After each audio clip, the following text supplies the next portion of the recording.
Well, good morning and welcome back to East Anglia and Snetterton Circuit for day 2 on BARC TV. We kick off early this morning, 9 AM, but the sun is shining with the British Supercars. These karts, if you've not seen them before, are utterly incredible. You are going to look forward to this one.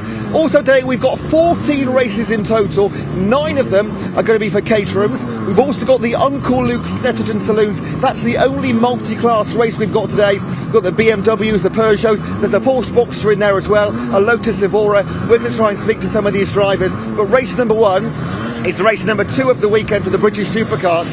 Now on pole here, Jack Tritton, the number 87.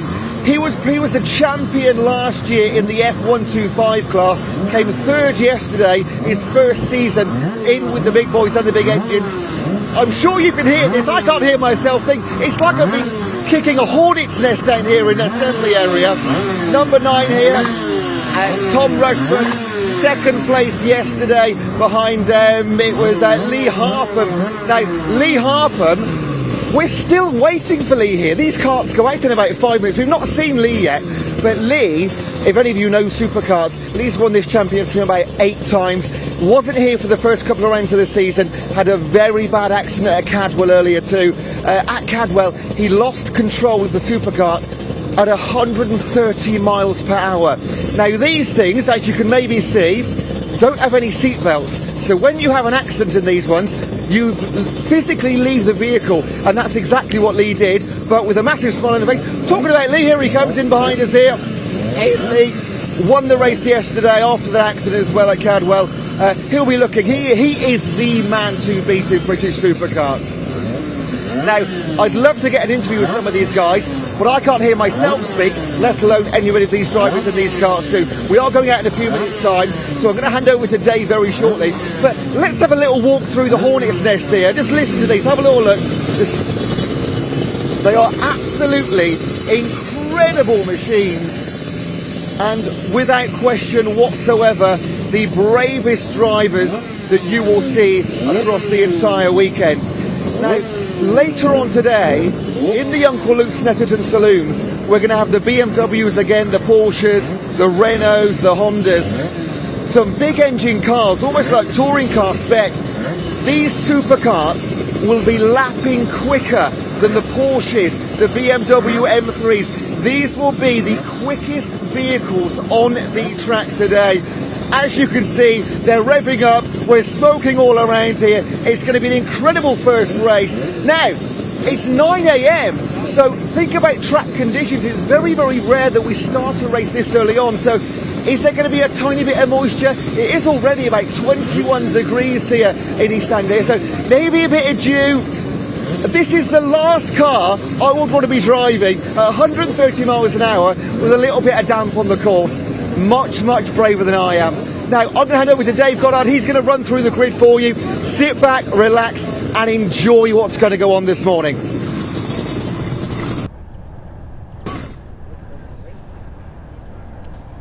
Yes, thanks very much indeed, Ewan. Good morning, ladies and gents, and welcome to Snetterton Circuit, the home of motorsport in East Anglia. Day 2 here on BARC TV for no fewer than 14 races presented by the British Automobile Racing Club and the British Supercars Racing Club. They kick off in just a few minutes' time. It is unusual we go racing this early in the day. We normally have a couple of qualifying sessions first of all. We do have qualifying after this race for the Uncle Luke Snetterton Saloons. Then we go Caterham racing when Chris Hutchinson, Caterham expert, will be joining us on commentary. We have the Mission Motorsport Caterham 7 270R category. Then the Avon Tyres Caterham 7 Championship UK, the fastest Caterhams of all.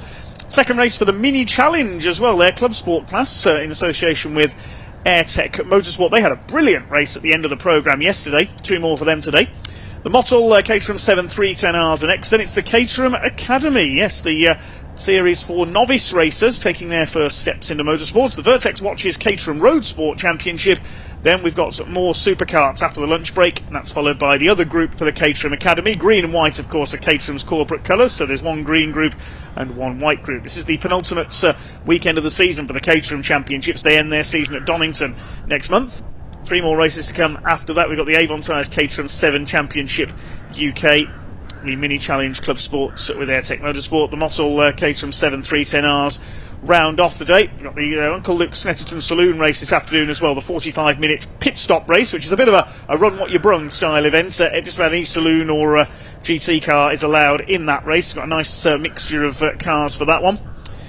So we'll shortly be kicking off with our first race, which is the Super Series for the British Supercars Racing Club. We'll bring you the grid in a moment, but just to explain how it's going to work this race, there are 4 different categories of supercars, all on the same grid. The quickest ones are the Division 1 supercars. They're 250cc engines, very highly tuned indeed, based on motocross power plants, the engines in these supercars.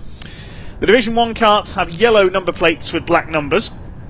The second quickest class is the Formula 250 National class. They have white number plates. Paul Platt in the Zero cars, the O plate as it's known, is normally the quickest man in them. We've got the F450 Nationals with the slightly bigger engine, slightly heavier karts. They've got the red number plates. And with blue number plates, Formula 125. There's only a couple of F125 karts here, I think, though, to do battle this weekend. We had one race yesterday which was won by Lee Harpham, the reigning British Division 1 Supercar champion. Normally it's Liam Morley who is the outright winner of these races, and he's taken 5 wins this year in the Super Series. Matt Robinson has taken 4, but neither of them are here this weekend. They're sitting this one out. So we had a new winner yesterday in the shape of Lee Harpham, but he doesn't start from pole for this race because the grid for race 2 is set by the fastest lap for each driver in race 1, and it was Jack Tritton who got fastest lap in the first race, so he starts on pole here. Local man from Cromer on the Norfolk coast.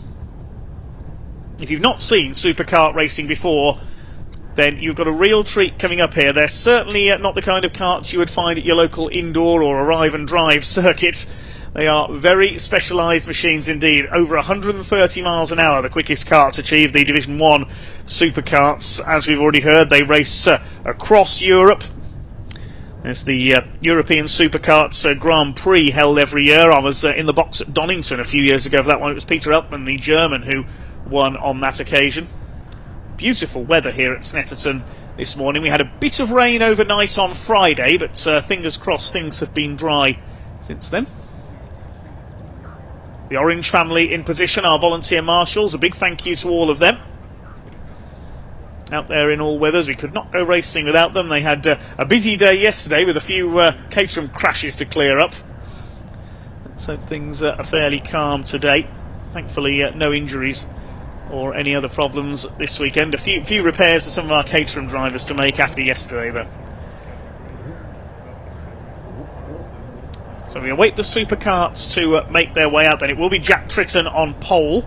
He's the quickest yesterday of the Division 1 supercarts in terms of lap times. Quickest of the F250 Nationals was their winner, Paul Platt, the holder of the O-Plate title, carrying the 0 on his car. He's won more 250 national titles than certainly than I can remember over the years. You'll have to consult the statistics provided by Gary James, the supercarts commentator, for full records there. His main rivals will be number 101 Lee Plain, who failed to finish yesterday's race, and GP1, the British Grand Prix winner in the category, Kirk Catamol from Lancashire. Looking at the other classes as well, the F450s were won yesterday by Nick Flint, number 59 from Lincolnshire. And in the Formula 125 class, it was Fletcher Hearn, local man from Norwich, on his Spider TM kart, number 41, who took the win there. Although their points leader had problems, Ollie Holmes, number 643, he got the black and orange flag, the meatball flag as it's known, because the front bodywork came off his kart, left his legs and feet exposed, so he couldn't keep running in that condition. It's 5 minutes to go until start time, and we do kick off at 9am. We're just awaiting the grid to come through from TSL Timing, our timekeepers this weekend. Our thanks to them for their assistance as always. Looking at the points coming into this weekend, and the Division 1 Supercarts, it is Liam Morley who leads the points with 5 wins to his name. Carl Hulme is in second in the points, number 19. He's yet to have a win this year. Matt Robinson, 4-time winner, but he missed the second round at Anglesey in North Wales, and he's missing today, so he won't win the Super Series this year. There's 2 meetings to go this year. In September they go to Silverstone, and October to Alton Park. Jack Tritton is 4th in the points, looking for his first Division 1 win today, the former Formula 125 champion. Also look out for Andy Gulliford, number 4. He started at the back in yesterday's race after some problems in qualifying and came through to finish in 8th position in this near 40-car grid. But his lap time was good enough for 4th on the grid for today's race. So he could be a contender here. The number 4 kart had a couple of crashes this year at Cadwell and Donington. Tom Rushforth was 2nd yesterday. He's had a few retirements this year, so further down in the points, he's 7th in the standings.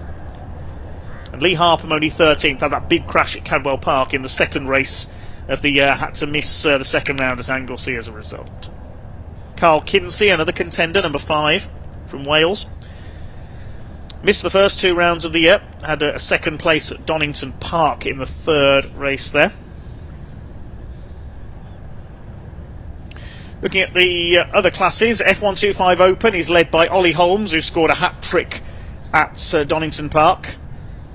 Ella Stevens was raced with that category this year as well. She had a win at Anglesey. Also seen Shane Stoney, the ex-Mini Challenge champion, had a win there as well. He's raced Radical Sports Cars too. It's Ollie Holmes it is who leads that category, had 3 wins at Donington.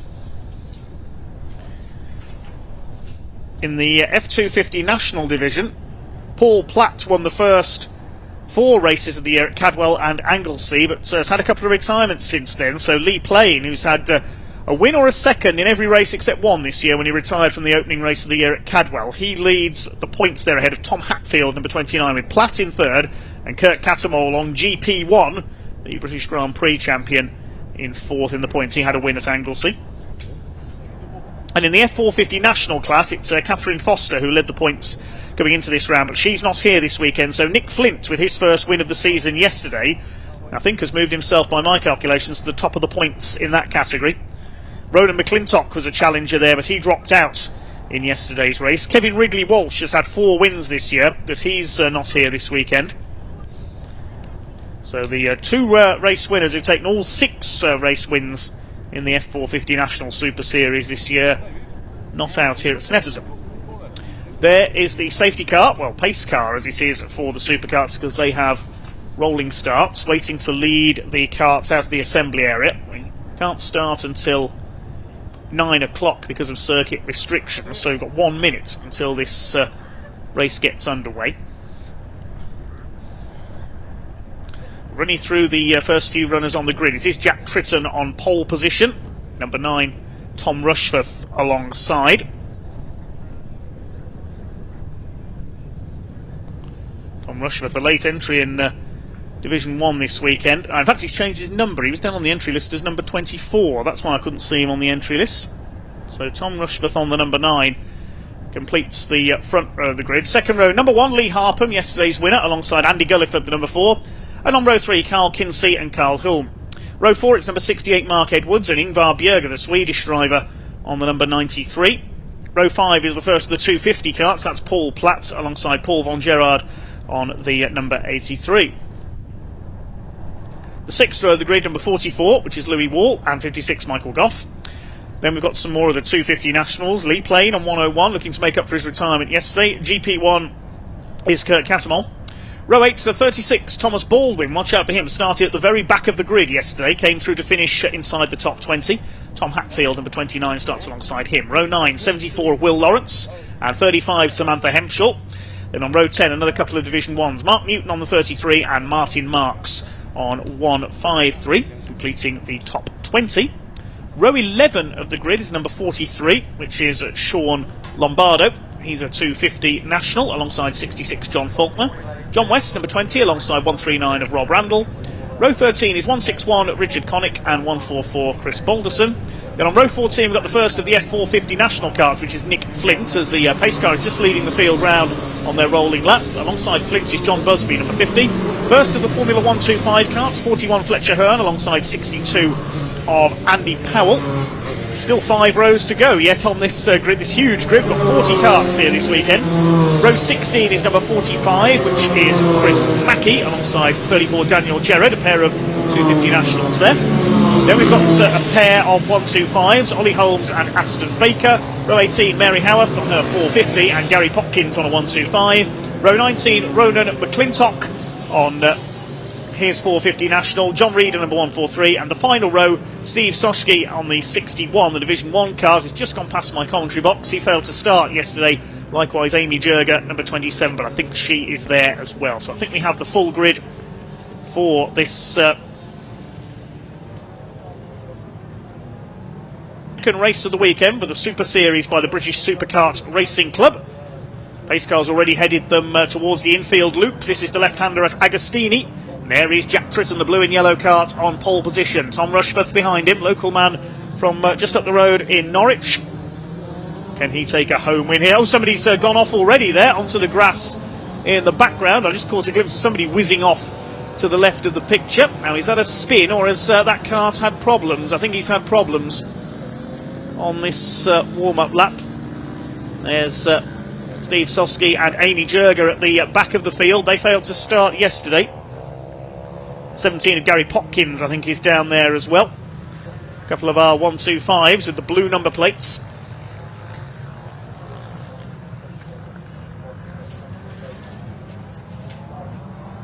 Here they come into the back straight then, out of Williams' corner.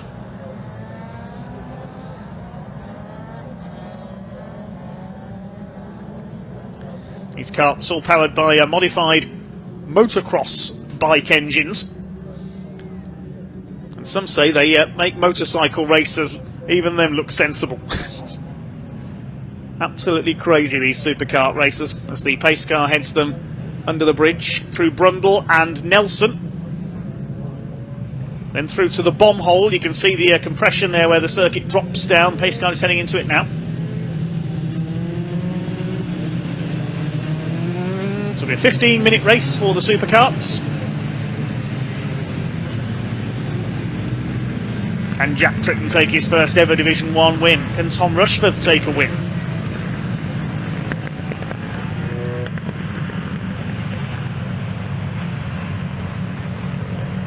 Through the long right-hander at Corham, out towards the left at Murray's. It's time to go racing here at Snetterton on BARC TV with the British Supercars Racing Club Super Series. They may be small, but they are very spectacular indeed. Lee Harpham from the second row of the grid, the likely favourite for victory here. Jack Tritton on pole. Keep an eye on the four classes all the way down the order as best we can as well. It'll be a bit tricky to identify these cars, especially in the sunlight, so I'll apologise in advance for any misscalls. Pace car is in pit lane.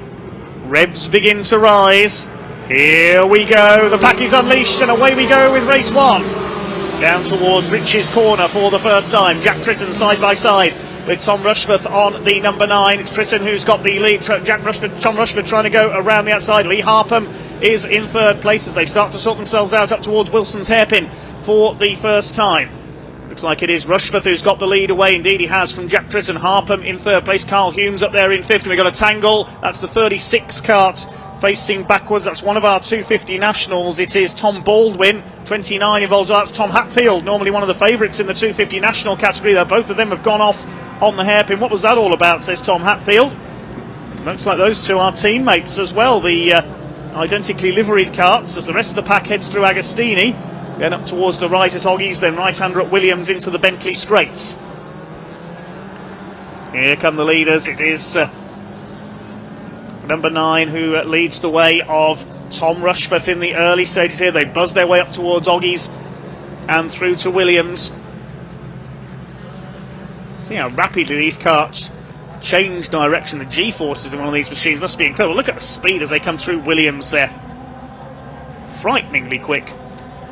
And it's full speed down the Bentley Straight. Tom Rushforth leads it. Jack Tritton in second place. Looks like it's the number 4 of Andy Gulliford in third. Carl Hulme putting number 1 of Lee Harpham under pressure. He's dropped down into fourth place. But number 9 of Tom Rushforth, he's checking out at the front of the field here, looking for his first win of the season. We've lost the number 143, which is John Reeder. He failed to finish yesterday as well. I think he's in exactly the same place too. We saw John there stood next to the kart, the man from Yorkshire, as the leaders come through to complete lap number 1 here at Snetterton. It's a long lap, 3 miles on the Snetterton 300 circuit. Tom Rushforth leads over the line by 3.5 seconds ahead of Jack Tritton.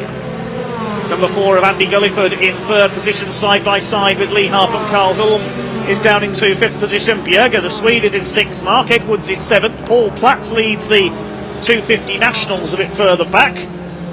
The number 9 goes through the hairpin, the blackened Dayglow yellow karts.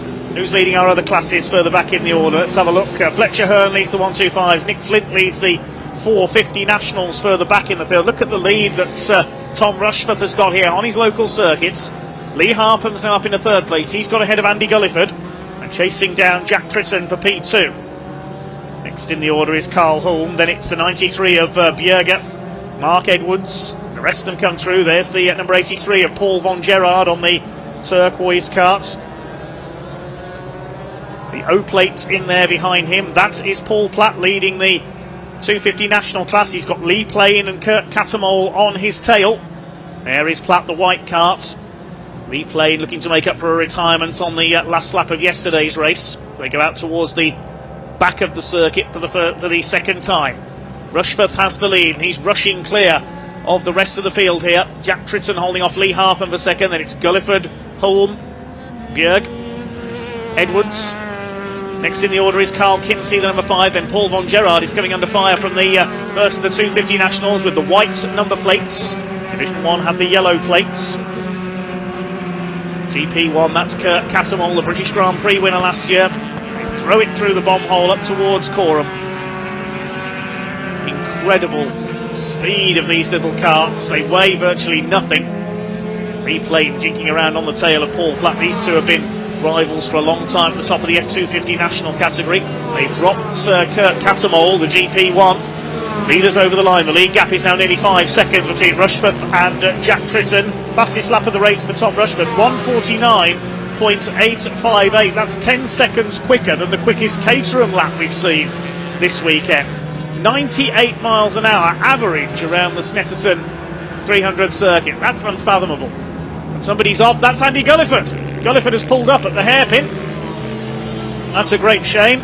Came through from the back into the top 10 yesterday. Started 4th in this race, but he's out. Looks like his gremlins from qualifying have returned.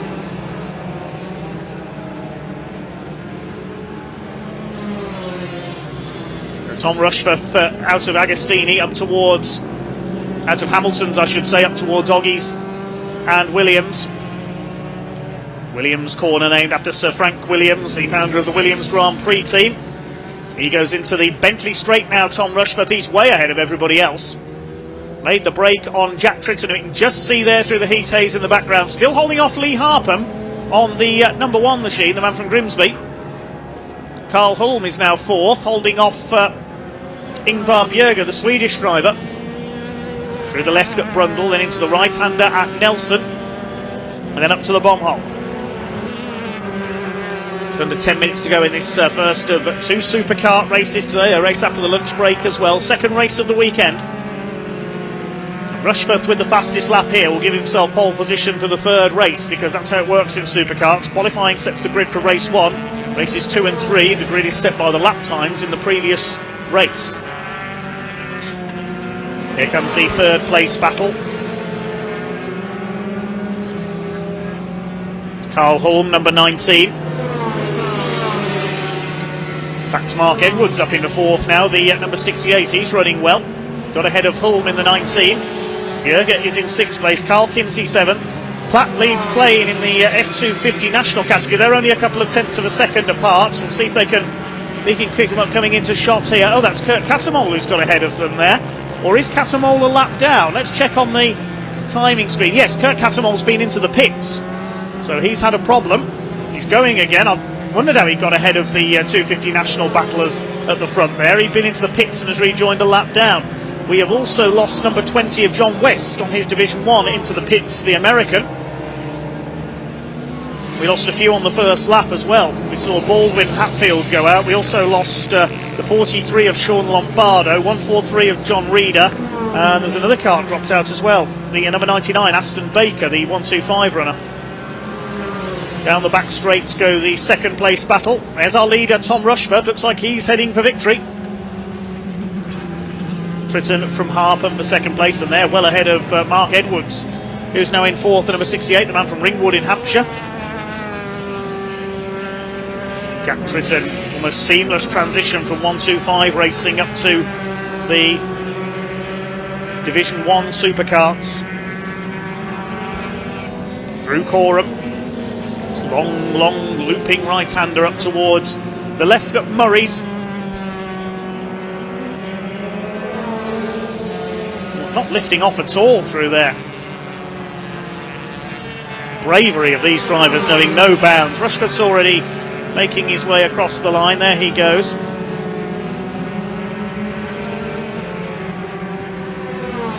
Lead gap is now 7 seconds over Tritton.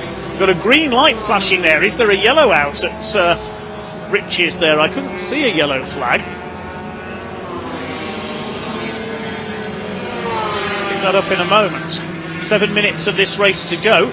Only 0.2 of a second in it between Tritton and Harpham. There's Edwards fourth. Hulme with the yellow nose in fifth. Bjerke is sixth. There's Kinsey seventh. Then we've got our 250 national battlers. And then behind them it is Louis Wall, number 44. And I think next in the order is Sam Hempschel. She's third in the 250 national class. She's going well. There's Paul Platts chasing Lee Plain, who has taken the lead by the look of it in the 250 national category. Yes, the 101 has gone to the front.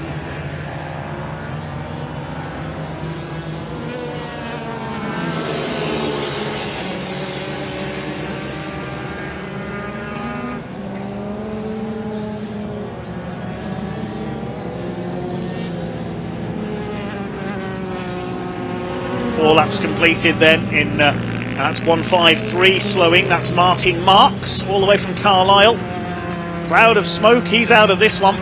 That's down at the bomb hole, hand in the air to warn those behind him. There's a slow cart in their way. And here's a replay of Lee Harpham challenging, and challenging a little bit too well, going into Agostini and spins. A rare mistake by the British champion Lee Harpham. He spun it coming into Agostini, trying to go down the inside of Jack Tritton, got it all wrong. And he's on the infield. He'll get going again though. There is Harpham. Now who's he rejoined behind? We'll see as they go over the line here. He's just behind Mark Edwards, so he's only lost one place. He's down to fourth. He won't stay there for long. He's up the inside. Retakes Mark Edwards for third place. Now he's got to go after Jack Tritton. Tritton is several seconds up the road, disappearing from view into the hairpin there. So a rare mistake by Lee Harpham. Then Hulme and Bjerke. There is Martin Marks pulling up in the 1:53. He's out of the race. That's coming into the last section of the lap, I think. Here's a battle further down the order. The back of this group, the bright green number 66 is John Faulkner, chasing number 139, which is Rob Randall from Bournemouth. Carl Kinsey trying to chase down Ingvar Bjerke. He's in P7. The vastly experienced campaigner is Carl Kinsey. 4.5 minutes of this race to go. There's our leader. We haven't forgotten about Tom Rushforth. He's 9 seconds up on Jack Tritton now, coming into some back marker traffic. We just have to be careful that they don't get in his way.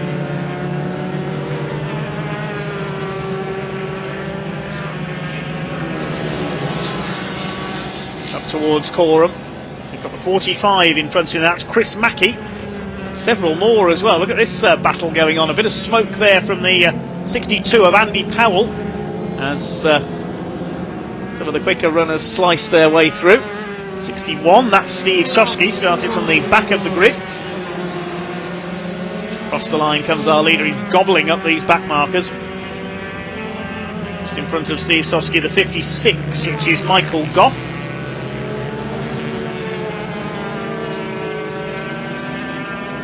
Breezes past him as they go into the hairpin. Rushforth making it look easy. He's over 10 seconds clear now of Jack Tritton. There's the 62 of Andy Powell. Now a lap down. So the leader has lapped everybody up to 23rd place now. Showing just how big this field is.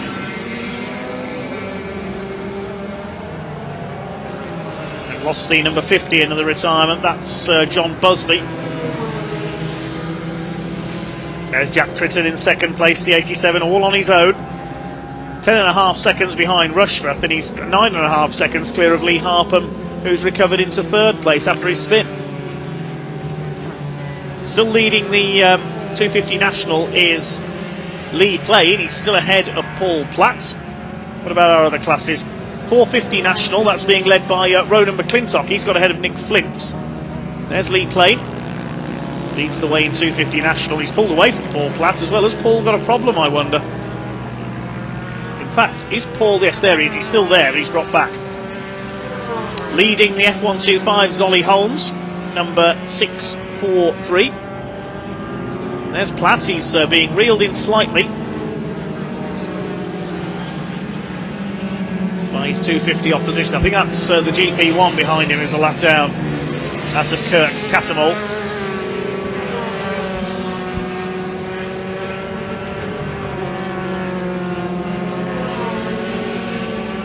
Next there's Catamol. And behind them Louis Wall, the number 44, who's 8th in Division 1. And behind him is Samantha Hemshaw, one of the leading ladies of Supercar. She's going well, 3rd in class. Through the bomb hole goes Paul Platt, chasing Lee Plain. The gap has opened up to just over 3 seconds between them. There's Plain. I'd say Plain is certainly flying in this one. Just over 90 seconds to go. All looking good for Tom Rushforth. Take his first Division 1 win of the season. Louis Wall. Division 1 Supercar. He's quicker, but he can't quite get ahead of Paul Platt in the 250 National.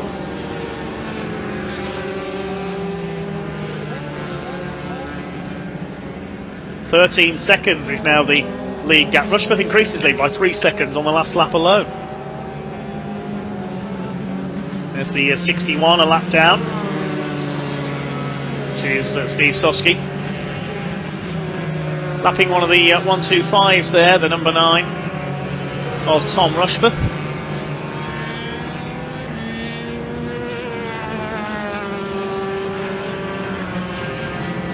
And in fact we have a red flag. The red flag has come out with 39 seconds on the clock. You saw the hand go in the air from the leader there. The red flag is coming out. The race has been stopped early.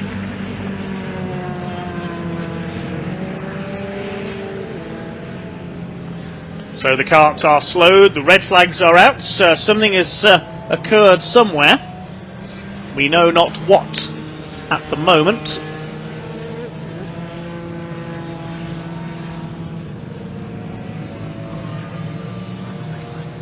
So that means Tom Rushforth will be your winner. There was only 39 seconds left on the clock when the red flag came out, so we were going into the last lap. That will be results declared. Well, there's number 50, John Busby. That's not the cause of the red flag, he was already out.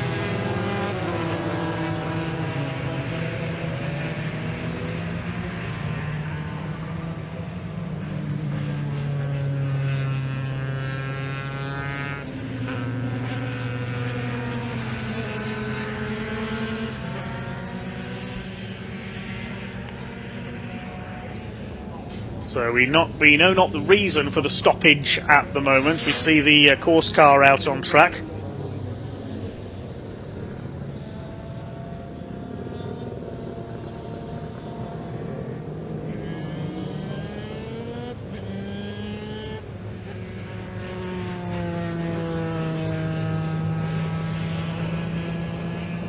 So Tom Rushforth will be your winner on karts number 9, his first Division 1 win of the season, ahead of Jack Tritton and Lee Harpham. They've already headed back to the pits. We'll await confirmation of the full results. F250 National will go to Lee Plain, number 101, in 7th overall. The F450 National will be Ronan McClintock, who's just taken the lead from Nick Flint, I think. And F125 Ollie Holmes, number 643, will win the class there, making up for being flagged off with damage yesterday.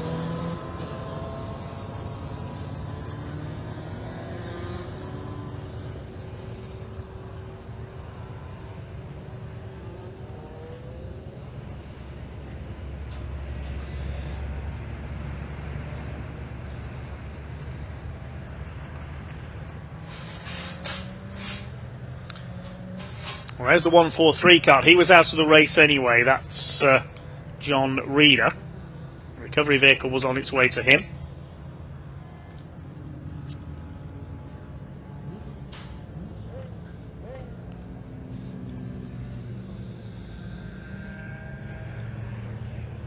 So an early stoppage in the first Supercar race there. Only 39 seconds left on the clock, so it will be a result declared. And we're just waiting for confirmation of that result. Then Tom Rushforth, we know, has won it.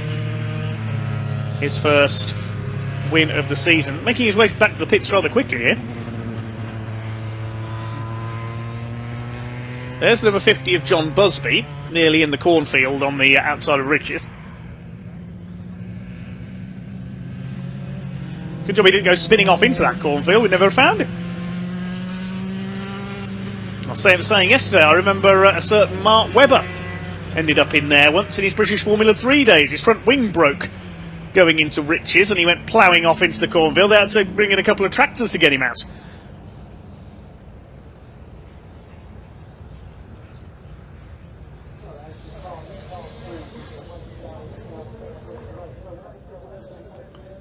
Let's have a look back at some highlights. This was the tangle on the hairpin with the spin for Thomas Baldwin. He was hit by Tom Hatfield, number 29, taking two of the 250 Nationals out of the race.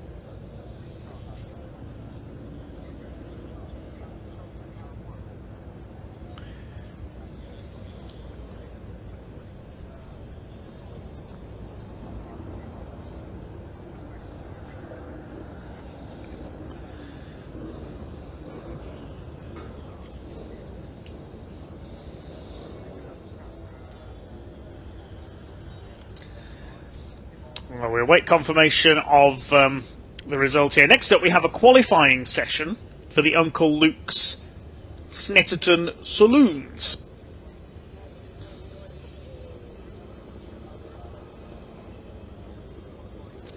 It will be our first Caterham race of the day, the Mission Motorsport Caterham 7 270Rs. Martin Marks' car being recovered by the pickup truck.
Recovery operation in progress then. Thank you to JS Holmes Recovery for the supply of the vehicles this weekend. Martin Marks gets towed in the 153. See him holding the tow rope to the steering wheel there.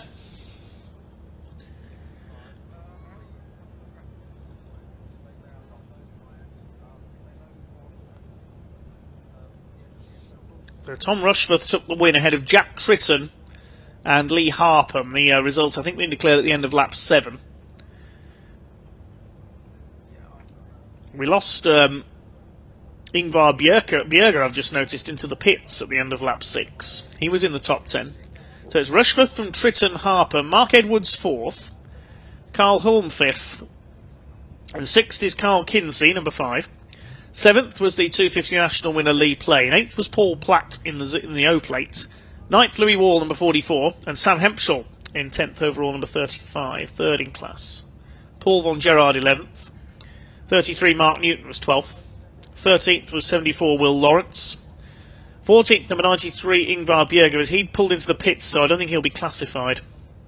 So next is 144, 4th in F250, which is Chris Balderson. 66, John Faulkner was next. And then it was 161 of Richard Connick, 139 Rob Randall, 643 Ollie Holmes, the winner of the 125s, and the 450 winner Ronan McClintock, completing the provisional top 20. Let's hand down to Ewan Dunlop in the paddock.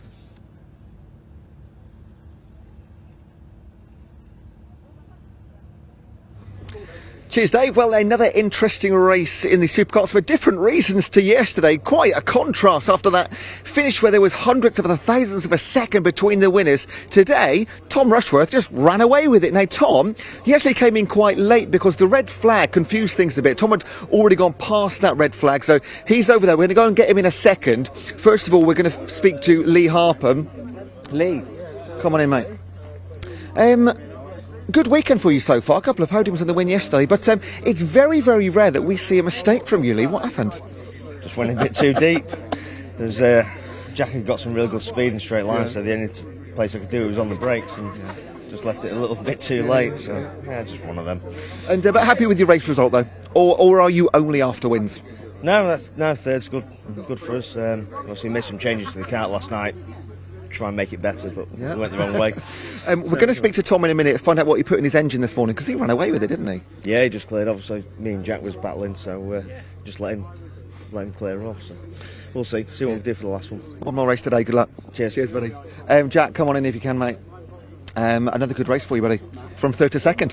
So moved up one place now, so into second. So next race is it's obvious, isn't it? That's always the goal. I'm dying to get that first win, but obviously, being my rookie season, I can't actually complain with how we're getting on. And was it the pressure you were putting on Lee that made him force that mistake into him? Well, I know I'm a bit slower through the fast left, and on the first lap, he obviously sent up the inside on the brakes, but I managed to get it back on the exit. So my plan was, if I brake later than I normally do, for him to come past, he had to brake even later. So we were both almost going to miss the corner, but yeah, luckily I managed to get it stopped a bit quicker than he did. And great speed from Tom. He moved away, didn't he? Yeah, on the first lap he just went, and the goal was to try and stay with him early on, but he just seemed to have a little bit more grip from the first lap. He switched on a bit better, but when Lee made the move, it just created that gap. Now, it's very rare that we race this early. How were track conditions at 9 a.m? They weren't actually that bad. They were better than what they were on the test day on Friday. Okay. So we sort of were a bit used to it, and we made a lot of changes on the Friday, sort of aiming that this race would be a bit cooler than what we'd normally be used to. Yeah. One more race to come. We're looking forward to it. I hope you are too. I am. Cheers, buddy. Thanks a lot. Cheers, mate. Right, let's go and find Tom. Walk through the Parc Fermé area here. Over to our left. Every time the cars come in on that right-hand side, that's where they get weighed. Just make sure everything's okay. Now, where is Tom gone?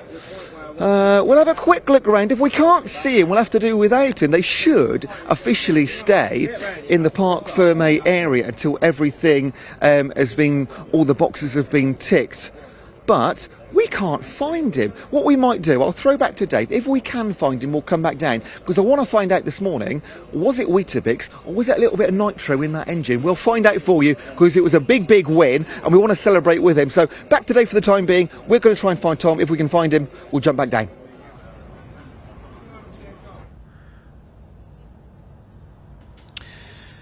Okay, thanks, Ewan.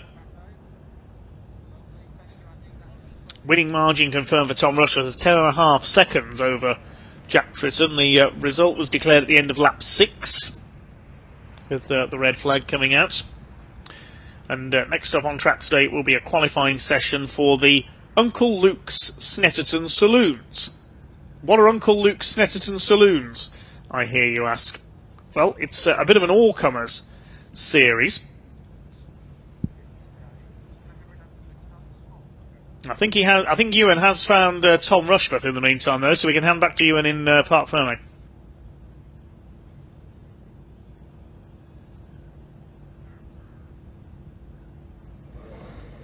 Cheers, Dave. I did find Tom. He ran away in the race, and he ran away in Parc Fermé as well. Mate, first of all, congratulations, great win. Thank you. Yeah, that was good out there. Talk us through your race, because it seemed that you just sort of ran away with it. Yesterday was so close, but within half the race, you were like 6-7 seconds up the road. What happened? Yeah, well, round turn 1, I got a very similar launch to Jack off the lights. Luckily, I heard him put his foot down. I was like, I'm going as well. Yeah. And then we were side by side round turn 1, and I kept my foot in.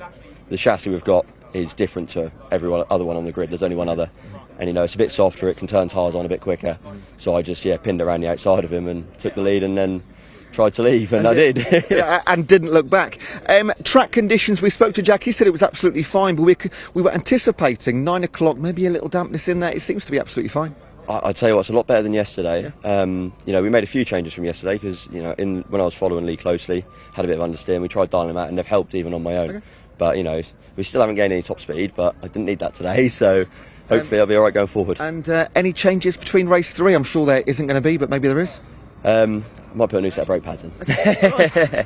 But other than that, it's cart's handling lovely, engine's running a dream, so just check over stuff and carry on.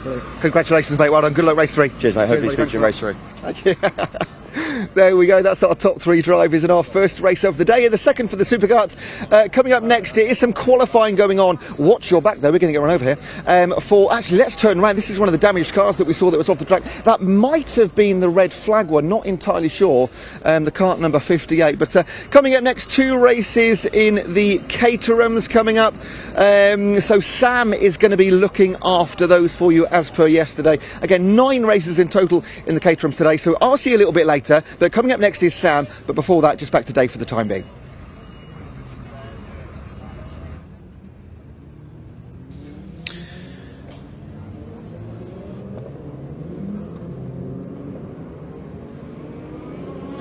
Okay, so thanks very much, Ewan. We do now have a short break in the race action because we have a qualifying session just getting out onto track now for the Uncle Luke's Snetterton Saloons, our all-comers saloon race taking place this afternoon, 45-minute pit stop race. That will be a 20-minute qualifying session. Hopefully we'll hear from Sam down in the Caterham paddock area during the session. We'll be back after the Uncle Luke Snetterton Saloons have had their qualifying with some Caterham action in about 20 minutes from now.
Well, qualifying still in progress for the Uncle Luke Snetterton Saloons. It's currently BMWs at the top, but it's almost time for us to talk Caterhams. And I believe Sam Parker is down in the paddock.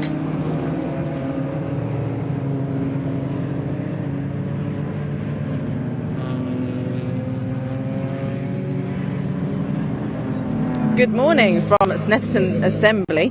I'm here with Theo Theato, who's racing in the Mission Motorsport 270R Championship. Theo, you had a really good race yesterday, didn't you? Having great battles with Duncan Mallet. Yeah, I did. It was a lot of fun. I dropped back off the pack and then caught up quite quickly. There was some fighting, unconventional fighting between Freddie and Charlie.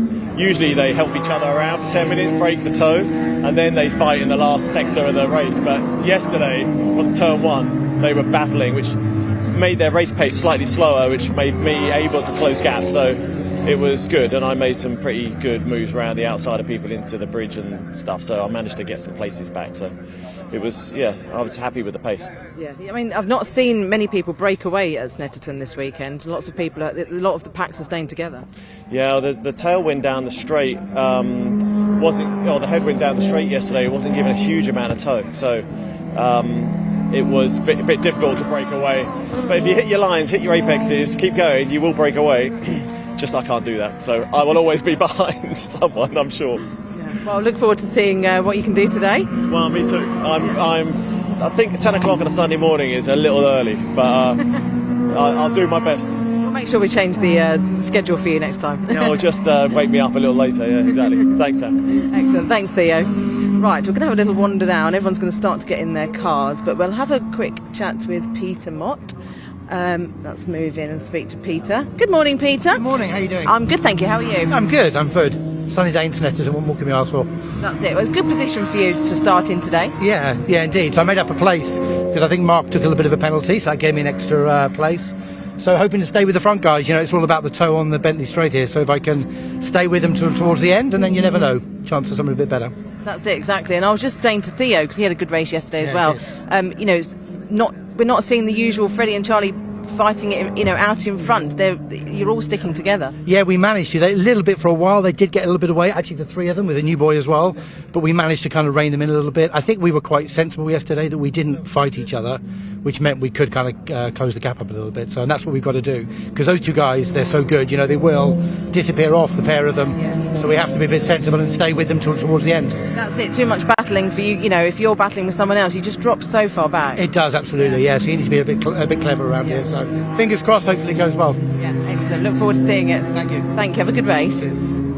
Right, let's move round and have a quick word with James. Hello, James. Hoping for a bit further up the grid today. It's quite a good position to start in, though, isn't it? Yeah, I had a very disappointing qualifying yesterday, so first race was all about recovery, really, getting myself back closer to the front. So yeah, hopefully we can get in amongst the top 3 or 4 today. Yeah, it's about clinging on to the guys in front, isn't it? Not letting them get away. Yeah, the toe's massive, and it's very easy to find gaps if we start fighting too much. So we need to work together a little bit, and then see where we go for the last couple of laps. Excellent. Well, wish you all the best. Thank you, James. I'll just leave Rog. There's Roger Patke. And let's move on. David, let's have a word with David, if he doesn't mind. Good morning, David. Almost a podium for you yesterday. That must have been quite frustrating. Yeah, it was very frustrating. I'm slightly limping round at the moment with injuries from Thruxton, so I'll take the positives from yesterday. I got a really good start. The pace was epic. And just, it's a racing contact that put me out and knocked me back to 10th. So what can you do? That's racing, isn't it? Well, exactly. But, you know, it's not a bad position to start in. You can definitely make your way forward. Yeah, I hope so. On the inside this time, so that makes things a wee bit more tricky than being on the outside, which is nice. But yeah, we'll see what happens. If it's a nice, clean race, it'll be really enjoyable. Conditions are great, so I'm looking forward to it. Excellent. And obviously, you know, not a pleasant experience at Thruxton with your crash, but that was, you were doing so well at that one as well, weren't you? Before, and have you seen? You obviously seen the very amazing photograph of your nose cone about 50 foot in the air. Yeah, it's like a glitch in the Matrix, isn't it? It's in exactly the right position, but 40 feet up in the air. Yeah. No, that was incredible. Yeah, Thruxton was brilliant. A great weekend at Thruxton. It was a shame to end it that way, but again, when you race that closely with people, you know, 1 time out of 10, the tiniest of contacts causes a bit of a problem. But I have to, you know, Dan has done. I don't think he slept for the last 2 weeks sorting the car out for me. So, and everyone's been so helpful getting everything back together, getting me here, helping me out with the thumb this weekend. So I'm hugely grateful to be here and hugely thankful for everyone. So brilliant. Excellent. Well, wish you all the best for this race. I look forward to seeing you a bit further up there. Thank you, David. Well, I think they're going to be going out very, very shortly, but we'll just see if we can move on down, have another quick word with, let's have a word with Gareth. Sorry guys. Hello Gareth, how's your weekend been? It's been pretty good. It was an exciting race yesterday, so lots of action as there always is, and yeah, hoping for similar today. Yeah, very good. Excellent. Well, there we go. Hope you'll be out very shortly. I'll let you get focused. Thank you, Gareth. One thing I will mention is we've got, in 2 weeks' time, it's the Donington Festival, 50th anniversary of Caterham, and it's going to be an amazing weekend full of everything Caterham. So we've got all our 5 championships there. We've also got Caterham Graduate Championship, but we've also got on the Monday we have a Caterham exclusive track day. We've still got some spaces left, a few, so check out the website if anyone's got a Caterham and they want to come along. And we've also got a drift day on the Friday, so if anyone wants to have a go at drifting a Caterham, which is my personal favourite, I absolutely love drifting a Caterham, so I'll be there on that Friday. We've got only 3 spaces left, so you have to be quick. They've been booking up very fast, so yes, just check out the Caterham website where you can book those, and hopefully we'll see some more people on that day. But that weekend's going to be pretty amazing, can't wait. So it'll be the decider for a lot of these championships as well. So let's move on down, have a quick word with Jonathan Ramsey. Good morning, Jonathan. How are you? Yeah, I'm well, thanks. So we had a little chat yesterday, didn't we? How did you feel about yesterday's race? Struggled yesterday. Just couldn't make any ground. Had a difficult qualifying, and then just couldn't make any headway from there. Really, I aspire to be a bit further up, but we'll have another go in this race. So yeah, we'll see if we can do something different and make our way up the field. But it's very competitive, so it's very tricky. Yeah. It is, but your first Caterham weekend, I think you're doing pretty good. Well, yeah, I've had a few Caterham weekends, to be honest. Yeah, but just this year I've not been able to do every weekend. Yeah. So yeah, I think the more time you spend in the car, the better. So that's the difficult part at the moment. Yeah. And that's what it is all about, seat time. A lot of these guys are in their cars testing quite a lot, or doing track days, driving them on the road. It all helps, doesn't it? It certainly does, yeah. Tuition as well, that helps, getting some good guidance. So yeah, the more you can spend on the track at these circuits, the better, really. So going forward, if I can find the time, that's what I'd like to do, to help me get a bit better. But at the moment, we are here, and we'll just do our best. So yeah. Well, wish you all the best of luck. Thank you. I think they will be going out in a few minutes, but let's have a quick word with Louise as she's next to me. I'll just have a quick word from you, Louise, before you go out. You were a little bit frustrated yesterday, weren't you? Yeah, just a little bit. I had a really, really just awful qualifying, but actually it turns out I didn't have any brakes. So we've sorted that now, and I'm just hoping to channel my inner Megan. She had a great race yesterday on the podium. Great to see another girl up there. So just hoping to channel my inner Megan and see what we can do today. Excellent. Love the determination and focus. Excellent. Wish you luck. All the best of luck, Louise. Right, let's just move on down. We've got Mark Jones is starting a bit further back. He's got a 10-place grid penalty. So yes, he's one to look out for. Giles, good morning. Hi, morning, sir. How are you? I'm all right, thank you. How are you? I'm very well, thank you. What do you think you can do from here, from this position? Just try and make some places up, move forward. See what I can do, but just the main thing is try and enjoy it, really. Yeah. Get a good start. Had a dreadful start yesterday, but yeah, see what we can do today. Starts are quite crucial, actually. People can, it can really throw your race completely out, can't it? Yeah, very much. I mean, yesterday I hesitated off the line, immediately lost two places, then you're on the back foot straight away. So yeah, it doesn't help at all. So see if we can improve that this morning, see what happens. Thank you, Giles. Good luck. So we're going to have a quick move on down. Quick word from Mark Kendall, who's starting at the back. Good morning, Mark. Not your usual starting position, but I'm expecting to see you moving quite a way up the grid. Well, let's hope so. It's going to be a fun one. Got nothing to lose, so let's just go for it. That's it. Enjoy it, because you've got nothing to lose. You can just enjoy and make up some space. Get a good position, hopefully, for a good. Yeah. That's it. Okay. How much do you think about the second race? Do you think do you think about that when you're in the race before? Oh, I'll let you go. You're going out. Thanks, Mark. There you go. Sorry about that. They're just heading straight track. I didn't hear the whistle. So I'll hand over to you guys in the commentary box so you can run through the positions for these guys. See you in a bit.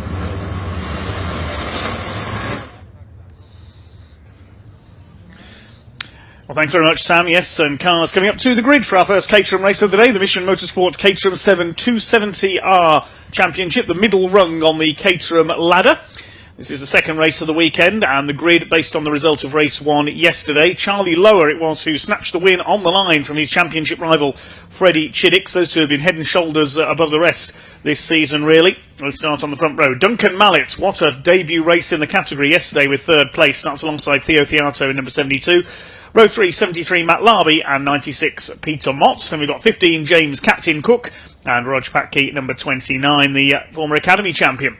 Row 5 is David Rook, sadly got spun out while fighting for a podium at Nelson's Corner yesterday, so that's alongside number 10 Gareth Lucas. Row 6 will be number 20 James Emser alongside 84 Joe Priday. Row 7, number 14, we just heard from Jonathan Ramsey alongside 22 Louise Deason. Penultimate row is 71 Giles Perry and number 2 Mark Jones, and Alan Bateman 23 and 35 Mark Kendall will complete the grid.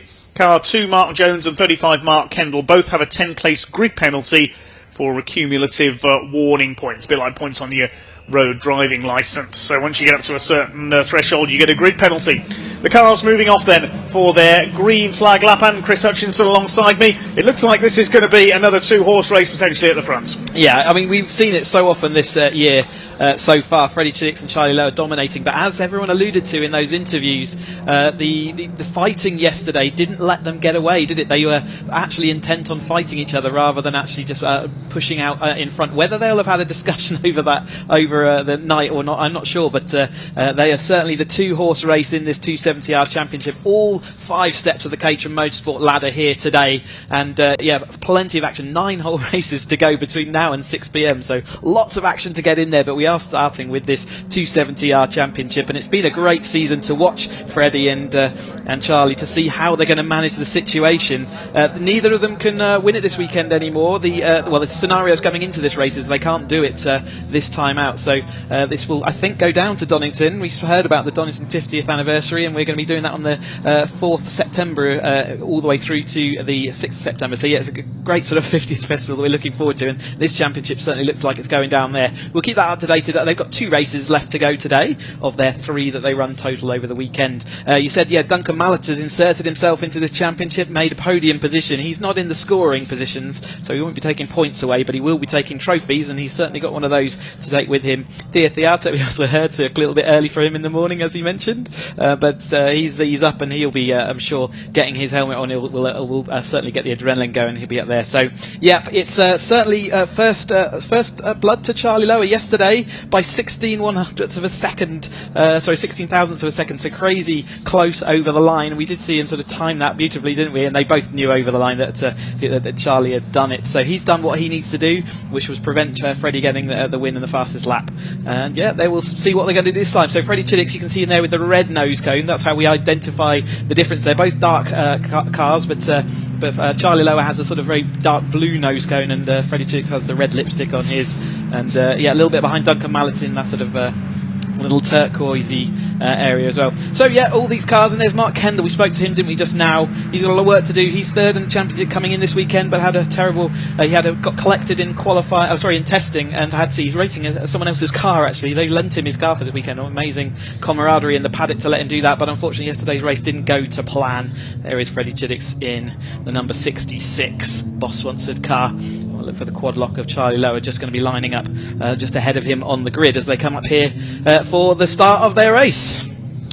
So it's 7 wins for Charlie Lower this year, 8 wins for Freddie Chiddicks. The only man who's beaten them is Mark Kendall. He had a win at Zandvoort when the series went over the water to the Netherlands. But it is between Charlie Lower and Freddie Chiddicks for the championship this year. Lower on the inside, the black car with the blue nose and roll cage. Chiddicks in the black and red car.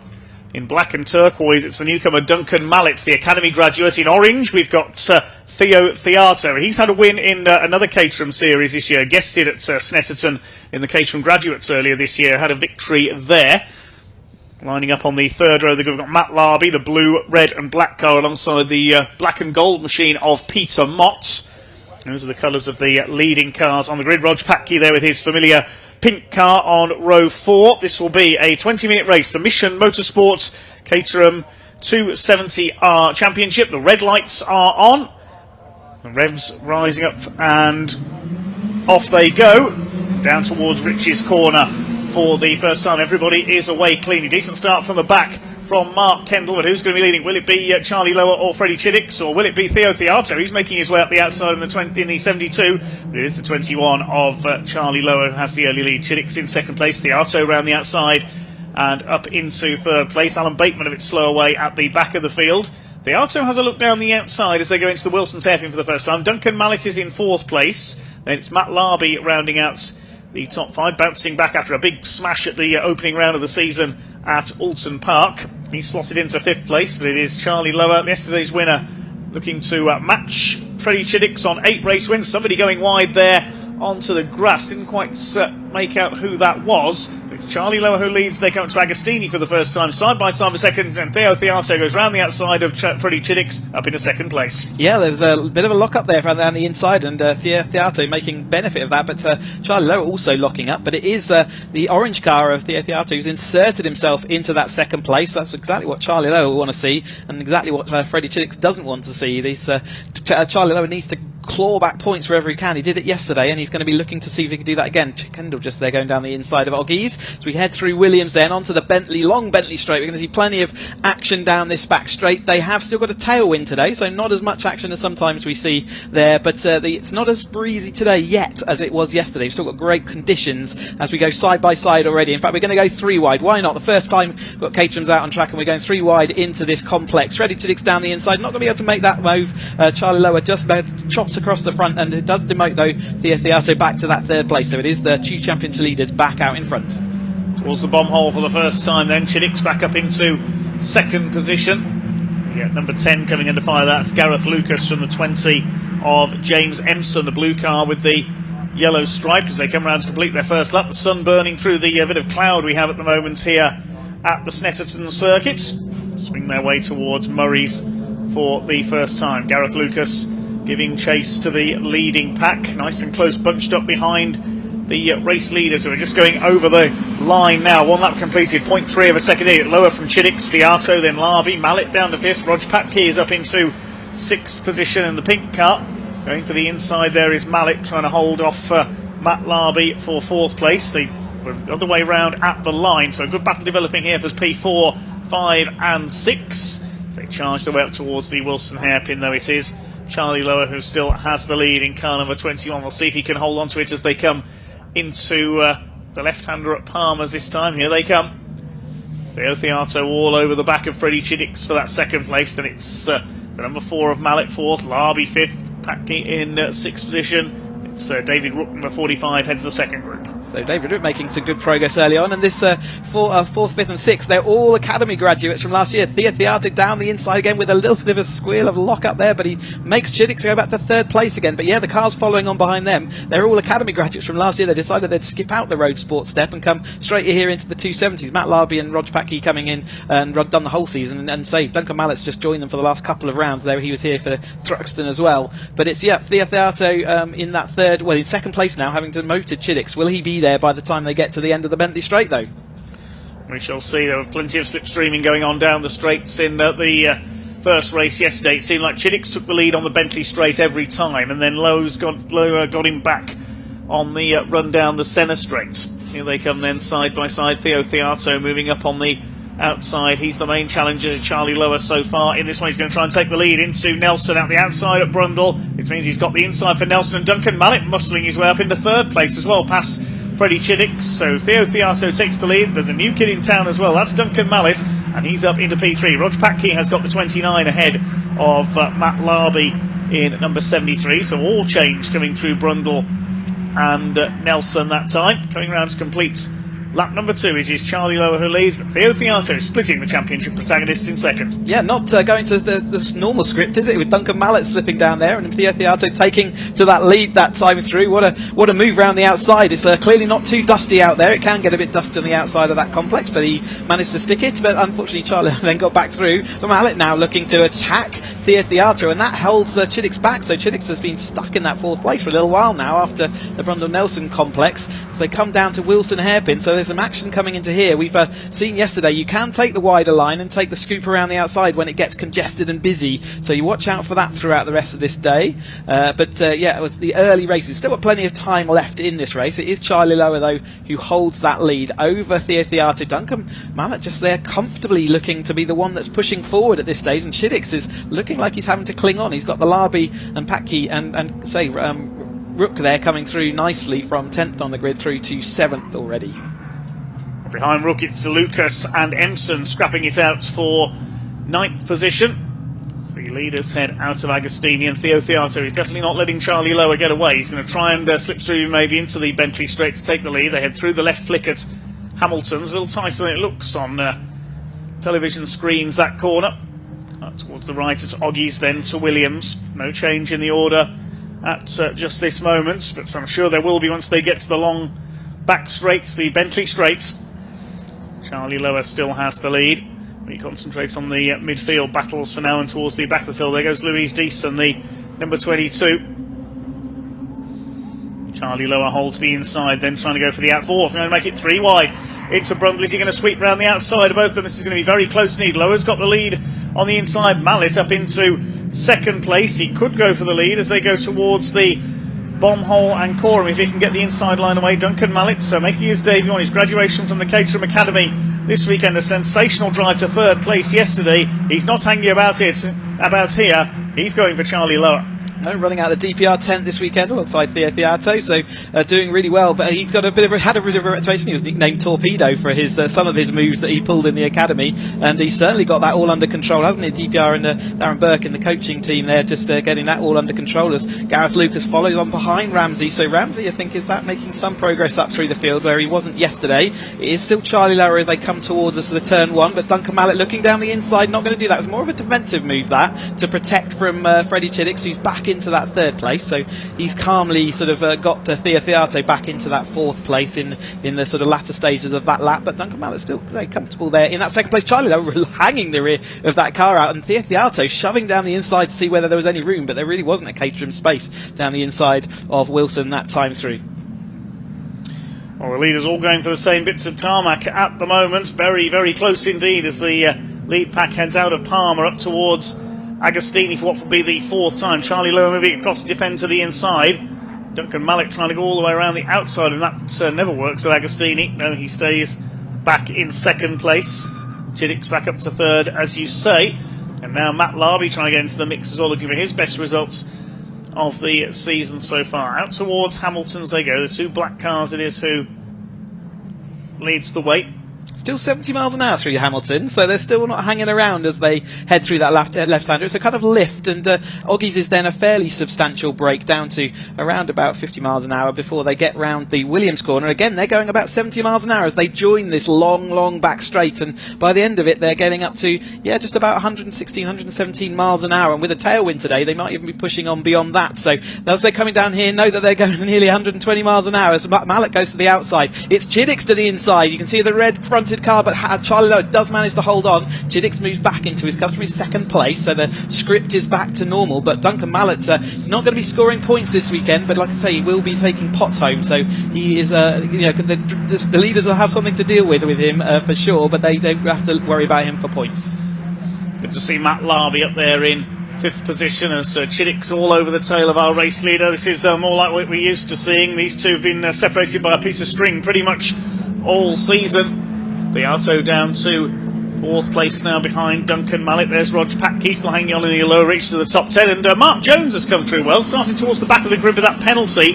He's already up into P9. Mark Kendall, meanwhile, in an unfamiliar car, is down in P13 as the leaders side by side. Chiddick's at the outside on the centre straight towards Riches, and he takes the lead. Kendall up another place to 12th then this time through. Like you said, not much to lose as he went into this race weekend. He's trying to hold on. Duncan Mallet, though, down the outside. Chiddicks has got Charlie Lower down his inside, so can't do much about that. They're still going 2 by 2 by 2. Duncan Mallet's got a bit of a run on Charlie Lower. He may be able to insert himself and follow through Chiddicks in this, so it might be Charlie Lower's time to fall back, although he's going to hold on around the outside.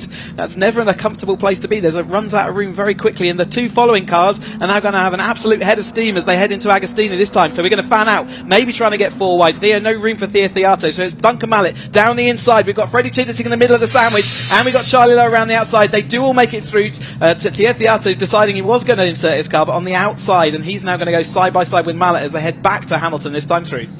May have been a little bit of rubbing in there. I thought I saw somebody possibly lose a wheel arch. We normally see that in Caterham racing, but I think they are all still intact, and there's possibly a bit of damage on the back of Chiddicks' car. Is that a bit of tyre smoke? I think it just clipped the rear wheel arch, and it was just rubbing slightly. You can see that bit of smoke. As long as it's not a bad rub, it won't be a problem, but it can burn through rubber. That will be a concern. We'll keep an eye out whether that smoke stops. Quite often it will sort of solve itself and it'll ping out, but yeah, something to keep an eye out for. It also adds a bit of drag, and that's not what you want down these long straights, so we're going to fan out 3 wide once more. Charlie Lower to the inside, Chiddicks in the sandwich this time. Theo Theato sweeping around all of them. Twice he's done that now. What a move that is. He's got confidence that bit of the track has got grip, and there we go, Theo Theato back into the lead of this race. Last of the late breakers there, Theo Theato. He does go well here at Snetterton, now trying to hold off Charlie Lower for the lead. Mallet still there in 4th place behind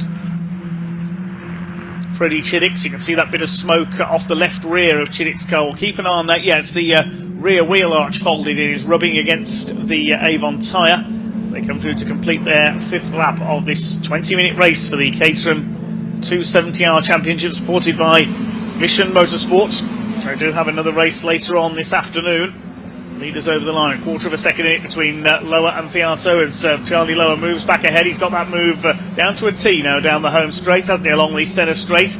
It's slipstream coming out of Murray's corner, and then just able to ease ahead on the outside. A few minutes back, all the cars were still in one shot throughout this whole field, such as the competitive nature. There's a bit of a split now as they head into the final 8 minutes of the race. So this front group has now split, I think with Cook probably tailing that group there. But it's Theo Theato back in that 2nd place. As you say, Charlie Lowe's had plenty of opportunity and practice in getting past up the start-finish straight, where we have still got that headwind, so they get a little bit more of a tow advantage as they head up through the field. And it is Lower who protects this time as they go deep into the field. I think Larby was trying to go down the inside. It didn't look like he was going to be able to fit his car, but they all appear to have come out facing the right direction. Larby and Cook and Patke all side by side as they sort themselves out, and it is it's Jones, isn't it, who's on the back of that, so he's made his way up from the back of the field all the way up to the 9th place as they crossed the line last time. Kendall just trailing that a little bit further back.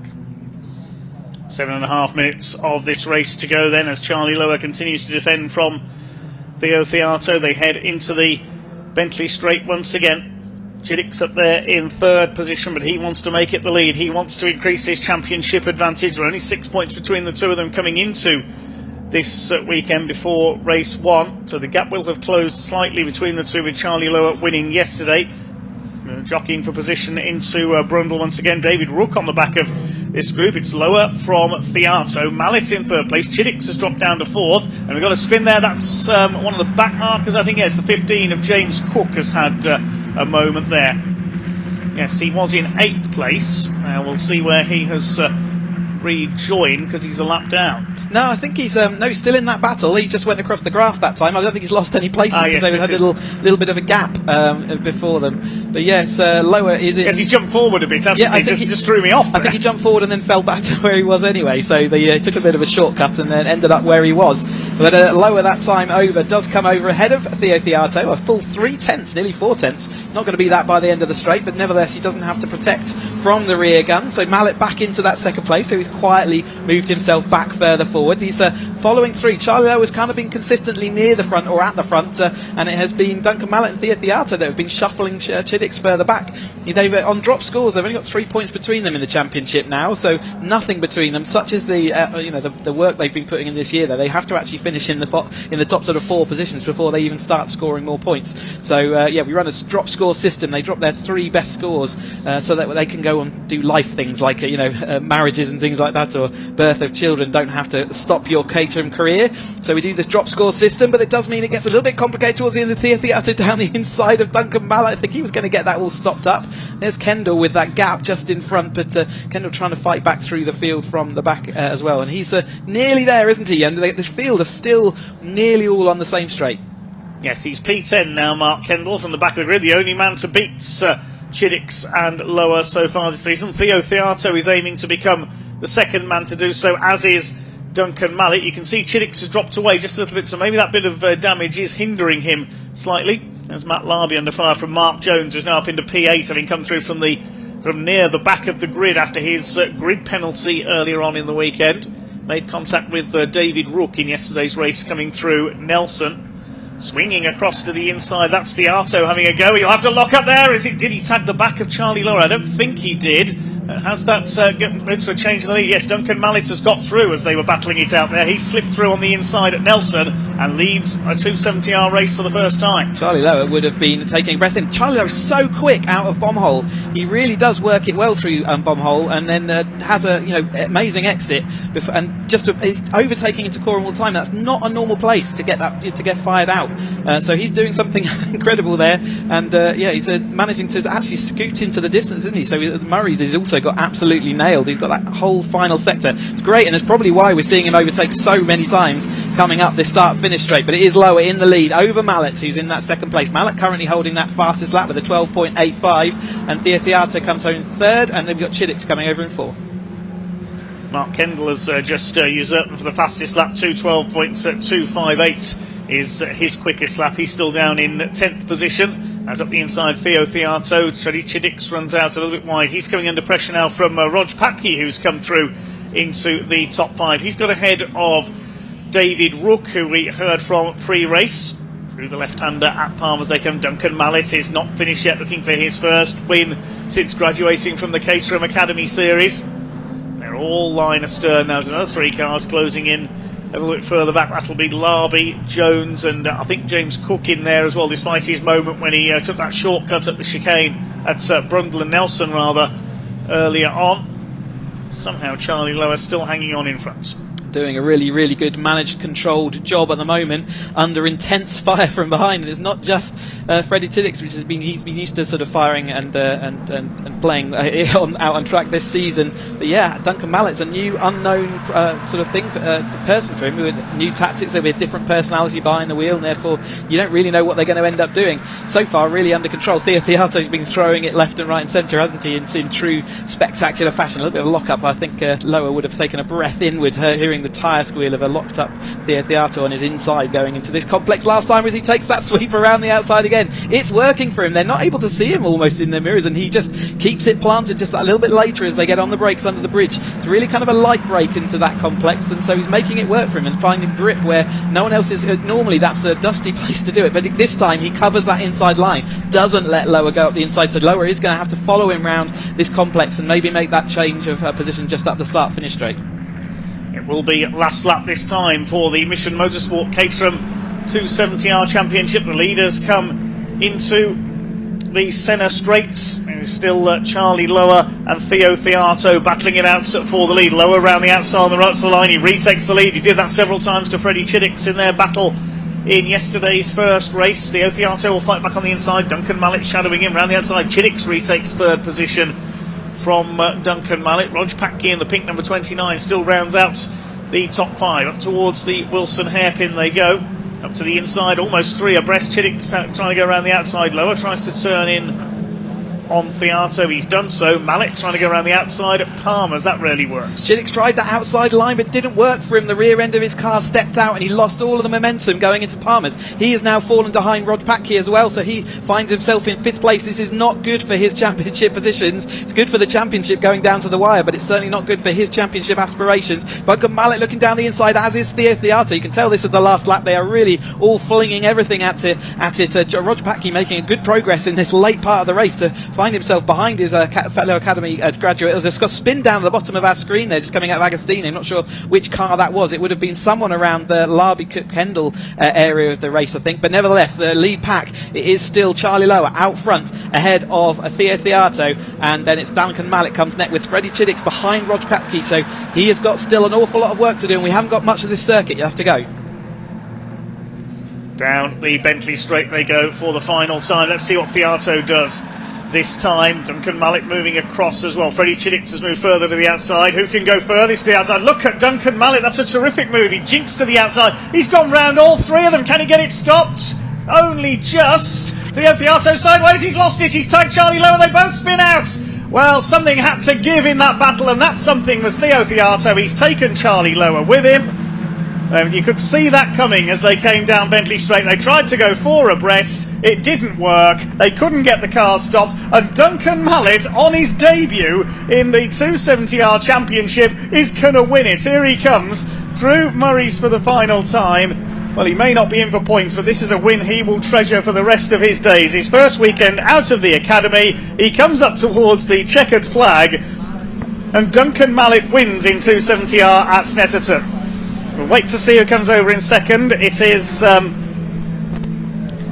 Patke, I think, who came over in second, and David Rook takes 3rd place. So what happened to Freddie Chiddick in all that as well? He's come across the line in 7th.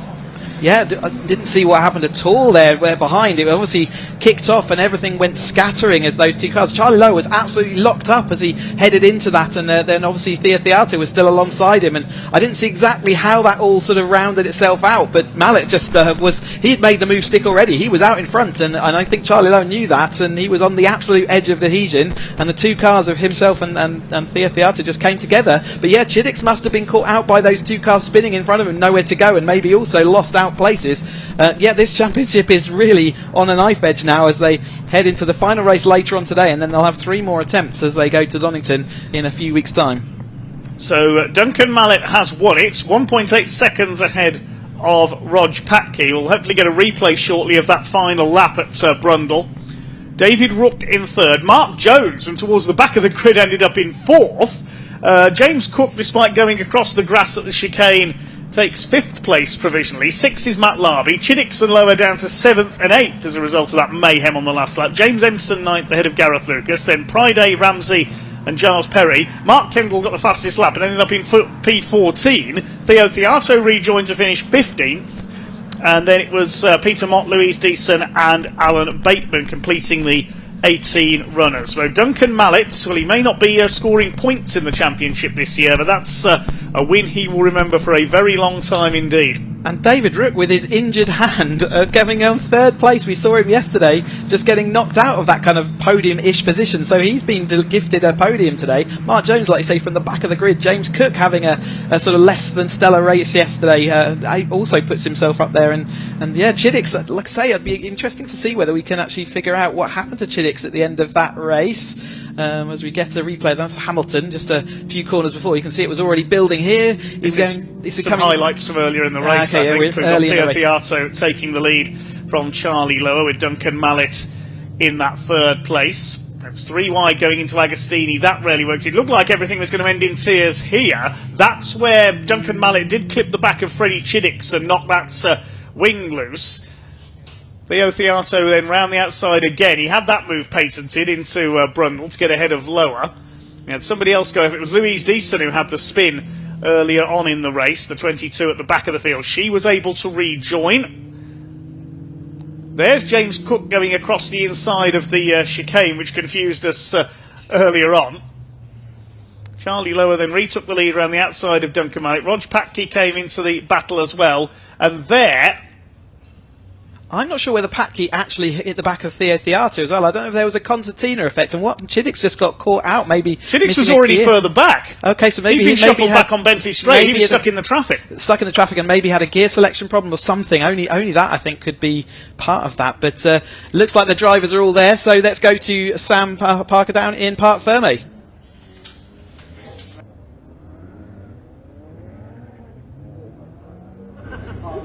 Goodness me, that was rather eventful at the end, and it's not our usual top three drivers. We have some different winners today. Duncan Mallet, let's move through. Everyone's very, very happy. Duncan, let's have a quick word.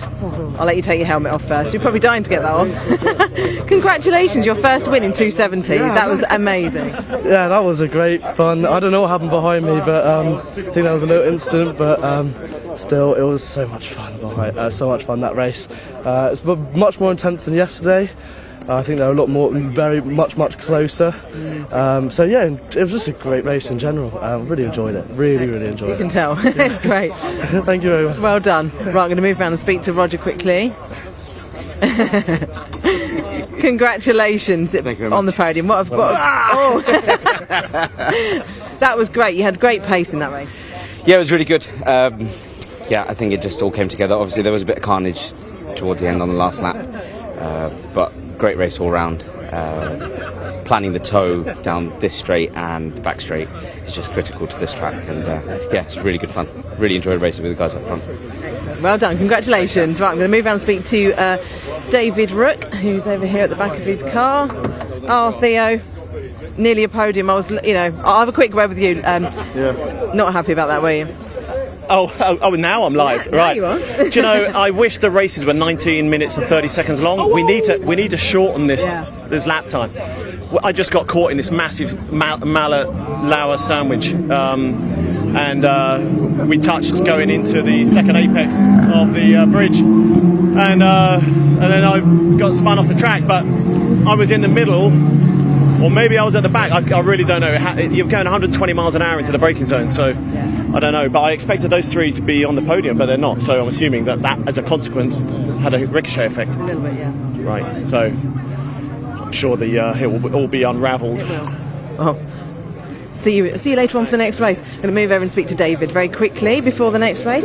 David, quick word. Congratulations on the podium. That makes up for everything else, doesn't it? That happened recently. It does. That was the front pack was just nose to tail. It was building. I thought I'll just sit back in because I was in a nice place where I wanted to be, and then under the bridge the chaos unfolded, and so an opportunistic but very, very pleasant podium for me. Excellent, after a very, very challenging couple of weeks. So I'm delighted with that. I know my kids are watching on the live stream, and my wife will be watching as well, so I owe them a huge thanks for tolerating this and all the chaos that I've created for them. So thank you very much, guys.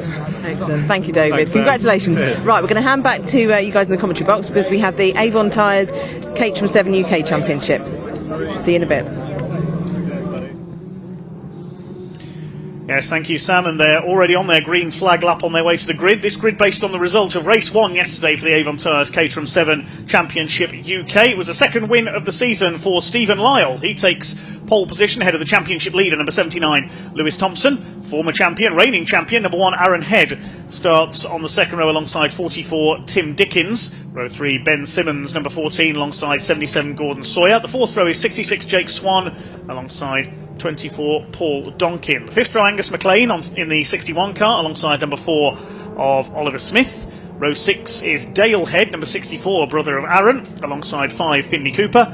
Row 7 is 93, Mike Evans, alongside 99 of Tom Eden. The penultimate row, 22, Gary Curtis, and 11, Carl Jones. He got a penalty for jumping the start in yesterday's race. And Chris Fraser, number 8, hopefully is there at the back. He had a bit of a collision with Carl Jones in yesterday's race at Wilson's hairpin, damaged the front of his car, so hopefully the team have repaired the Dutch Barn Vodka sponsored car for today's race. Yeah, fingers crossed. I did see it was a bit of work to do there, but they're good at it in the Caterham paddock at getting cars all back together and out on track. Top flight of Caterham Motorsport in the UK. They're going for the British Caterham champion, so it's a national championship. This is they've got plenty of horsepower under their right foot, 180 horsepower in a car that weighs about half a ton. So yeah, he is there. You can see him in that Dutch Barn Valkyrie. So he's figuring out whether the car is exactly where he wants it to be.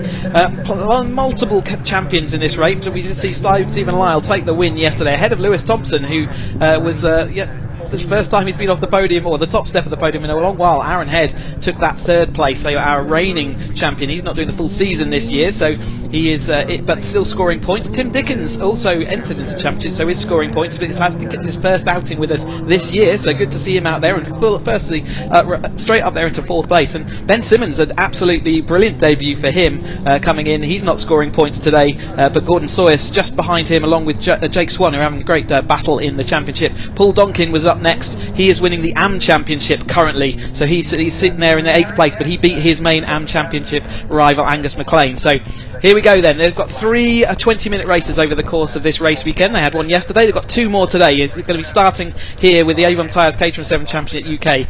How are they going to get on today? Can Lewis Thompson maintain or get back to the top step of the podium? He's in the British Racing green car with the yellow sponsor decals on the outside of the front row, alongside Stephen Lyle, the red and black car on the inside, row 2, with the black car with the red cage. That's Aaron Head, the reigning champion. The grey car of Tim Dickens, alongside him. The white car on row 3 is Ben Simmons. Alongside him in yellow is Gordon Sawyer. The red lights are on then. 20 minutes for the Avon Tyres Caterham 7 UK Championship. The revs are up and away they go. Super start by Lewis Thompson from the outside of the front row and down towards the first corner. Aaron Head tries to tuck in. Not the best of starts at all for Stephen Lyle. It's going to be Lewis Thompson who leads Aaron Head, and Gordon Sawyer with a lightning getaway from row 3. The yellow car up there into third place as they charge their way through these fastest of all Caterhams, the 420R base machines, up towards the Wilson hairpin. Lewis Thompson leads it. Head in second place. Sawyer third. Lyle is down to fourth from pole position. They've all made it through the hairpin for the first time. There is Chris Fraser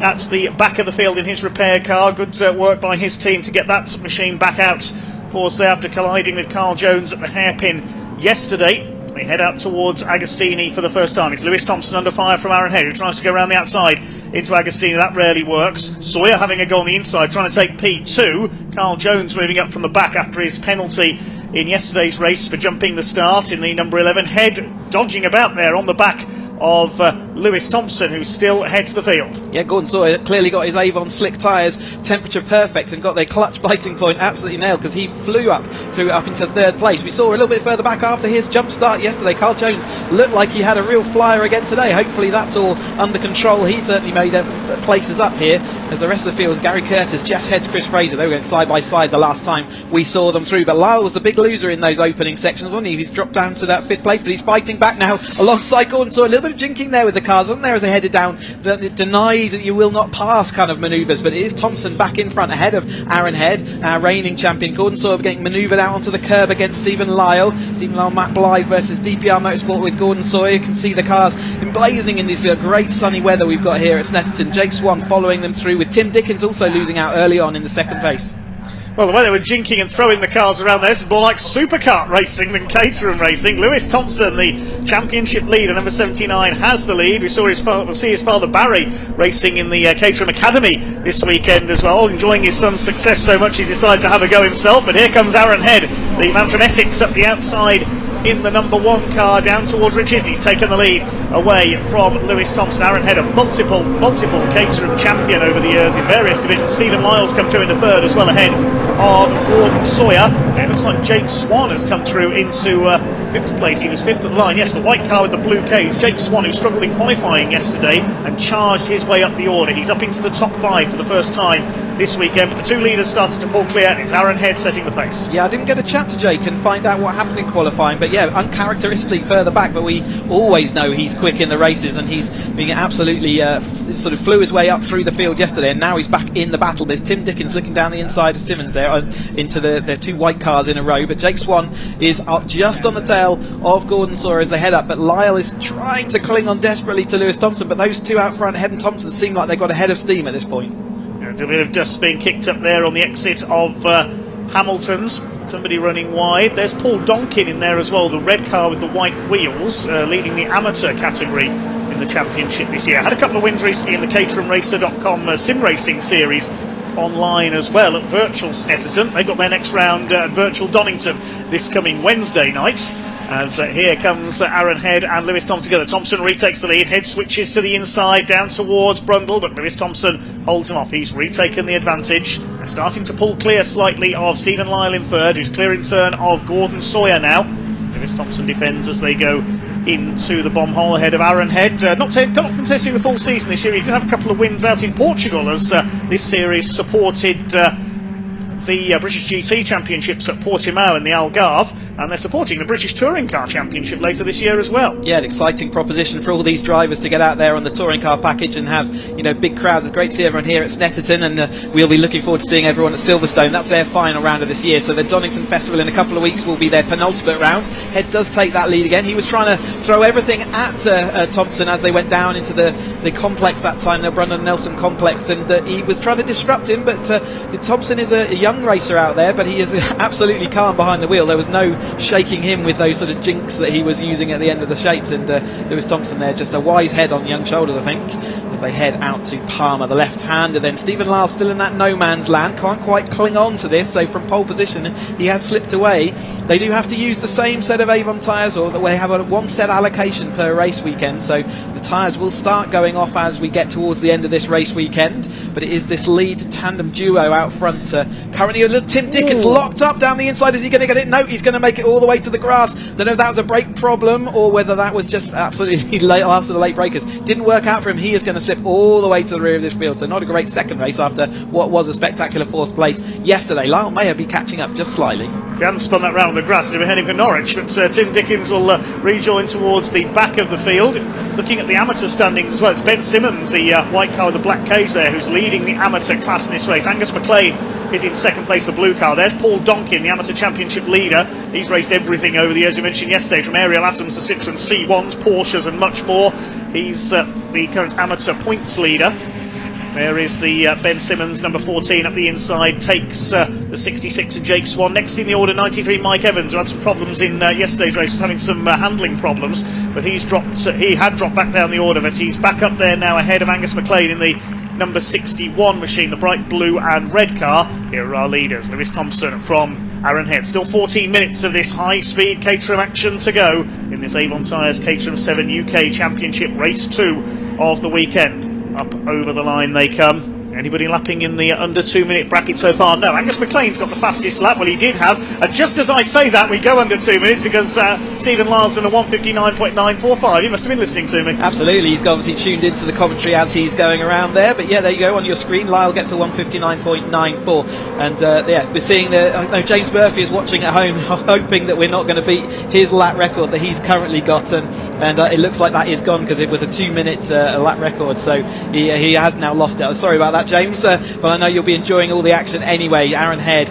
leads Thompson. Lyle has fought back with that new fastest lap, that new lap record. I checked yesterday's times actually just to make sure that we didn't beat that time yesterday, and it's Gordon Sawyer who now finds himself in that middle ground, but that middle ground has grown substantially, so I don't know what battling's been going on. Mike Evans and Swan behind were looking like they're battling, and I wonder whether that's now let that middle ground to Jake Swan was right up the rear panel of Gordon Sawyer, just a couple of laps back, but now it is going to be Gordon Sawyer in the middle ground. Lyle has fully caught up, and there is this following battle. Then Mike Evans does lead it now, and it is, I think it's Simmons and Swan fighting each other now, McLean and then Donkin. So the battle for AM is all coming back together in this chase pack here. So McLean's in that blue car, we've got Simmons in the white car just in front, and then we've got Donkin, the championship leader in the AM class, is just following along behind him. Ben Simmons having a go at Jake Swan then as Stephen Lyle moves to the inside, trying to make it 3 wide for the lead. We know he's just done the fastest lap, so he's really on it here, Stephen Lyle, and he goes through into the lead, third to first in one move into Brundle. Fantastic from Stephen Lyle, looking for win number 3 of the season. Had a win at Zandvoort in the Netherlands. Aaron Head had those 2 wins in Portugal. Every other race this year has been won by Lewis Thompson. A double at Alton Park, a treble at Zandvoort, including the postponed race from Alton Park when the meeting was called off early due to an accident. Crofty had a hat-trick and the other win at Portimao as well. So Lewis Thompson is very much the driver to watch here, looking for win number 10 this year. There's Mike Evans at the head of the second group, ahead of Swan. Then it's Simmons, McLean, Carl Jones up behind them as well, recovering from starting towards the back of the grid in this one. Personal bests all the way, and another new lap record for Lyle, 1:59.945. Is it going to be enough to keep in the lead? No, it's not. He's down to third, in fact, because Thompson and Head have gone through again, slipstreaming galore between these three at the front. Terrific stuff. Shows how much they're holding each other up, given that he's in third place as he comes over the line and still set the faster lap than the two that are in front of him. They're just tripping over each other as they head into the latter part of this race. Still not quite over half distance, are we? Still 11 minutes left to go. Still plenty of time to have action, and the 420R cars, the 7 Championship UK Championships, proving as ever to have some really lively racing. Gordon Sawyer, who was that man in the middle ground, is Jaws music is playing in Stephen Lyle's rearview mirror, isn't it, as he's watching that yellow car slowly come back forward. Gordon Sawyer, a previous Championship podium finisher in this year, the 420, the top class of Caterham Motorsport. As they head out, then it is Head in that now common sight of the pink roll cage out in front. Our reigning champion. Head's our kind of, it looks like going to be the main contender for championship this year. I think he can't sew up this weekend, but I think at the Donington Festival he'll be certainly looking to see whether he can sew this championship up, and he's doing maximum towards that process as he goes into the latter part of this race. Yes, he was 24 points clear coming into this weekend. Stephen Lyle will have cut the gap a little with that win yesterday. Aaron Head out of the slipstream. He's going to try and go around the outside into Brundle. Thompson's having none of it. Lyle closing up as well. And as we mentioned, Gordon Sawyer is just sneaking up onto the back of these three, thinking, well, if you're going to squabble with each other all the time, I'm going to take time out of you and try and sneak through and get a podium, says Gordon Sawyer. Stephen Lyle, well, the Jaws reference is he's going to need a wider Caterham in a moment to keep Gordon Sawyer behind, I think. I'm sure he will make that Caterham nice and wide. Interestingly, about 132 miles an hour with a normal wind condition down the end of the straight, and the limiter on this is about 136. So I wonder with the tailwind whether they're hitting that limiter, and that's why we're seeing Head unable to get through at the end of the long Bentley straight. So it could be that they're hitting that rev limiter. So keep an eye out for that. That's going to take away an overtaking opportunity if that is the case. Stephen Lyle just protecting away from Gordon Sawyer, who is now firmly joined this battle. We saw the black and white flag being displayed by the marshals, the driving standards flag on the start and finish line. That's for number 5, Finley Cooper, who's currently in P12. Presumably that's for exceeding track limits, so a warning for a couple of breaches there. Any more breaches of track limits and he'll be risking a time penalty.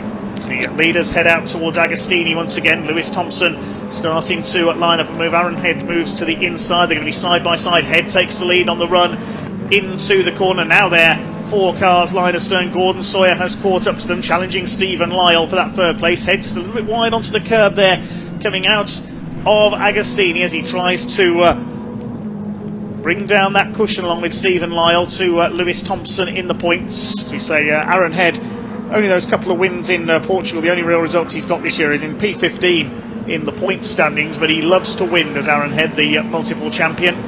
Further back in the order, there's Paul Donkin holding off number 99. That's Tom Eden. They're battling towards the lower reaches of the top 10. The DPR Motorsports run car of Paul Donkin. Top sim racer, as we already mentioned, as Lewis Thompson up the inside, Stephen Lyle up the inside. Thompson's retaken the lead. We rejoin the lead battle. Head just about turns it back and takes that second place, and Gordon Sawyer is now all over Stephen Lyle. Yep, so we've got DW Motorsport with Lewis Thompson out front ahead of DPR Motorsport, who's in second place currently. We've got Matt Blythe there with Stephen Lyle in third place, and another DPR driver there, Gordon Sawyer, in fourth. So teams also looking to see what they can achieve out of this action. It's McLean up next, Simmons and Evans running with RS Motorsport as well. So there's plenty of teams on show here doing their thing. It is Angus McLean currently heading that in the blue car. Sorry, Simmons is heading that the battle at the moment in the white car over the top of McLean, and it's still Donkin watching on. Donkin's had a great season, so I think he's still doing enough, but he would certainly like to move himself above his 2 amateur championship contenders. We're all going head to head into this. Gordon Sawyer seeing whether he can make a move, but Thompson has been demoted by Lyle down into third place. He had to do a bit of work to hold away Gordon Sawyer in that fourth place. Yeah, he got shuffled back there on the run into Rich's corner. Lewis Thompson got out slipstream by both Head and Lyle. Waiting to see what Gordon Sawyer can do now as well. Just over 7 minutes to go, so there's still plenty of battling to come. Aaron Head again positions himself to the inside on the run into Agostini to prevent anybody else from getting a run down that inside line, now breaking him into the corner.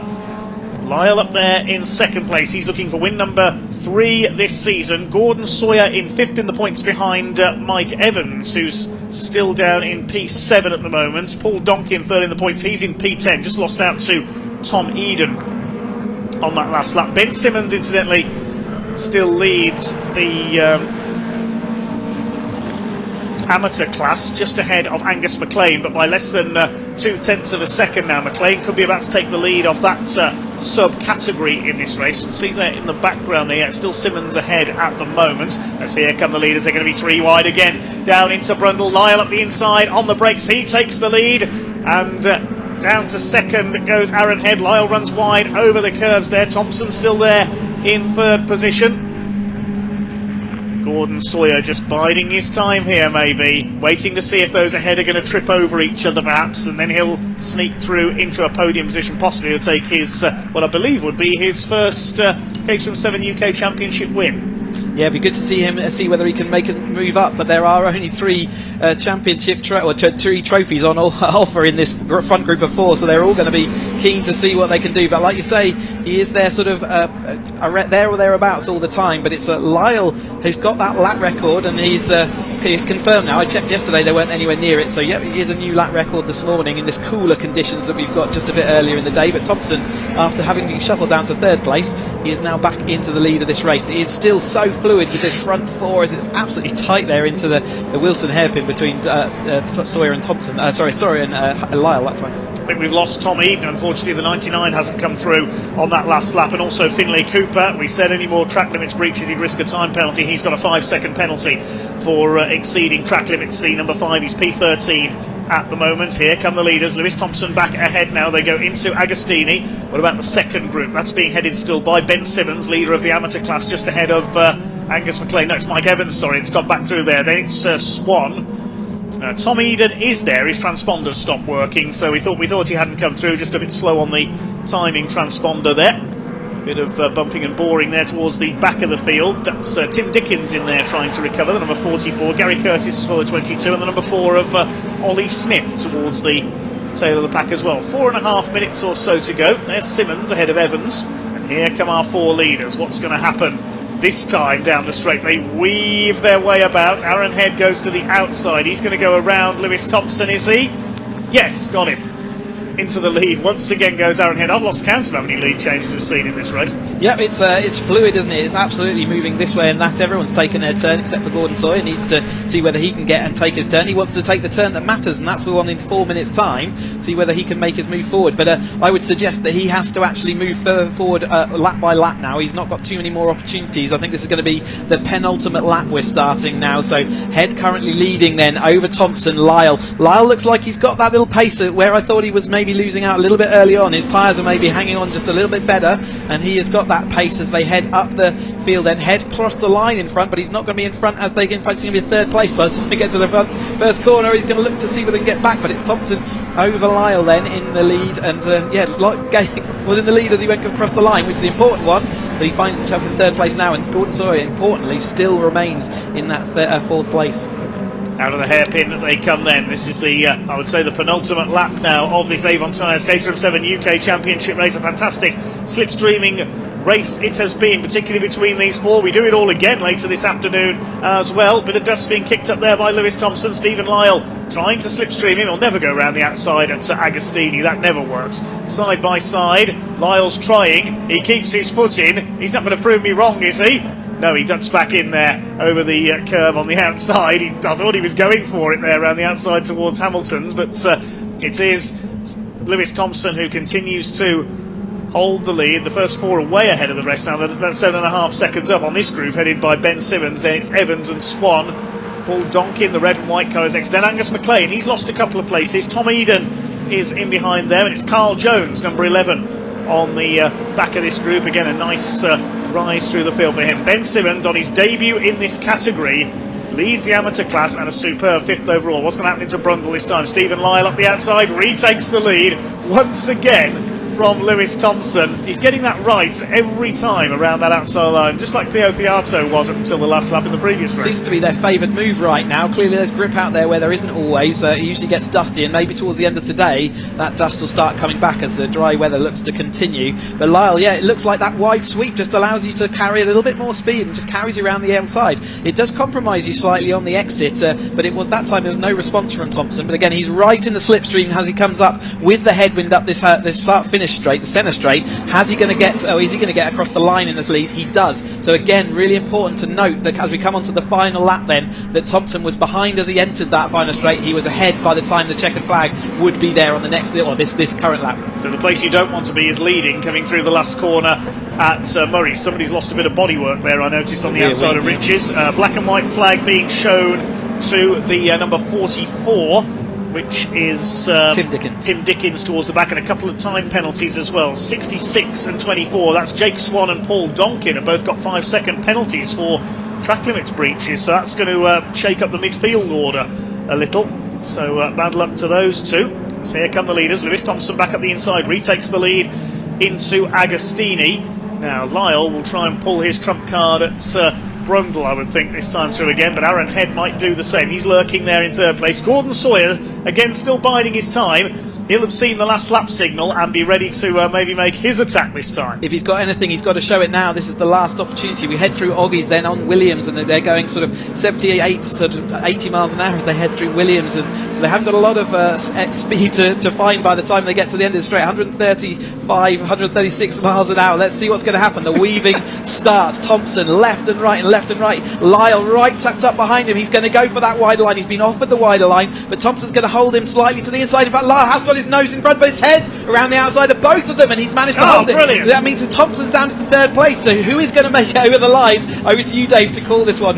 Well, I can't call this at the moment. It's possibly whoever's in third place coming out of Murray's for the last time at the moment. Thompson has that position. Aaron Head is where he doesn't really want to be at the moment, leading the race coming into the last corner. Can he hold it on the run to the line? You saw them weaving about there, coming down the straight like a snake. The snake now comes out of the final corner. Aaron Head gets his foot down. Has he done enough? Can Lyle and Thompson close up? I think Aaron Head is going to hang on. Over the line they come. Head wins it. It's a photo finish for second place, and Gordon Sawyer comes over in fourth. 0.585 of a second covered the four of them over the line. Aaron Head has won it. Lyle gets second from Thompson by 36 thousandths of a second. Gordon Sawyer is fourth, and we'll have to wait to confirm the rest of the midfield order because there are a couple of time penalties. It's Ben Simmons wins the amateur class in fifth place ahead of the 93 of Mike Evans.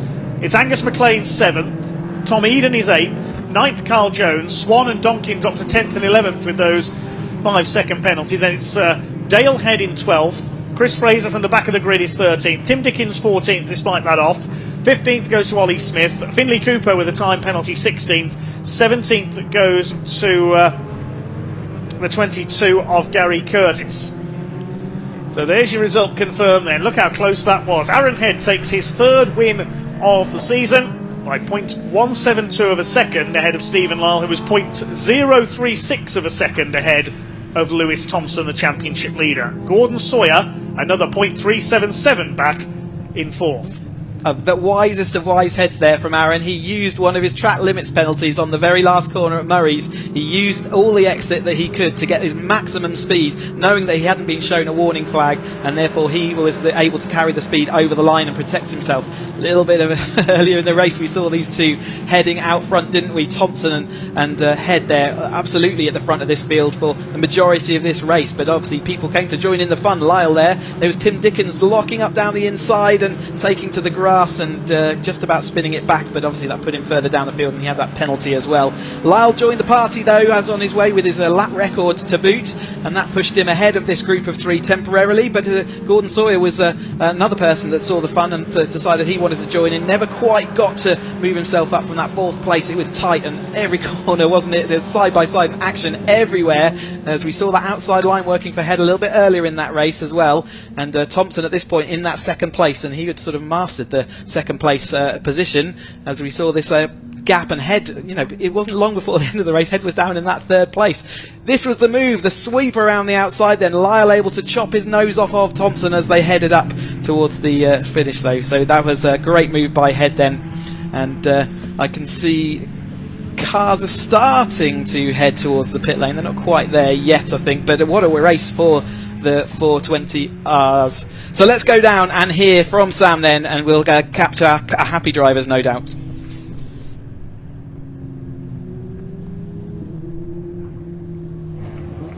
Goodness me, that could have been either one of those guys on the top three, couldn't it? Any one of those could have won that. Even Gordon Sawyer was in there.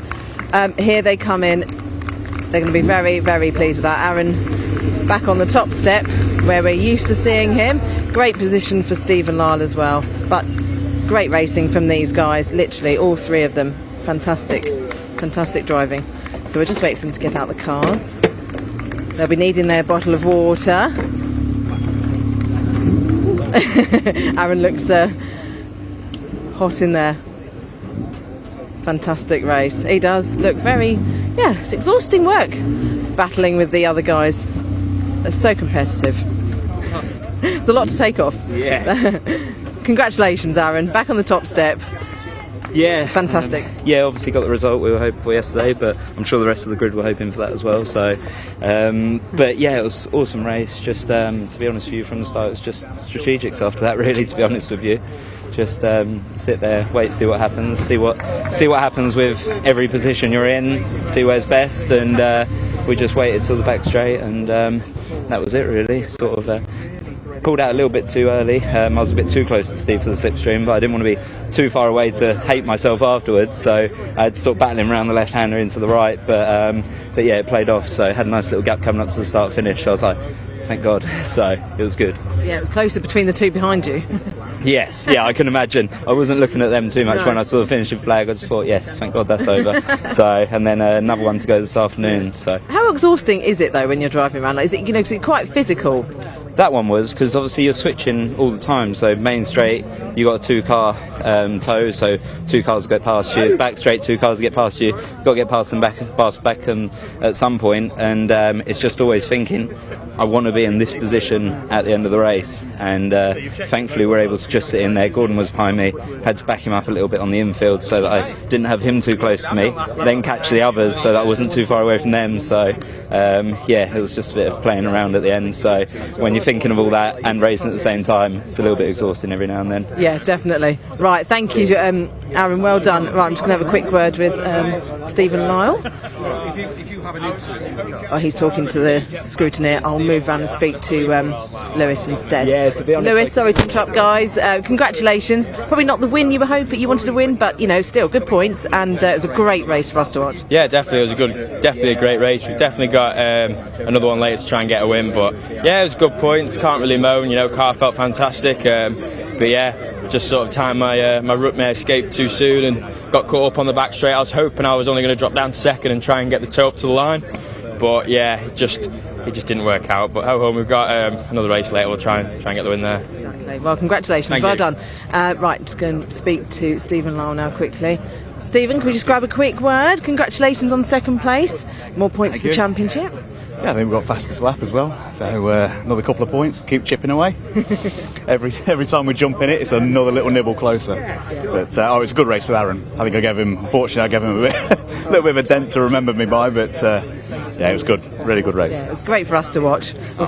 He put a bit of confidence in me on the last lap when he came around the outside, and I thought, it's Aaron, I get on with him, and yeah, I gave him a bit of room and he got through. But all good. Excellent, well done, congratulations. Right, we've got the mini challenge up next, so I'll hand back to the commentary box.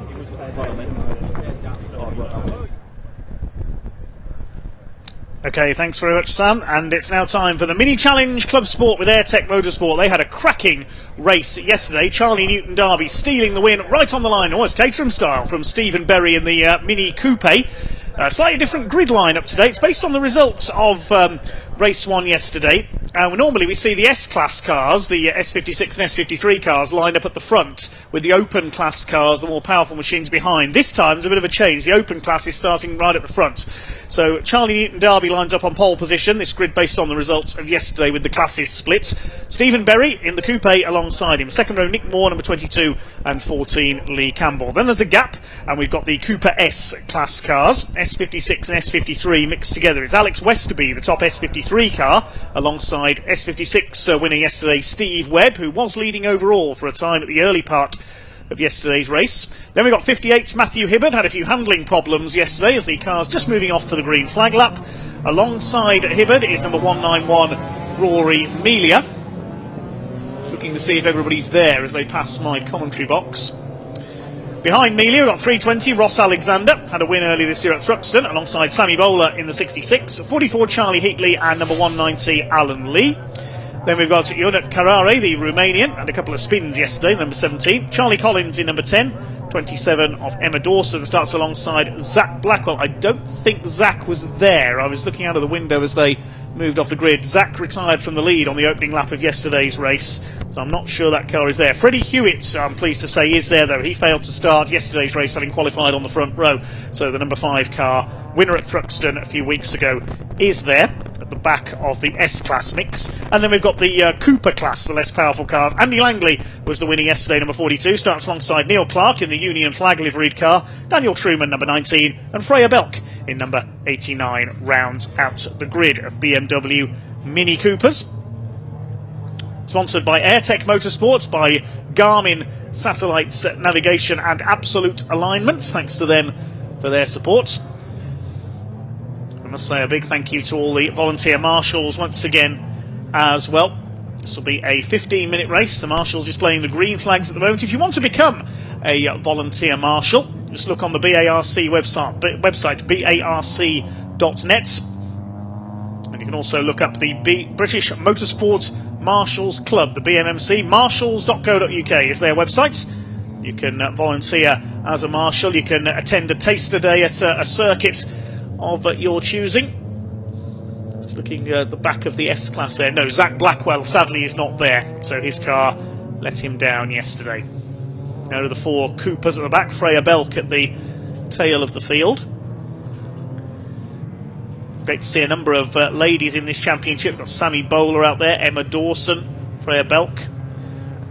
Chloe Hewitt as well, sister of Freddie, has been a race winner in this championship as well. Hopefully she'll be back racing soon.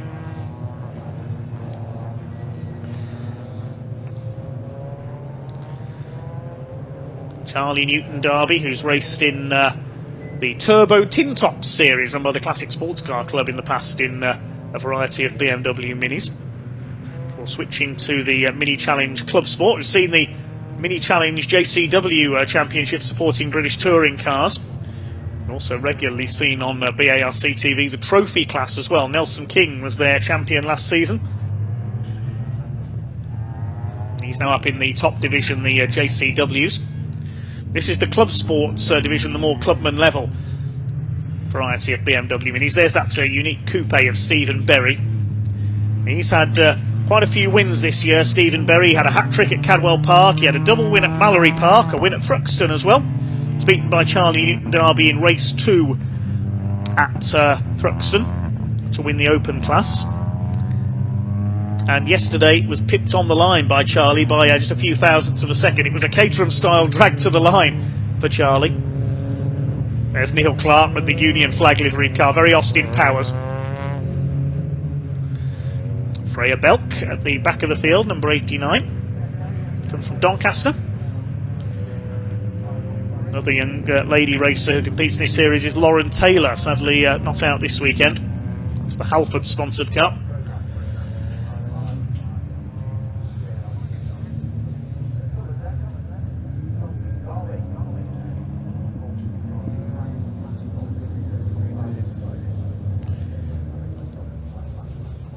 So up to the grid they come then. Charlie Newton Derby, the black car with the gold trim, the Rothermill Racing car, looking for his 3rd win of the season. Stephen Berry alongside in the Mini Mafia Coupe, the white and Dayglow yellow machine, looking for win number 7 in the open class. The black and yellow machine of Nick Moore, the former Hyundai Coupe racer, on row 2 alongside the blue and white of Lee Campbell, number 14. Then a gap to the S-Class cars headed up by Alex Westerby, yesterday's S53 class winner alongside the 56 class winner for Mini Cooper S R56 cars. That's Steve Webb, number 231, with the red headlights covers on his car. Look out for Matthew Hibbard as well. had some handling problems in yesterday's race, number 58. It's the grey and day-glow yellow car alongside the purple and black of 191 Rory Melia. Ross Alexander, the white and blue car, number 320 for A. Reed Motorsport, will be one to watch as well. Had a win at Thruxton earlier this year in a race that was interrupted by the safety car. That was when Emma Dawson unfortunately crashed out. So the red lights are on the gantry, then 15 minutes of mini challenge club sport racing gets underway.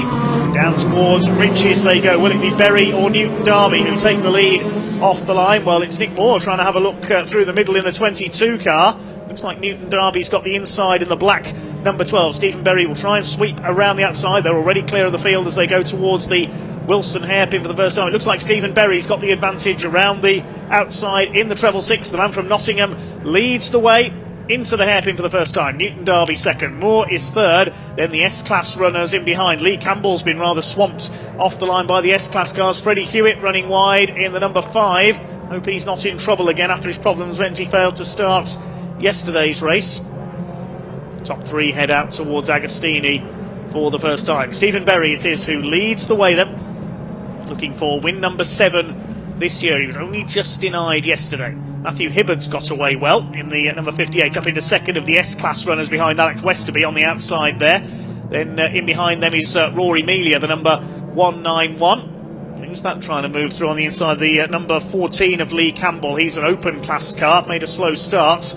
Got rather swamped there. He is the blue and white car. Just behind him, Ross Alexander, the 320, the man from Birmingham. They start to sort themselves out. There's Steve Webb. He didn't make the best of starts either. He's got Sammy Bowler on his tail. First 2 have already gone clear. There's Lee Campbell, the 14, the Airtech car. Here come the leaders. Stephen Berry being reeled in by Charlie Newton Derby. Battle is joined between these two once again. Charlie Newton Derby goes for the inside, and Stephen Berry didn't realise he was there. I don't think he went to turn in, then saw the black car on his inside. Newton Derby has now got the lead. Nick Moore, number 22, is in 3rd position. And it's the S-Class pack headed by Alex Westerby. Don't forget there's 2 subclasses in there, Class S53, Cooper SR53 cars and Cooper SR56 cars as well. Then we've got the more standard Cooper class cars at the back. The open class for anything over and above an R56 BMW Mini Cooper S. They come through to complete the first lap then. There's Lee Campbell ahead of Matthew Hibbard in the Bad Boy tuning car. Over the line goes Charlie Newton Derby. He leads the way by 0.8 of a second at the end of the first lap of this mini challenge club sport race with Airtech Motorsports, also Garmin and Absolute Alignments. There's Alex Westerby, the black and green car with the red wheels, holding off Rory Melia. He's running well. This is the battle for the front of the S category. 44, Charlie Heatley running a bit wide in there. Through the hairpin. Lee Campbell there on the inside, mixing it with the S-Class runners. Ross Alexander on the inside, attacking Matthew Hibbard. And behind Hibbard, we have got the number 231 of Steve Webb. Then it's Sammy Bowler, 66, and the 44 of Charlie Heatley. Heatley, one of a couple of drivers, Yonat Carrare and Zach Blackwell also, who've run in the Kumho BMW Championship. They had a class for BMW Minis over the last couple of years before rejoining this championship. Newton Derby still ahead of Berry for the overall lead. Nick Moore rather on his own in 3rd place now. Then this train of cars behind. There's Alan Lee, the white car, former motorcycle racer of many years. I was talking to A. Reed Motorsport about Alan's exploits yesterday. Had a big crash here at Snetterton on a motorcycle a few years ago at the bomb hole. He's known as T-Mal, we're told, the mighty Alan Lee. Where is he in the standings at the moment? He's P12 in the white car. We can move up the inside there. Ross Alexander coming under fire from Steve Webb, and Rory Melia as well. 3 wide into Brundle. Oh, that was close. Ross Alexander stays ahead in the Sitner Mini sponsored car. Of course, Sitner, the chain of dealerships set up by former British touring car champion Frank Sitner, BMW legend. Won the title in his M3 in 1988, pre-Super Touring era. Frank Sitner went into historic racing very successfully with Lola T70s, among other things, Frank Sitner, until sadly a heart attack stopped him from racing. There is Alex Westerby, still leads his class. Charlie Newton Darby, fastest lap of the race, 2:13.064. You can hear the whine of the superchargers in the more powerful of these BMW Minis. S53 is led by Alex Westerby. S56 is Ross Alexander, the blue car. Ooh, nearly some contact there as Westerby coming under fire, and Ross Alexander under fire from Rory Melia as well. This is like a scaled down touring car race. Maybe some of the touring car stars of the future in here. 3 wide in the hairpin, that's not going to work, and Lee Campbell gets turned around by Alex Westerby almost there. They gather it up again. There's damage on Westerby's car, I think. That was because of Matthew Hibbard was also diving down the inside. So Westerby, see if he's still leading the S53 class. It might be, yes, I think it's Matthew Hibbard now into the lead of that class. S56 is led by Alexander. What about the Cooper class? It's Andy Langley leading that. Further back in the order, he's down in P16. Still at it in the lower reaches of the top 10 here. Things settling down slightly, but not by much. There's Steve Webb, the red, back to his car. Teammate of Zach Blackwell, who sadly failed to start this race. His car broke down yesterday. The mint green car there is Charlie Collins, number 10. Wait to see the Cooper class come through hopefully as well. We can see what's going on there. Now Freddie Hewitt is still struggling, I think, with the number 5 guy. He's down to P17. Previous race winner at Thruxton this year. There's Matthew Hibbard. He leads the S group now. There's Alex Westerby behind him. A little bit of damage to the front of his car, that bit of contact. Up the inside, Steve Webb takes Rory Melia, number 191. Behind them, Ross Alexander. That means Rory Melia is now leading, I think, the S56 class.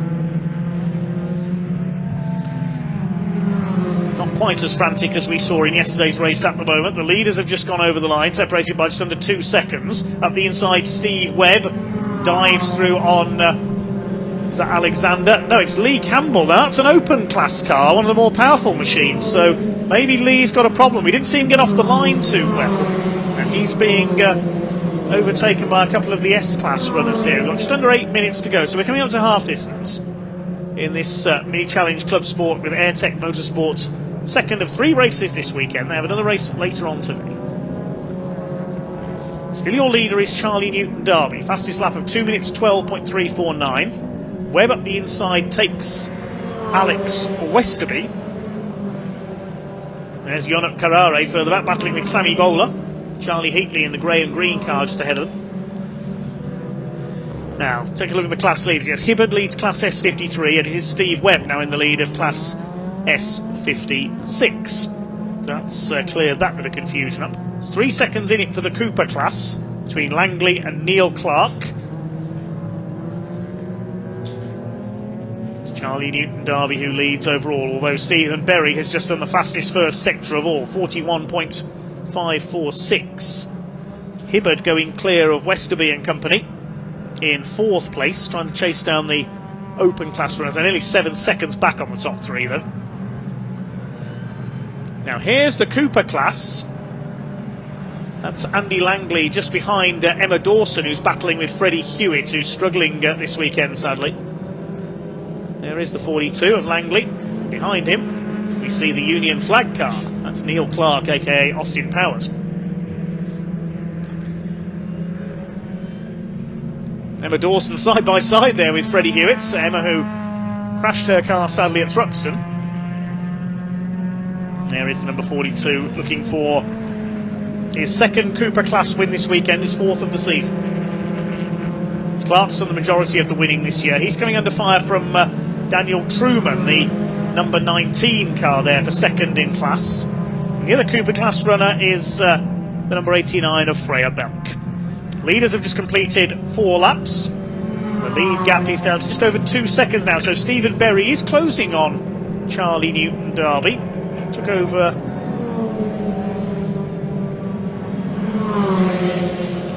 did his personal best, I should say, last time through Stephen Berry. He took a few tenths out of him. Here's the battle in the S-class. Steve Webb ahead of Lee Campbell, the open class runner, and Alex Westerby, but they're still behind Hibbard, who leads Class S53, the grey and yellow car.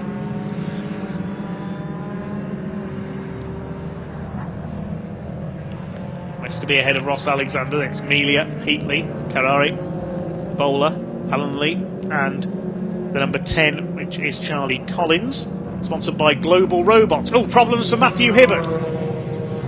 Hibbard's broken, cloud of smoke there. The S53 class leader is out. So that will give the lead of that category to Alex Westerby, number 37. And Steve Webb, number 231 car for Shear Motorsports, teammate of Zach Blackwell, upholding honour for the team after Zach failed to start. Holding off Ross Alexander and Lee Campbell. Yes, that's Campbell behind him, the blue and white car. See what the lead gap is in a moment between Newton Derby and Berry. This is our third place man. We haven't forgotten about Nick Moore either. Was very pleased to be on the podium in yesterday's race as well. 22 car run by Grange Motorsports by EAC. Here comes Lee Campbell, number 14, the Blueprint racing car displaying the colours of Airtech Motorsports, chasing the 231 of Steve Webb, the S56 class leader.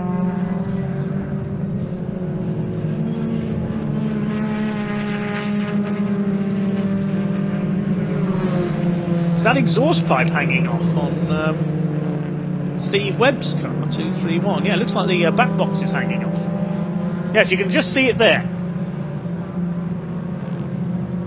If that gets any worse, he might get flagged in for that, Steve Webb, the 231. And in fact, is he slow there off the... No, that's it, because it's a more powerful car, isn't it? The Lee Campbell car is an open class car. There's the leader, Charlie Newton Derby, looking for his second win of the weekend. Chased by Steve Berry in the coupe. Lead gap a little further out now to 2.4 seconds.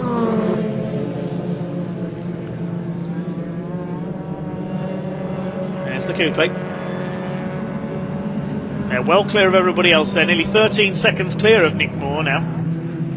Campbell up to fourth, then it's Webb. He leads Class S56. It's Alex Westerby leading Class S53 because we've lost Matthew Hibbard.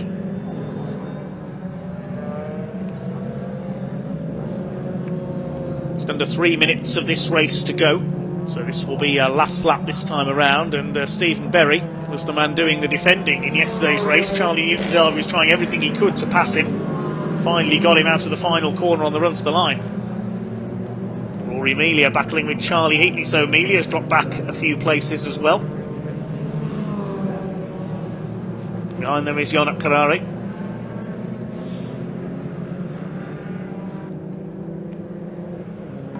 Cooper class is still led by Andy Langley, further behind this group. That's Sammy Bowler, the 66. There are the leaders coming through to start their final lap. Charlie Newton Derby has led all the way over Stephen Berry. In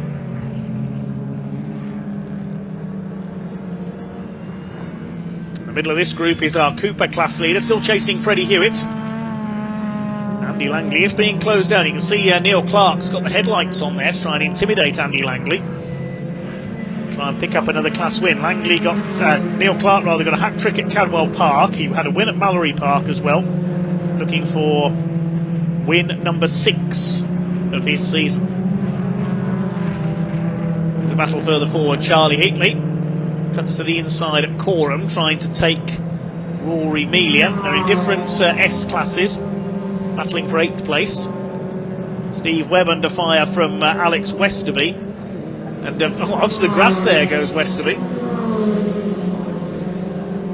I don't think Steve Webb could see him there, but Webb possibly slowed by that damaged exhaust. Less than a minute to go now. We are on the last lap. It's still Charlie Newton Derby who leads the open class and leads overall.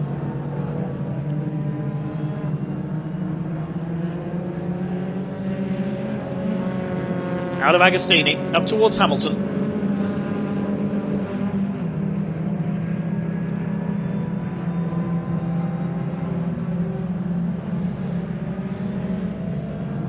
Don't think Steve Berry's going to do it. Looks like Charlie Newton-Darby has got this race pretty much in the bag. The man from Chichester in Sussex, in the Rothermill Racing BMW Mini Cooper. There's some battles down in the midfield. This is Rory Melia in P8 and Charlie Heatley behind him. Yonat Carrare rounds out the top 10. Charlie Newton-Darby has pulled away from Stephen Berry now on this final lap.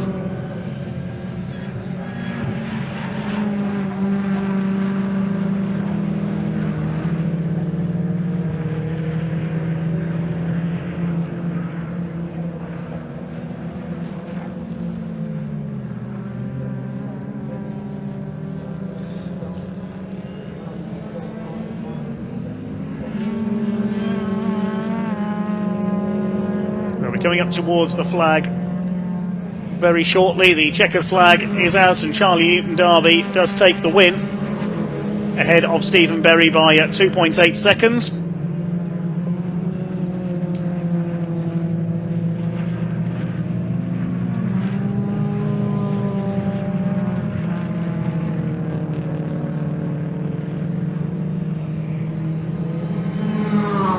Nick Moore comes over in third position, nearly 20 seconds down on our two leaders. Fourth is Lee Campbell. Steve Webb takes fifth and wins Class S56, and Class S53 will go to Alex Westerby.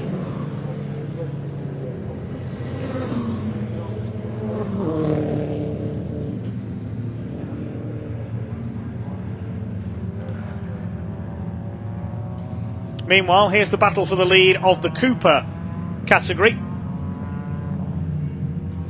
Andy Langley still ahead of Neil Clark. Now let's see if Neil can make a move up towards Coram.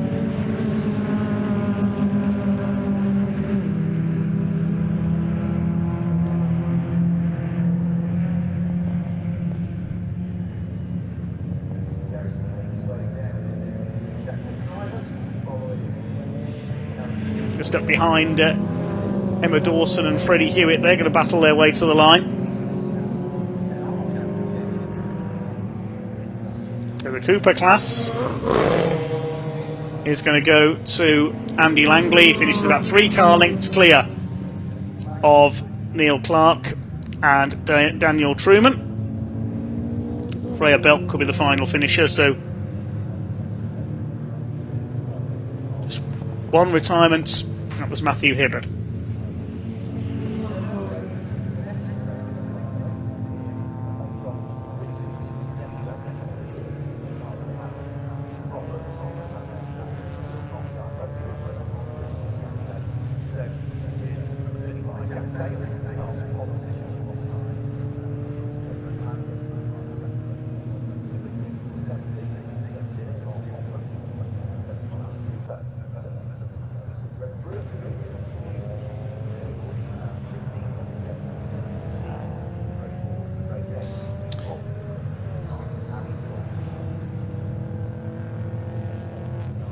So the provisional results of that one, thanks to TSL timing, Newton-Darby takes the win by 2.85 seconds ahead of Stephen Berry, with Nick Moore in third and Lee Campbell taking fourth.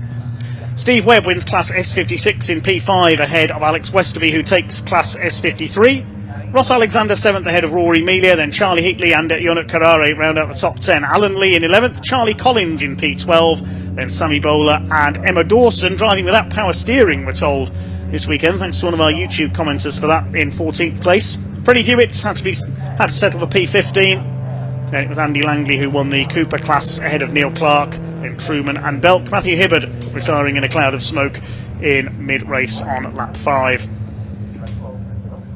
So Charlie Newton-Darby makes it 2 wins for the weekend ahead of Stephen Berry. A slightly more clear-cut victory that time around. Let's have a look at some highlights of that race. There was a good battle in the early stages. Stephen Berry went to turn in at one point at Brundle and didn't see Charlie Newton-Darby was there. Just managed to pull up in time. A 3-wide moment into the hairpin. Didn't quite work out between Alex Westerby and Lee Campbell, but Lee was able to fight back up the order. Emma Dawson had a good battle with Freddie Hewitt, who's had a tough weekend, the Thruxton winner so far, hoping for better fortunes in race 3. Cooper class, meanwhile, won by Andy Langley. Steve Webb having a decent battle with Alex Westerby, the 2 top S-Class cars in the closing stages. So we'll head down to Ewan Dunlop in just a moment in Parc Fermé to talk to our winners.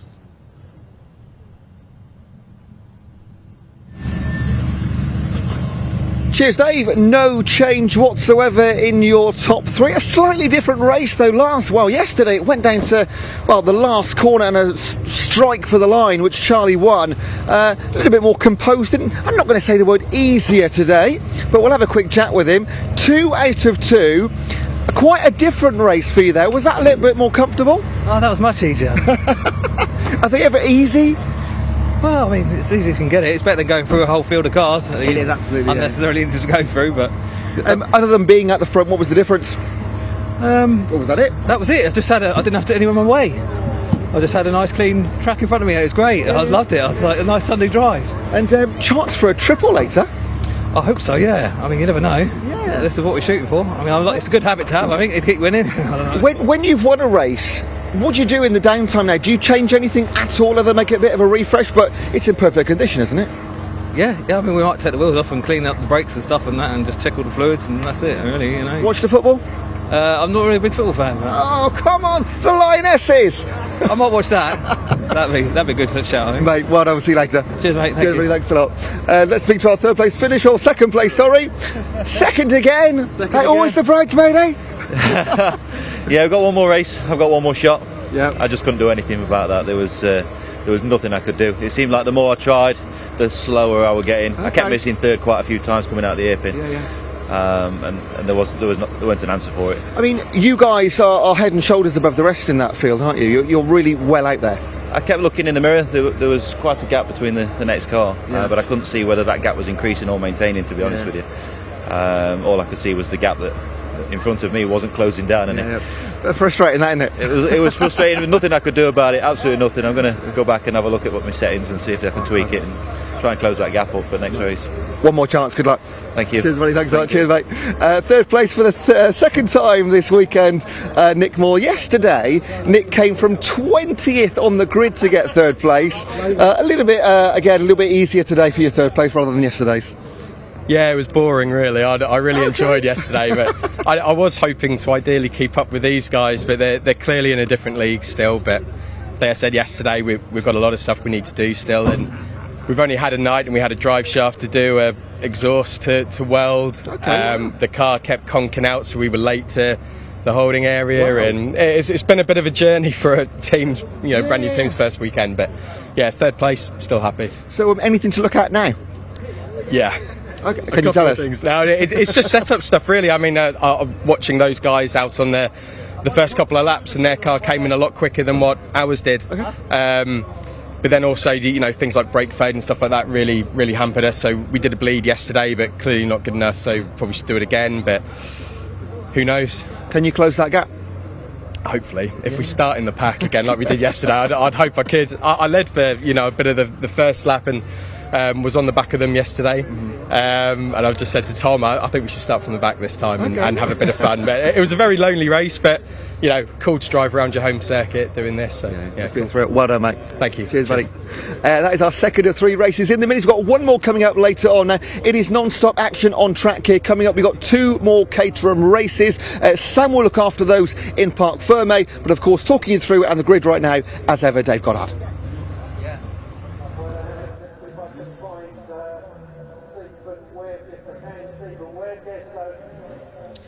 Okay, thanks very much, Ewan. It's now time for Caterham racing once again. So Chris Hutchinson rejoining us. It will be the Motto Caterham 7310R Championship. Their second of 3 races across the course of this weekend. We have had a couple of cars withdrawn after a couple of incidents yesterday. Robert Bullen, number 85, won't be out in this next race. And also number 98, James Hall. We saw some contact with Jeff Price in yesterday's race at Agostini. James Hall's car sadly beyond repair for this next race. grid based on the result of yesterday's race. It was a win on that occasion for the championship leader, number 35, Jack Sales, who took the victory. And he'll line up alongside number 11, Taylor O'Flanagan. He's taken 3 wins this year, Taylor O'Flanagan. He had 2 wins at Thruxton, 1 at Silverstone. Jack Sales had a hat-trick at Croft for his 3 wins this year, took a 4th win of the year yesterday. The other winners this year, Lars Hoffmann, the German, took a hat-trick at Alton Park on opening day and a win at Silverstone as well. This year's other winners, Harry Cook, number 9, had a win at Silverstone, as did Dominic Mansberger, the German. He had a hat-trick at Zandvoort as well, but will not be competing, we're told, in the rest of the championship. Tom Willis, this year's other race winner at Thruxton, but he's not out here this weekend.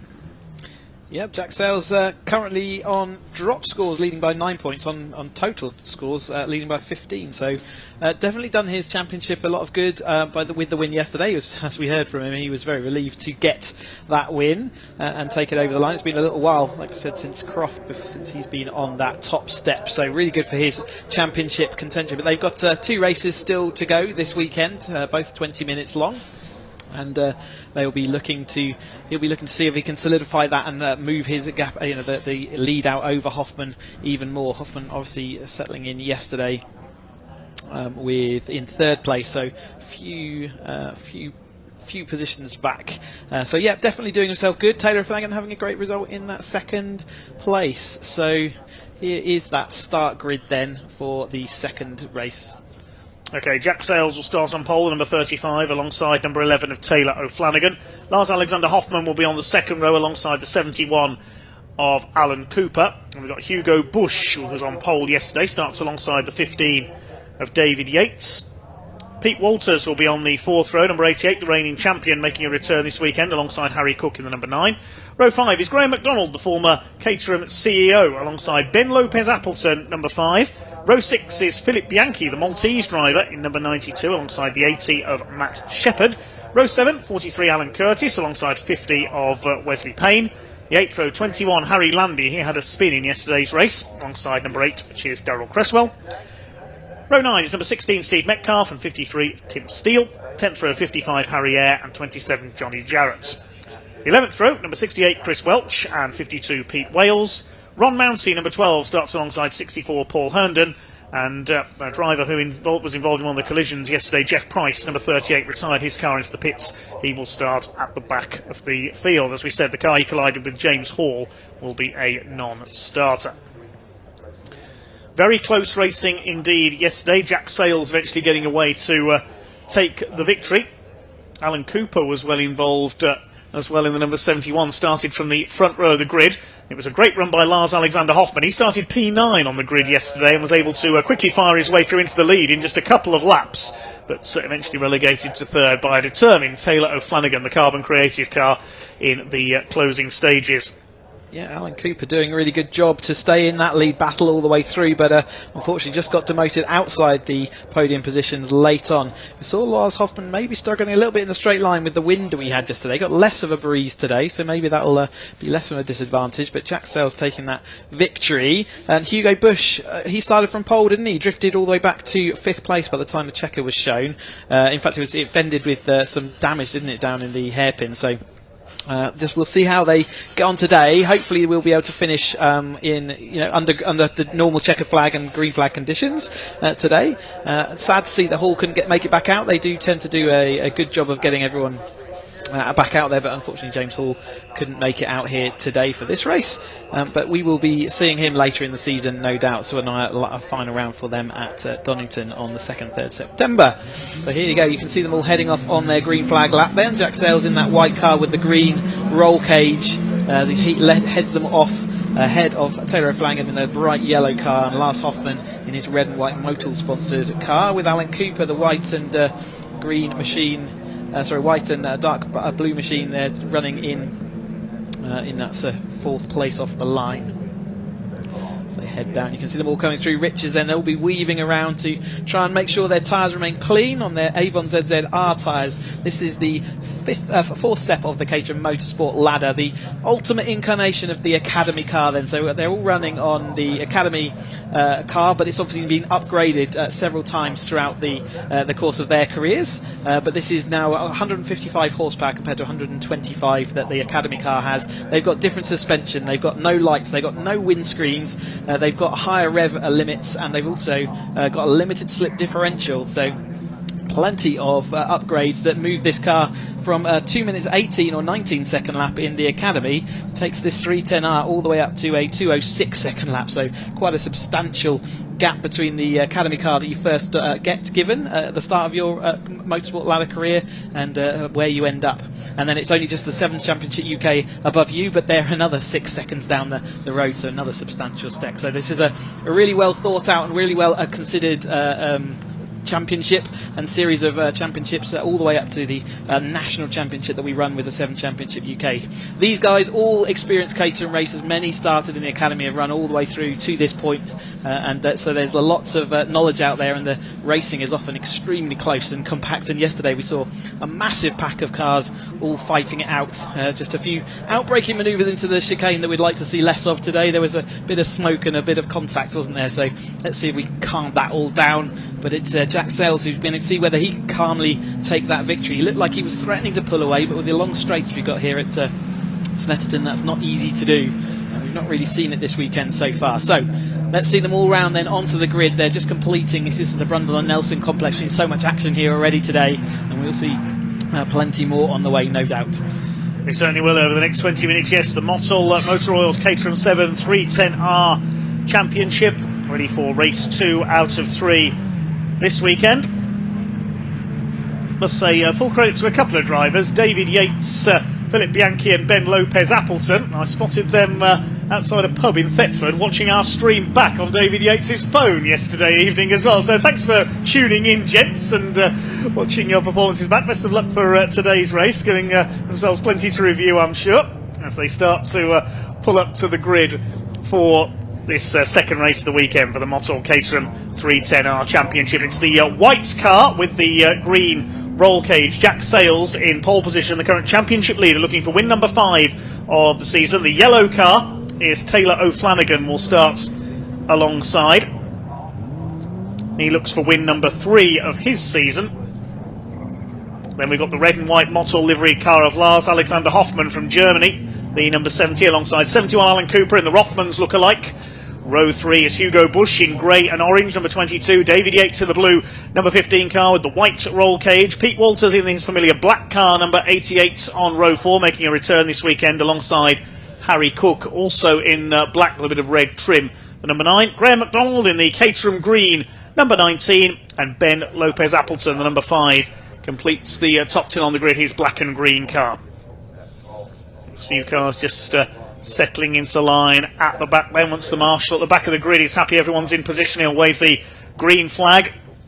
Then over the next few seconds the red light will come on the gantry, and when it goes out we will be underway for 20 minutes of racing. This will be a cracker for the Caterham 7 310R Championship, supported by Motul. The red light comes on above the marshal's post, the revs are up and away they go. Good start by Taylor O'Flanagan, decent start by Alan Cooper as well from the outside of the second row down towards Riches. They head for the first time. It's O'Flanagan who's got the advantage. Trying to go to the outside is Jack Sales, but it's the yellow machine that leads the way. Lars Hoffmann slots in third place. Cooper is in fourth position. David Yates has dropped back a little, I think. No, it's the other way around. David Yates is up into fourth, and Cooper, after a great start off the line, managed to I don't know if the gear change issue or got caught out, but he is now behind Pete Walters, so he has dropped a long way back. David Yates having a stellar start, but like you say, off the line Cooper got a great launch, so I'm not sure what happened then, but not as good a launch as Taylor O'Flanagan, who puts himself straight in front of Jack Sales. And they've got Hoffmann in that third place, then it is Yates, then it's Hugo Busch running along just behind them, and behind Busch it looks like that is Pete Walters, with Cooper sort of deep in his real tracks. Yes, apologies for the mix-up there, the two blue cars. Jack Sales just about holding second place there from Hoffmann as they go into Agostini for the first time. The 53 of Tim Steele up there on the outside. One of the few Caterham drivers who occasionally drives his car on the road to events, Tim Steele. Some of these Caterhams are road legal. in the lower divisions, of course. That was when he was a road sport, I think, we used to do that and still had the headlights and so on in place. But it's Taylor O'Flanagan who leads the way into the right-hander at Williams, ahead of Sales, Hoffman, Yates and Bush. That's your top five. Graham McDonald twitching about a bit there further back in the pack. Coming through at the tail of the field there, the number 12 car, that is Ron Mounsey, as they head down the straight for the first time, down the back straight towards Brundle. Lars Hoffman moving to the inside, David Yates on the outside of the back, 3 wide. This is going to be a big squeeze, and Taylor O'Flanagan has just about kept his lead there in the yellow machine. They're all concertinaing together behind there. Hoffman's up into second place, Sales goes down to third, side by side between McDonald and number 5 of Ben Lopez Appleton as they come out of the bomb hole as well. Yeah, it's absolute intent there by Hoffman. He was forcing that issue with Jack Sales, forced him up onto the sausage curb as well. So he's absolutely putting his foot down and saying, nope, not today, Jack. You're going to have to work your way through. And as I say, early part of this race, there's no point fighting that too heavily. We watch Matt Shepherd there, just ahead of Bianchi. I think that is, fighting their way up through over the start-finish straight then to complete their lap. Is definitely, so it's Hoffman out front ahead of, so Hoffman's actually gone through up the straight that time ahead of Taylor O'Flanagan. Jack Sales into that third place, still David Yates in fourth. Then we've got Cook up next and seeing whether he can maintain his fight for the lead this time through, up 3 places that time, and Bush just dropping back with Cooper and Walters. Hoffman just about keeping the lead on the outside there through the Wilson hairpin. David Yates wants to get himself into a podium position here as well. He's on the tail of Jack Sales as they come through the left-hander at Palmer's. Then it's Harry Cook next in the order ahead of Hugo Bush, then Cooper and Walters.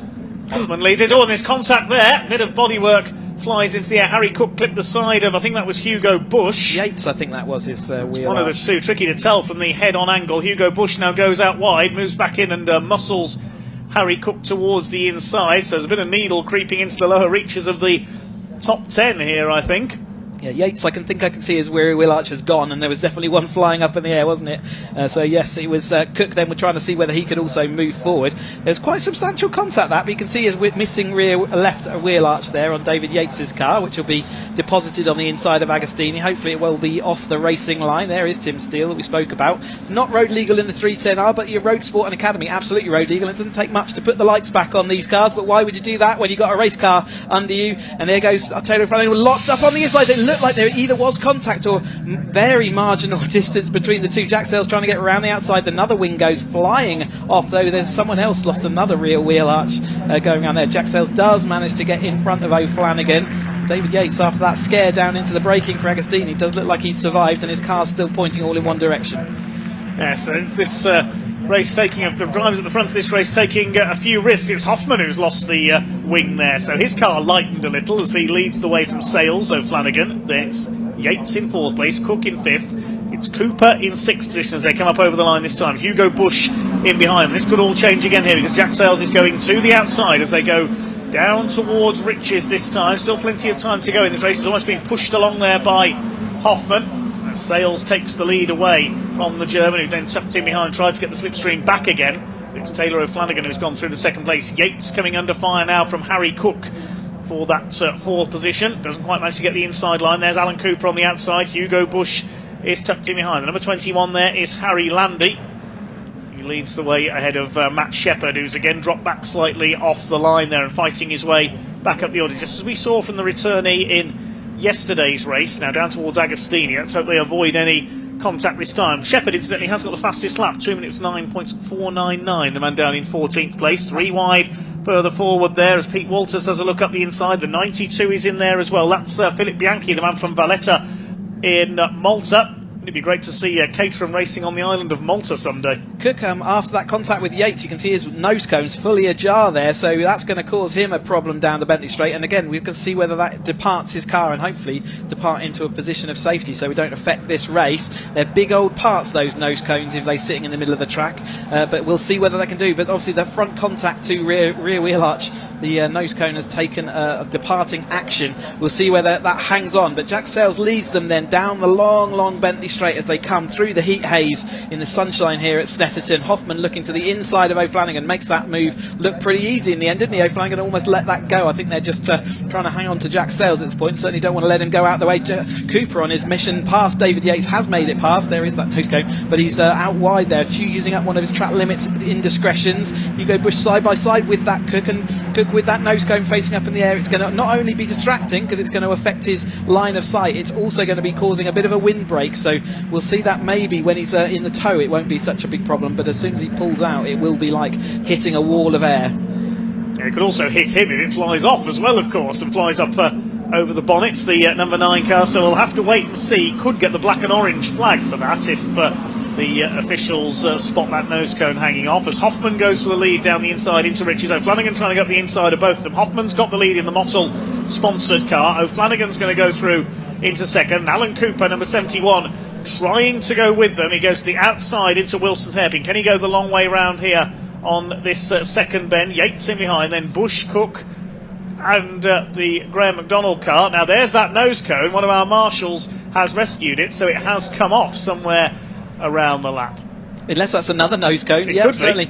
Great to see the marshals there having enough of a gap out there. You saw the double wave yellows covering. Thank you ever so much to all our marshals for everything you do. Let us go racing. See that Yates' wheel arch on the inside, as it is Hoffman out front then. O'Flanagan in that second place. Jack Sales sits in that third place just waiting, and then it is Cooper who's made his way past Yates. Then it's Hugo Bush and Cook. So is that nose cone? I think it's no, still that's somebody else's nose cone the marshals have rescued. So Harry Cook's nose cone, you can see still hanging on in there. So that's someone else that's lost their nose panel as well. I'm trying to see who it is as they come through there. Jeff Price, I think that is. Yes, at the back.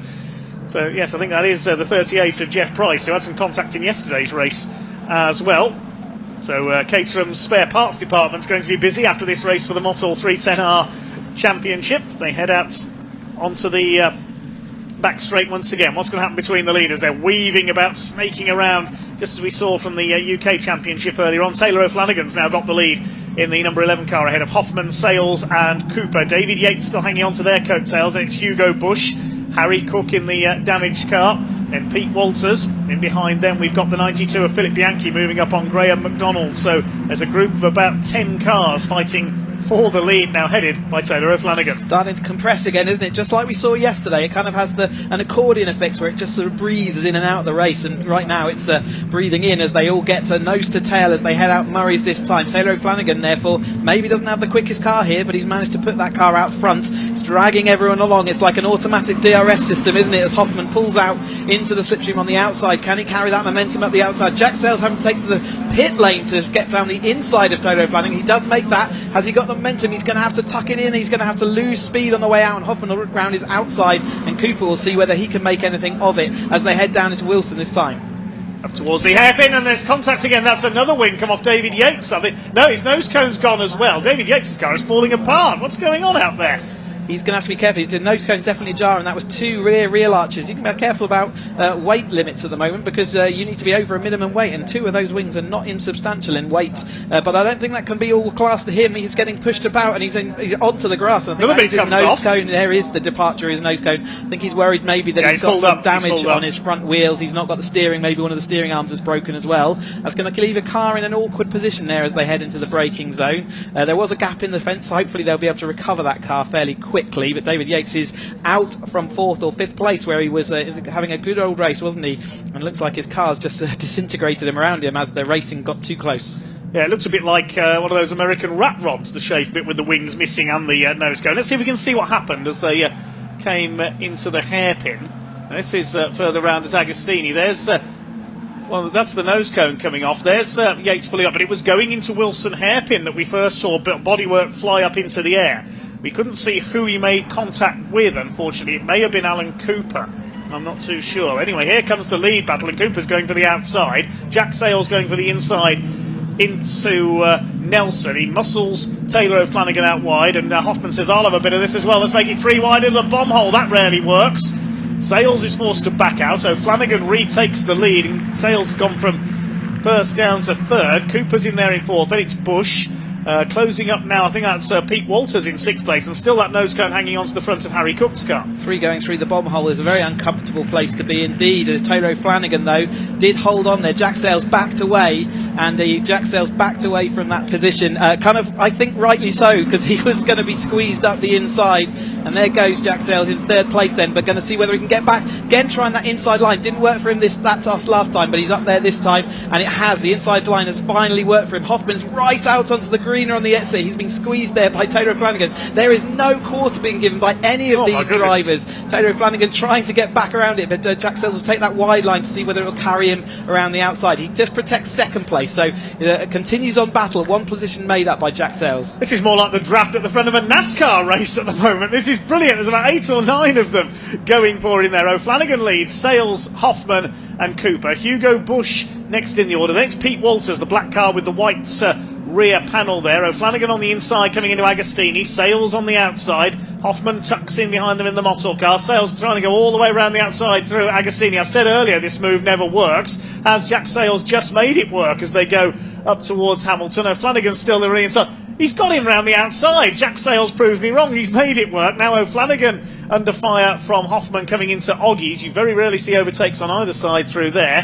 Hugo Bush, who qualified on pole for race 1 yesterday, is closing up as well. Bit of dust being kicked up by Walters and Cook behind. Cook is being shown the black and orange flag then for his nose cone. It does, some tracks don't they let it kind of go when it's been holding on for this long, but it looks like the marshals here have shown in the black and orange meatball flag as they head down the straight. Then let's see whether he does put in. It's hard for him to spot that as they go over the line, sort of nose to tail. Now I've seen a couple of bits already of wheel banging. Jack Sales out into the dust that time, didn't have any room, trying to hold off from Cooper, but we've definitely seen wheel banging between Taylor O'Flanagan and Jack Sales a couple of times, and that time there was even more contact, I think, between Hoffman and Taylor O'Flanagan. They have cut their margins down to negative. They need to get that a little bit further out, otherwise we're going to see more wings departing their bodies.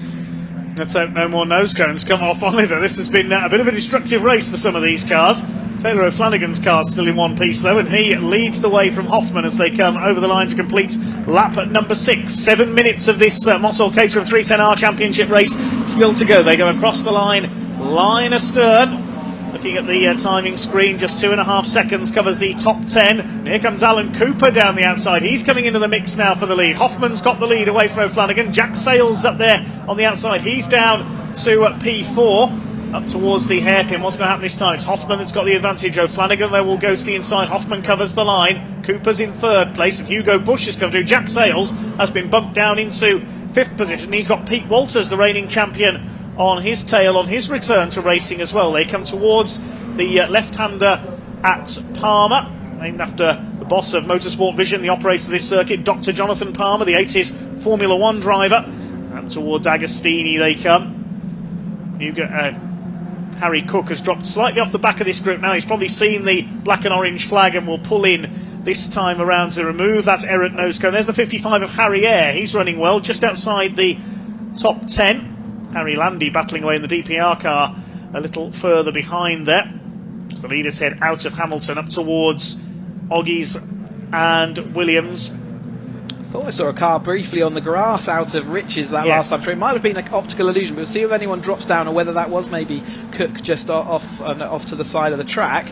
But O'Flanagan currently still taking... in fact, Hoffman, isn't he, in front just ahead of O'Flanagan. We can see him just pull out of the slipstream there, the yellow car to the left of the track. Hugo Bush now seeing what he can do down the inside. He managed to have an momentum. He didn't see Cooper on the outside. He tried to recover back to the situation, but Cooper was in his way. He didn't know Cooper had a head of steam on the outside, and that was a bit dodgy move there, and he's actually spun himself onto the grass as well after that. He wouldn't have been able to brake as effectively. So yeah, Hugo Bush not aware of the situation. That could have been an awful lot worse. They did wheel-to-wheel banging again, therefore they got away with it. Hugo Bush losing time obviously as a spin, but that was a nasty situation. There goes O'Flanagan though. He calmly takes over that lead. Probably wouldn't have even seen that in his rear-view mirror. Hoffman using up one of his lives there. You can see Hugo Bush recovering back to the line. And Cooper also trying to get back, and their two lines just joined back to that one position. position. I'd say Hugo Bush was to blame for that, unfortunately, as he was unsighted and he did move his car in an awkward angle to just try and recover some of that inside space. Hoffman, though, has taken the lead over O'Flanagan. Jack Sayles is now back into third place with Cooper just behind. Is that Cooper or is that Walters that's come up? Walters come up now. So our reigning champion, not doing this whole race. Someone locked up down the outside there, and not doing the whole season with us, but is here for this weekend, not winning points but winning pots. He's got one more position to make up to see whether he can take one of those trophies away from this race. Alan Cooper's got going again in P8. That could have been a heck of a lot worse, because if you connect wheels at that sort of speed coming down there, that car could have been flung up into the air. Thankfully, Alan Cooper were able to keep his four wheels on the ground and get going again. Hopefully Bush has got going. He's P13. Hoffman still in P1. Graham McDonald's going well. He's up into 5th position now, the former CEO of Caterham. There's Alan Cooper going again in the Rothmans lookalike number 71. It's Philip Bianchi up into 6th place now. The number 43 of Alan Curtis going well in 7th at the back of this lead train. Then we've got Wesley Payne and Harry Eyre rounding out the first 10, with Bush having dropped down to P13. Hoffman versus O'Flanagan for the lead. Then Jack Sayles fighting back once again, looking to repeat his win from yesterday. Jack Sayles looking for win number 5 of his season. Whilst Hoffman has had 4 wins this year, Harry Cook has had 1, O'Flanagan's had 2. The other winners not here this weekend, Tom Willis and Dominic Mansberger.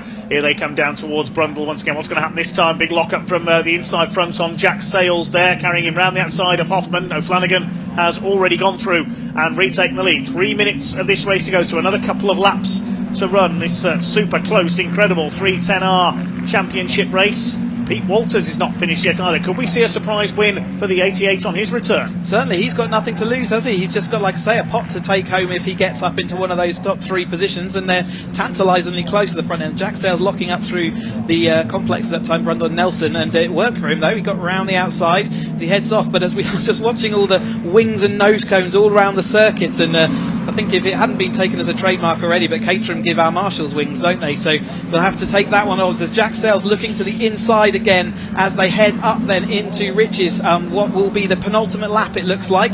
Not able to make that move stick though. Taylor O'Flanagan absolutely insistent that he wouldn't do it. Another wing, I think that's one of Pete Walters' wings, has now departed from his track, leaving another present for our marshals out on the edge of the track, and it is indeed Pete Walters' wheel arch, I believe. I think he took a knock there from Graham McDonald coming through the hairpin as well. Looked like there was a bit of contact there. That's allowed the 3 leaders to get away just a little. 2 minutes on the clock, coming down towards Agostini. So 2 minutes on the clock, plenty more wings left to go flying through the air. Taylor O'Flanagan still got all his yellow wings intact. He stays ahead of Jack Sayles. Having a go on the inside there was Pete Walters trying to take Lars Hoffman for that 3rd place. He hasn't quite done it though. McDonald is 5th. Then in 6th position it is Curtis, Alan Curtis. Bianchi and Curtis next in the order. Yeah, Curtis making some great round up through this race himself, and didn't have such a good day for his Snetterton standards, but he's made it into that sort of 4th, 6th and 7th position with himself and Bianchi. So great sort of pull back from him in the D&D sponsored car. Alan Cooper, after that scare, is back in behind in the sort of 8th place, so you'll see whether he can do anything more from there.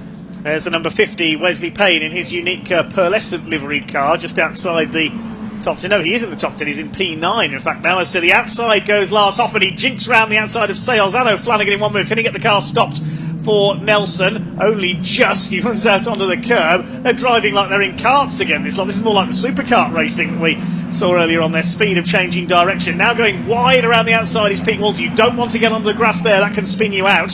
He thinks better of it, attacking Taylor O'Flanagan on the outside coming into Coram. This is allowing McDonald and Bianchi to close up onto the back of them, and the 43 of Alan Curtis is in there as well. Out of Murray's up towards the line to start their final lap this time around. This is absolutely frantic. We're certainly not done yet. No, 120 miles an hour into that Brundle Nelson complex, and they are racing millimetre between each of the cars. With a tailwind and the slipstream, they're probably going more like 127. Hoffman, though, has contact there with Taylor O'Flanagan. He's been flung onto the grass. That's going to be the end of Taylor O'Flanagan's race. He's going to make it back to the circuit, hopefully without spinning. Great control there to make that car. There's no grip out there on that grass. But that was sort of coming, wasn't it, as they headed into Riches that time. 2 cars disagreeing over the position. I think Hoffman couldn't really go anywhere else because he had Jack Sayles there as well, and that means he's back behind Harry Landy. Jack Sayles currently leads. Pete Walters up into that second place in the number 88, our reigning champion, but not running all the season with us this year, so he won't be scoring points, but he's got a trophy. And it's Graham McDonald's moved himself up into third place, and Hoffman just behind, so it's all changed on this last lap.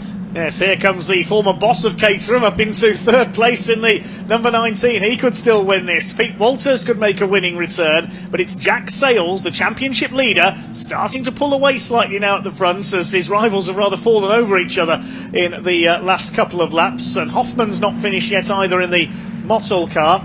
Hugo Bush has been given a 5-second penalty for exceeding track limits. He's down in P12 after his spin earlier on.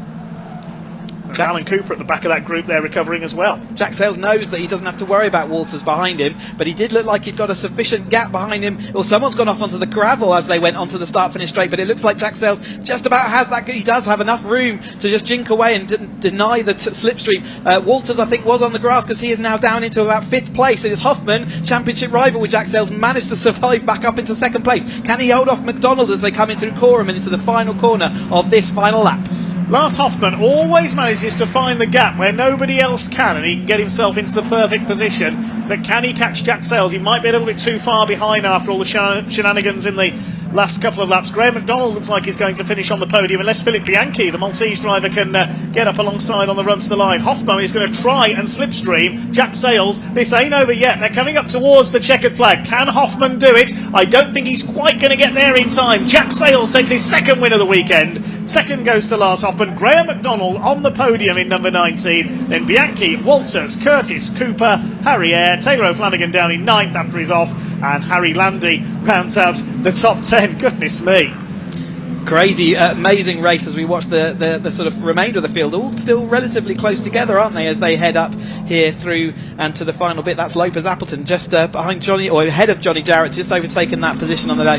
Had a group conversation with Johnny Jarrett yesterday, and Oakmere Motorsports team owner there, so it's great to see him out on track in his great looking car. But what a race out front. Jack Sales managing to hold on, take that win. A little bit further back, Alan Cooper on his recovery drive did set a new lap record. We got the ZZR tyres this year, so he's a 2:07.498, so a little consolation after that scary moment with Hugo Bush. But it is Hoffman and McDonald taking another podium. He was delighted to be on the podium at Thruxton, and he's back there in that 3rd position. Provisional results then, the win going to Jack Sales by 0.172 of a second. Lars Hoffman just not quite close enough to slipstream him on the run to the line. And well done Graham McDonald, a fine 3rd place. Philip Bianchi brilliant in 4th, and Pete Walters on his return. Rounding out the top 5, just that mistake coming out of Williams on the last lap, dropping him to 5th. Alan Curtis an excellent 6th. Alan Cooper recovering from contact to take 7th ahead of Harry Eyre. Taylor O'Flanagan, bad luck to him, getting forced wide of Riches on the last lap, finishes in 9th ahead of Harry Landy. Wes Payne, Darrell Cresswell, Hugo Bush, a 5-second penalty dropping him to 13th, and Steve Metcalf in 14th. Behind them were Matt Shepherd, Jeff Price missing his nose cone as well. Then behind them Tim Steele, Ben Lopez Appleton, the 27 of Johnny Jarrett, Chris Welch, Harry Cook after his pit stop to remove his loose nose cone, finished 21st. Then Pete Wales, the number 64 of Paul Herndon, and number 12 Ron Mansey completing the finishes. Only one non-finisher despite a fair bit of contact in there. That was David Yates, and a fair few parts to pick up from around the circuit from our marshals. And great job by the marshals that cleared David Yates' car, or at least pushed him to a position where he was not going to interfere. So absolutely, again, spectacular work by our marshals out here. Thank you ever so much. Here we go with some highlights that you can see early on. We even had contact between this front 3. It was a signifying that it sort of looked like slight deviations, and I'm assuming there was some contact, maybe just very, very close racing. But Hoffman out front, we saw Cook hit the rear of David Yates, and that would be ultimately the end of Cook's race as his nose cone dislodged, chopping across the nose cone there for Hoffman on Flanagan, and Flanagan losing a position to David Yates as another wing departed stage right. And yeah, this racing would continue. There is that nose cone that got dislodged. There's Hugo Bush side by side through that bomb hole then as they went round, and he was Cook was eventually pulled away from the race. A lock up from David Yates on the outside, that contacted his nose cone onto the rear of Hoffman, and that would have ended David Yates' car with the radiator would have been punctured, and that's exactly why he had to pull it off. That would have been the end of his race with no cooling fluid. You need to stop, otherwise that's the end of your engine. Jack Sales, Hoffman and Hero Flanagan were absolutely side by side going through. You can see Jack Sales backing out through the bomb hole, and I think that was a sensible decision. There's that nasty wheel-to-wheel banging situation with Hugo Bush and Alan Cooper as they went through into the Brundle Nelson complex. Remember, that's 120, 125 miles an hour as they head through there. That was the end of Hugo Bush's challenge for the lead of the race, as it was Cooper's, but he would recover back and take that to lap record. Sweeping round the outside, so Jack Sales taking that second place, and ultimately after this contact between Hoffman and Taylor O'Flanagan, it moved him back into the lead of that race. Wheat Walters was looking like he was good for a podium, but unfortunately he drifted wide as we went out late. Anyway, we have got Sam with all our drivers down in Parc Ferme, so let's head down to Sam and see what they've got to say for themselves.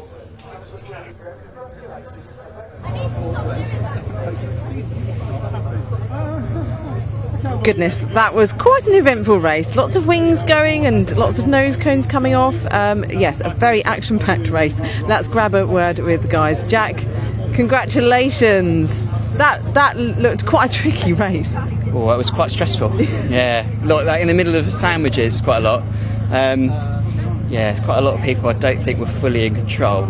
Yeah, got away with it. So happy days. So you came out on top, and that was, your car is in good condition compared to a lot of others. Yeah, one careful owner. Yeah. No, chuffed to bits. Another win on the board.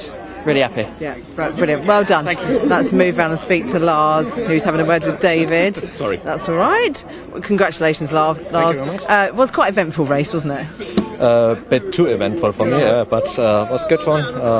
Tough one, tight one. I'm a bit sorry for Flanagan, but free ride in the first corner, it's too much. Yeah. So, yeah. Brilliant. But congratulations on the podium. Right, and let's move through to Graham, who is going to be delighted that he's on the podium. Graham, congratulations. You're going to be so chuffed at that. Oh, I can't believe it, Sam. I've waited all season. I've always said that the guys I'm racing against, there's 10 or 15 podium guys there. So anywhere near the top 5, I was always happy, especially happy here. But as I say, Oakmere have done a fantastic job on the car. I can't fault them one bit. It's just me that has to get it right, and occasionally I do. And, did you expect a podium today? Do you think it was on the cards? Do you know, there's always a chance. I didn't have a great race yesterday. I got a flying start and then slipped back a bit. I started 9th, and the aim is just to get up with the front pack, and you never know what happens. So I tried to keep it relatively clean, cars in one piece, and there you go. Here I am on the third step, and I'm delighted again, Sam. Congratulations, Graham. Well done. I'm just going to quickly, I think if we've got a little bit of time, going to grab a quick word with Pete. You just got away, did you? No, Pete Walters. Sorry, Pete. I'm just going to grab a quick word with you. Great race. Almost a podium. Nearly there, yeah. I mean, as I said to you earlier, I've been struggling with balance issues on the car. We made a few setup changes before that race, brought it back, still a bit out, and then I was behind Jack on the last lap, and I was thinking, I need to stay with him on the back straight, otherwise I'm going to get towed, because I had a bit of a weakness on that last corner before the back straight. But as I got in the power, the understeer just kicked in again, and I just drifted out onto the grass. So, but it's nice to be back there, even if it wasn't for the steps. Yeah, definitely. It's good to have you back in the championship. Thank you. Thank you, Pete. Right, Caterham Academy is up next, so I will hand back to David and Chris in the commentary box.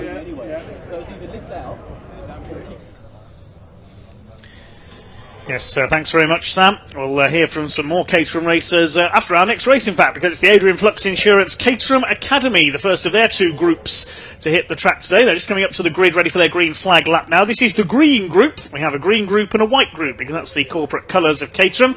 This is the first rung on the Caterham Motorsport ladder, open only to novice racers. This is their second race of the weekend, the grid based on yesterday's results. We did have an early stoppage in yesterday's race after a shunt on the exit of Williams. Thankfully, driver's okay. Grid lines up in the order they finished that race. So it's Jonathan Emery, number 43, who is on pole alongside Barry Thompson, father of Lewis, who we saw in action earlier on, in number 79. Second row, number 9, Megan Bruce, her first ever podium yesterday, alongside number 12 of Paul Goldstein. Row 3 is 78, Nick Heighton, and number 61, the championship leader, Callum McIntyre, joined us on commentary for a race yesterday.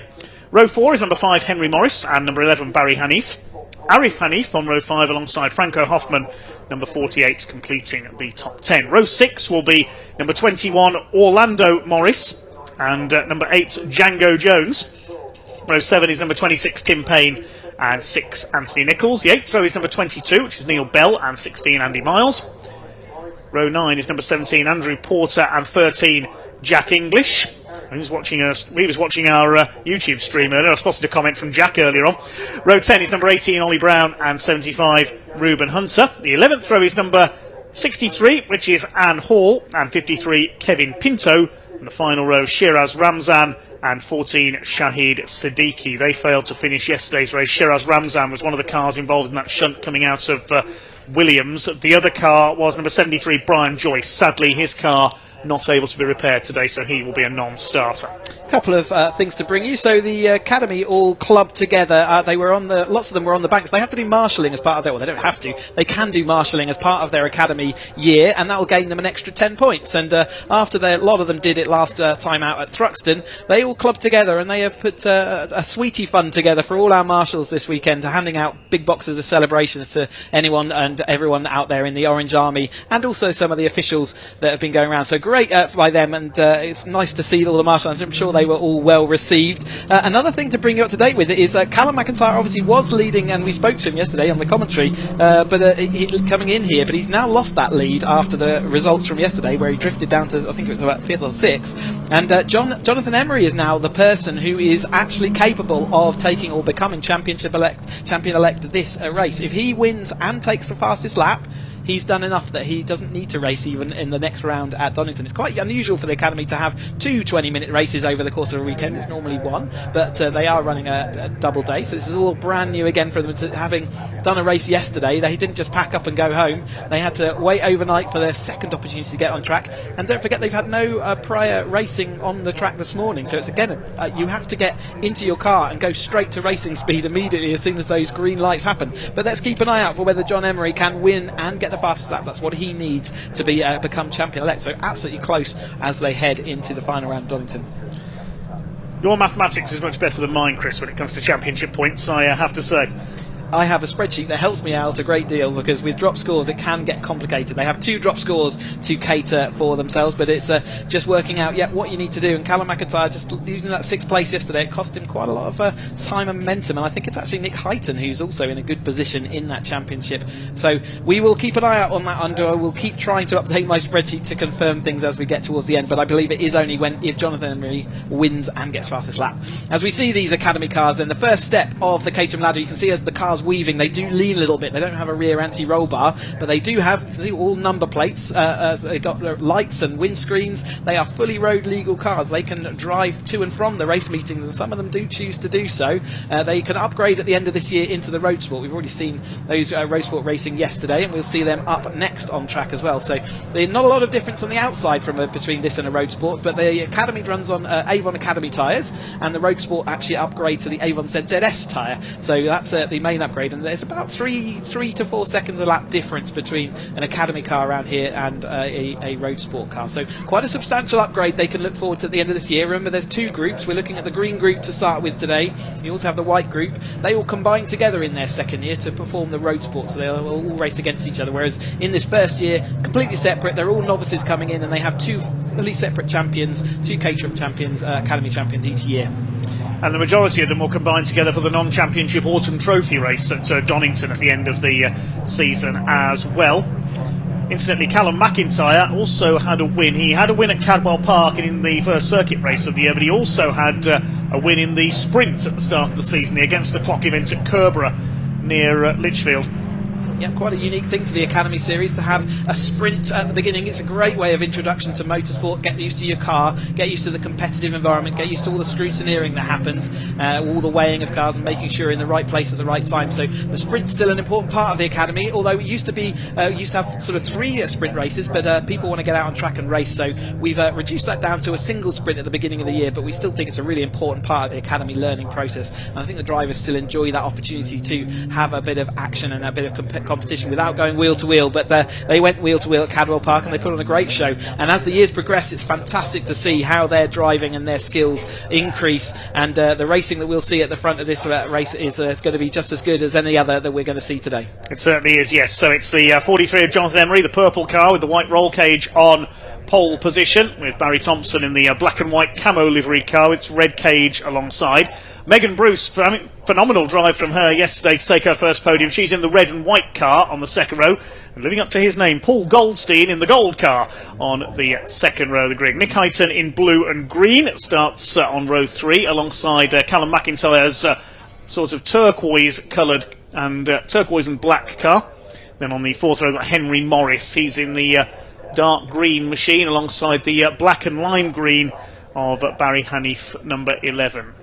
Those are your leading colours on the grid to follow for this one. The Caterham Academy, sponsored by Adrian Flux Insurance. This will be a 20-minute race for the green group. The white group are coming up later this afternoon. The revs are up and away we go.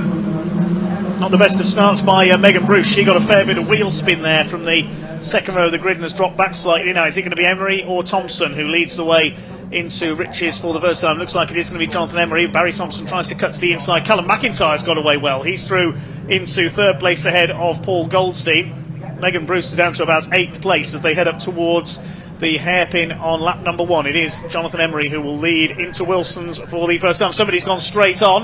That was a red car, I can tell you that. Didn't quite pick up the number on that car.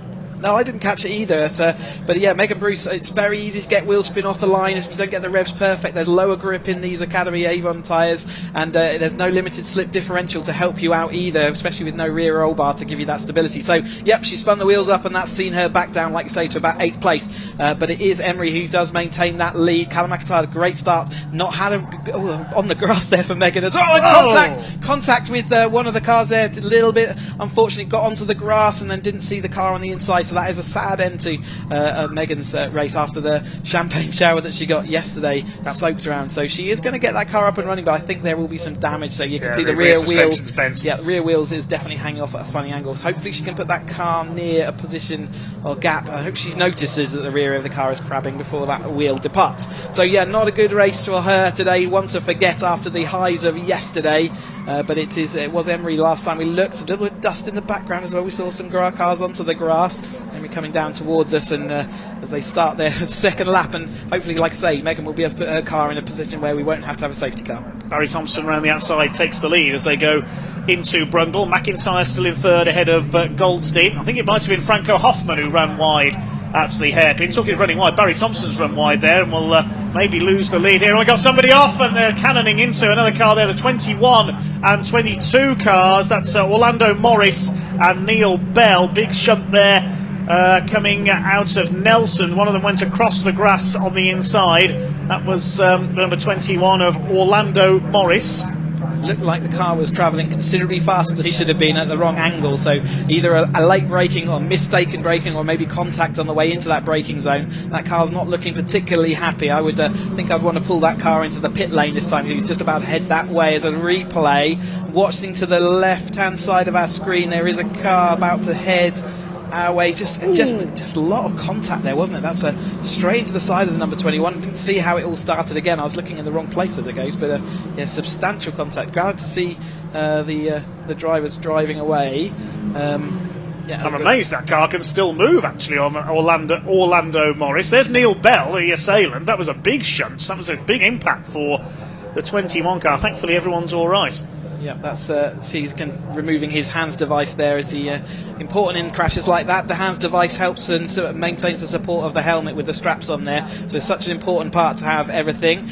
Green flag currently, and it is still Emery then that leads. Barry Thompson locking the car and actually getting contacted from behind because his rear wheel arch behind. In fact, that was Thompson going into the back of another car, wasn't it? Yeah, that was McIntyre. McIntyre.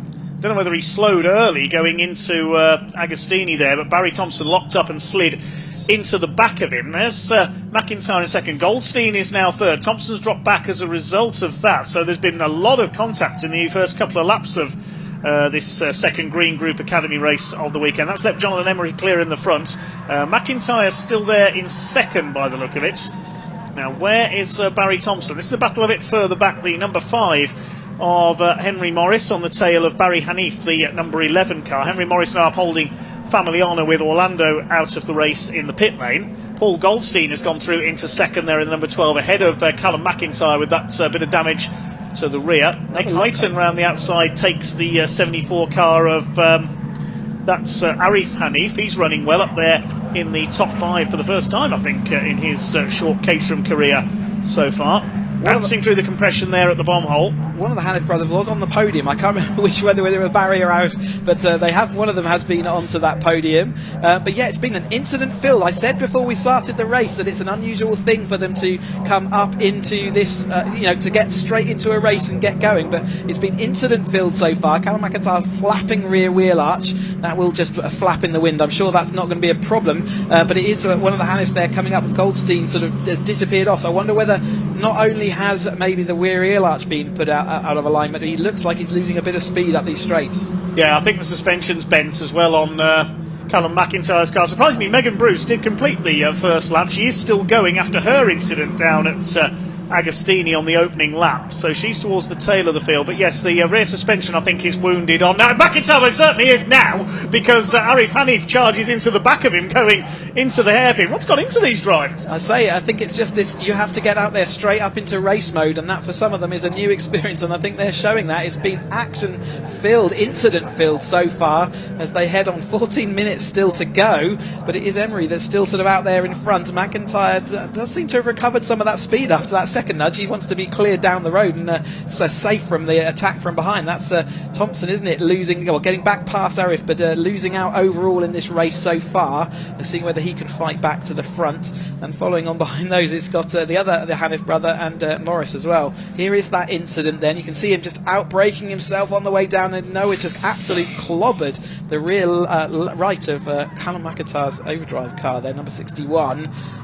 So hopefully, like, that hasn't broken his radius arm or A-frame, which I think we saw from Megan Bruce. It did look like the angle of the rear wheel was sufficiently angled that it probably was a rear A-frame breakage. I hear him squeals in my earphones as well as they all head down. It is still Emery. Goldstein has closed right up there, hasn't he? And he's taking Callum McIntyre with him. Well, here come the leaders then. Hopefully the lead battle is now going to settle down. Nick Hyton up there in third place. And then who we got coming through? Barry Thompson still up there in fourth. Somehow Arif Hanif has survived that in P5, but his car's handling evilly as well, sideways through there. He's got Henry Morris on his tail. Then it's the 11, which is Barry Hanif, the second of the two brothers. In behind them is Django Jones, the number 8 car, and then it's Hoffman, the number 48, Franco Hoffman.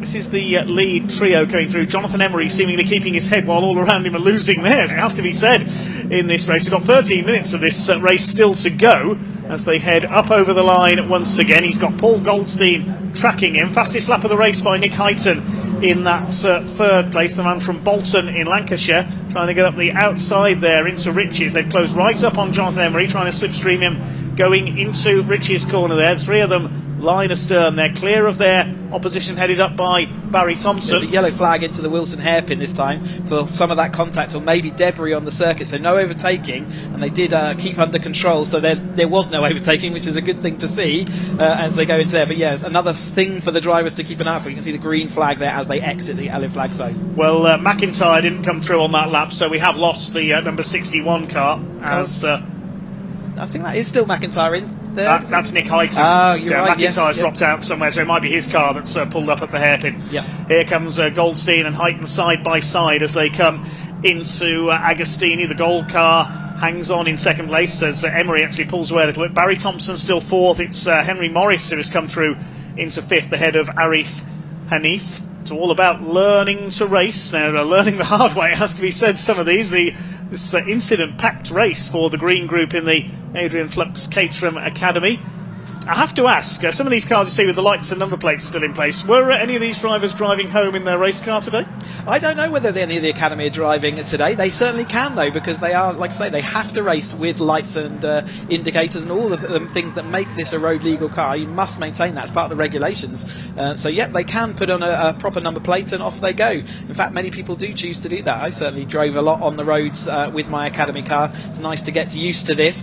And, yeah, like you say, we have lost McIntyre. That's disappointing, but remember, and I said at the beginning, Emery is looking to win this race with a fastest lap, and then tentatively and subjected to marshalling points and all sorts, that would make him championship elect. So we can tentatively say he's got half the job done because he's pulling quite a nice little gap at the front there. He's just got to see whether he can also get that fastest lap. Here's a battle further back in the order, the number 13 car of Jack English, the number 8 of Django Jones. I love the number plates on the number 8 car, in chains it says, Django in chains. Superb little pun there. Yeah, as he heads up then, so this battle is continuing then between a little bit further down the field there. So you can remember looking at the yellow novice crosses, I think that's been a pertinent thing this time. They need to have 6 clean races. Oh, that's number 23 there, isn't it, on the sidelines? Yes. That's Ramzan, isn't it? See, out into a little puddle of water. I don't know whether that's just on the circuit or whether he's actually burst his radiator there. Well, that's one of the cars that was involved in the accident going into the Bentley Straight yesterday with the 73 of Brian Joyce. So whether the radiator was damaged in that incident, it's failed again. I'm not sure. We didn't see him go out, but that's another car that's come to grief. That's coming out of the hairpin, so that's why the yellow flag was out. That's that mystery solved. Meanwhile, Nick Hyton has come through into second place. He's currently got the fastest lap of the race, 2:17.781. We're only just halfway through this race. There's so much happened in this race so far. Here's the battle for second. Barry Thompson's caught back up now as well, and Henry Morris in the number 5 machine as well. Jonathan Emery starting to put some daylight between himself and the second place battle now as they head up towards Hamilton once again. Arif Hanif and Barry Hanif, the two brothers, battling it out for 6th position here, and Jack English is going to hopefully close onto their tails as well and make another big battle. Here's the battle for 8th place. It's English, Jones and Hoffman fighting it out in there at the lower reaches of the top 10.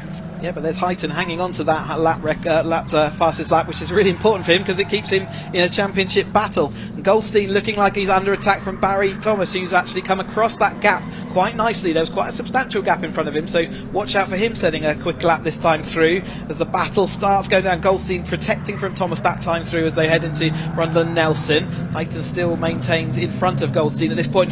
Goldstein using that sausage curve that's going to kill his momentum as they head into Bombhole then, so it is there we go, Barry Thompson back in front of Goldstein, then moving into 3rd place where he was earlier on in the race. Now, it was Ryan Taylor in the Mini 7s a few years ago who did a bit of stunt driving. I remember off that curve, he had the car practically up on its side and managed to keep going. Let's hope there's no two-wheeled antics in this race, as is that Hyton being closed down by Thompson. Yeah, Hyton must have made a mistake because he's dropped back from Paul Goldstein there. I saw a bit of dust being kicked up coming through Coram. Goldstein's behind Thompson now, so it's actually, there's a gap to the front. There was a dust as he went up the inside, but Emery's disappeared off, and it's next up is Hyton in that one. Thompson follows on behind with Goldstein dropping all the way down to 4th that time through. So yeah, this has all kind of shuffled itself around, hasn't it? But Barry Thompson's being the disruptor here, but they're letting Emery get out in front, and Emery's taken a string of good results recently, and he's he's come up to the back of a win yesterday and a win earlier in the year as well on their round 3. Yeah, it must have been Goldstein who kicked up the dust through Coram there. Well spotted, Chris, as they come towards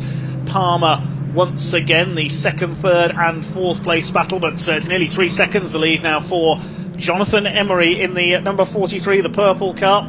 He could be heading for the championship if he can get the fastest lap here, but currently Hyton lapping a few tenths of a second quicker, although his last lap was a second slower than the race leader as Emery put in a personal best. He is going for that fastest lap here, I am sure. Not going to be easy though in completely clean air. He's got to push all that wind away, and with the headwind and tailwinds that we've got today, that's not necessarily an easy thing. You need another driver really to work with to try and get those quickest times, but if he has got it in him, he's going to be certainly trying for it out there out front in clean air and pulling away. So overall he's winning that battle, but it's just that Hyton has got that 17. Nick Hyton has taken a string of the last 4 fastest laps in a row, so Hyton clearly is able to string a lap together. There's 48, Franco Hoffman. We saw him run wide at the hairpin on lap 1 onto the grass. He's chasing Jack English. There's Django Jones ahead of them in the number 8 car. And amazingly, looking further down the timing screen, despite that contact on the first lap, Megan Bruce is not only still going, she's gone back up into 12th place. Yeah, it'd be interesting to see. I'm sure that wheel was at a funny angle, so clearly it's hanging on in there. Whether it is an A-frame that's just sort of broken an arm or something like that. Let's see when she comes back in. But nevertheless, the battle continues with Goldstein back ahead of Thompson then as they head into Coram, the everlasting right-hander. You can see how much the Academy car leans over as they're trying to get that car turned and then eventually stopped as they head into the left of Murray's. A really complicated piece of track for our drivers and the cars to kind of navigate, but it is Goldstein that currently heads Thompson then. Emery's starting to disappearing, still off out in front, isn't he? He's 2.9 seconds clear last time through. What's the gap this time through? 2.2, so coming in a little bit. So the 6 minutes of this race to go now. The main focus is this battle for second place. Heighton from Goldstein and Thompson closing in on the gold car. Keeping them in sight is Henry Morris. Stranded car number 23 of Sheraz Ramzan as the battle comes into the hairpin, and Goldstein's lost it. Spins around under braking, missed his braking point there, lucky not to hit anybody.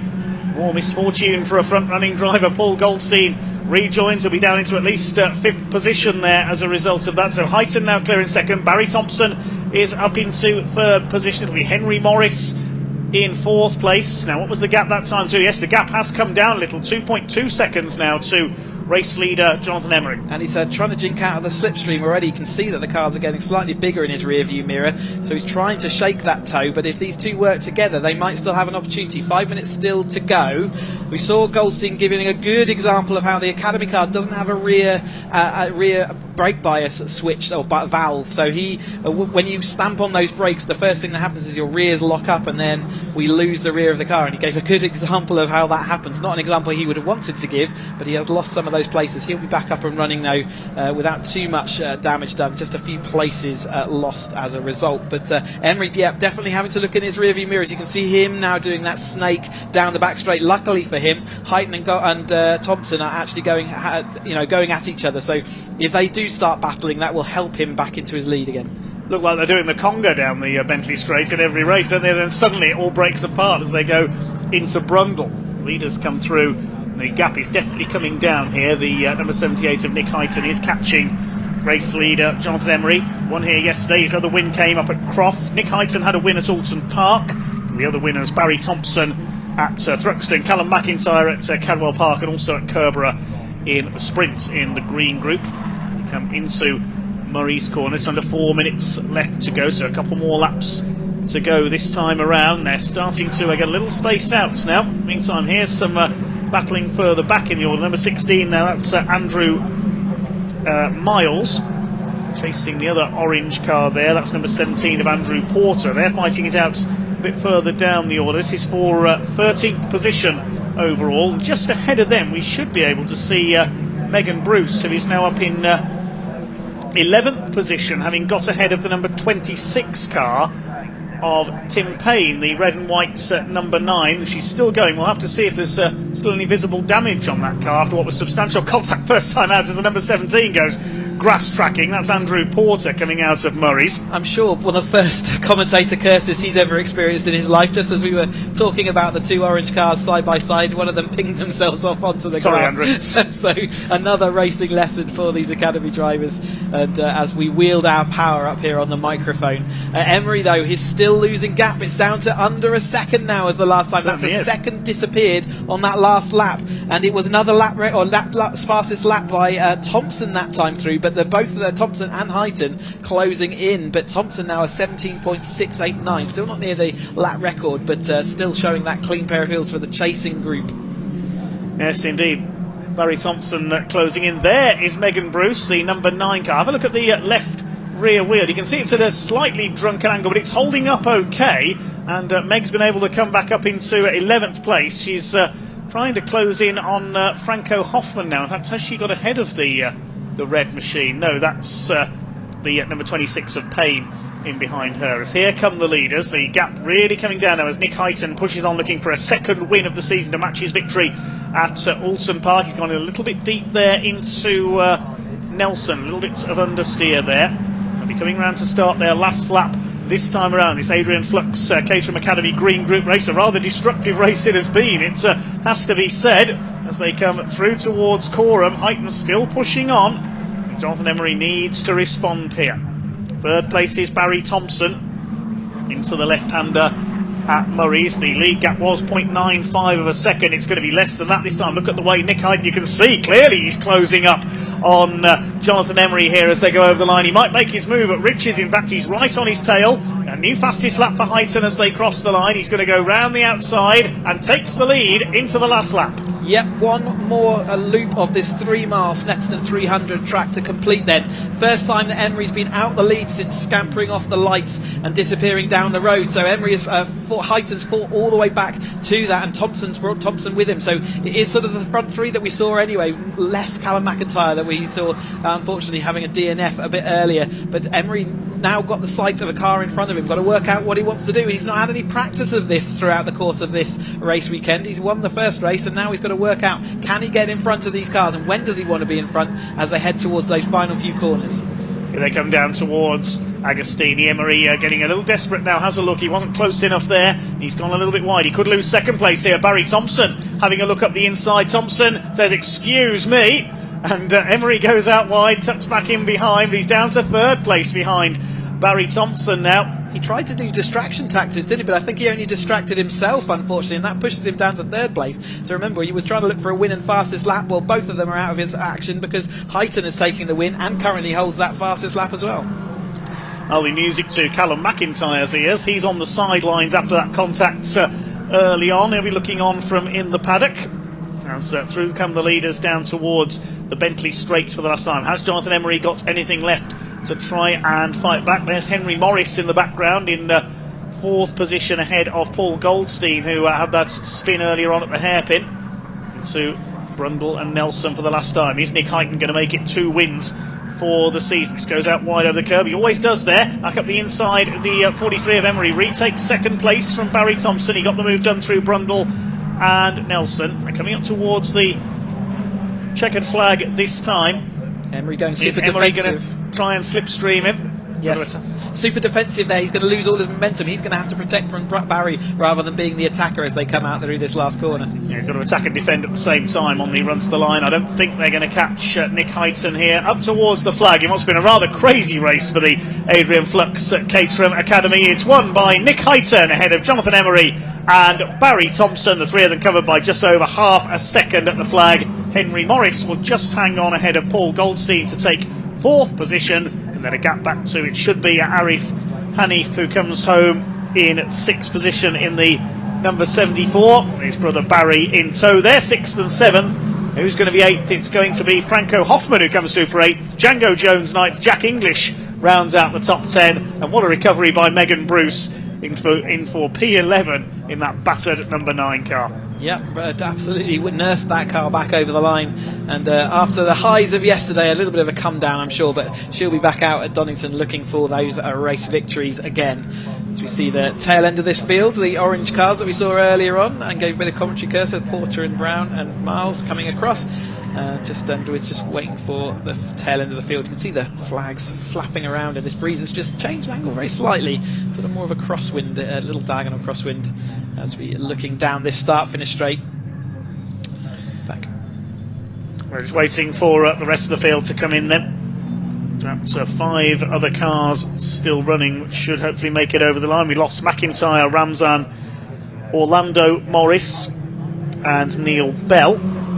Rest of the pack comes home. Close finish there between Hunter and Nichols. It was the number 6 of Anthony Nichols who got home ahead of Ruben. Last couple of cars across the line then. Number 14 of Shahid Siddiqui and the 63 of Anne Hall should be the final finishers. Yes, here they come. May make it home over the line together. We'll confirm the results of that Caterham Academy Green Group race. Then Nick Heighton takes win number 2 of the season ahead of Jonathan Emery by 0.376 of a second. Less than 2 tenths back Barry Thompson in third. Further back in fourth was Henry Morris ahead of Paul Goldstein. Then the Hanif brothers 6th and 7th. Franco Hoffman in 8th. Django Jones and Jack English complete the top 10. And Megan Bruce a brilliant recovery to 11th in her battered car. Tim Payne in 12th ahead of the Andrews, Miles and Porter. Then behind them were Brown, Nichols, Hunter, Pinto, Siddiqui and Hall. We lost Callum McIntyre, the championship leader, coming into the weekend with damage.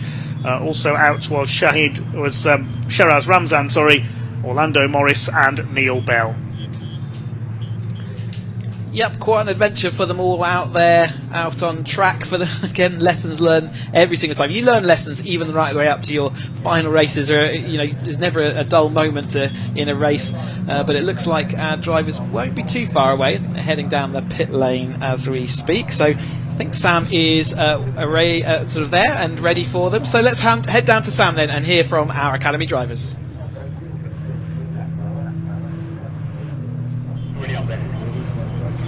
Fabulous race for the Caterham Academy drivers there. I mean, quite eventful, lots going on. A shout out to Megan. Megan started third. She had that incident, but she managed to get her way back to 11th, I think it was. I mean, that's brilliant. Brilliant drive from her, recovery drive. So the guys are just coming in now. And Nick got fastest lap as well, which he'll be very happy about. So I think John, he thought he might have had that one. But there was a little sneaky last lap manoeuvre. So here they are. Just let them take their gear off. But it's heating up now in the pit, down here in assembly, in Park Fairmate. It's very hot. But the wind is still quite strong, so it's probably going to have an effect on the track for these guys. There's a lot of gear to take off. A lot of gear. I'll let him gather himself and get out the car before we have a chat. Congratulations, Nick. Fastest lap as well. Oh, that's great. Amazing race. Amazing. Started 5th from yesterday, but I think I got quite a good start, although I don't know, actually down to maybe 5th or 6th. But yeah, just worked it through. Yeah. Some good overtakes. And I think Jono slowed down at the end for some reason. Maybe his tyres had gone off. Yeah, great result. Yeah. Awesome. I thought that was all in your plan, you know, just get him on the last lap. That was the plan. Maybe. Not really happy. Another great weekend, and one round left at Donington. Yes. So looking forward to that. I think it'll be mega close now. It will. The top of the table. So really excited. Brilliant. Well done, Nick. Thank you very much. Jono, what a race. Yeah, that was pretty cool, wasn't it? Yeah, it was very cool. Yeah, chucked it away at the end. I had a big lead, I think, and tyres were going off. And I could see them coming in, reeling me in, but I managed to get second at the end, so I'm pretty happy with that. Points on the Still board. good points, exactly. And the three of you were just, I think, you almost had an almost 4-second lead over fourth place. Wow, really? Okay, that's quite, yeah, these boys have been fast all weekend, so I knew they'd be up. It's a matter of time, isn't it? We've all been there all season, so really pleased. Good race. Gutted not to get first, but there you go. On to the next one. Yes, you're going to hunt down Donington and get your win back. That'll be the finale. So I think it's really tight between all of us, to be fair. So it should be quite exciting. Bring it on. Well done. A quick word with Barry before he gets to his family. Barry, can we have a quick word? Congratulations, third place. I know it might not be the podium. You know, sat down with Nick last night and we expected to. Well, we wanted to get first place for the fastest lap, and unfortunately for me, it's Nick who's done that. But we're going into Donington. We're all very close. I think it's going to be a really good finale. Came into contact with Callum McIntyre, I think on lap 2. I ran up the back of him. I was expecting my car to be broken at that point, possibly a broken radiator, but no, it was fine. Possibly done something with the tracking, but all in all, I'm really happy with third place, and all to play for at Donington. Yeah, that's it. Knowing all of that went on with your car, I mean, to come out in third place is brilliant. Yeah, no, it's really good. Yeah, I definitely lost some speed down the straight. I just couldn't tow on to anybody, but through the corners, the car still felt okay. So, all good. Well done. Thank you. Right, now we have the Caterham Motorsport race. So I'll hand back to the commentary box.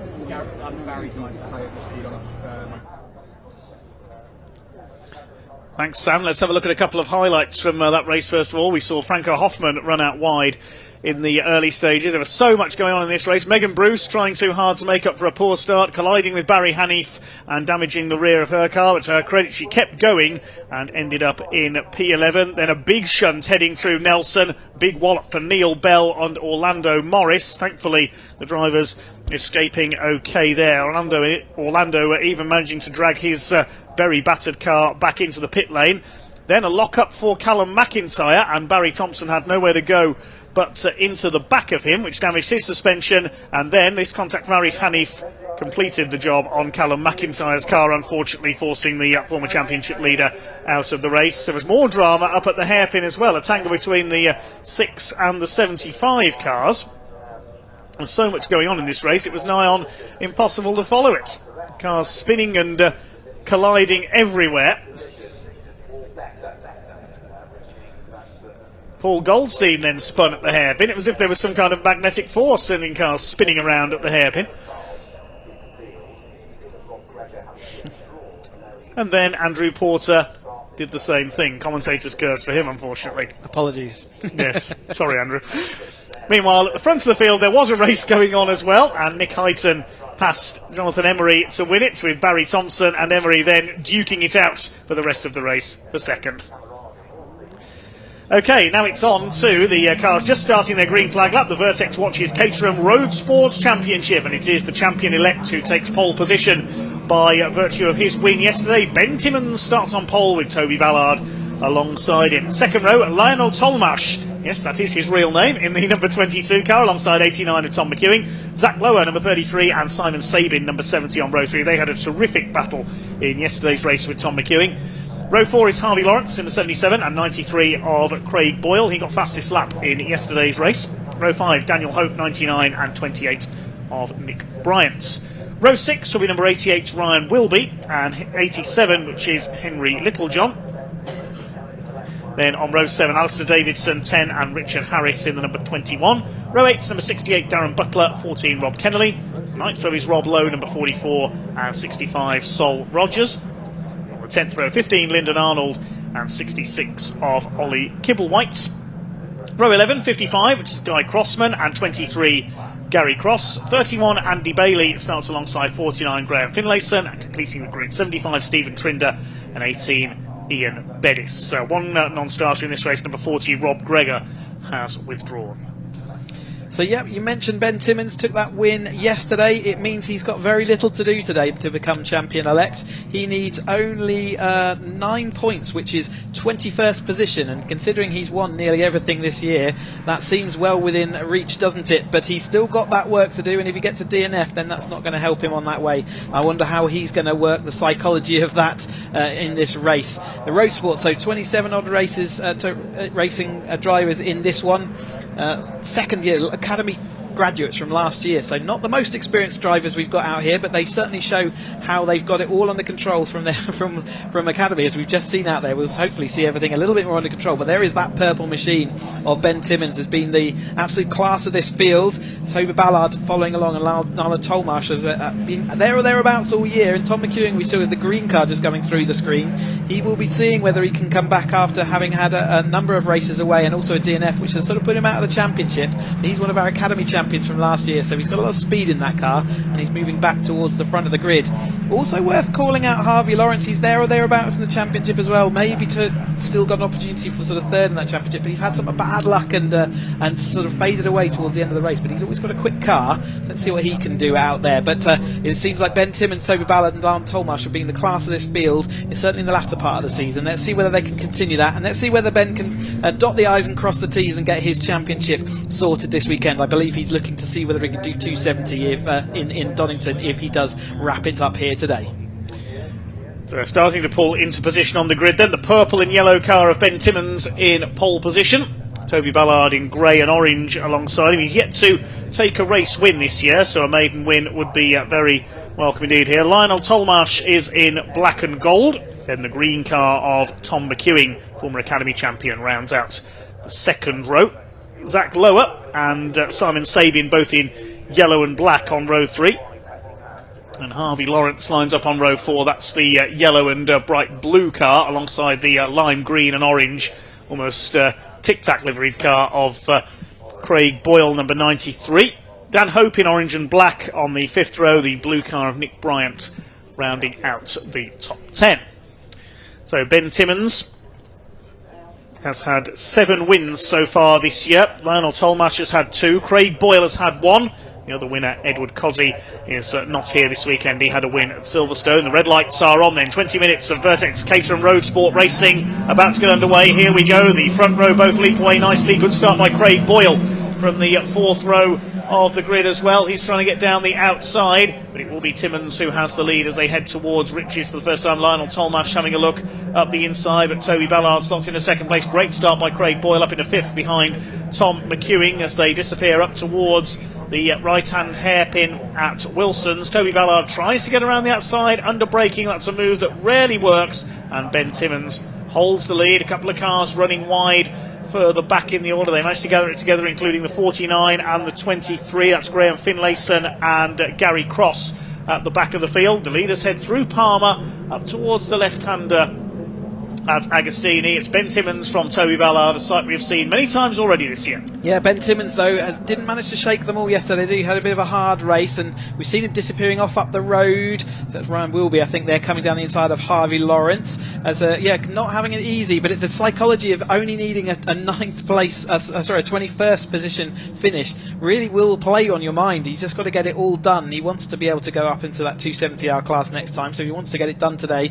And so he's just going to try and lead it from the front by the looks of things, and Ballard is seeing whether he can just disrupt that. It doesn't make too much difference to Ballard, but he wants those wins, doesn't he? He's got his own battle against Tolmarsh and Craig Boyle and Harvey Lawrence in that championship, so he's got his points to consider as they head then onto the Bentley Straight for the first time. Graham Finlayson's lost a rear wing there, I noticed, the green number 49, as Timmins tries to defend from Toby Ballard. Having a look up the inside, on their tails is Tolmarsh, then it's the first of the 2 yellow cars. That's Zach Lower, I think, up there in 4th position. Simon Sabin is in...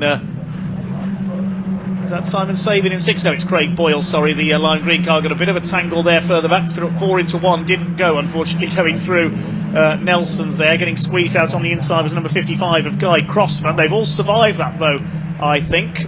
Sol Rogers and Butler involved in that three-way as well, so yeah, they've got a bit of a tight squeeze, but they're head off down. It's Zach Lower, again, another resurgent story. He's followed by McEwing, but Zach Lower, his brother we saw earlier, Charlie Lower, he's moving himself firmly into the front of this battle as the road sport season progresses, and he'll be looking to see what he wants to do next year, as whether he progresses up from road sport into 270 or maybe even joins his brother in the 310R class. But Tolmarsh is looking now feisty on the back of Ballard's car. He's looking like he might be able to make a move down to Wilson, but he's been pushed to the outside. Can he make that work? No, not this time through, and in fact it's Ballard who closes right up on the Timmins' rear panel. McEwing does make it in front of Boyle, but Boyle looking to see whether he can do anything about it, and Ryan Wilby is very thirsty and interested in that battle as well. Yes, Ryan Wilby going well. He started back in P11 on the grid, so he's well up into the top 10 already. The white car with the orange wheels and cage ahead of Harvey Lawrence, then the 28, which is Nick Bryant, is in behind, then the dark blue car. Simon Sabin being shuffled back out of the top 10, the yellow and black car there in the background,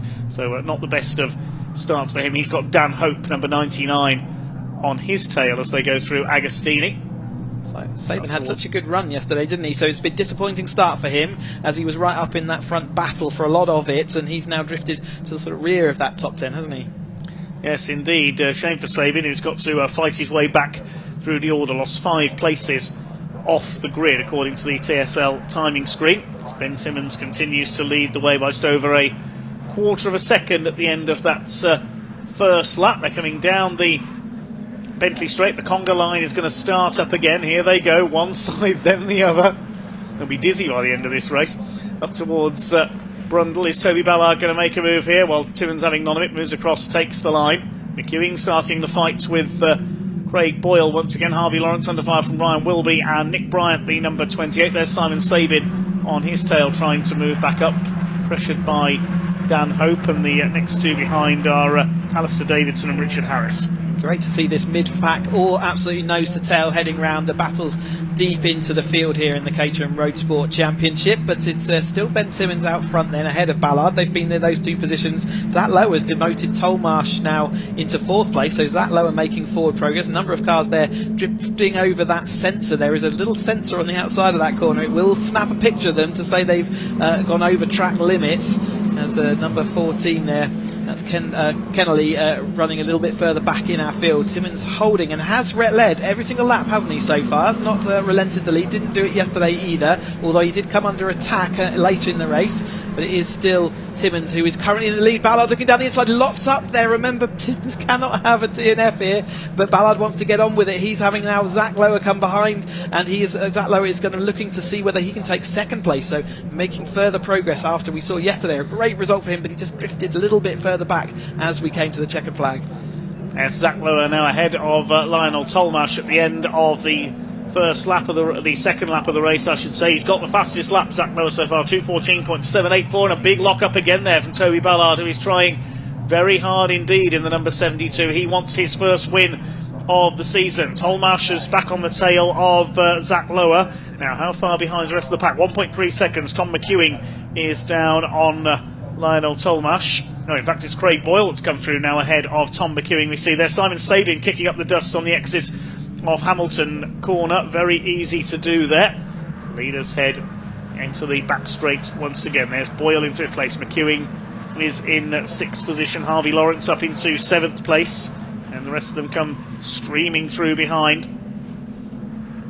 Into the Bentley straight once again. Who's going to break the toe first? It is Zach Lower moving to the inside in the number 33 car, having a go at Toby Ballard for that second place in the number 72. First 4 still clear of their opposition. Boyle in 5th position trying to go after them, and Tom McEwing has run wide there. Harvey Lawrence has got through, so has the number 88 of Ryan Wilby. Yeah, not such a good run there by McEwing. He's dropped back. Again, he's out of the championship due to earlier results, but certainly one of our quick drivers, but not necessarily hooking himself up around this Snetterton circuit as well as he might have hoped.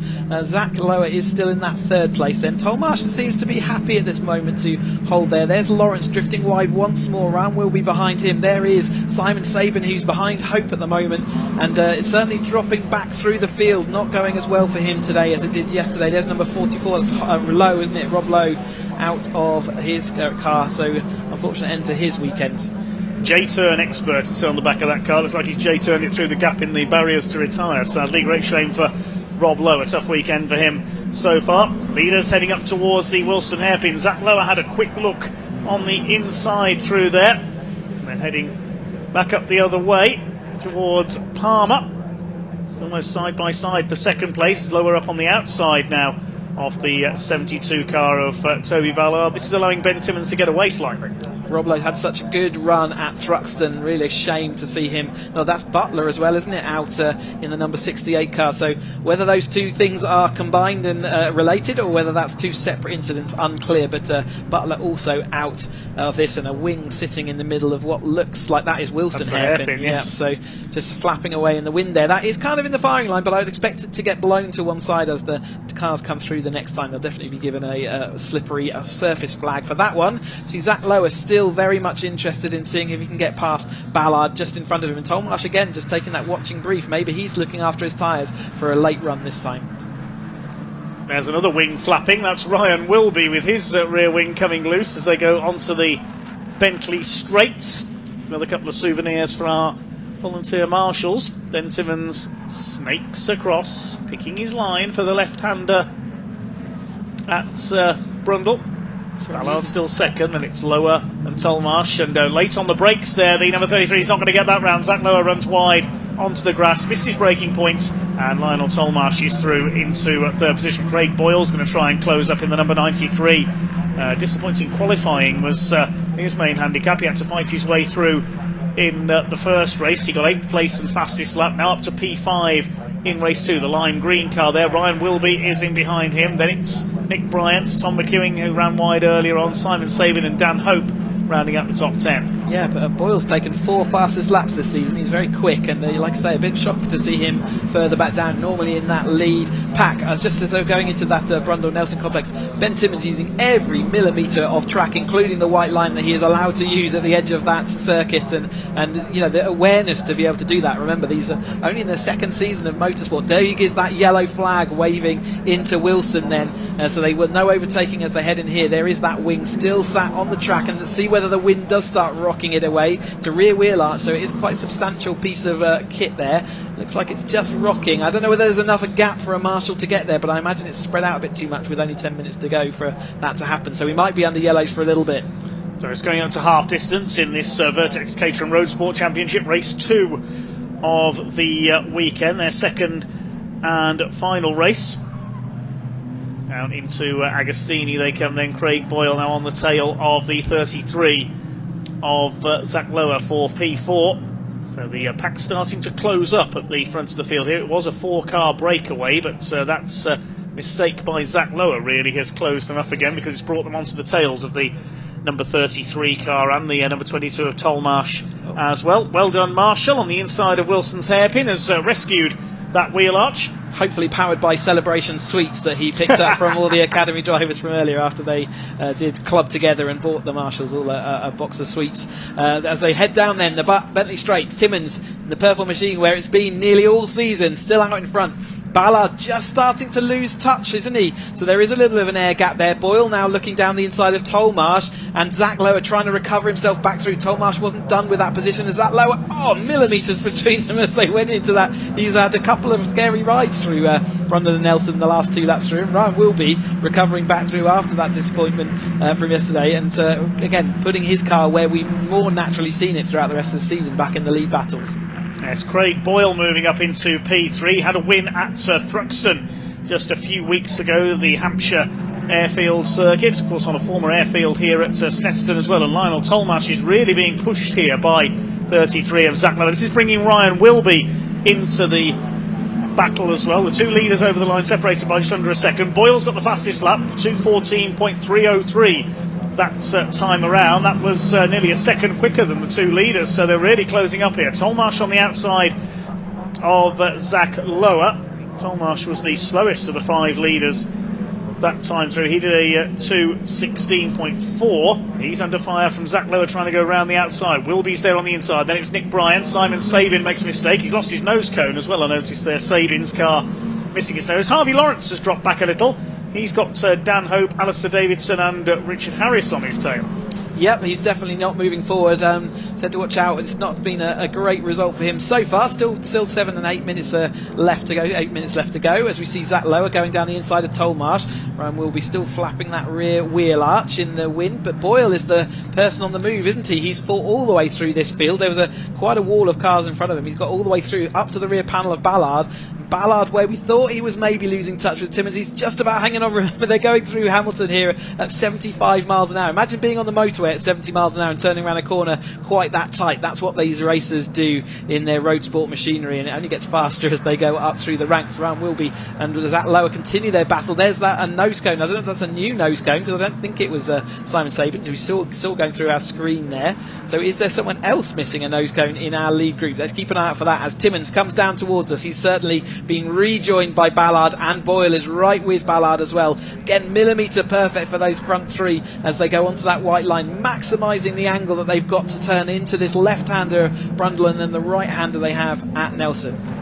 Here they come out of Nelson towards the bomb hole. Ryan Wilby trying to close up on Tolmarsh now. Zach Lower just ahead of the black and gold machines. The battle for 4th position. It's Timmins, Ballard and Boyle now the breakaway. That's from the field. Ben Timmins still on course to become the champion-elect this year if he can hang on in front here. He only needs just a handful of points. There's Simon Sabin missing the nose cone off the number 70 car. He makes his way into the Senna straights. Bonnet to catch is also flapping away on his, so hopefully it won't let go. There's a big amount of air goes underneath. You can see that the bonnet is flapping away, so for him he's going to hope that one of those catches still maintains its connection and therefore can continue, as we see that battling with Lower and Tolmarsh still going on. But Timmins has come back to a kind of comfy lead, I'd say, at that point, but it's certainly not far enough ahead to remove the need for the issue. There is that Simon Sabin car. Both catches done up on this side, which is a good sign, but the other side definitely has one that's starting to lose a contact, but McEwing following behind him, so McEwing will be disappointed, I think, with how this weekend's gone. Be looking forward to Donington on the 4th September, the 2nd and 3rd of September as we race for our 50th anniversary, and it'll be the final round for this. You can see that bonnet flapping there. And Tom McEwing will be even more disappointed because being given a 5-second penalty for exceeding track limits as well, so that'll probably lose him another couple of places there. Not a happy weekend for the former Academy champion as the leaders chase their way out of Hamilton. We've got just over 5 minutes of this Vertex Caterham Road Sport race still to go. Harvey Lawrence running wide there onto the dirt. He's got Alistair Davidson on his tail. Behind him there is Dan Hope. He's got the 87 behind him, which is Henry Littlejohn. Richard Harris in that group as well in the aquamarine liveried car. This is the battle for 10th place. Here come your leaders down towards the left-hander at Brundle. Toby Ballard tries to move up and have a look. Craig Boyle tucked in there as well. Then it's lower. Ryan will be going well up there in 5th place. Remember, he came through from the 6th row of the grid at the start of this one.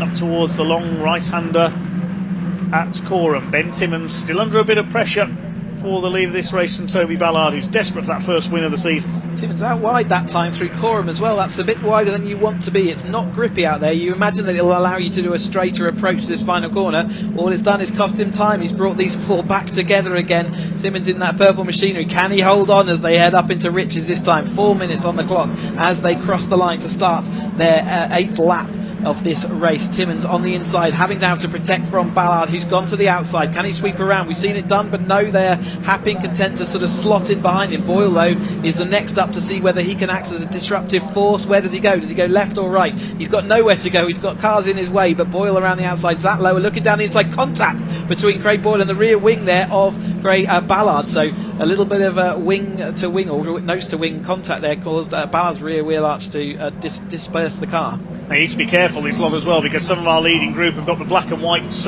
warning flag. Ballard is one of them, Tolmarsh is another, the 93 of Boyle as well, and number 70 of Simon Savey have all been given the black and white warning flag for presumably for track limits.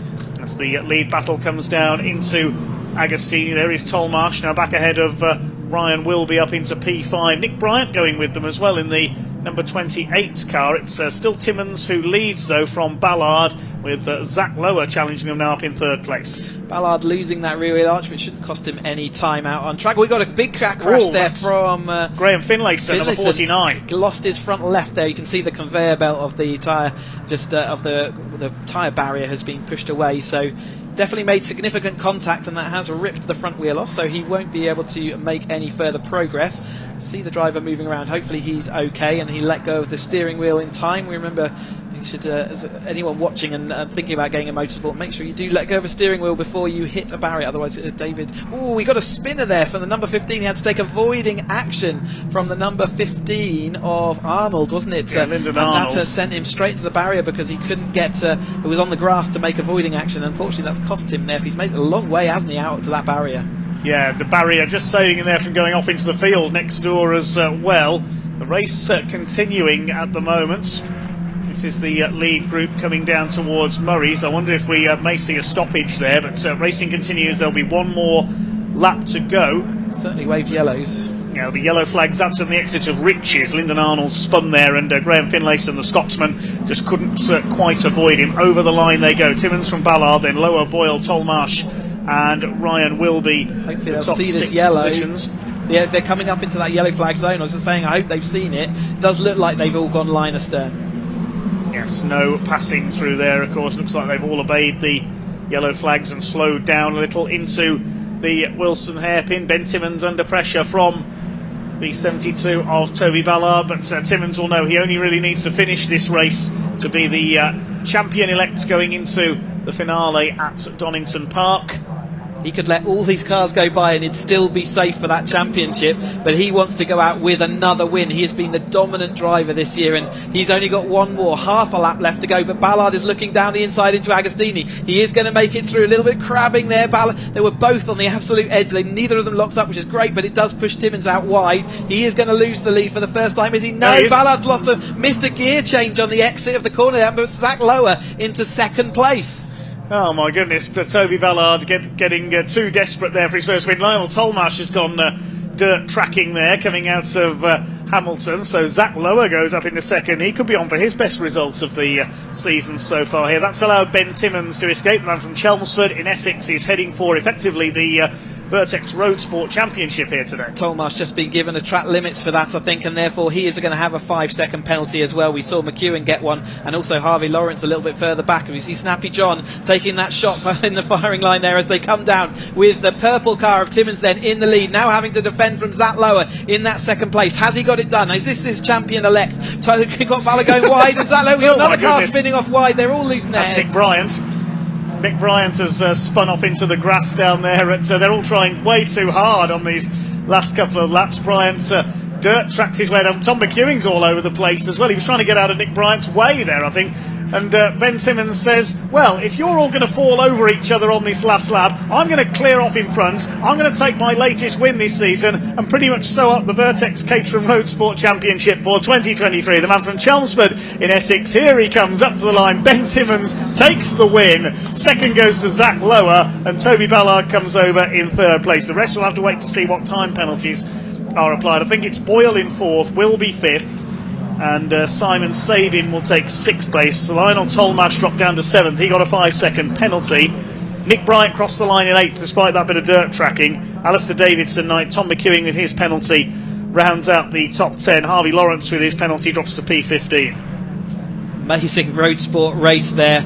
There are final few cars coming across the line then to complete their 20-minute race. But Timmons, what a season it's been in the purple machine. We've seen him out front so often as he's going through, and Lower making it all the way up to second place then. So as we watch these final few, these battles going all the way to the end, aren't they, to all the end of the field. But Lower, great podium finish there in second place, and Ballard in that third place. Boyle just misses out.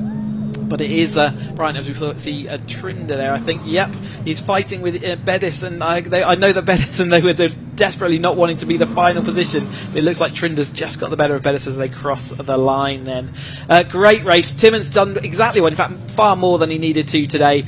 Went out with that win, and hopefully we'll see him with that 270 class car as they head to Donington on the 2nd, 3rd September. So we'll look at some highlights from that very lively race indeed for the Vertex Road Sport Championship. This was the little contretemps early on at Nelson. 3 into 1 very nearly didn't go through there. That might be how, I think that was how Simon Sabin lost his nose cone running over the curves there. Then Zach Lower trying too hard, lost third place to Lionel Tolmash on the outside. Good recovery after that by Zach Lower to come back up into, I think, his best ever finish in second place. There are a few more cars that overshot during that race. Ben Timmons just kept it all together. There's someone else's nose cone going for a Burton on the outside of Williams' corner. Harvey Lawrence, that was one of his track limits breaches. Saw him pick up a penalty in the number 77 car. Then a big shunt going into Riches. 15 of Lyndon Arnold spun, and then Graham Finlayson went walloping into the barrier in avoidance. Thankfully, Graham appears to be okay. That's the end of, very much the end of his weekend. So nearly missed the end of that barrier, but unfortunately never made it quite. But there is the exit of the final corner. That's Hamilton, isn't it? Tolmash taking to the grass tracking. Ballard seeing whether he could have any grip out there, and yeah, not finding any. Yes, Nick Bryant going off as well on that last lap there. A few other cars, including Ballard, running wide. There is Graham Finlayson's car being recovered. The driver, fortunately, is okay. You can see him on the right of the screen there, just talking to the officials. Let's have a look at the results then. Ben Timmons taking the win by just over a second ahead of Zach Lower. Great result for him. Toby Ballard completing the podium. Then Craig Boyle in fourth, and once again got the fastest lap. Brian Wilby in fifth ahead of Simon Sabin. Then Lionel Tolmash with his penalty. Nick Bryant, Alistair Davidson and Tom McEwing completing the top 10. Let's head down to Sam in Parc Ferme.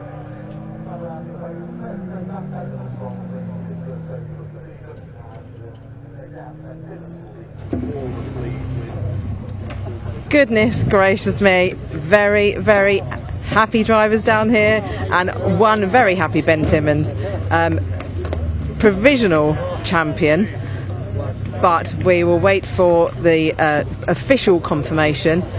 Ben, congratulations! Provisional champion. Amazing, absolutely fantastic. Wasn't easy to begin with, was it, that drive? But then on the last lap, they actually gave you a bit of breathing space. Yeah, absolutely. Yeah, Toby again, unbelievable drive, pushed me the whole way. Had to work so hard. Felt different compared to yesterday as well. Felt much harder. Made lots of mistakes, missed gears as well, but it wouldn't be a Ben Timmons race without a few missed gears in there. So, yeah, no, absolutely thrilled to, of course, get the win and to be provisional champion. Fingers crossed that holds, but no, absolutely thrilled. So, yeah, really enjoyed that. I don't see why it wouldn't, but yeah, a fantastic drive from you as usual. Thank you very much, and also thank you to all the marshals that stand out in this blaring heat today, and thank you obviously to wonderful people at Caterham and DPI have helped me with my car. Darren Burke, my family and my friends always come out to support. Tom Davis, if you're watching. So yeah, absolutely love this. Hopefully I can go again next year. Yes, look forward to that. Thank you, Ben. Congratulations. Right, Zach. first podium, Zach. Amazing, First ever podium. fabulous drive. Well done. Thank you so much. Yeah, it wasn't. I know I was like being a little bit hopeful for third, but yeah, to be firmly on the podium felt very special for sure. Yeah, definitely a very special moment. I mean, it was quite a hairy race, really, wasn't it? It was lots going on, lots of diving, lots of psyching each other out as well. Yeah, but it was great fun and relatively clean at our end. It was, yeah. There's a few wings and nose cones coming off. Yeah, no, it's brilliant. No, can't wait to watch that one back. Definitely, you'll enjoy that. Yeah, well done. And Toby, oh, congratulations. Again. Was it a missed gear or? Missed second to third, and that was it. All gone. So.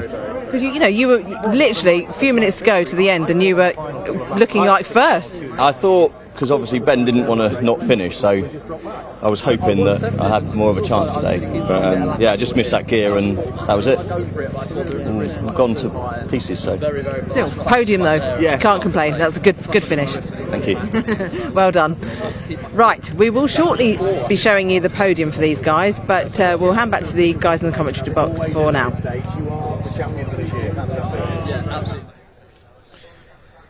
Thank you, Sam. So some pretty lively Caterham racing throughout this morning. Hopefully the races later on will be a little more calm. We've seen a fair bit of damage this morning, unfortunately.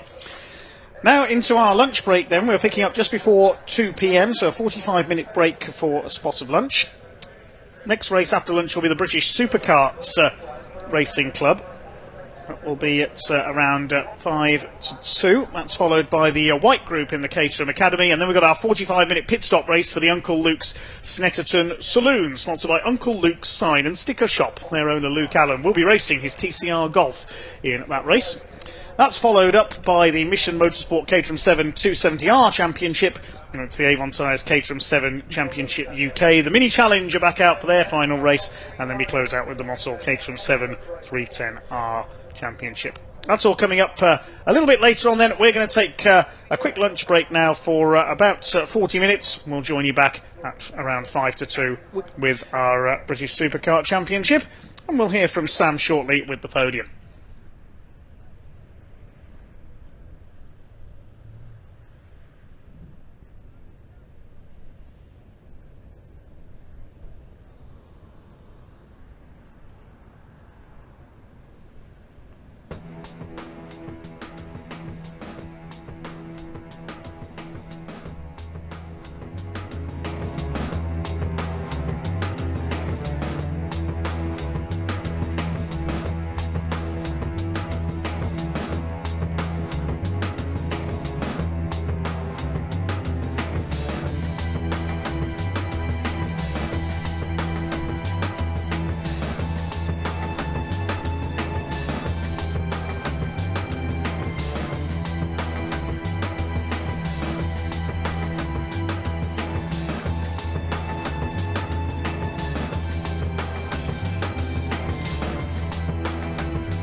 Right, an exciting and eventful race, everyone. Thanks very much. We have a podium to do, and in third place it was Toby.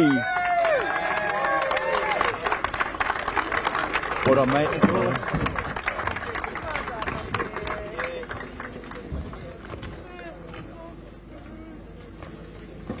Second place, getting his first podium, it was Zach. Thank you, mate.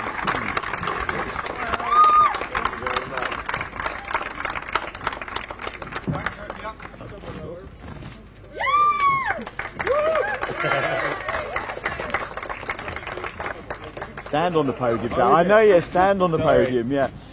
But our winner today, and with that he takes the title of Road Sport Champion 2023, it was Ben! Well done, Ben.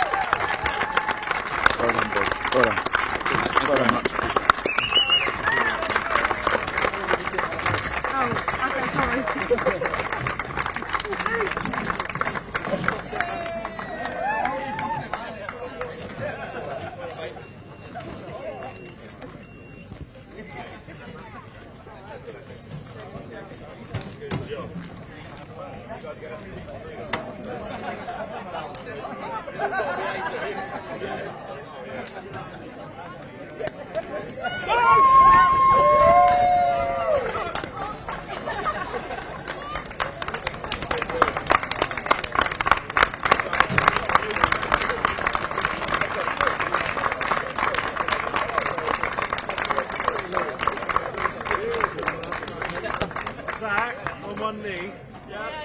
Fantastic for these guys. I mean, to wrap up the is brilliant, and it's safe. I don't think he's going to be in road sports at Donington. He's going to be in a 270, so which will be great to see him in that championship. So that's just going to give him a taster of what he can do next year. But here they go. For the photo, they're pouring the champagne over his head. Lovely celebrations for these guys.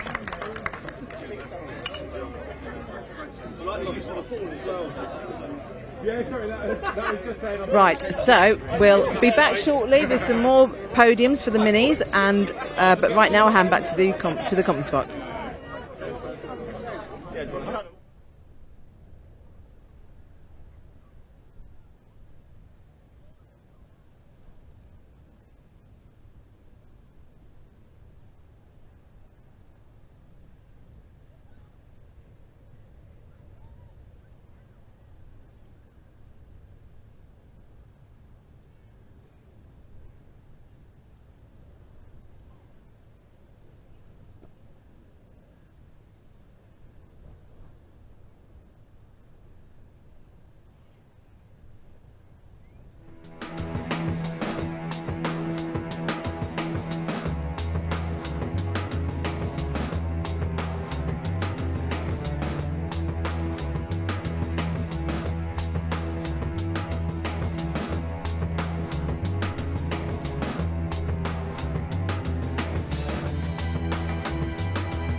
We're going to do the order like we did yesterday, so we'll do Cooper's first. In third place was Dan Truman.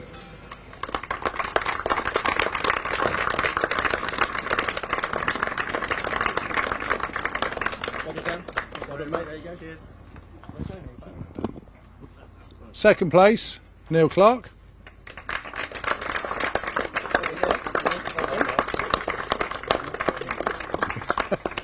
And the winner, yet again, Andy Langley.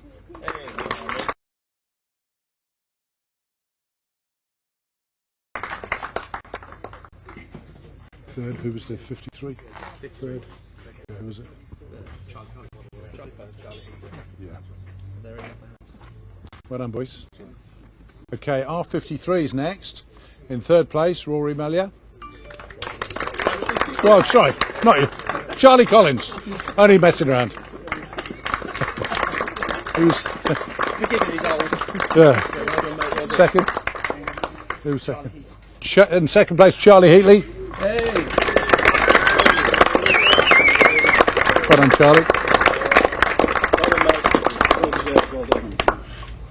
And the winner.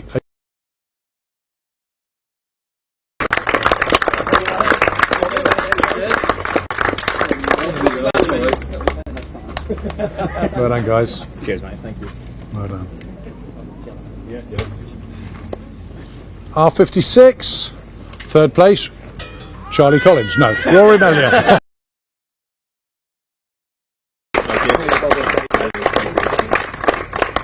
Second place, having led again, Ross Alexander.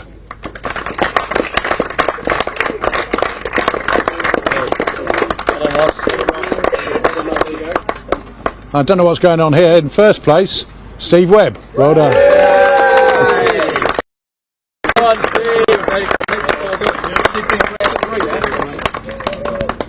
Well done, boys.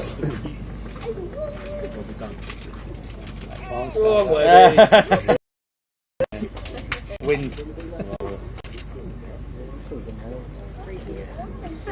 Brilliant. I'll move. Well done, boys. Cheers. And then in the open class, another great battle. Second place, Steve Berry.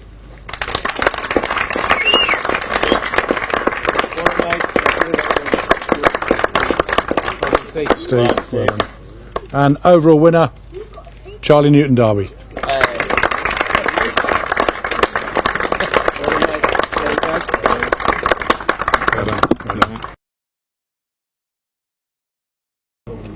Yeah. Sorry that you're all scared of wasps, but we'll see you later on.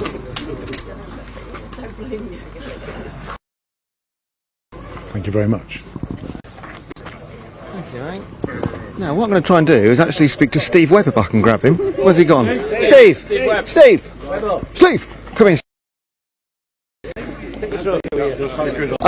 We haven't had a chance to speak to you this weekend, but 2 wins. Great, having a great time here at Snetterton, aren't you? Yeah, I'm enjoying it. Yeah, it's been good. What's been the key to it? A bit more aggression. Yeah, good quality driving.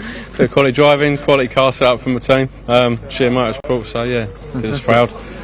Sponsors, APR, Rip and Roll, and Alex's Cash. So yeah, it all helps. And one more race to go for the triple. Try, yeah, a bit late in the day. So. How's track conditions been this weekend? It's been looking absolutely beautiful. Yeah, it was good. Yesterday seemed a bit more slippery. Today seems really good. Lots of grip, and it's nice and fast. Any changes to the car over lunch? Don't think so. No. Don't need to, do you? That's it. It was working well, so leave as is. Mate, congrats. Good luck in the race 3. No worries. Cheers. Thanks a lot. Thank you, mate. There we go. So there's been so much champagne spray today. There was actually wafts on the podium, so we've moved into the mini hub, but we'll hopefully try and get there a little bit later on. Now, coming at Snetterton, after lunch we've got the 3rd race of the weekend in the Supercars, plenty more Caterhams, and 1 more race in the minis as well. So we'll see you very, very soon.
Well, good afternoon, race fans. Welcome back to Snetterton here on BARC TV. Just getting back into action after the lunch break. About to get underway with our third race of the weekend for the British Supercar Racing Club Super Series. Race number 3, the grid decided by the lap times recorded during race 2. Fastest lap went to the race winner, Tom Rushforth. Therefore, he takes pole position alongside Lee Harpham. Second row, Jack Tritton and Mark Edwards. Then we've got Andy Gulliford, failed to finish the earlier race, so looking for a better result here alongside Ingvar Bjerge. Carl Hume and Carl Kinsey on row 4. Then we've got Lee Plain, the first of the 250 national carts, alongside Louis Wall, completing the top 10. Row 6 is GP1 Kurt Catamol alongside Paul Platt in the O plates. Then Paul Von Gerard and Sam Hempsall on row 7. Michael Goff and Mark Newton, row 8. The 9th row, Will Lawrence and Chris Balderson, completing the top 20. Martin Marks, another retiree earlier on, and John Faulkner. Row 11 is Rob Randall and Richard Connick. Then we've got 2 of our other class pole sitters. Ollie Holmes, the Formula 125 pace setter in race 2, and Ronan McClintock, the first of the F450 national carts. They're on row 12 together. Row 13 is another F450, Nick Flint, another 125, that's Fletcher Hearn. Row 14, John Busby and Andy Powell. On row 15, Steve Soski and Chris Mackey.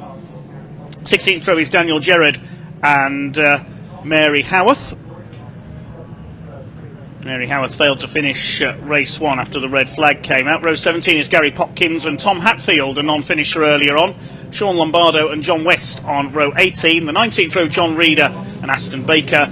We haven't seen Amy Jurger on track so far this weekend, and Thomas Baldwin tangled with Tom Hatfield in race 2, so has to start back of the grid. So we should have 40 carts out there, hopefully, for what will be a 15-minute race. Wins so far this weekend for Lee Harpham and for Tom Rushforth, taking his maiden Division 1 success. Lee Harpham taking his first win of the season in race 1 yesterday. Beautiful sunny conditions here in Norfolk. They're coming round towards the pit lane. The pace car will pull in. The Division 1 carts with the yellow plates at the front of the field, the yellow number plates. F250 National have white number plates, 450s have red, and the Formula 125 class have blue plates. Maybe missing 1 or 2 carts from the back of the field there, had problems earlier on. Here we go then. Resuming racing after lunch break. We're underway with Supercars race 3 here at Snetterton. One cart going very slowly at the back, I noticed there, so problems already. Lee Harpham, meanwhile, has taken the lead. Great start by Carl Hume in the number 19, trying to get around the outside there into second place. But Lee Harpham, like a missile there out of Riches, he's already clear at the front of the field. It's Hume in second, battling with Jack Tritton, who goes through on the hairpin, I think. One cart slowing up there on the inside. That was one of the Division 1s, I think, with the yellow number plates. There's Mary Howarth, good to see her back out. Yes, we have got somebody pulled off on the inside of the hairpin exit there. We'll pick up who that is as and when we can. Side by side for second, Carl Hume going down to third place. The speed these carts go in is nigh on impossible to see the numbers on them. It's the number 9 that has pulled off. That's Tom Rushforth, that's our earlier winner. That's the winner of race 2 out of it. So Tom Rushforth with early mechanical problems there. And the yellow flag has gone out. We've got a safety car. Safety car is being called. I'm not too clear why, because we've only done a few corners in this race. I'm wondering if somebody's pulled up on the outside the grid. I can see a car that's been pushed through the gap in the fence on the Senna straight, just outside the commentary box window. It's Sam Hempshaw, I think, the number 35, has pulled in there. She's had problems. So your leader is Lee Harpham ahead of Jack Tritton and Carl Hume in third. Then it's number 4 of Andy Gulliford. We'll pick up the rest of the order as they come round. The safety car is going to pick up the field. We've lost Sam Hempshaw, number 35. Her cart is behind the wall. I saw somebody slowing off the grid. We've lost Tom Rushforth as well. There's his number 9 cart. The reason for I didn't pick that up straight away is he's down as number 24 on the entry list. So I didn't pick up it was him straight away. Unfortunately, apologies there. So our race 1 winner is out, and there we've got 2 more carts in trouble. The number 50, which is John Busby, and 43, Sean Lombardo, have pulled off at the back of the field. So that's presumably why the safety car is out, to get those 2 carts behind the wall. There's the drivers in the background at top right of your picture.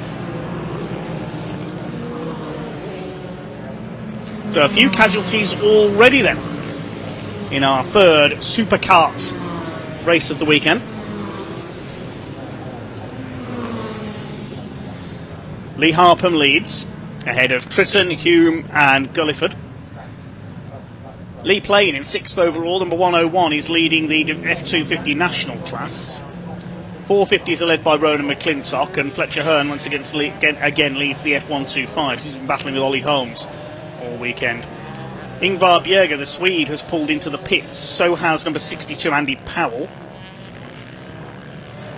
And we've lost the other the 4 carts you already mentioned. There's number 17, that's Gary Popkins from Peterborough. The back of the field in the Formula 125 kart. Weaving to try and keep their tyres warm. It should hopefully be just one lap behind the safety car. It's a long lap here at Snetterton. There's Plain, the 101. It's got GP1 of Caterham behind him. Paul Platt a little bit off the boil so far this weekend. The 144 there, that's Chris Balderson on the Raider Honda. F250 National, the Honda, the most commonly seen power plant. We've also got some DEA engines out there, a Gas from Spain. Paul Platt is powered by Gas, famous for their trials bikes. F450 Nationals, they use bigger KTM engines, TM engines for the 125s. It's mostly the VM power plant that you see in the Division 1 supercars. A couple of PVP engines out there as well. They're more well known as a chassis builder. They settle in behind the safety car.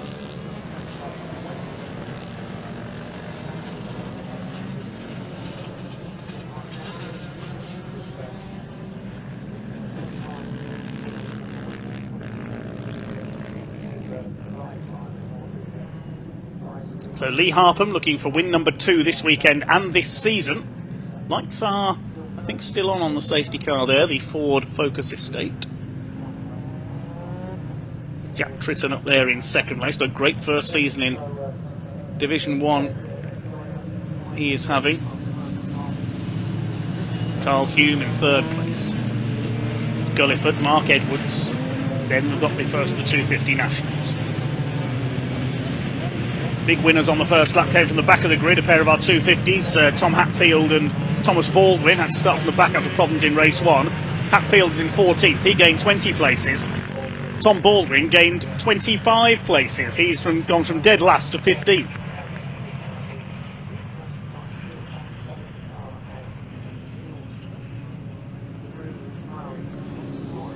Safety car is still out. Looks like we are going to do another lap behind it.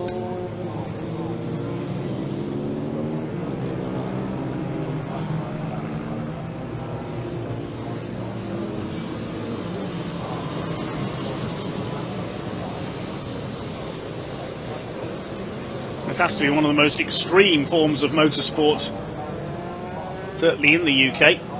Very popular on the continent as well. There's a French Supercar Championship. They regularly race in the Netherlands as well, the likes of TT Circuit Assen, the mecca for motorcycling.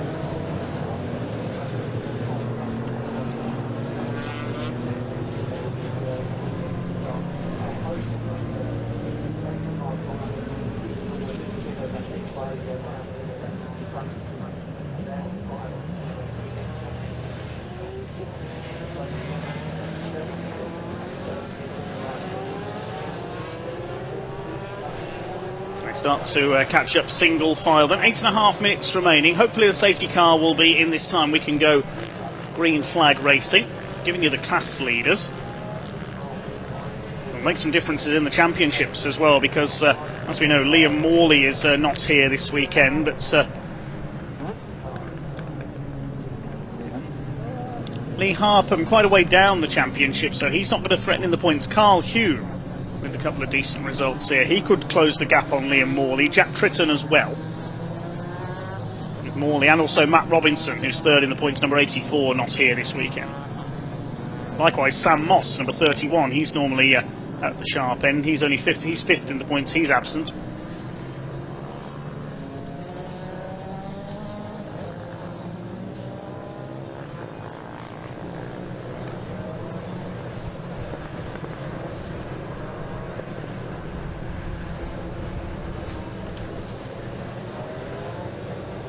Super Series for F125 Open. It's Ollie Holmes who's on top at the moment, so he should keep his championship lead. Fletcher Hearn only had 25 points prior to this weekend. It's Kurt Caterham on top in 250 National. The 250 Mono category, Lee Plain is on top there, ahead of Tom Hatfield and Paul Platt. 450 National, Nick Flint looking to take the lead from Catherine Foster, who's absent. The lights are out atop the safety car then, who will get some green flag racing in. Boards and the flags being withdrawn on the home straights. The red's beginning to rise, and these 125, 250 and 450 cc engines. Lee Harpham looking for win number 2 this weekend, the British champion in Division 1. Jack Tritton in second place. Carl Hume is third in the 19.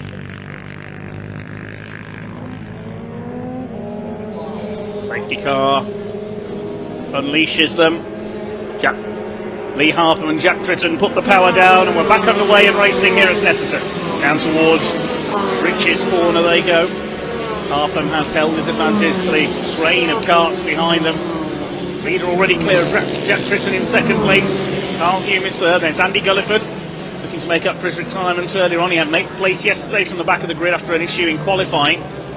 Swings his way through the hairpin, trying to get the cut back on. Carl Hume's trying to take third place away. Mark Edwards, number 68, is behind them. Then we've got the first of the 250 national category.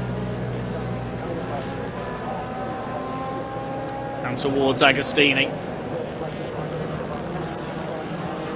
Hume holding on ahead of Gulliford. There's Edwards. That's Paul Platt, the white cart. Number 44, that's Louis Wall. Trying to hold off the 56, which is that of Michael Goff. They're down in the lower reaches of the top 10 at the moment. Taking on the fastest of the F250 national cars. 450s and the 125s. Only here in smaller numbers this weekend. I think we've got 4 in each of those classes. And they're further back in the order. Charge their way through Williams onto the Bentley straights. Midfielders coming through.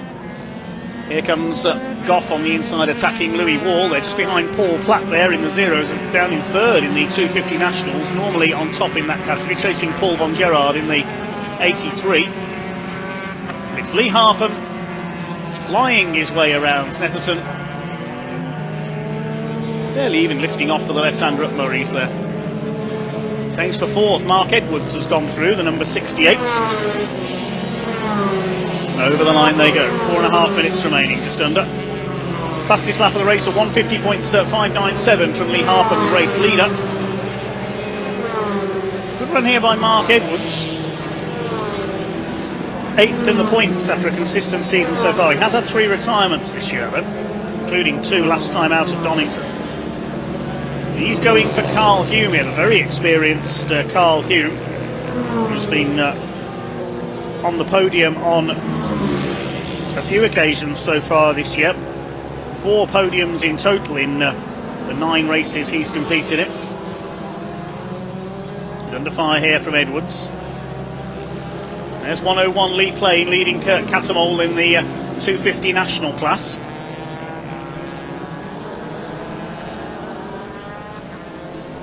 GP plate, the most highly prized of all for the British Supercar Grand Prix winner. I remember covering that event several years ago at Cadwell Park. What an incredible event that was. The Supercars well suited to the primarily motorcycle circuit at Cadwell Park. Down the back straight come the leaders, well spaced out now the top 3. Mark Edwards going after them. It's Gulliford in 5th. These 5 Division 1 karts well ahead of the rest. Gulliford is really trying there on the number 4. Harpham leads by over 1.5 seconds ahead of Jack Tritton.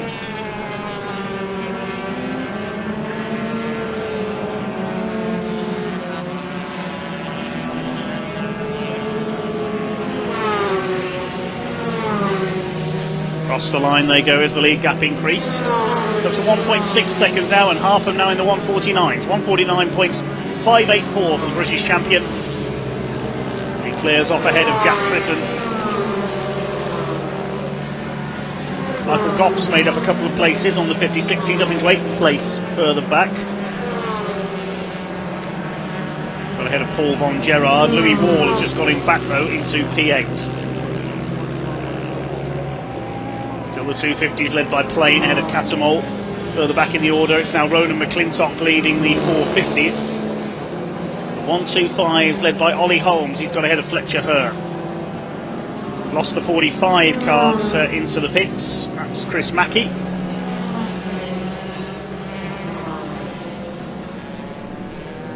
It's under 2 minutes to go now. Slightly disjointed third Supercar race of the weekend with the safety car having to come out. It's Lee Harpham who has dominated it from the off. Darts down the back straight. Jack Trisson keeping him in sight. The 153 carts, that's Martin Marks. He retired from race 2. He's in 16th place, holding off the 66 of John Faulkner. And slowing, oh, that's Mark Edwards. He was 4th. Bad luck to Mark, he's out of it. The hand goes in the air, he pulls in at the chicane at Brundle and Nelson. He's heading into the paddock. So that'll put Andy Gulliford up into 4th place. They're coming around to start their final lap this time. Lee Plain will be up to 5th overall, the leader of the 250 class, 250 national. Lead gap is now up to 2.2 seconds, another fastest lap by Lee Harpham, 149.372. He's just getting quicker and quicker. Through the hairpin.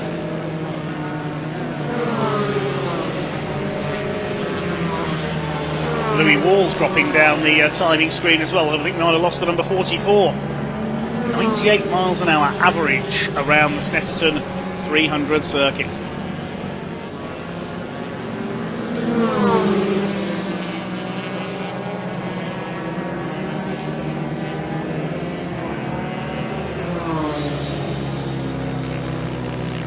In the closing stages now here at Snetterton for our final Supercars race of the weekend. Barring any mechanical malady, it's going to be a win for Lee Harpham. Into the back straight for the final time. Somebody pulled over on the back straight there. That might be Steve Soschke, the number 61.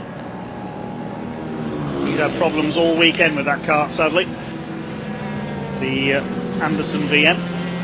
It's going to be an MS Kart Harvey VM that's coming in to take the win. In the hands of Lee Harpham from Grimsby in North Lincolnshire.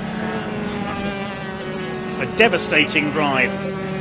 The fastest laps of anything this weekend. He comes up to lap Gary Popkins, who moves aside, lets him through. And Lee Harpham flies to victory for the second time here at Snetterton this weekend, making it look easy. Jack Trisson comes over in second, 2.5 seconds back. It should be Carl Hume in third place. Yes, there he is. The yellow and black number 19 takes third. Andy Gulliford, a good 4th. Completing the top 5, we should have our F250 national winner. Yes, there is Lee Plain over the line. He heads home Kurt Catamol by half a second. Louis Wall is still there. There's a transponder issue for him. He takes 7th. It's Goff, Paul Platts and Paul von Gerard round out the top 10. Waiting for the other class winners. Ronan McClintock should win the F450s. Here's number 66, that's John Faulkner. He's in 16th place on the green. Number 66, Anderson FPE.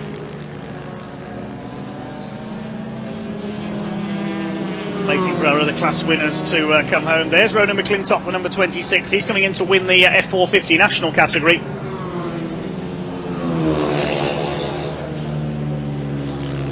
And the 125 category, that's going to be won by Ollie Holmes. There he is over the line. Ollie Holmes takes the 125 category. There's number 41 coming in. That's one of our 125s, that's Fletcher Hearn. Seems to have lost Martin Marks, 153 on that final lap as well on his Division 1. And there he is, out of the race for the second time this weekend.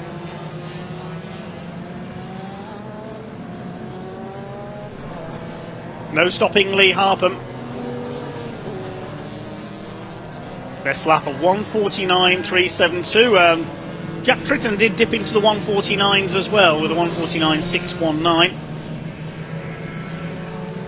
Provisional result then: Harpham the winner ahead of Tritton, with Carl Hume rounding out the top three, Andy Gulliford in fourth, then our top 250 national runners Lee Plain and Kurt Catamol. Louis Wall was next term ahead of Michael Goff, Paul Platt third in class ahead of Paul von Gerard, Thomas Baldwin from the back of the field, and Mark Newton, Tom Hatfield also from the back, and Will Lawrence completing the top 14. John Faulkner rounded out the first 15 home, the other class winners Ronan McClintock and Ollie Holmes. Bad luck to Tom Rushforth, his car giving up on the opening lap there. Also lost Ingvar Bjerger, the Swedish driver. A few drivers didn't get off the grid, as we saw.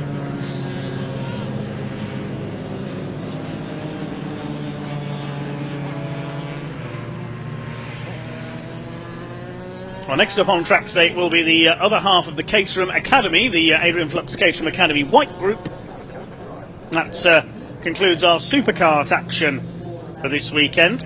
Well done indeed to all of them. Wins this weekend for Tom Rushworth and a double for Lee Harpham in the Division 1 category. Thanks to Gary James for the additional info on the drivers and the points charts.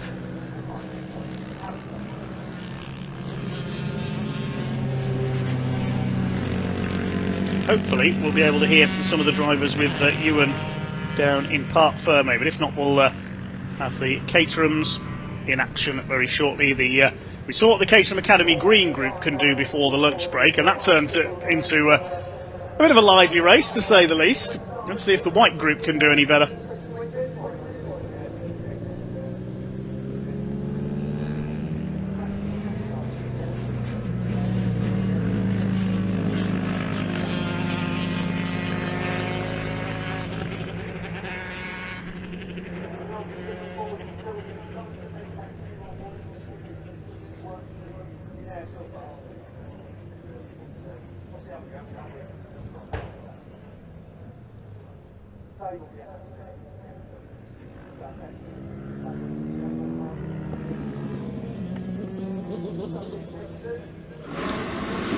Cheers, Dave. You've joined us at the perfect time because they've just turned the engines off. It was an absolute roar here about 15 seconds ago. I really want to speak to Carl over here.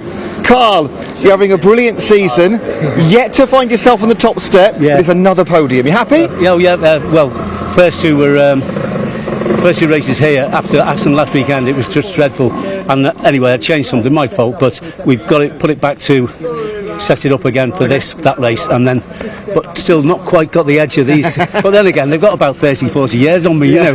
So I think the old guys should have a 10-second head start. We'll speak to the stewards about that one. So can you tell us what was the tweak that you made for race 3? No, basically we'd got we'd swapped one of the bottom ball joints in the workshop, and I didn't check to see that the caster and camber and all that was right. I was just presuming it was because I'd put it in the same position. Never presume. But I didn't have. We came back from Aston Monday, so I only had Tuesday, Wednesday to get it all prepared, and then we were here on Thursday. So it was a lack of time, really. So now you know what you've done right. The rest of the season is looking pretty exciting. Can we see you at step 2 again, maybe even 1? Oh yeah, definitely. Yeah. Well, fingers crossed. I think now though, after this weekend, I should be leading the championship. So that will be good. Yeah. Obviously, Liam and Matt felt sorry for me and just decided that they wouldn't come, you know. So I mean, it makes a great championship, and best luck in the next round. Well done. Thank you very much, Steve. Great way to end the weekend. And we'll speak to Jack here as well. Jack, triple podium, wonderful weekend, mate. Yeah, can't complain there. Got the finishes, so for the championship that definitely helps us out after a couple of DNFs. But yeah, first time around Snetterton on a Division 1 in my first season. I can't complain really. He's quite good, isn't he? He's very good. That's why there's a number 1 on his car. You know, you're chasing the number 1. but Lee's been a massive help to me. He's been helping me all year, and any issue I've got with this, he tells me what to do, and he's not lying. It's a brilliant paddock, isn't it? Yeah, you can't fault it. If you go from short circuit, where everyone's hidden away, to this, all we want to do is help anyone get out there, and it's nice. Mate, great weekend, well done. Thank you very much. Cheers, buddy, thanks a lot. And let's speak to the man with number 1 in his car, the man on step number 1 for the second time this weekend, Lee. Great way to end it. Yeah, it was a real good race. We made some changes from the race this morning, and it was the quickest we've gone all weekend, so it's good. Can you tell us what you did? We just changed the width on the front end of the chassis. Okay. We sort of went extreme for the first race this morning just to see what difference it'd make, and it was obviously the wrong way. So we went back to what it was and put some new tyres on, and seems to be good. Shame again to see a safety car, never good, but it became like a sprint race at the end, didn't it? Just sort of like 6 or 7 laps. Yeah, I was hoping that the safety car was only going to be out for a lap, but obviously we did 2, and then, like I say, it was a sprint race to dash to the finish, so just had to get my head down and get going. But you know what you're doing. It's 2 wins again. It's 3 podiums. Fantastic weekend, mate. Yeah, it's been great. Thanks so Cheers, much. mate. No worries at all. There we go. So 3 podiums apiece for Jack Tritton and Lee Harpham. Great to see Carl here too. Carl, like you said, should be leading the championship now potentially. He's had 2 second places and another couple of podiums too. He is still Carl Hume after that first step. In the next round, fingers crossed for him. For the time being, we are going to go back to Caterham's now. Some will look after the drivers at the end of that race, but to talk you through the grid and the race, of course, it is Dave Gollard. Over to you.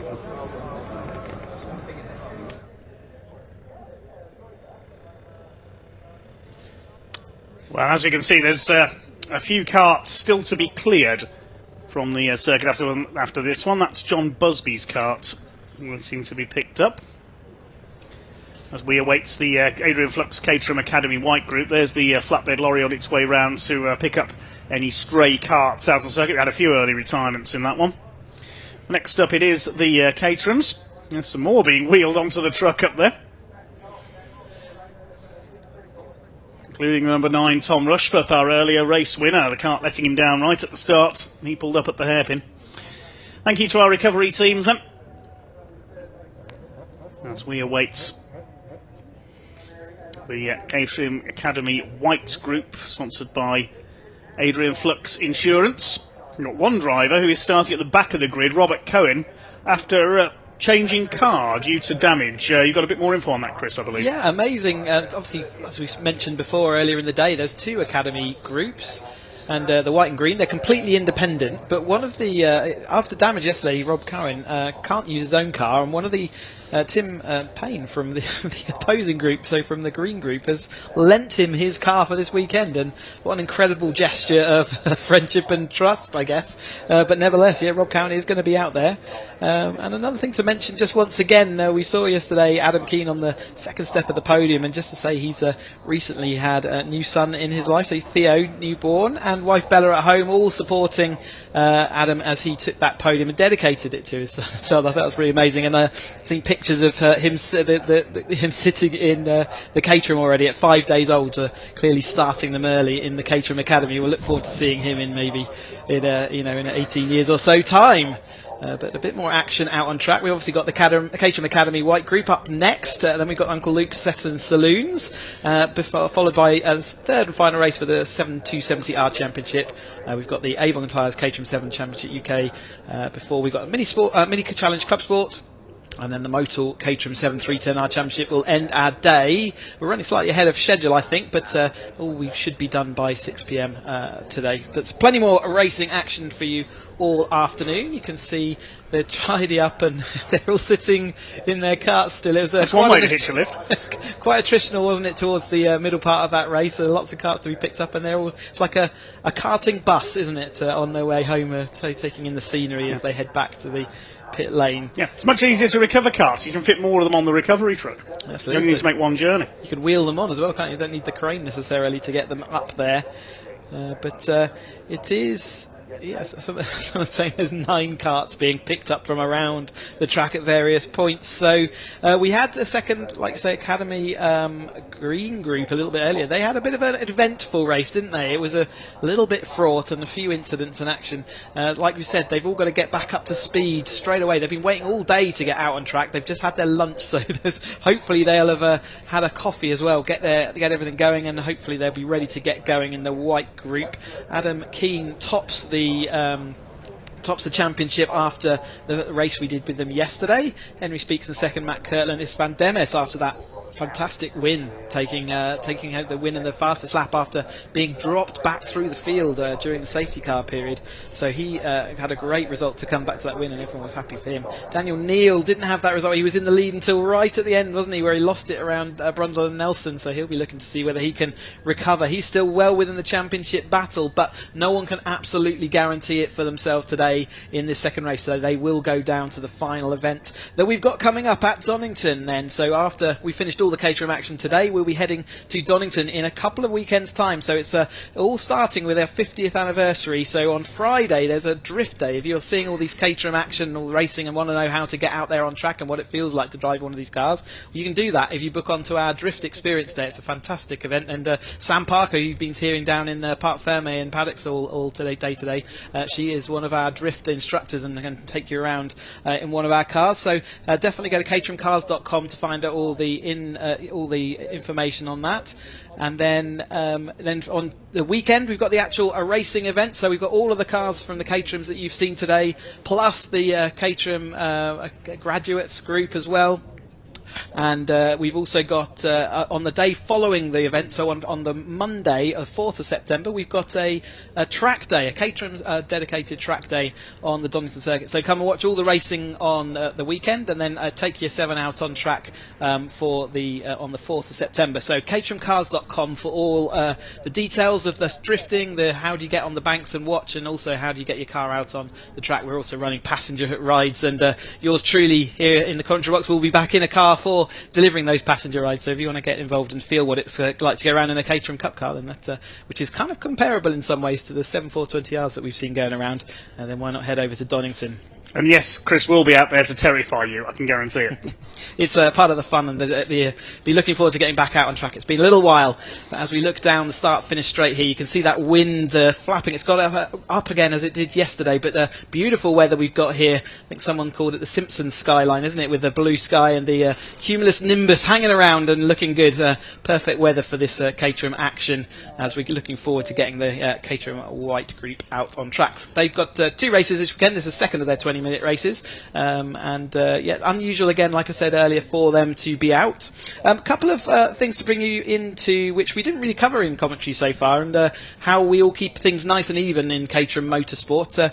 We actually run a minimum car weight, so all the drivers, when they get to the end of the race, regardless of how many wings they have lost, they must be at a minimum weight. So it's to even it up for any light races, so they don't have too much of an advantage over some of the more heavyweight races, myself included. And also just to note that we have points all the way down the field pretty much, so they really do have to make sure they finish the races and finish well to keep in the championship hunt, because we do score all the way down to 25th odd place on the grid. So 2 important sort of parts, and welcome to all the people on the banks, and we hope to see them from Snetterton here. There's hope to see them at Donington as well, but it's great to see all the friends, family and spectators and fans out on the banks, and we welcome them here. And yeah, and again, great opportunity to say thank you very much again to all our marshals, all the officials, all the Caterham teams, all the BARC, all the TV crew that pull all these events together, and it's really great to bring you this action and see it. Certainly from a sunny Snetterton, it's great to see all the action, and we can't wait to see all of our champions. We've already crowned 1 champion-elect today with Ben Timmons in the road sports, and we will be crowning all the remaining champions except for possibly the 7 Championship UK, because we're looking forward to them heading to the final round for them, which will be at the touring car event for the Silverstone National on the 23rd and 24th of September. So plenty of action out there. Anyway, here is the start grid then for the Academy Group White. Yes, indeed. Thanks, Chris, for all the background info there. And just talking about drifting, Caterham, Sam Parker has just sent us a clip of presumably herself drifting a Caterham. That's what you can look forward to. And let's have a look at the grid then for the Academy Group White. It's yesterday's winner Istvan Demes, the Hungarian, on pole position, with Adam Keane, the championship leader, alongside. Second row, number 2, Matthew Kirtland in the Williams lookalike, and number 76, Monty Hind, alongside him. Row 3 is Henry Speaks, number 37, the Hong Kong-based driver, alongside 28, Daniel Neal, already with several wins under his belt this season.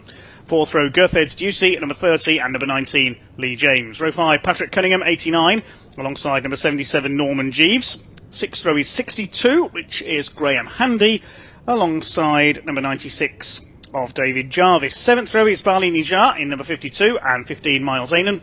Row 8, Joel Meyer-Potts, and 65, Andrew Mackay. Row 9, 33, Darren Pinder, and 25, Chris Coates. 20, Chris Tuck, and 68, Scott Graham on row 10.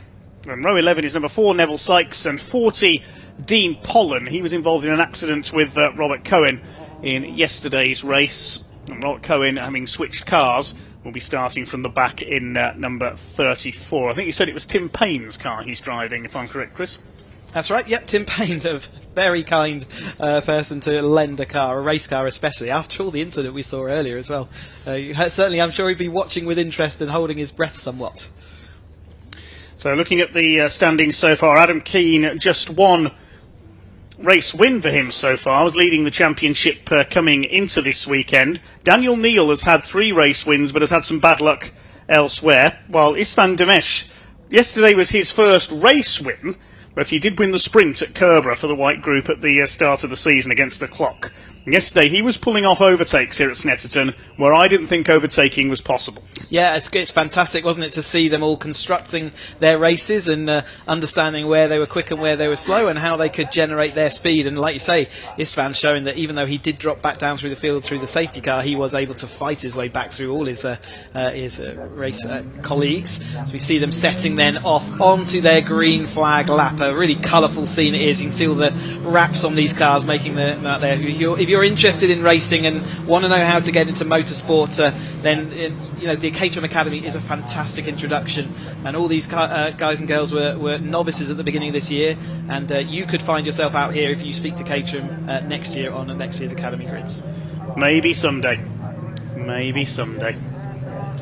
Such a dream for everyone, isn't it? And to say we're privileged to be able to have a go out there, and a lot of these drivers, like I say, we make 52 odd new racing drivers every year, and we've been doing that for a great number of years. We've turned 1,000 people into racing drivers, and what a record that is, and we love what we do. And I'm sticking around talking about it now that I'm not racing out on track every weekend, because I love it so much.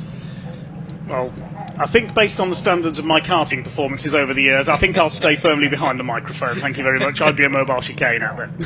Yeah, I'm hoping that I'm going to be able to scare you in a car next time out at Donington, show you how it's all done and what it feels like, and what you're talking about when we're talking about going wheel to wheel with cars, at 100 miles an hour, what that actually feels like in the passenger seat. It's quite an eye-opening experience, I can tell you that, as we watch our Academy White Group then coming down here. Can Adam Keane step onto the top step of the podium after nearly making it? Is Daniel Neal going to be able to make his way back through the field? Certainly he's had the pace all year to do that, and that'll certainly help his championship. He needs to make it back up there, doesn't he?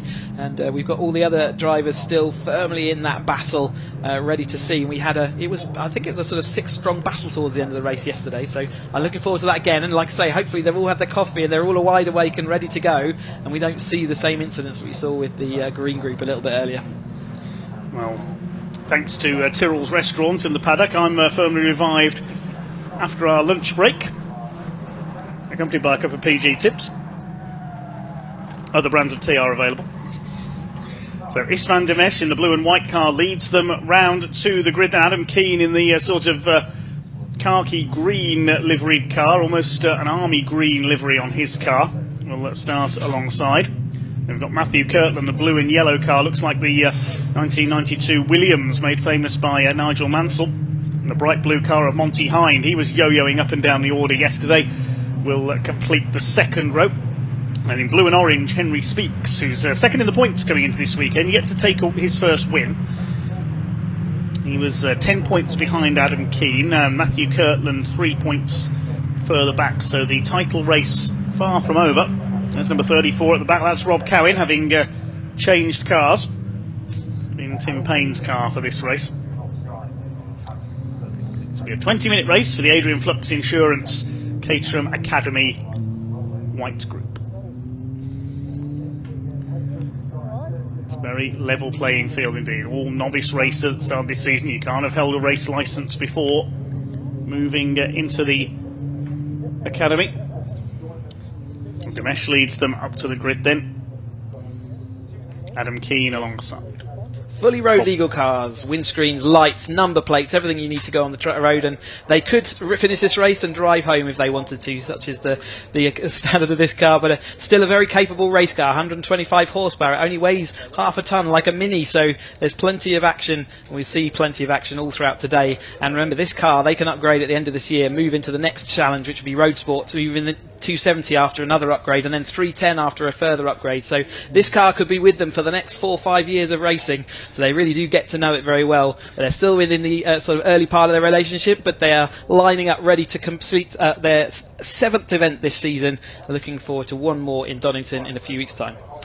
I did know one person once who had a Caterham as his only road transport. He lived in London and mainly commuted by public transport, just used his Caterham when he needed to travel further afield. But we're almost ready for our second White Group Academy race of the weekend then. The red lights are on, they go out now, and a decent start by Adam Keane from the outside of the front row. A lot of wheel spin there from a couple of cars further back. Not the best getaway by Istvan Dimesh, but we know he can overtake. He's dropped a couple of spots back. It's Keane who leads the way into that first corner. Matthew Kirtland up there in second, and Henry Speaks has come through into third position as they head up towards Wilson's hairpin for the first time. That's Monty Hind running out wide there, getting a wheel onto the dirt. It's Adam Keane who leads from Kirtland. Speaks in third, side by side for fourth place Dimesh and Daniel Neal, the number 28.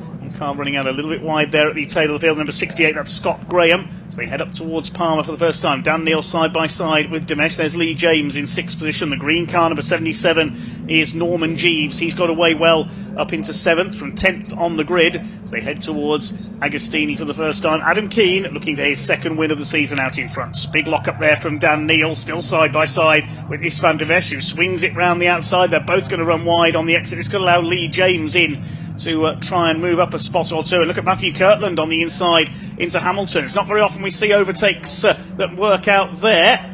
Adam Keane keeps his foot in and will keep the lead on the inside into Oggies. Yeah, Daniel Neal already doing quite a lot of the work he needs to do to start getting towards the front, and Demes having a pretty nightmarish start, wasn't it, to drop back there. But like you say, we've seen him fight back through the field. But it is Keane that leads this race, and he's second place yesterday. So can he step one step higher? As you see all the field flowing through Williams here, all connecting with that apex. Really good car control there as they head out down the Bentley Straight. Then it's still Keane out front ahead, and it's that Kirtland trying to pull down the inside. No room through there. They've really compressed that on the inside, but it looks like Neal might be up into third place already after early pace means he's moving forward. He's done half the job he needs to do to get to the front of this field. Here they come towards the bomb hole for the first time, then side by side Dimesh with Lee James. Somebody running wide towards the tail of the field. We'll pick up who that is in a second. It's the number 15 car of Miles Ainon who ran out wide there, the man from Biggleswade in just the northeast of London. He's kept it all together though. Here come your leaders coming off Murray's corner. There's the 77, that's Norman Jeeves being chased down by Monty Hind, recovering after running a bit wide earlier on. Across the stripe they go for the first time. It is Keane who leads from Kirtland. Neal Speaks, James Dimesh down to 6th place from that pole position. A terrible start for him sadly, but we know he can fight back through the field. He did exactly the same in yesterday's race. There's the blue and white car as running out wide. Henry Speaks over the curb there. That could trigger a track limits ping.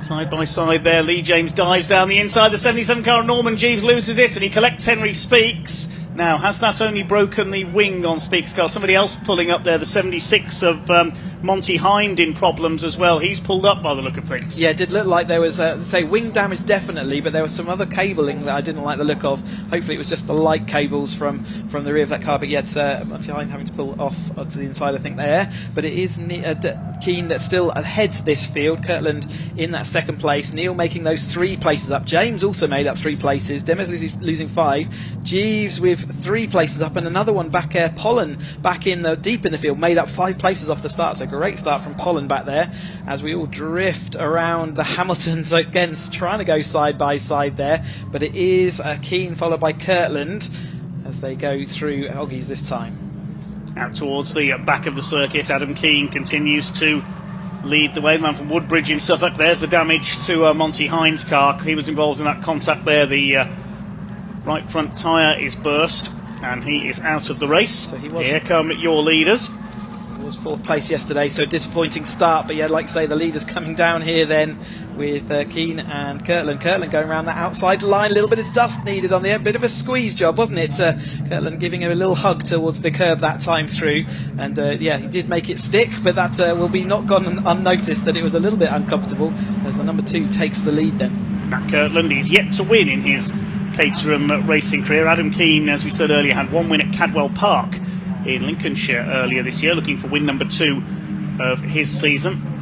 Dan Neal battling it out further behind with the likes of Lee James and Henry Speed. It's Lee James currently up there in 3rd position. He's quite a way down the championship. He's only in P15 in the points.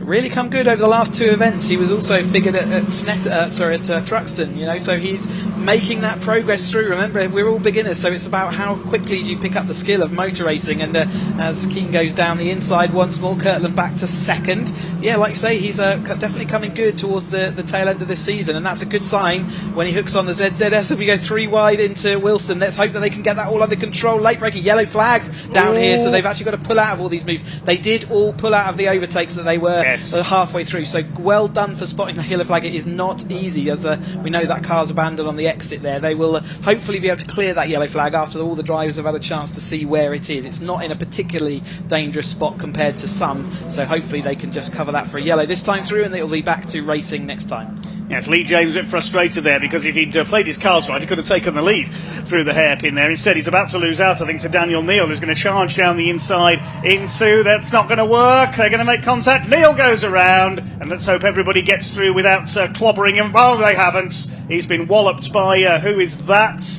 I can't quite work out. It's a red car, I can tell you that. We'll pick up the number in just a moment. Suspension. I would class that as not being walloped by. I think he walloped the dangerous rejoin there, unfortunately. So he might well have to go and see the stewards after the race on that one. And that is going to cause a problem for his championship. He's already got a 0 score, so it means that he's putting a lot of pressure on himself for Donington to see whether he can put this all together. He was desperate to rejoin, but unfortunately you can't do that if there's another car in the way, and that does seem to be what happened that time through. Meanwhile, out front then, Keane back to the lead, but Kirtland fully alongside. This front 2 have decided to lead broken away now, hasn't they, after that incident down at the Agostini hairpin that time through. So it is Keane in the number 88 wide there, running out, and he's onto the dust already. So again, not an easy race for these. We're starting to see some mistakes creeping in. We are later in the day than they're used to, and obviously set day 2 of a motor racing meet, which is a new thing for them, and it is now Kirtland that does go in front. Such was their gap that actually they had plenty of room for Keane to get back on the track again. Matt Kirtland's been watching the Caterham 7 UK Championship. That's the move they perfected through Brundle and Nelson. Adam Keane, I think, was so busy watching to see if he was going to come through on the inside. He just missed his braking point there for Nelson. A little bit of distraction for him, possibly. So Lee James still going in 3rd place up there. The front 3 have pulled away somewhat. Now we'll see who comes through in 4th. It's side by side for the lead, with Keane trying to get back around the outside. Looks like it's Norman Jeeves at number 77 up into 4th. Then it's Istvan Demesh in 5th place. 6th is Henry Speaks, so okay despite that bit of damage from earlier on. Paddy Cunningham ahead of Bali Nijar for 7th position as well. The rest of the pack steams its way through into Rich's corner. The number 60 car there. That's no, not number 60, number 30. That was Gertrude Ducey further back in the order. Apologies there. Good to see that the 40 of Dean Pollen has come through well from the back. He's up into P11 after his problems yesterday. So he would already made up 5 places on the first lap, so he's continued that. You can still see we've got a flashing yellow now as we had that contact down here into the corner before, so they've all slowed up a great deal under those waved yellows there. So they're heading into Agostini under nice control there, looking out for any cars or any debris. There is that car stuck on the inside of the track, so again they're being showed that under waved yellows, and hopefully that means that we can get this race back underway. No sign of the safety car just yet, but keep an eye on it as they all accelerate away from that yellow zone, and it's actually Keane made a little bit of a break, doesn't he, over Kirtland as they accelerated away from the yellow zone. Remember, once he gone past the green flag, everything is back. Oh, a little bit of contact again there from Speaks, so he's been in the wars today. Yes, Lee James making contact with Henry Speaks there. It's Joel Meyer-Potts, the car that was in contact with Dan Neal. That's the car that's out of the race, and he's actually done the fastest lap, 2:20.120, but he's very much out of the race on the inside of Agostini. Just over 11 minutes of this race still to go. There's the 62 car, that is Graham Handy. The Iron Man looking car, that one. It's a great looking car if you get to see that in the flesh. We've got one car with Kachow written on it as well, so nice if that was done up as a Lightning McQueen lookalike. That's Monty Hines' car, which is sadly out of the race.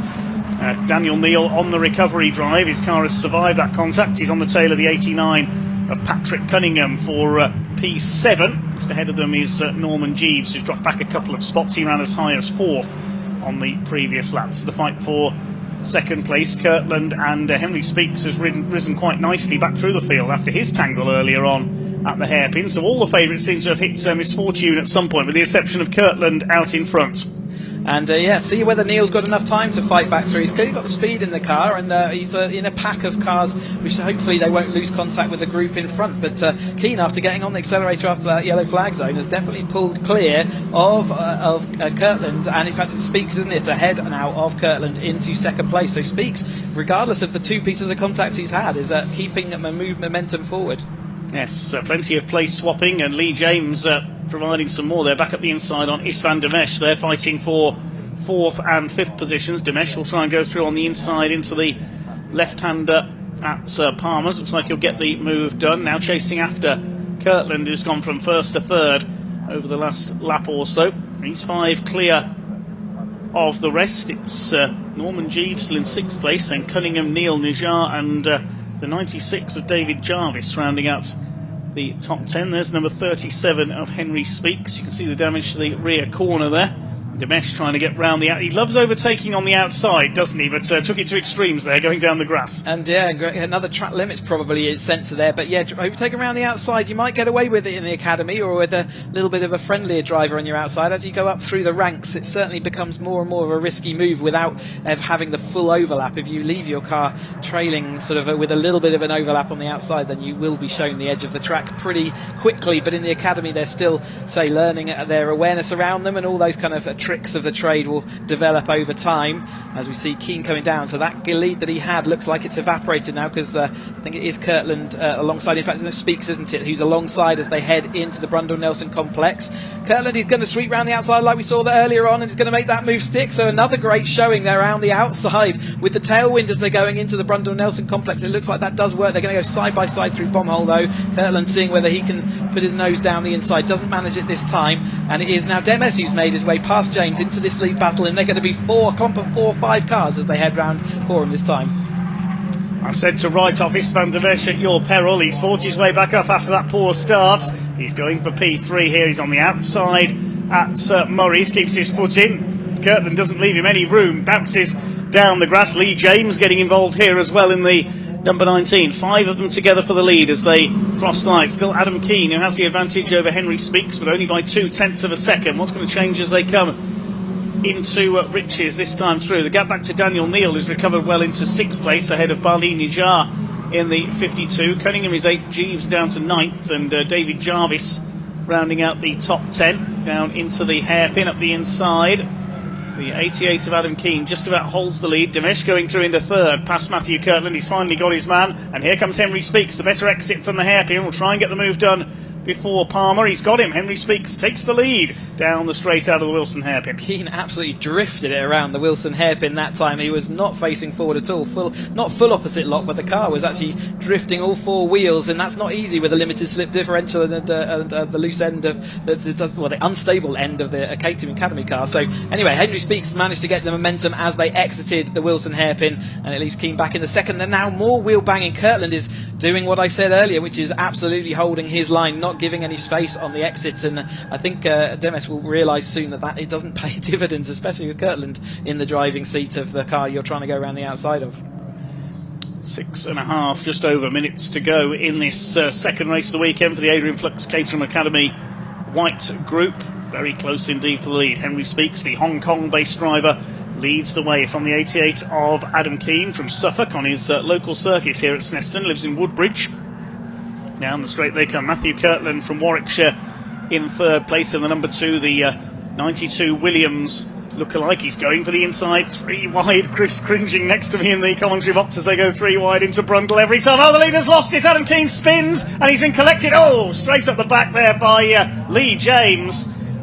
Amazingly, I think they've all kept going, haven't Lee they? James has got a punctured radiator. He must stop, otherwise he's going to blow his engine. Yeah, Lee James smashed the nose and cone. he's also going to be pulling leaving off. a lot of water over the track. That's Demes, isn't it, spun? Demes spun on his own fluid there. There was something leaking out of his car. I was just about to say that's caused problems for a couple of other cars. Henry Speaks was one of them.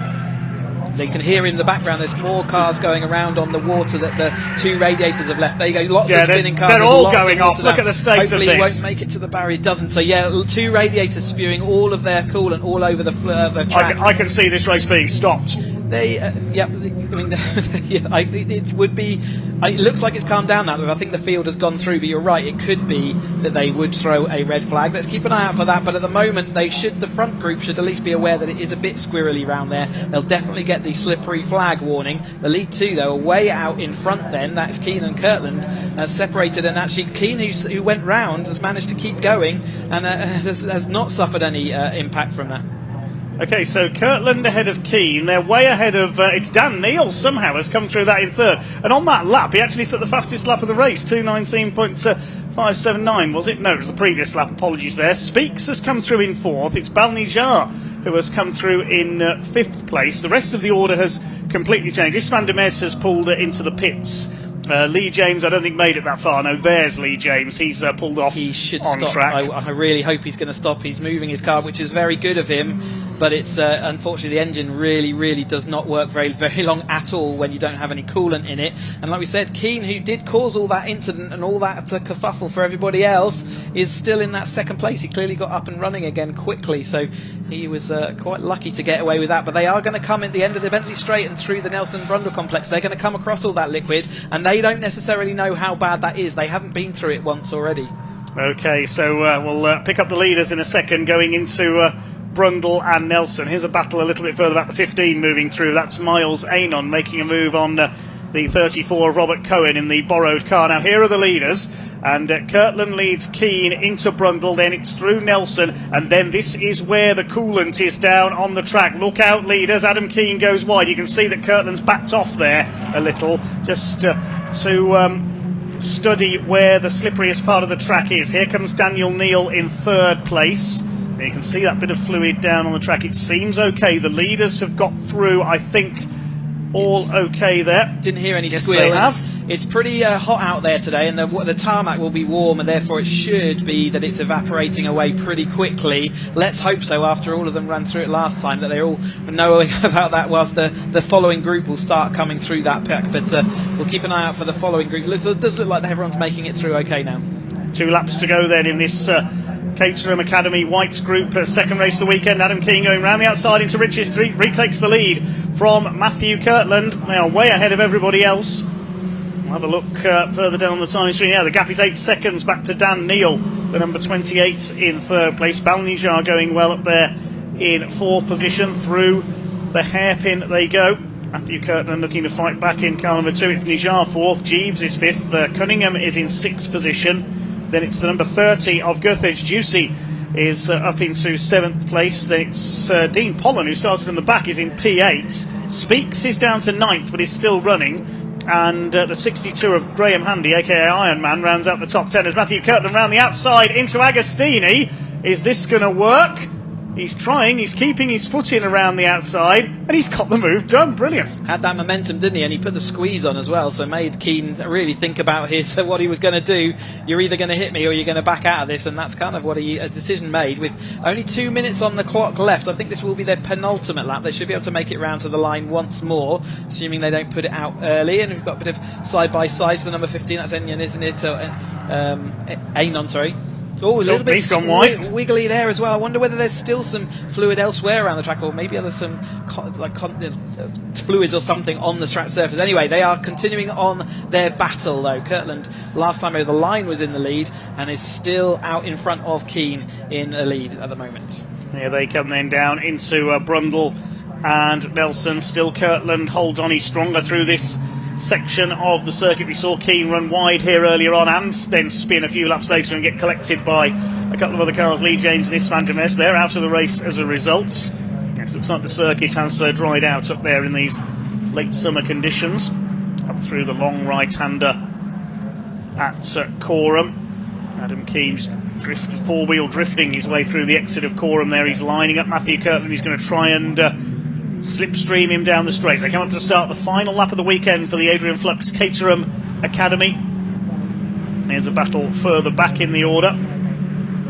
We got here the number 65, that is, of Andrew Mackay. We've not seen him on our coverage this race. He's in P15, being chased by number 4 of Neville Sykes. It's the leaders together, and yes, Keane does get the lead back again in that early section of the lap where he is stronger down the straight. You can see the damage to the back of his car where he got collected earlier, though. Yeah, quite significant rear panel damage there, but hopefully no chassis damage underneath that. He's certainly able to continue at full speed in the final lap then of the Caterham, the final Caterham Academy action that we've got this weekend. Still plenty more Caterham races to come, though, as Keane does take that lead in the number 88 as they head into this final lap. But Kirtland will certainly still feel very, very involved in this race. He's in a good slipstreaming place. He doesn't look like he wants to go down the inside here this time, so he's going to follow him probably onto Bentley Straight, maybe make it all his move there.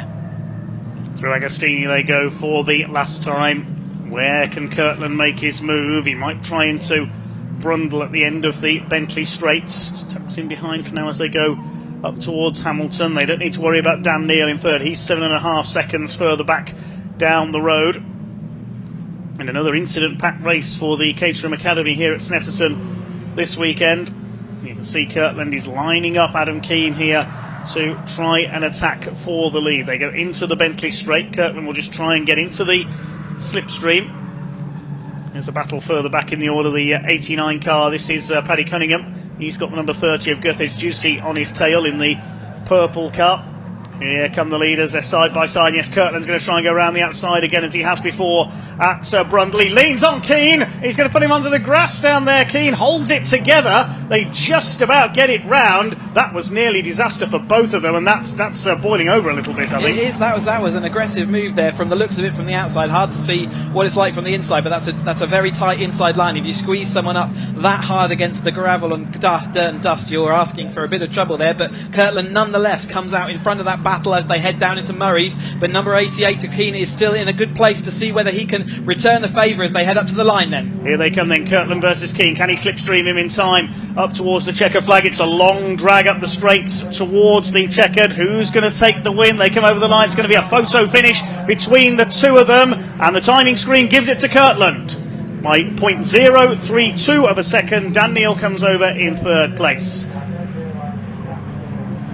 So Matthew Kirtland takes his first win of his Caterham racing career by 0.032 of a second. Neal comes over in third. Norman Jeeves is fourth ahead of Bali Nijar. Guthridge Juicy did get past Patrick Cunningham there on the last lap to take sixth position. And then Dean Pollen's repaired car ahead of David Jarvis, and the borrowed car of Robert Cohen, last place on the grid, to 10th. Brilliant result for him as well, as we see the tail end of this field, Sykes Pinder coming across the line, and then we've got also Enyon, Graham, Coates and Tucker all having a great battle all the way through this field, and it does look like, you know, Keane after in fact Keane and Kirtland and Neal, after a very eventful race for all three of them, they somehow managed to make it onto the podium. You wouldn't have expected that, and some really good results for Jeeves, Nijar and Juicy there. Cunningham up there within the top 10, so you know, a mixed up result there. Speaks unfortunate to end up further down, and obviously we've seen a few cars that will need new radiators and whatnot, but nevertheless Kirtland managed that with a bit of a robust move, we'll say, at the end there against Keane. Keane looked like he really wanted to get it back up the straight, didn't he? But he didn't quite manage it. They were side by side, 0.03 of a second between them as they crossed the line. So absolutely nose to tail as they went through and finished this race. We'll confirm the full finishing order in a few moments' time as the Adrian Flux Caterham Academy's weekend comes to an end here at the Snetterton circuits. Matt Kirtland will certainly close up in the championship as a result of that victory. 0.032 of a second. A photo finish with Adam Keane. Daniel Neal completes the podium. Norman Jeeves, a good result for him in 4th ahead of Bali Nijar and Gerthedge Juicy. Patrick Cunningham 7th ahead of Dean Pollan. David Jarvis 9th. Robert Cowan 10th from the back. Henry Speaks in his battered car finished down in 11th. And Graham Handley, Andrew Mackay and Neville Sykes. Darren Pinder completed the top 15. And then behind him was Miles Ainan, the 68 of Scott Graham, Chris Coates, Chris Tuck. We lost Istvan Demesh into the pits, and of course Lee James taken out in the same tangle. Joel Meyer-Potts was involved in that contact with Dan Neal, and we lost Monty Hine with a burst tyre after just a couple of laps. So hopefully we can shortly head down to Park Ferme. Next up, it is our longest race of the weekend here at Snetterton, the Uncle Luke Snetterton Saloons, a 45-minute saloon car race with a mandatory pit stop. Pit window opens 15 minutes in, closes 30 minutes into the race. Got one or two driver cars in that race as well. Hear the Academy cars in the background tooting their horns as thank you to all the marshals out there. Another advantage of having a road legal car means that you can have a tooting your horns to say thank you and waving at the marshals as you go around. Again, everyone appreciating everyone as we look at this blue sky. And so great. We've got Sam is waiting to receive those cars in Park Ferme. They're just going to be short of her, so on their way now. So let's go down to Sam and hear from our drivers.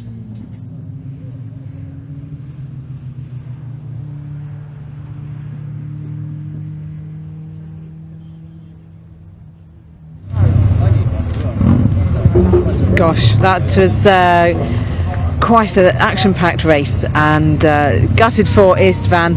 You know, I saw him in the pits. He's very chilled actually. It was very much like, you know, it is what it is. You know, nothing he can do. So yes, let's move on to these guys. Matt Kirtland.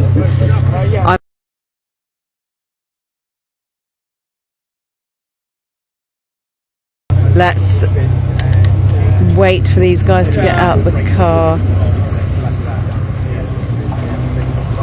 Hello. There we go. We meet again. Congratulations. I can't believe it sounds like yesterday on steroids. Honestly, I can't believe it. Can I just say first, thank you to everybody in my family that's got me here.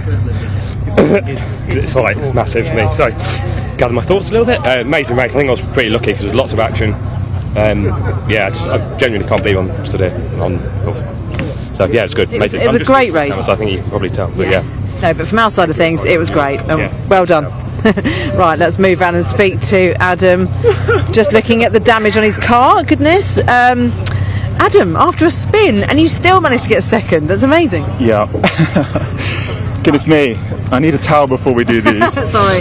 Yeah, it was wild. Wild. I had such a great battle with Matt. Actually, just battles all over the place. It was phenomenal. I'm just super happy to be here racing. Phenomenal. Big thank you to my wife Bella, who is holding the mantle today, holding the fort down. So appreciate you, love you. But no, amazing race. Really happy with second again. Well done. Thank you, sir. And we'll just move on and speak to Daniel Neal in a moment. He's just talking to circuit commentary, but fantastic for these guys. You can see the emotion in their faces when they get out the car. It's a lot to take in for them. Daniel Neal, congratulations, fastest lap as well. Oh wow, okay, I didn't know that, so that's good.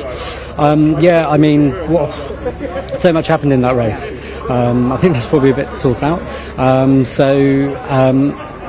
Happy that I managed to actually bring the car home, in third, but huge congratulations to Matt for bringing it home in P1, and Adam got another good result again today. Thank you very much, congratulations, and we'll see you at the next one at Donington. Right, next is the saloons, Snetterton Saloons, so we'll hand back to the commentary guys.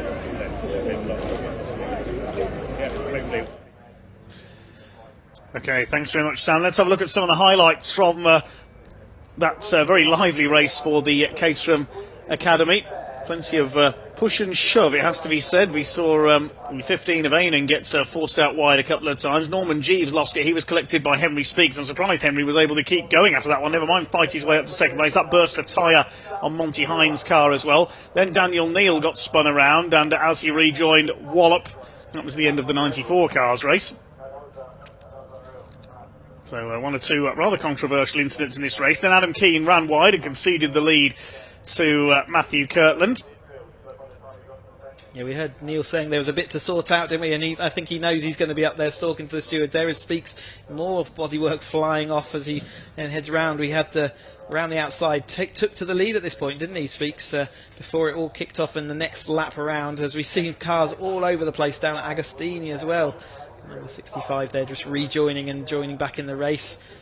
As we saw then a little bit later, Keane just lost the rear of the car, didn't he? And then there's cars that had nowhere to go. Henry Speaks, there goes his radiator, and there goes James's radiator as well. So the measurements into the back of Speaks as well. That was see all like of that fluid just everywhere. It was a bit like a pile-up on the road, that was. Thankfully everybody was okay.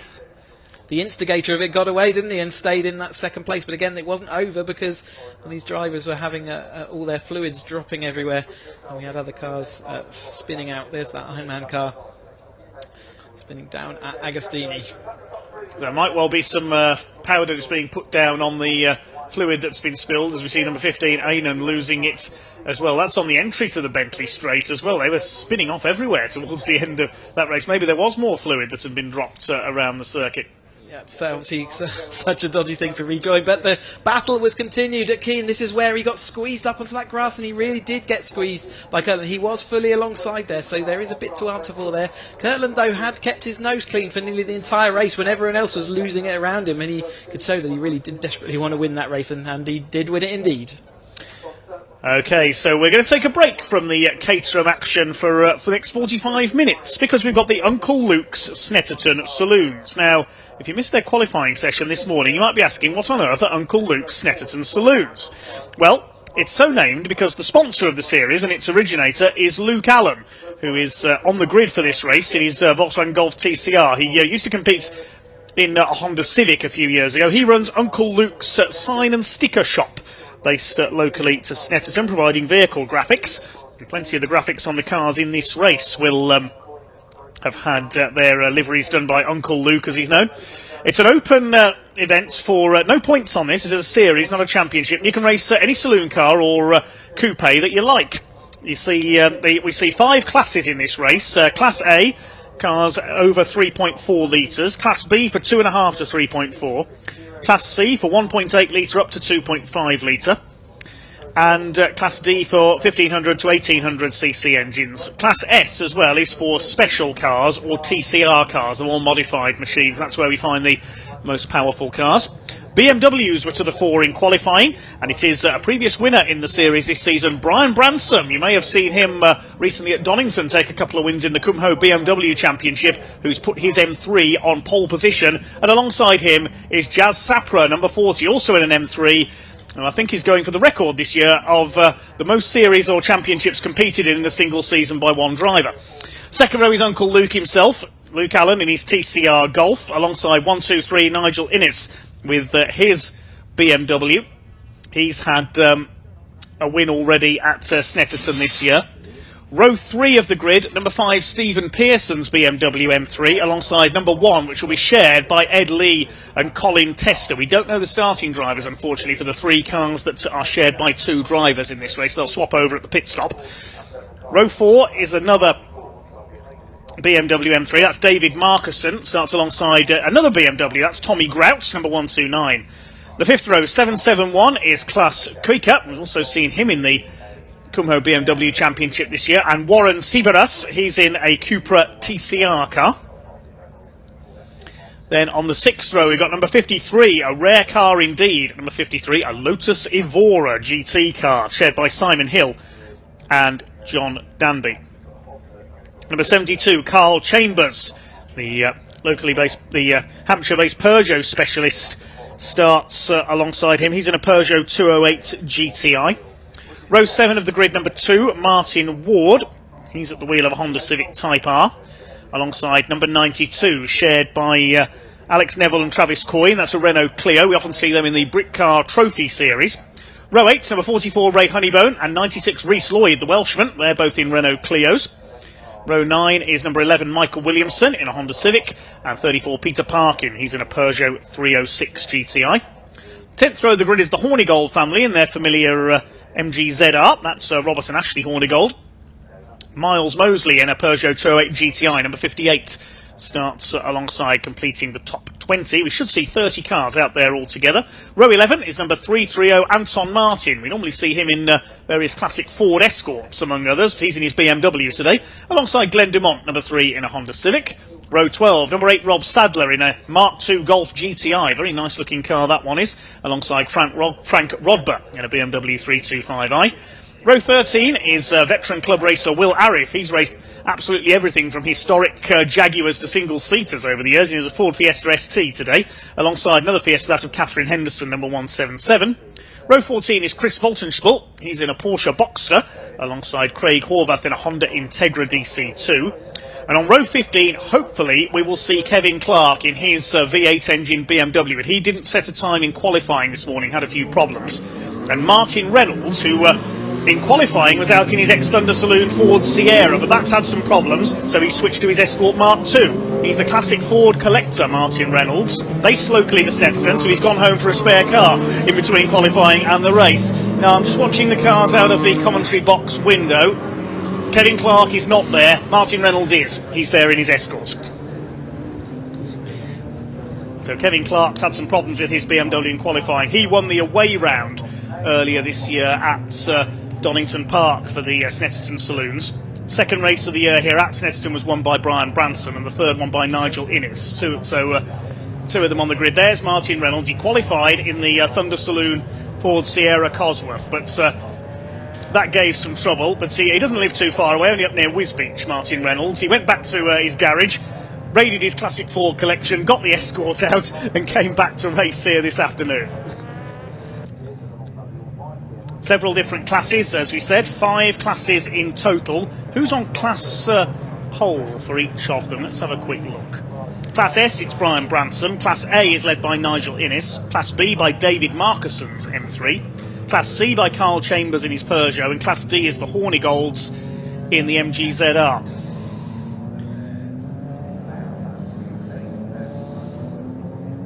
This is not for points, it's not a championship, it's intended as just a good fun bit of club racing. We always say motorsport should be fun, and that's the ethos of the Uncle Luke's Snetterton Saloons. There's that Mark II Golf, Rob Sadler. Lovely looking car, that one. Porsche Boxster out there, Martin Reynolds with the Escort. Ford Fiesta STs now. There's a Cupra TCR, that of Warren Sibaras. 3 Renault Clios in there as well, including the Dragon Racing machines based in South Wales. Number 3 Honda there with the yellow front end, that's Glenn Dumont. Porsche Boxster for Chris Voltenspiel. It's likely to be one of the big BMWs that wins this. Brian Branson and Jazz Sapra on the front of the grid. Brian Branson, the bright orange car. Jazz Sapra in the white M3. He races somewhere every single weekend in one of his fleets of BMWs, the Warwickshire-based businessman. His familiar grey M3 unfortunately took a knock recently, a couple of weeks ago at Donington Park, when Lucky Carer, his running mate, was at the wheel, and Lucky took a bit of a knock in that as well, so get well soon, Lucky. Luke Allen's there, the series sponsor in the TCR Golf. Used to race a Honda Civic. Nigel Innes alongside him. Perhaps the most unusual car out there is that Lotus Evora. There it is, the number 53 car, Simon Hill and John Danby's machine. You don't see many Lotus Evoras around on the road or in racing.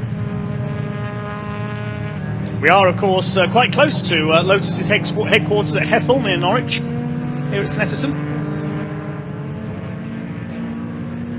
Okay, so variety, the spice of life here at Snetterton, our longest race of the weekend. 45 minutes. For the Uncle Luke's Snetterton Saloons.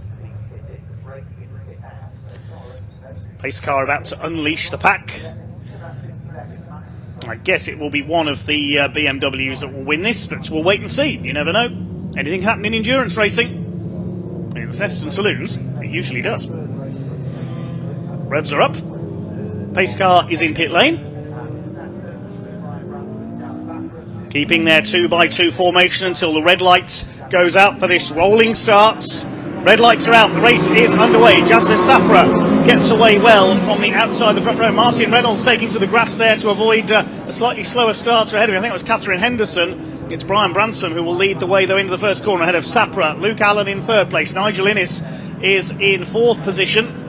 They start to sort themselves out. Somebody doing a bit of rally crossing. I think I'm not even Carl Chambers. Peugeot on the infield there. Side by side for the lead. Luke Allen in the Golf in third place. The TCR car of Siberos running wide there. Two of the Clios run out wide. The Dragon Sport cars as well are running wide there of Rhys Lloyd and whichever of Alex Neville or Travis Coyne started that car. It's Brian Branson in the clear ahead of Jazz Sapra. They've already pulled away from Luke Allen in third place. It's Nigel Innes in fourth. Looks like it's the number one of Ed Lee and Colin Tester. A very quick driver pairing indeed in that fifth place. They could be ones to watch here.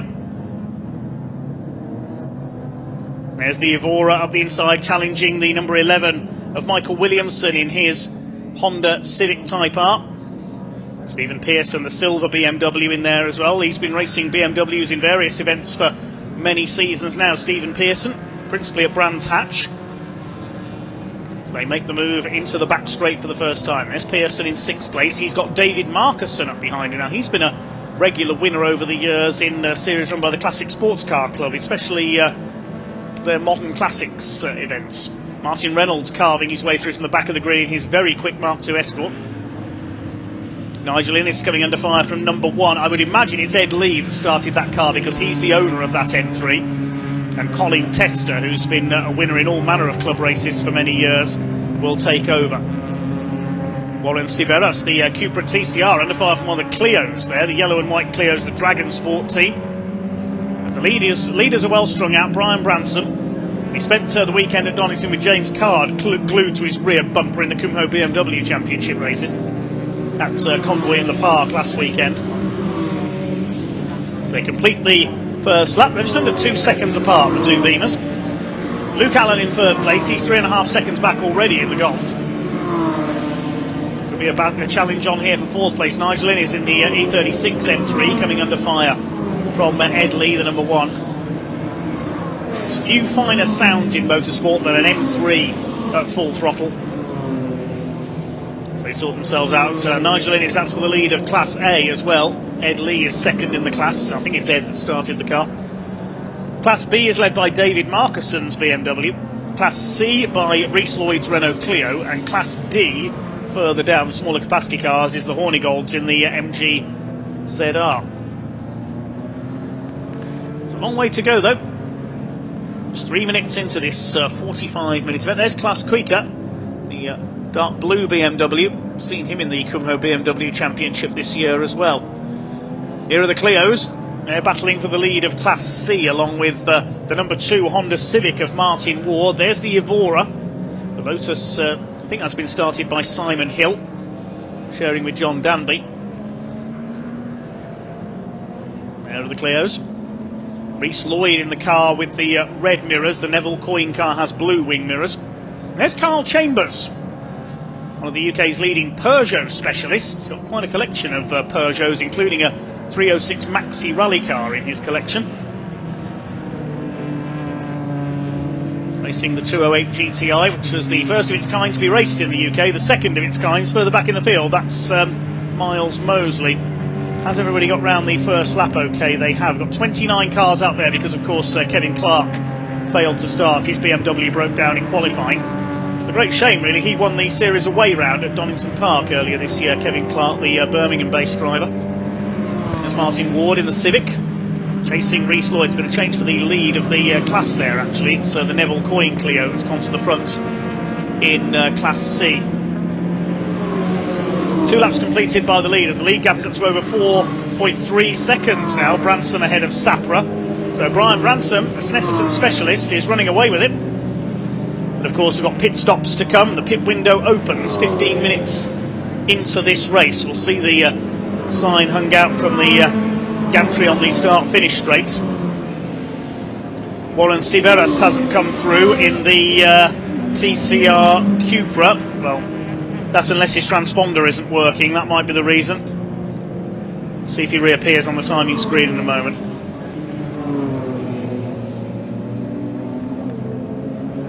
Yes, he has, so it's a transponder issue with the 63 car.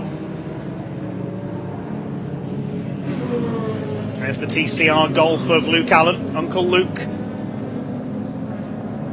leading the two BMWs fighting for the lead of Class A. Innes and Edward Lee. Nigel Innes, has he lost out there to Ed Lee? Yes, he has. The number 1 car has taken 4th place and the lead of Class A. There's Tommy Grout in his BMW number 129 ahead of Klaus Kuiker. They're chasing David Markusson for the lead of Class B in their slightly smaller BMWs. There's your leader, Brian Branson. He's in Class S for the most highly tuned and modified cars.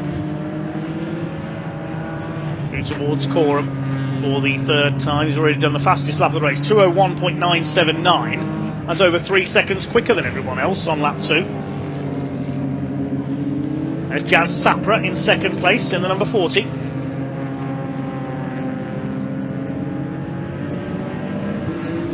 And his career in the Kumho BMW Championship as well. Where else can you see a Peugeot 208, a Renault Clio and a Lotus Evora in the same race? Part of the appeal of Snetterton Saloons, and a Mark II Escort as well, because here comes Martin Reynolds. The local man runs a construction company based in Norfolk. Chasing down one of the Clios, that's Reese Lloyd. Martin Reynolds goes to the inside, Lloyd turns in, holds the place.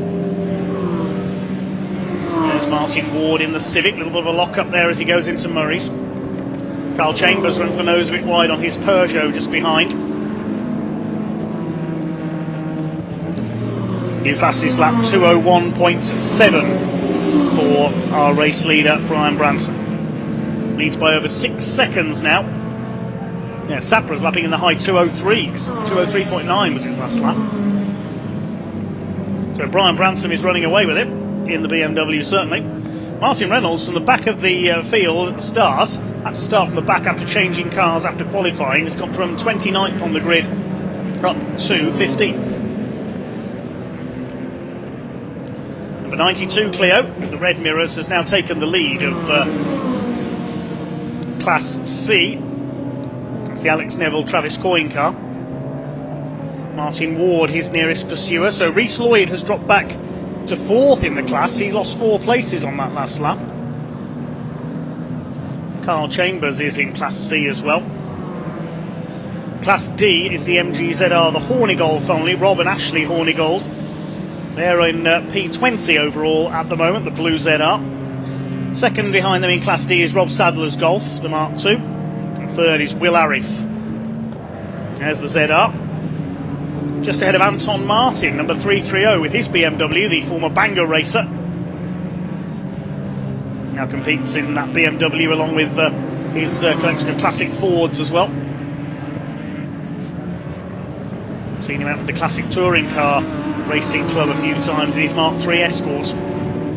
Here comes Reynolds again in his number 27, the Zaxby lookalike Escort, passing the Hill Danby Lotus Evora, makes up another place. He'd be challenging the BMWs at the front if he'd been able to race his Sierra Thunder Saloon. Lead gap continuing to increase. Brian Branson ahead of Jasper Sapra.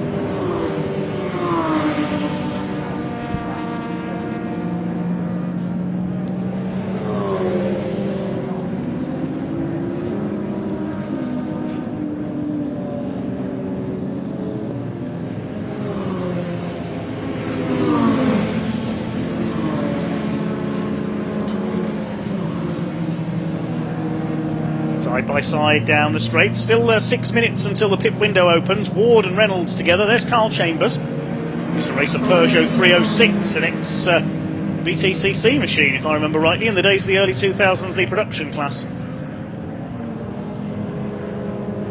So Branson leads by over 7 seconds from Jasper Sapra. He's calmed down a bit now after that very fast start. He's lapping in the high 2:02s now. Sapra's closed the gap just a little bit. 7.3 seconds in it. We've seen these two share a car on occasions. I remember them winning a couple of brick car trophy races in Jazz Sapra's grey M3 in the past. They would have won one at Silverstone once, but Brian Branson missed the pit window.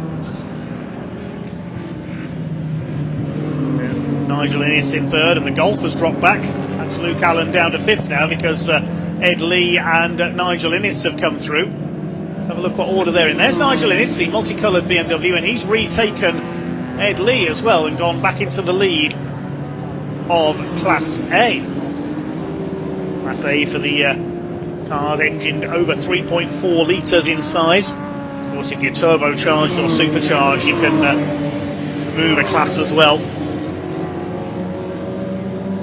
Luke Allen down to 5th in the Golf.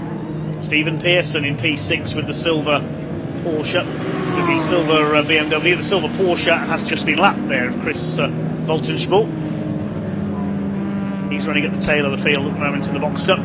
Stephen Pearson battling with David Marcusson. This is the 6th overall. David Marcusson is leading Class B. There's your leader, Brian Branson. He's coming up to lap the Honda Integra, who waves him through there, the Honda Integra DC2. That's Craig Horvath.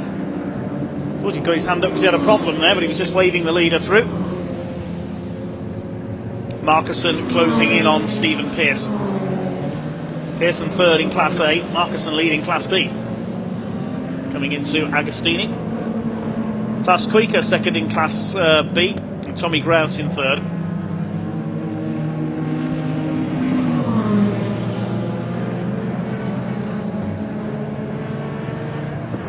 Towards Hamilton, still the silver car of Stephen Pearson, the E36, hanging on ahead of the newer M3.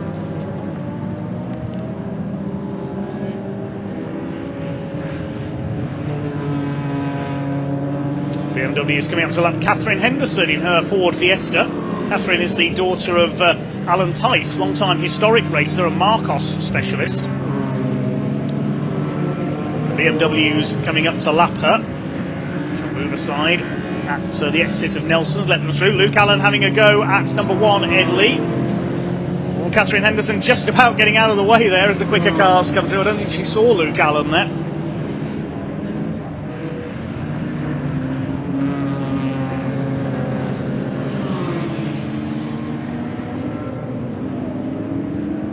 Ooh, sideways there, that was Ed Lee in 4th place in the 007 liveried BMW. That might be a homage to the BMWs in 1995 in British touring cars. David Brabham and Johnny Chicotto drove them. They had GoldenEye sponsorship on the M3s that year. 2 minutes until the pit window opens in this Uncle Luke's Snetterton Saloons race.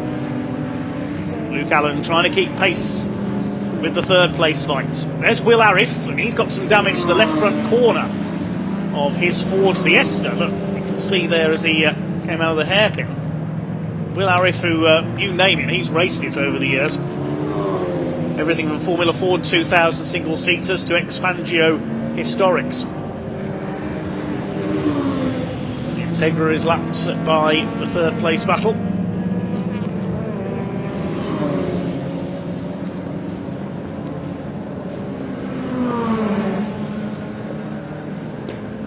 Left is Hamilton. Let's have a look at the class leaders. Well, we know Marcusson's leading Class B, Innes Class A, Branson Class S. It's the Neville and Coyne Clio that's still leading Class C. It's just been overtaken by the Lotus Evora. And the Hornigold's in Class D, so no changes there.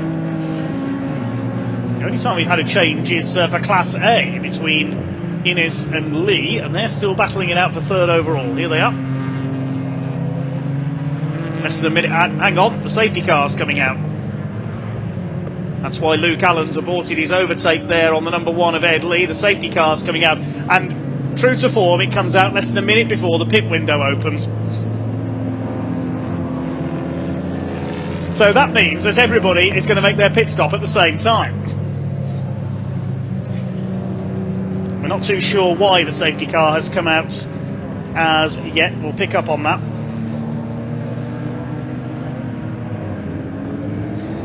Happens every time, doesn't it, an endurance race? The safety car always comes out just as the pit window's about to open.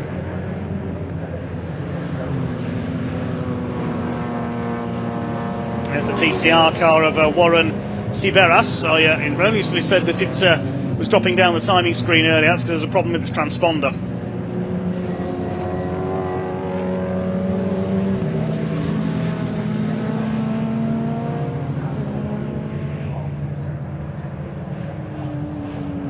There's Brian Branson. He just lapped the number 3 Honda of Glenn Dumont.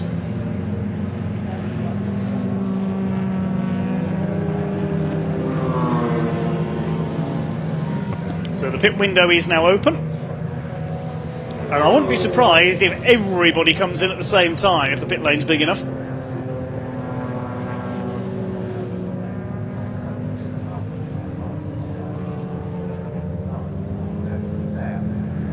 There's Miles Mosley in the second of the Peugeots.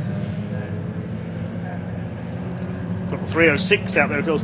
Right, there's already cars coming in. Tommy Grout's come in number 129. Martin Reynolds has come in. The Lotus Evora is in. Martin Ward's Honda is in. Carl Chambers. Ray Honeybone's Clio is in. The Porsche Boxster is in. Everybody in.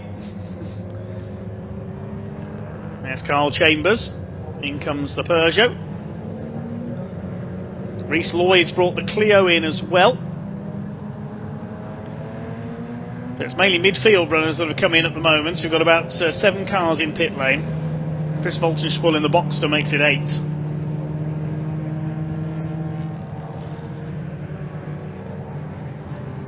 Still your leader is Brian Branson. This is going to neutralise his lead. He's leading by over 6 seconds at the time of the stoppage. We don't yet know the reason for the safety car coming out here. I can't see anything around the circuit.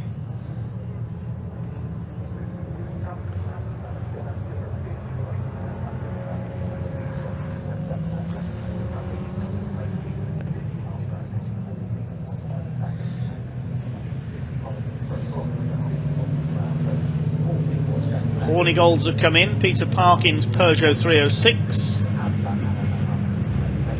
Michael Williamson's Honda Civic is in. The leaders haven't come in yet.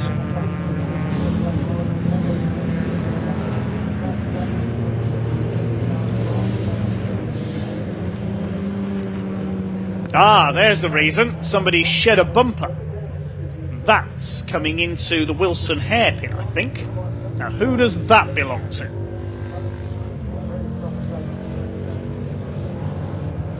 Anybody lost a bumper? See if we can see as the cars come through. Is anybody missing a rear bumper?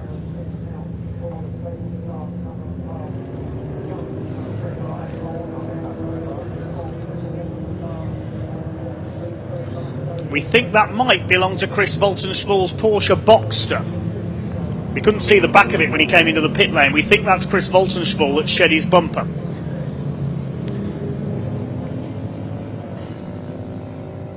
Luke Allen's brought the Golf in. Stephen Pearson and David Marcusson have both come in as well. So they're first the real front-running pack to have pitted. Brian Branson is still out there, ahead of Sapra, Innes and Ed Lee. The Neville and Coyne Clio has come in.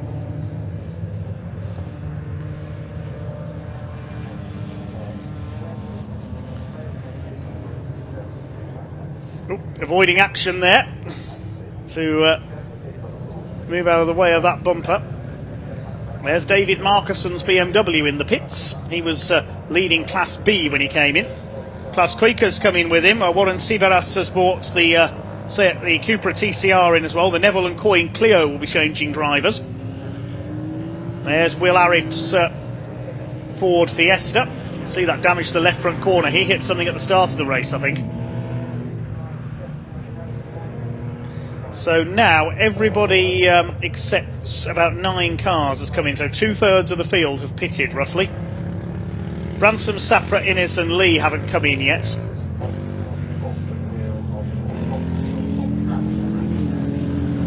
Dumont hasn't come in yet. Anton Martin hasn't. Miles Mosley's Porsche hasn't pitted. Peugeot hasn't pitted, sorry.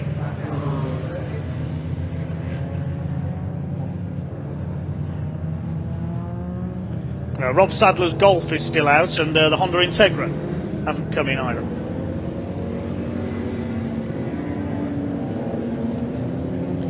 There is Will Arif going back out in his battered Fiesta.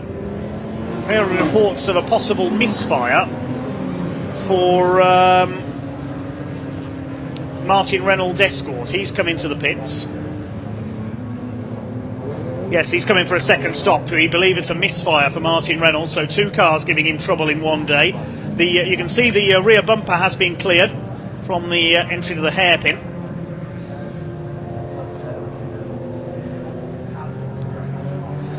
Hopefully we're going back racing this time. Now, there's a few cars that haven't pitted yet, including our leader. So the cars that have yet to stop: Brian Branson, Jasper Sapra, Nigel Innes and Edward Lee. They're our top 4. And then further back in the order, you've got the number 3 of Glenn Dumont. He's 20th. And then behind him, Anton Martin, Miles Mosley, the 325 of Frank Rodber, Rob Sadler's Golf and Craig Horvath's Honda. They've all yet to stop. There's the Mark II Golf. Possibly a remnant of the Mark II production GTI series, which went over to Mark V Golfs a few years ago.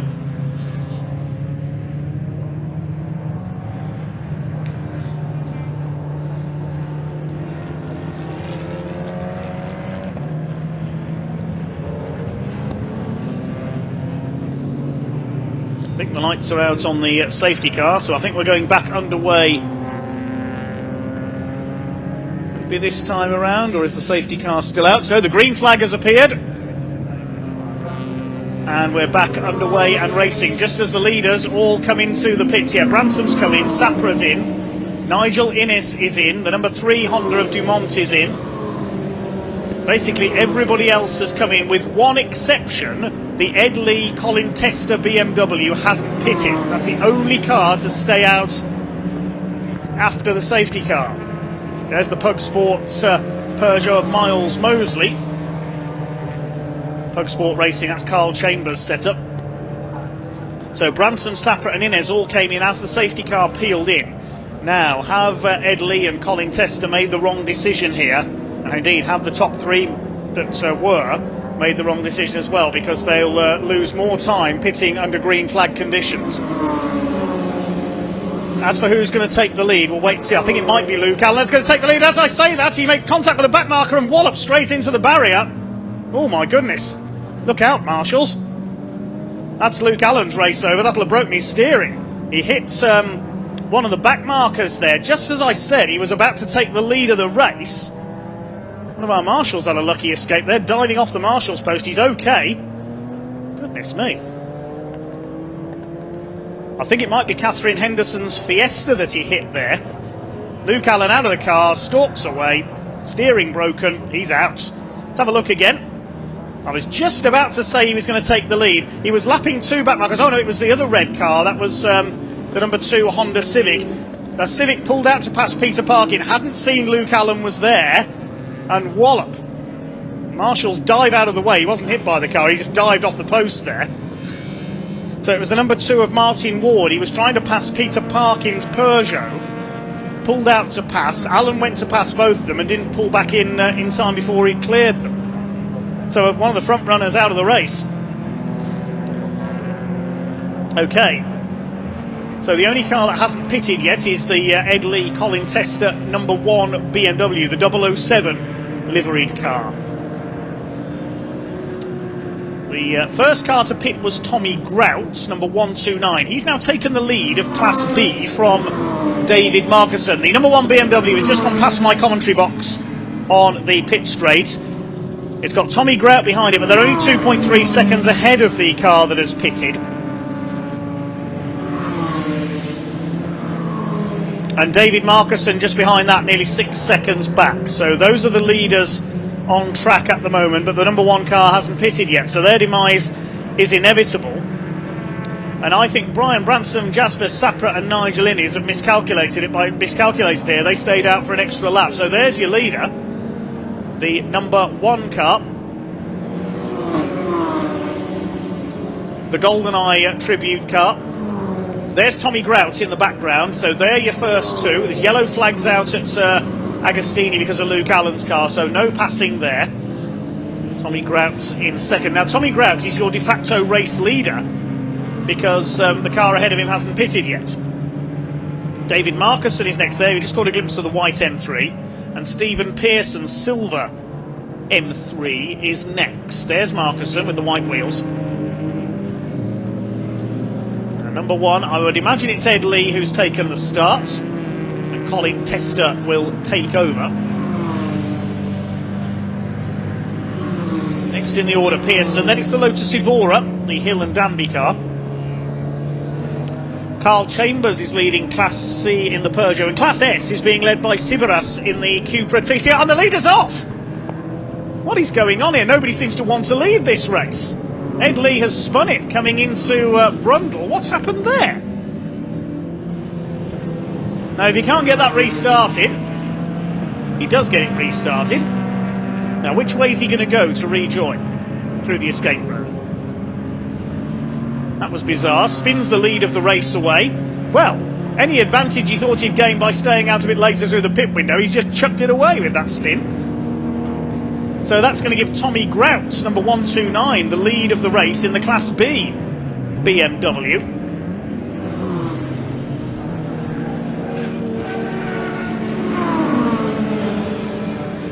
Chris Voltenspiel, who lost the bumper earlier, must have had some contact because he didn't rejoin after coming into the pits. So the Boxster is out. Martin Reynolds is out as well. We heard a misfire on the Mark 1, the Mark 2 Escort. So he's had 2 Classic Fords break down on him today. We know Luke Allen's out of the race as well. And there's your leader, number 129, Tommy Grout, in his BMW M3 in Class B. He's coming through Palmer towards Agostini. Leads David Markusson by just over 4 seconds. There's Markusson in the background. He's got the headlights on. These two first and second in Class B and overall now. Stephen Pearson in third. The number 1 car that just spun has come into the pits.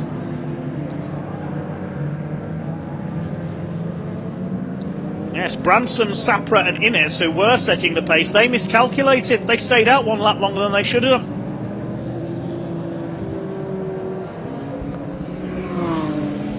They came in just as the safety car was coming in. Here's a replay of what happened to the number 1 BMW. Just started snaking under braking and round came the back end. It's lost the rear end, almost motorcycle style there. And Tommy Grout says, thank you very much, I'll take the lead. There is Tommy Grout, the 129. We don't know if there's a bit of fluid down at the end of the Bentley Straight, of course. Now, everybody has now made their stop. 2 cars never rejoined, Martin Reynolds and Chris Voltenspiel. Martin Reynolds actually made 2 stops. And then we'll wait for everything to cycle through once everybody has pitted.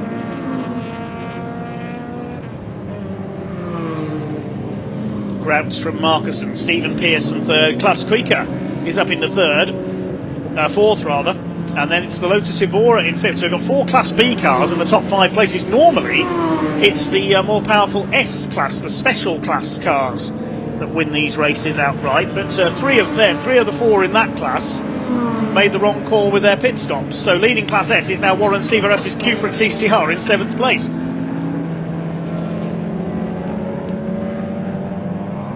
"16 minutes of the race still to go." There's David Markusson. He's got the gap down to less than 2 seconds now. He's chasing down Tommy Grout. And there's the gap. Okay, and I think Ewan Dunlop is down in the pits and can catch up with the number 1 BMW team of Ed Lee and Colin Tester. Cheers, Dave. It was in fact Colin Tester that was in the first stint in the car number 1. Colin, quite chaotic. How was it for you in the car? Yeah, it was really good. I got a good start. I had a good battle with the BMW, one of the other M3s, and Luke in his TCR car. Yeah, we're sort of swapping positions, me and the other E36. But yeah, the cars, we're still experimenting with the setup. I've only driven it once before, so I'm helping the owner trying to get a nice compliant setup, which is proving difficult. But it was really good fun, really enjoyed it. See, these guys are a great bunch. Really good mixture of cars out there. So yeah, some good battles, I think. And with the safety car, the tactics of when you were coming in, you left it very, very late. Was that on purpose? Yeah, I mean, that was the original plan, and I think we just stuck to that, which probably not done us any favours on the overall result, if I'm honest. But, you know, I think it's more treating it a bit like a test, really. So yeah, it's a bit fun. And we can't help but notice a little bit of a spin out there. I did have a spin, yeah, I had 2 spins actually. Don't tell the owner. I really saw one. Yeah, that's all right. But no, the car's really tricky. If you try to downshift that a little bit too early, and even with hill and so, the rear just seems to lock. So Gavin's the guy who repairs it. He said there's probably a problem with the diff, which is aware of. So yeah, hopefully that'll be my excuse, and I'm sticking to it. We'll keep our eyes on Ed. Well done. Well, the test car number 1 handed over to Ed Lee in the car right now. This safety car playing havoc with the pit stops. Back to you, Dave.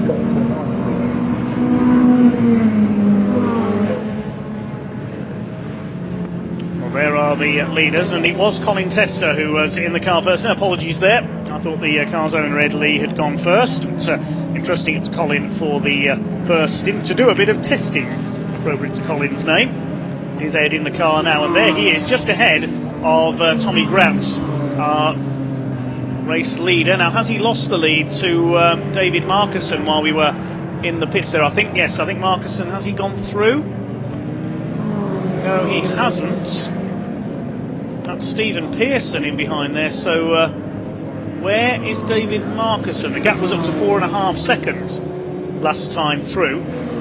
Has Stephen Pearson gone through the second? There's so many BMWs out there that look similar for a distance. There's Pearson, the number 5. And there is Marcusson, he's down to 3rd. So the more powerful Class A car of Stephen Pearson, lapping quicker, has gone through into 2nd, while we were away in the pits. And chasing down Tommy Grout now. Let's have a look at the lap times. Pearson's lapping in the 2:07s, Grout in the 2:09s. So don't be surprised if we see Stephen Pearson catch our race leader here. BMWs everywhere as they come down into the end of the Bentley Straight into Nelson. Tommy Grout continues to lead. He's got Ed Lee, number 1, ahead of him there. Anton Martin getting his BMW sideways. There's Stephen Pearson. He's going to try and catch our race leader. He's the bigger capacity Class A BMW. Class B is led by Tommy Grout. Class C is being led by Carl Chambers Peugeot. Class S by Warren Siveras. And Class D by the Hornigolds. I think we can head down to Ewan in the pits once again. He was talking to the crew of the Lotus Evora.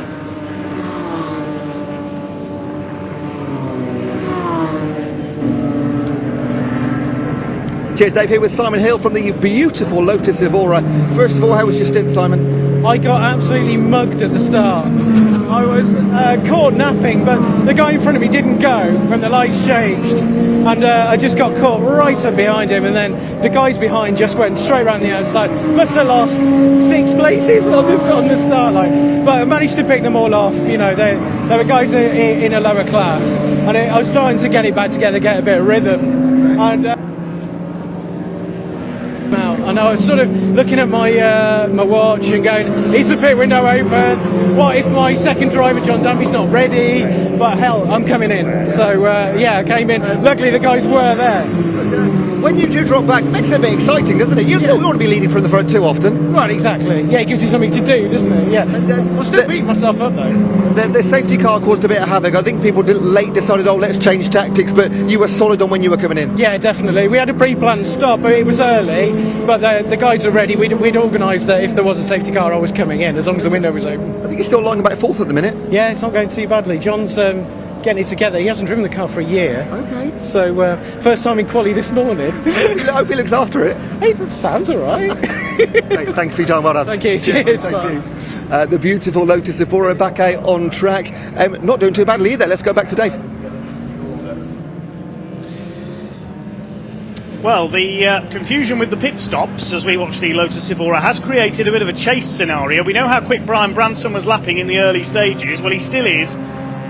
He's lapping in the 2:03s at the moment. He's just lapped 7 seconds quicker than our race leader. Brian Branson is back up into 6th place, having been down as low as 11th after his pit stop. And he is chasing down that Lotus Evora. And Branson is lapping about, 5-6 seconds quicker than those ahead of him. So that BMW is going to catch up to the leading pack here. There's the Lotus. Now look back, and we will eventually see Brian Branson in the orange BMW. There he is on the charge, back up after the slightly wrong call at the pit stop, looking for his second Snetterton Saloons win of the season. Can he catch them up? His first target's the Lotus with John Danby on board.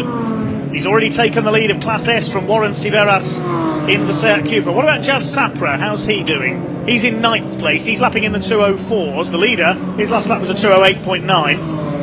And Stephen Pearson's was a 210.6. So the charge appears to have ended for Stephen Pearson. There's just over 5 seconds between the two of them for the lead. But Branson is the one to watch.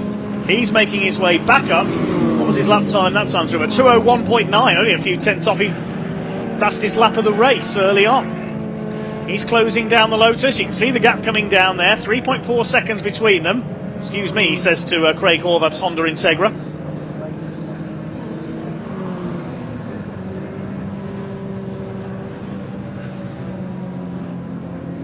One car has got a 1-lap penalty for a short pit stop, and that is Craig Horvath. So Craig Horvath's pit stop was below the minimum time, and he's got a 1-lap penalty.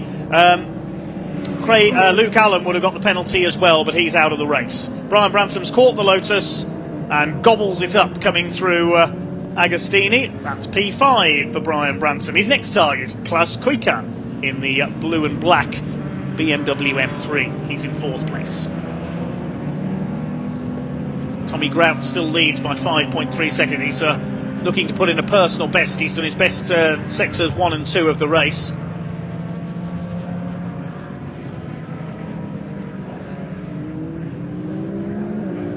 There's the leader, Tommy Grout, number 129. Now, Brian Branson is closing in at the rates of some 7 seconds a lap on our leader, who does his personal best, 207.598 that time through for Grout. So 6 or 7 seconds a lap slower than the leader. There's just under 8 minutes of the race to go, and a lap takes just over 2 minutes. Brian Branson's got about 4 laps to catch our race leader. We'll see what the gap is between the two. Oh, we've lost Nigel Innes. Yellow flags out there. Nigel Innes is out. It looks like there's damage to that car at the top of the Bentley Straights. Now, has he stopped or has he crashed out? I think I can see some damage to the front end, so we'll try and pick up what's happened there. Now, as Branson goes through, 37.6 seconds down on the leader. I think he's just going to come up short. With about 4 laps to go, I think he's just going to come up short of catching the leader. Nigel Innes, previous winner in the Uncle Luke Snetterton Saloons, is out of the race. He's okay. Walks to the marshal's post. I don't know what's happened there to the 123 BMW.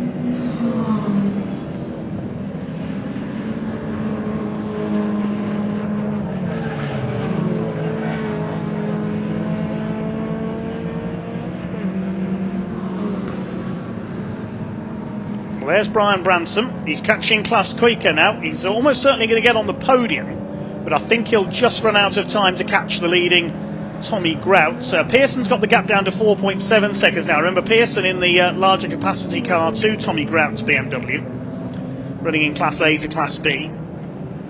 And we've got a red flag.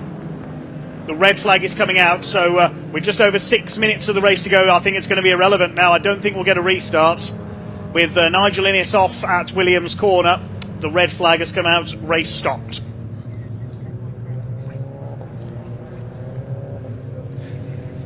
Yeah, it looks like Nigel Innes has crashed out there, you can see in the background, so the red is coming out.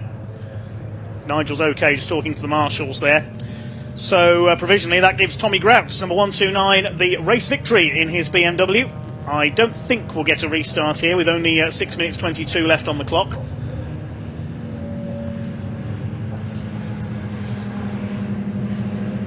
Let's wait and see.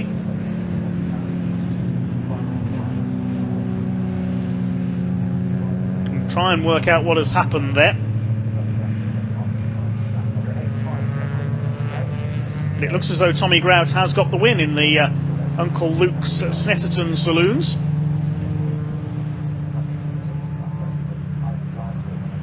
Stephen Pearson second and David Marcusson third.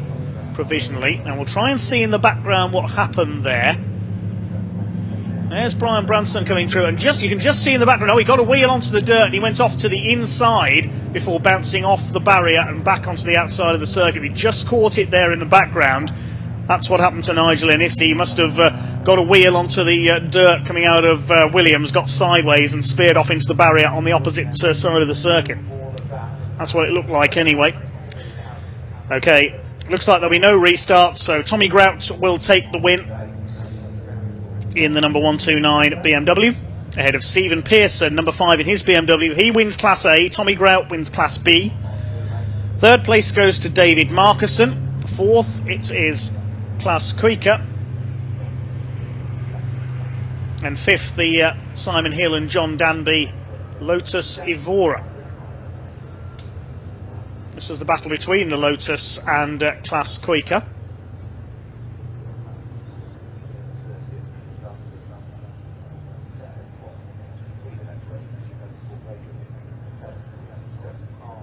This is the spin for the number 1 car of Colin Tester.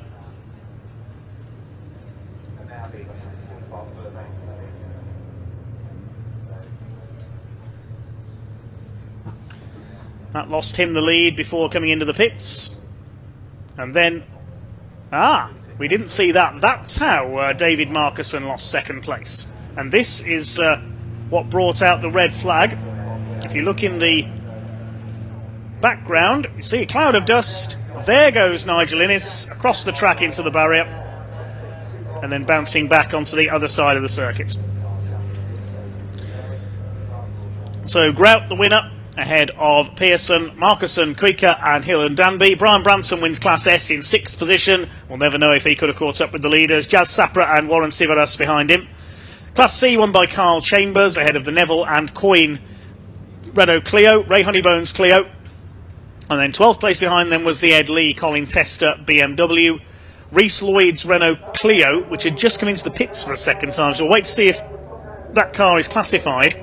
14th was Martin Ward's Honda Civic, then 15th Mike Williamson's Honda. Peter Parkin's Peugeot was next. The Hornigold family win Class D in the MGZR, ahead of Will Arif and Catherine Henderson in their Fiestas. Anton Martin, 20th place in his BMW. Then the BMW of Frank Rodber, the Peugeot of Miles Mosley, and Glenn Dumont's Honda Civic.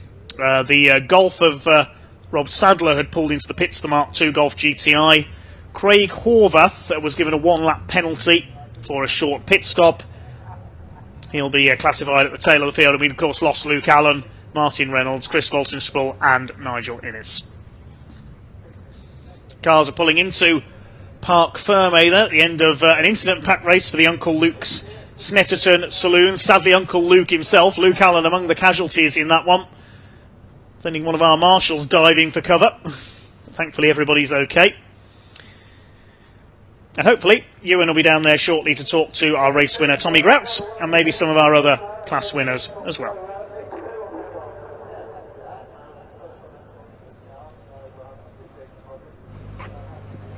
Cheers, Dave, here with our race winner. It doesn't matter how you do it, you ended up on top, Tommy.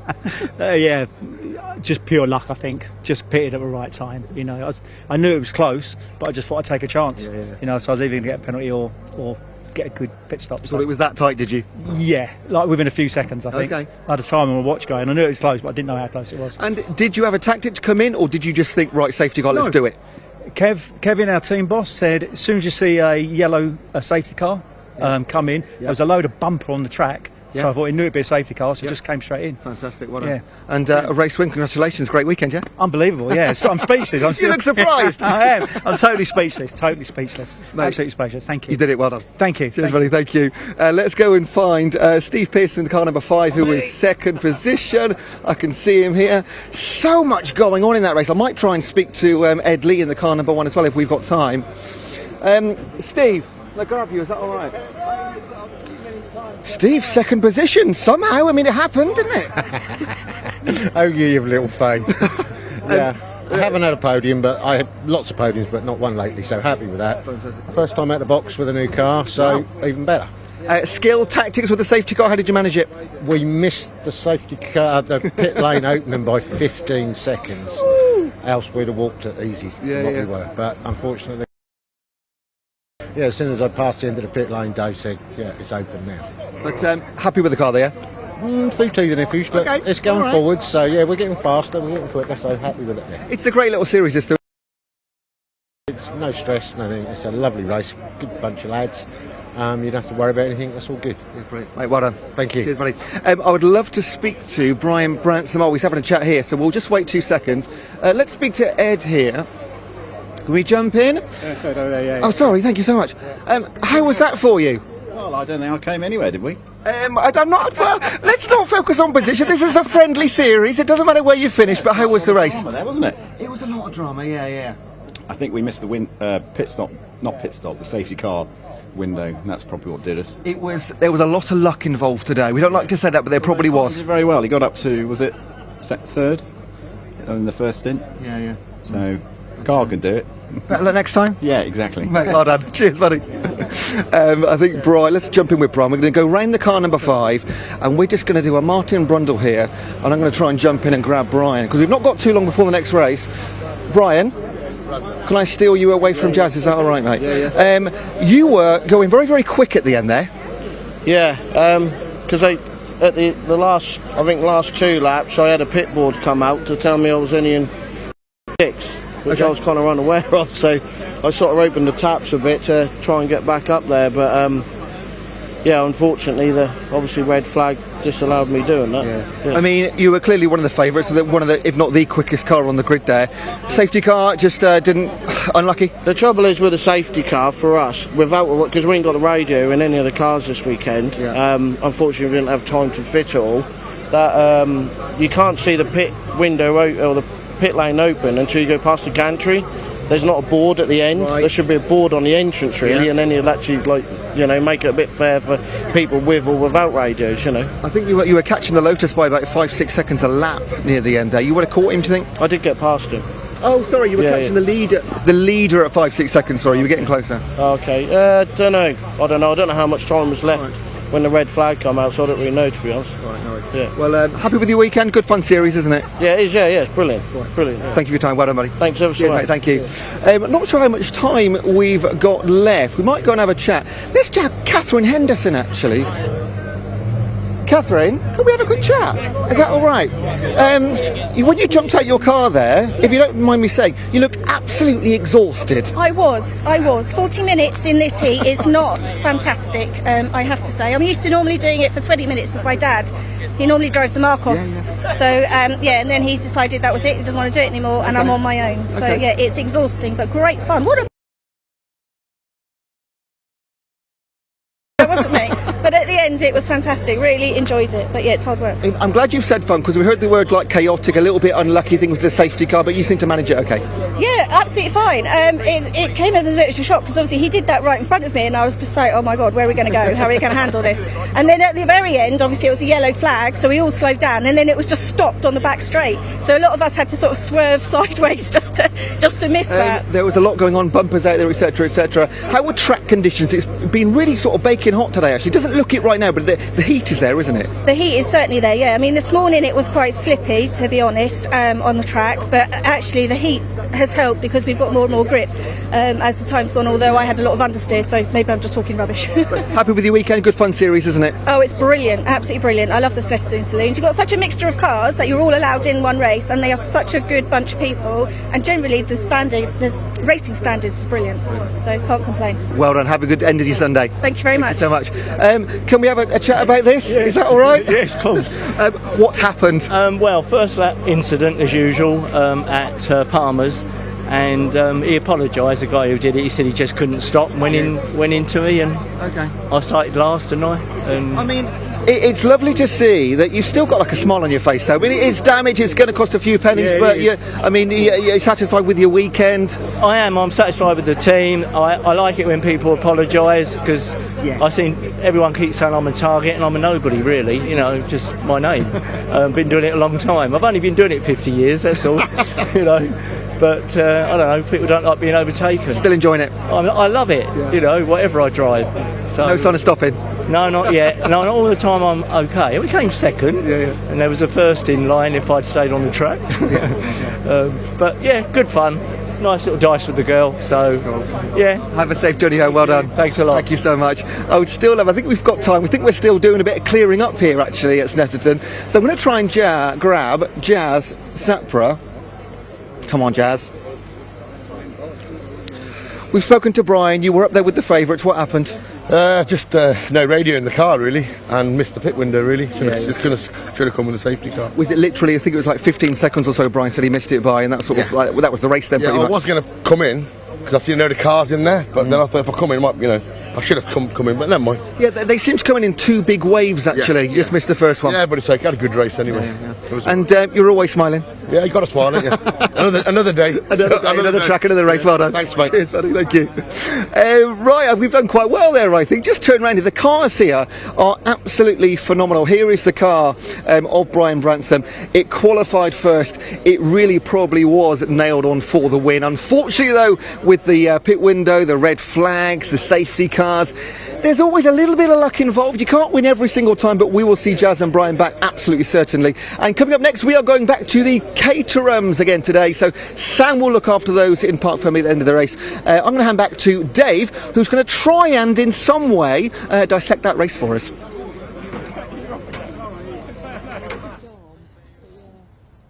Well, we've already dissected the Uncle Luke Snetterton saloons as best we can there, Ewan. Thanks a lot. We'll get back onto Caterham Racing. Chris Hutchinson back alongside me in the box because it's time for the Mission Motorsport Caterham 7 270R Championship. And it has to be said, Chris, with the result of race 2 of the weekend earlier on deciding the grid for race 3, we're going to see a rather jumbled grid here. Yeah, absolutely. It got hectic towards the end of the race, didn't it? Got Duncan Mallett on pole position then. He's just his second race weekend with us in the 270R class, having come in late this year. But Roger Patke on second place on the grid, and David Rook got there with his injured hand, as we keep highlighting for you, in that third place. Yeah, Mark Jones, James Cook, Matt Larby, before we then see Freddie Chicks and Charlie Lower. So they've got a bit of work to do.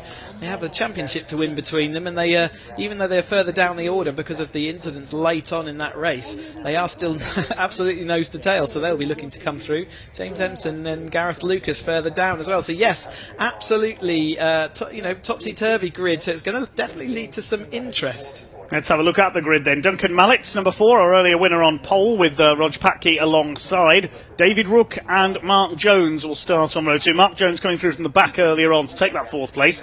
James Cook and Matt Larby, row 3. Then we've got our championship protagonists, Freddie Chiddicks and Charlie Lower. James Empson and Gareth Lucas completing the top 10. Then we've got Joe Priday, number 84, and 14, Jonathan Ramsey. Row 7 is Giles Perry, number 71, and 35 of Mark Kendall. Been a disappointing weekend for him so far. Peter Mott, number 96, and 22, Louise Deese on the penultimate row. And watch out for fireworks from the back, because we've got 23, Alan Bateman, alongside Theo Theato in the number 72 car. He got a 10-place grid penalty after that contact earlier on, so he's having to start from the back of the grid. I'll just double-check that he's there as they pass my commentary box window. Yes, Theo Theato is there. We'll be starting from the back of the grid after that penalty, so watch for him fighting his way through. Yeah, and I wouldn't put it past him to fight through either. He'll have the bit between his teeth. This is the third of their 3 20-minute races, the third step of the Caterham Motorsport ladder. So we saw Road Sport a bit earlier, and this is the car that you'd upgrade for your Road Sport car into a 270R. They get 135 horsepower, so another 10 odd horsepower, a few more revs. They get wide track front suspension, upgraded suspension all round, and also lose the windscreen and the lights. So it's no longer in race form a road legal car. However, it's really easy, and some people do convert it back after the end of the weekend so they can drive it on that road. Yeah, new for this year, 3 20-minute races, so that's new for all these drivers to work out how do you manage 3 races over a weekend, but I think they're all enjoying that challenge. But as we see Duncan Mallett and everyone weaving their tyres, there's Avon ZZS tyres that they run in this championship, just to get the dust and dirt off and get them ready for their start in a few minutes time. This will be a 20-minute race then. And Duncan Mallett make it 2 from 3. There is Theo Theato from the back of the grid. Freddie Chiddicks and Charlie Lower, the 2 championship protagonists. But they got caught up in a bit of a kerfuffle in the previous race. The only other winner up to this weekend has been Mark Kendall. Duncan Mallett taking his first win earlier on today. Rog Patke 4th in the points. David Rook rounding out the top 5, based all the way up in Scotland. They make their way around on this green flag lap. We have seen some brilliant Caterham racing here on the Snetterton 300 circuit this weekend. And no, they're not racing. I know they weave like this on the Bentley Straight during racing all the time this weekend, but no, they are just warming their Avon tyres. There are. We've still got 3 races, including this one, to go for the Caterhams this weekend. Had plenty, as you say, of fantastic action. We've had some incident as well, but that's all part of motorsport and motor racing, isn't it? As we watch the 270R, this colourful 270R grid come through, as lots of the drivers expressing their personalities with their race helmets and their cars. We saw Mark Kendall just going through there. As he's saying, he's not having a race weekend of fun this weekend. He got caught in testing by another driver, and that wiped his own car out. He's been driving someone else's car all weekend. So thank you again to the drivers allowing Mark Kendall to sort of take to that championship. Came in here this weekend 3rd in the championship, so he's got a lot to protect. Hopefully he'll get his own car back up and running, and you can see how far he gets up through the field in this one. Starts from 14th, but did get the fastest lap in the last race, so that's an extra point for him in that previous race. No one in this can be crowned champion today. It will go down to Donington rounds in a couple of weekends' time. Up to the grid then, Duncan Mallet, the blue car with the turquoise nose and roll cage. Rog Patke in his familiar pink colours. Second row, number 45, David Rook in the red car. Grey and red for Mark Jones completing the second row. Row 3, James Cook in the Welsh flag liveried car, with the number 73, the blue and red of Matt Larby alongside him. Row 4, Freddie Chiddicks in black and red, Charlie Lower in black and blue. James Empson is in blue and yellow stripes, completing the lineup. The predominantly black car, I think that is, of Gareth Lucas, the number 10. 20 minutes on the clock. Gareth Lucas is the white and green car. Oh, yeah, I was looking at Charlie Lower's car. Their apologies. Very bright white and green and sort of turquoise car. You've got 20 minutes on the clock then. You can see the flags flapping down this start-finish straight. The revs are rising. And here we go. We're underway. 20 minutes of racing from the 270Rs. We got a collision off the grid. Oh dear, that's is that Lower that hasn't got away there? No, it's a blue car. I don't think it's Lower, no. Yeah, it's from the back of the grid there. We've had 2 or 3 cars involved in that start line shunt. It's Rog Patke who's got the lead, but surely the race is going to be stopped. Pulling Matt up. Larby? It's Matt Larby, the 73, the 35 and is the other car involved. Yes, of Mark Kendall. That's his weekend's gone from bad a borrowed to worse. car as well. Yeah, red flags. So it will be a full restart. I can see Larby in front of our commentary box just unstrapping. What a sad. I didn't see whether someone was stalled on the line or whether someone was slow away, but Matt Larby and Mark Kendall both parked in the middle of the start-finish straight. So it will be a complete restart of this 20-minute race as the drivers extract themselves. And those cars not going anywhere. Marshals will attend to them and just move them away. Yeah. You can see what's going on because the clear-up's going to take place right outside our commentary box window on the home straight. They're right on the start line. There they are. Look at the state of Mark Kendall's car there. He's hit the right-hand side of Matt Larby's car. Not Mark Kendall's car either, is it? It's the one he's borrowed. Yes. So unfortunate for them. So that will have to be put back together again, ready for the Donington round. Can't see any damage on Matt Larby, but I think it might be the right rear that we can't really see from this shot here. Maybe has got some damage on it. But yeah, Matt's looking at that right rear there. You can see the white hair of Matt Larby, just seeing whether he can do anything. But yes, the rest of the field will come around. They'll be stopped short of the grid, or maybe even taken back to the pit lane, but most likely stopped short of the grid, and they'll be re-gridded up into exactly the start order, minus our 2 drivers who are obviously not going to be taking part in this restart. Yes, that's the second shunt Matt Larby's had this year after that crash at Alton Park on the opening day of the year. Now we can see from our roving camera the car of Mark Kendall. Main thing is the drivers are all okay. There's Matt Larby's car. Thankfully not too much damage to the number 73 there. Matt Larby started in 6th and Kendall started all the way down in 14th, which makes me think that maybe Matt Larby didn't get away off the line or he got stuck behind another car. It's hard to say. Let's have a look again then. Matt Larby sort of in the middle of your screen. Yeah, he stalled on the line, and then Mark Kendall's just completely unsighted and just nowhere to go. Clips that right rear. Really nasty accident that put him right up on his ring. In fact, he clipped someone else who's also lost a wheel, so that will be another car that's not going to be taking the restart, that will be a bit further up. And and that I think would that might be Peter Mott, 96. Right, so yeah, that's another incident. So the car would have stopped a bit further up, just around the corner. We can't quite see it from our commentary. I'm going to head outside, see if I can see which car that is. Yeah, can see Matt Larby maybe even driving his car away, so his car up and running. We've got the long view now then, so in the middle of the field you can see those cars. In fact, yeah, if it was Peter Mott, he also hit the barrier on the concrete wall on the right hand side, so a nasty accident for him, although he seems to maybe be still up and running. His car was taking a big battering then as the rest of the field flow through that turn one. So yes, let's have a look to see on that, but there is Matt Larby's car just outside our commentary vision, and yeah, not driving away, as my mistake, it was someone else moving off. Okay, and yeah, recovery vehicle sort of looking to see whether they're going to do anything, making sure everyone's in line, but I can see the marshals stood by all the other cars and waiting. Here are our marshals.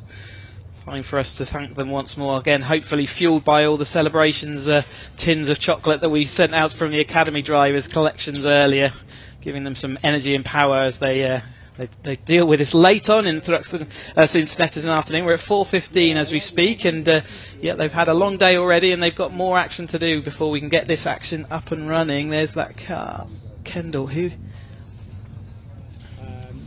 Yes, just trying to work out who the other car was there. I couldn't see another car when I just nipped out of the commentary box. I think it may have been Peter Mott from the penultimate row of the grid, the number 96. Peter Mott is a dark car, and it's got sort of wavy coloured lines on all over it, so it's quite hard to see from that. Just seeing Matt Larby driving off there. Sorry, Chris. Just seeing him driving off. The rear axle's bent on his car. Yeah, that won't be restarting. Yeah, his car's still here, so yeah, we still not moved on. Again, sort of mid-pack, wasn't it? So again, hard to see from this angle, but we should be able to tell at some point from our TSL timing screen, hopefully, who that was. But the car seems to be moving onwards. I wonder whether it's the car in the rear of the pack there, still moving forward. So even though he clobbered even though he clobbered the pit wall and was up in the air on two wheels, he just still drove off and continued round that first lap. Well, here is the recovery team, the pickup truck towing Matt Larby's car away. His rear axle's bent, so he won't get back out. So Mark Kendall, you can see, definitely won't be restarting. The flatbed lorry coming on to collect his car. Rest of the pack being greeted up once again for a restart. 4 races to go here at Snetterton today. We've got the Mission Motorsport Caterham 7 270R Championship. That is followed by the Avon Tyres Caterham 7 UK Championship, the Mini Challenge Clubsport division, and finally the Mottol Caterham 7 310R Championship. Matt Larby is towed back into the paddock. They've just got to now lift Kendall's car onto the back of the low loader, and they will move that car out of the way. They'll do a bit of tidy up. I can see the cars, and in fact you can see on the background there that all the cars are waiting and on the grid. They've obviously got to watch these cars be towed away. That's going to get your attention, isn't it, if you're sat on the grid just waiting for your race to get back underway. You've got to look at this tidy up operation in there, but you can see the low loader arm swinging round. They'll soon move that number 35 onto there, and we can get proceedings back up and running. Getting a close-up look from our camera there of the recovery operation. Quite a lot of stresses went through that car, didn't it? And it's definitely pinged the front left, and I think the front right might also be a little bit poorly, so some work to do on that chassis before we get to Donington. Only a couple of weeks before that, so they'll have to get on that pretty quick smart. But Kendall's weekend absolutely gone from fairly poor to even worse now, isn't it? So you see a sorry sight of that wheel coming down. And got a state of that. Thanks to the Holmes recovery team, they've had a busy weekend here at Snetterton, has to be said. The left front corner ripped out of the Caterham pretty much there. Cars designed obviously to break away at weak points to make sure they dissipate energy. That's what makes these cars so strong, and you can see the central tub and chassis of the car, how strong these little Caterhams are. They may not be big in size, but they're certainly strong beasts, and yeah, of the 2 drivers walking away from what looked like a kind of a nasty accident. Yes, the main thing is that everybody is A-OK. Cars can be replaced, of course, and I'm sure the team will go straight to work on both of those cars to get them ready for Donington in just a couple of weeks' time. Yeah, we'll just ready to move that car away, so we'll just get a bit of sweep up done. You can see them getting in the truck and just moving off. A little bit of sweep and check there's nothing on the track, and yeah, I think we'll be ready to roll. Marshall with a bucket there. That means there's going to be some powder put down on any fluids that have been spilled from those two cars. It'll be a complete restart again with complete start of the process and procedure, so they will get sent off on a green flag lap, so they'll have the minute board, the 30-second board, then there'll be green flag wave. They'll do a complete circuit of the track. It'll give them a chance to see whether any of these speedy dry, this concrete dust as it used to be, gets is there anything of issue, but it looks like it's only a tiny little puddle that they were just covering off there, so it shouldn't be any issues with grip or any conditions changing as the everyone being cleared from the grid. Then you can see Simon Lambert jogging away there and to a position behind the walls, and then we'll waiting for that truck you can see in the distance. It'll pull round, I'm sure, back into the pit lane from the other end, and then yeah, green flag lap will ensue, and then we'll get gridded and we'll get off this race underway again as we're heading on then. So you can still see the wind, as we said, the headwind that we've been talking about all day as they come up here. That means it's a tailwind down the back straight, and all that effort and intrigue that's led to. Slightly reduced now grid. You can see the two holes where those drivers used to be on there. As you can hear the whistle blowing, which means they're being shown the 1 minute board. They'll get then briefly shown the 30 seconds. It's rarely a true 1 minute 30 seconds. There is the 30-second board. So next we'll see that green flag in the hut on the left hand side, and they've been taken through a race start procedure for getting sent off on your green flag. In fact, the green flag shown slightly behind that hut, so you can't see it on your screen, but away they go nonetheless. Again, another chance to get their cars in, get their car tyres cleaned, and get their head ready for racing. Okay, Duncan Mallett leads them off then. Little insight there into how an accident is cleared up, and if you would like to join the marshalling team and have a go, you can volunteer as a marshal. Sign up for a taster day at your local circuit where you get a tour of the circuit behind the scenes. You visit race control and go out with the recovery teams, and then you're on a marshal's post as well to experience it. You can see it's not just about waving flags.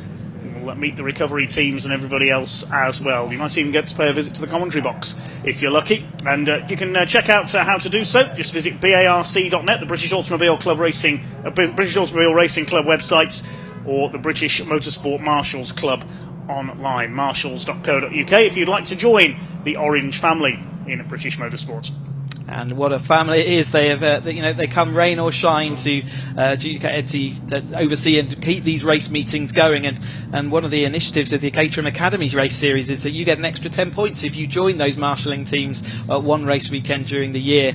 So it's worth points on your championship, in fact, valuable points. So and a very good experience it is too. I did that as part of my academy race, and it's really good to see it from the other side. As a driver, you're very self-centred, and you don't understand why people don't see your incidents or what's going on in your own race, but actually when you get on the banks you realise how complicated these race scenarios are and how difficult they are, and how much hard work goes into putting on these these races weekends. And we're forever and eternally grateful, and I'd like to pass on thanks from all the drivers for that.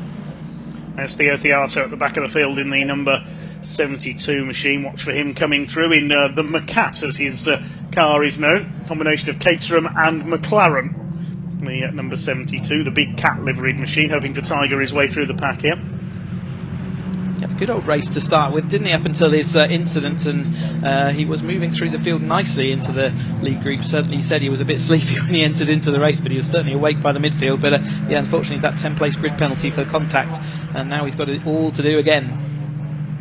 Okay, the field heading towards Murray's then. They're coming round to the grid for take two with the Mission Motorsport Caterham 270R Championship, supported by the Forces Motorsport charity Mission Motorsport, set up by Major James Cameron a few years ago as a way of rehabilitating injured members of the armed forces through their motorsport initiatives. They've run cars in endurance racing, in MX-5s, Caterhams and much more, and helped many people with that very worthy cause over the years. And Caterham very proud to be associated with the Mission Motorsport, and they're proud to put their sponsorship and logos onto our cars on the 270R this season.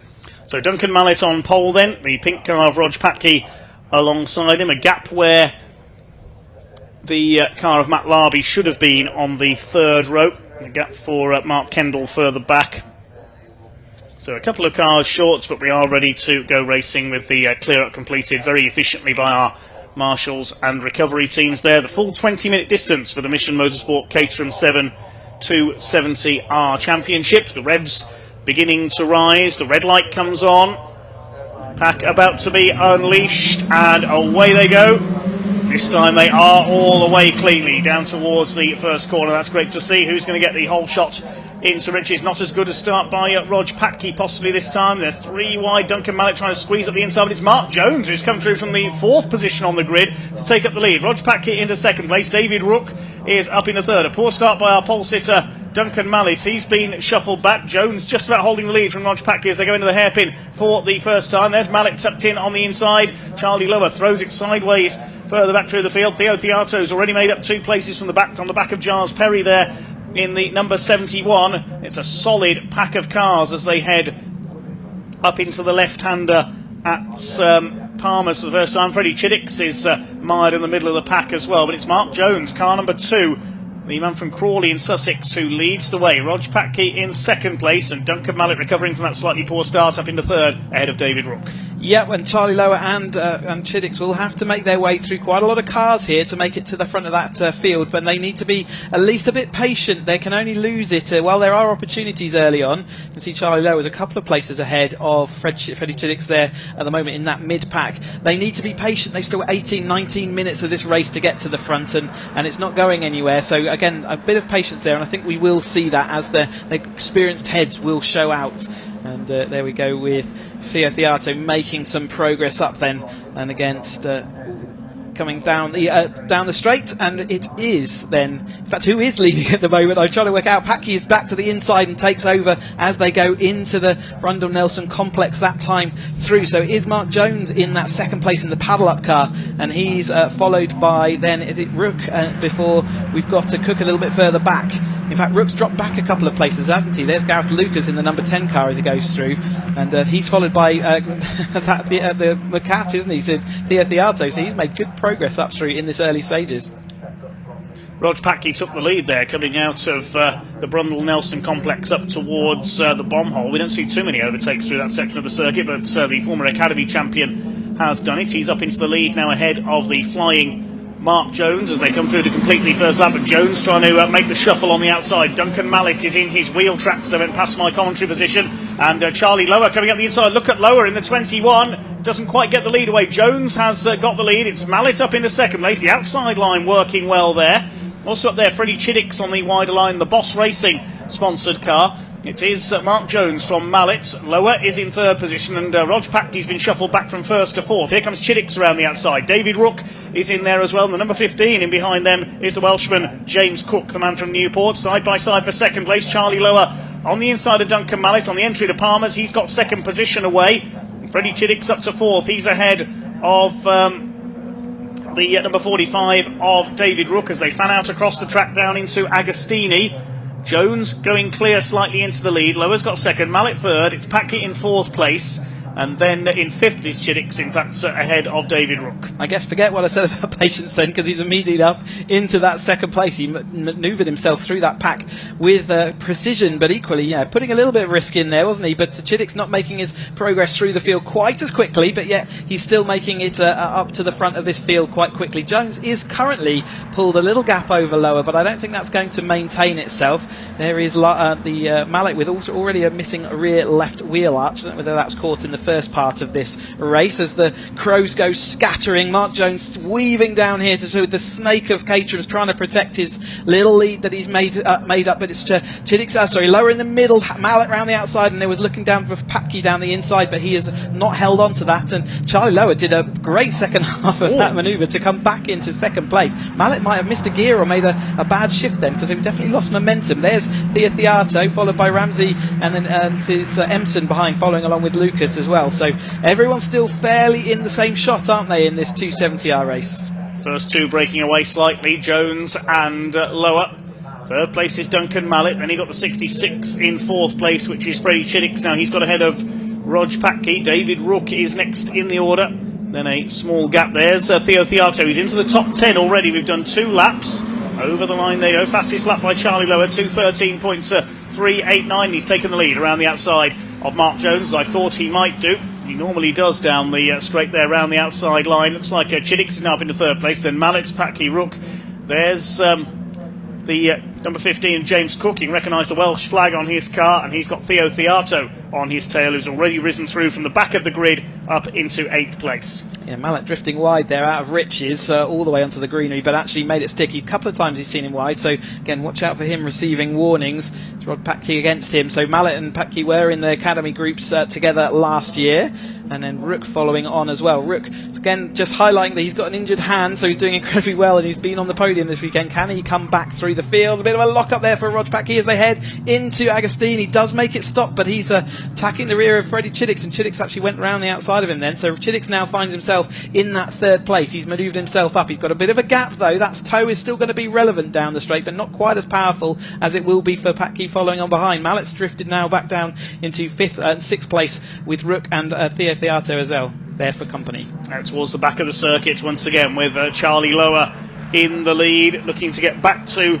winning ways after that crazy race earlier on. David Rook getting into the slipstream there on the back of Duncan Mallett. Here comes the snake towards it, splits apart early with I think that's Mark Jones moving to the outside of Charlie Lower. He's going to take the lead around that outside line. The number 2 car retakes it up. Bit of a lock up again from Rog Patke. He's taking some risks on the brakes here. He's in behind Freddie Chiddix there in that 4th place. Chiddix, the black car with the red nose. Then we've got the number 4 of Duncan Mallett. Here comes Theato attacking David Rook. That's for 6th position. So Theato has made up another spot ahead of James Cook. They make their way through the long right-hander at Cora. Mark Jones leads, but only just ahead of Charlie Lower. Surely Lower's going to pull off his patented move here down the outside as they come along the centre straights.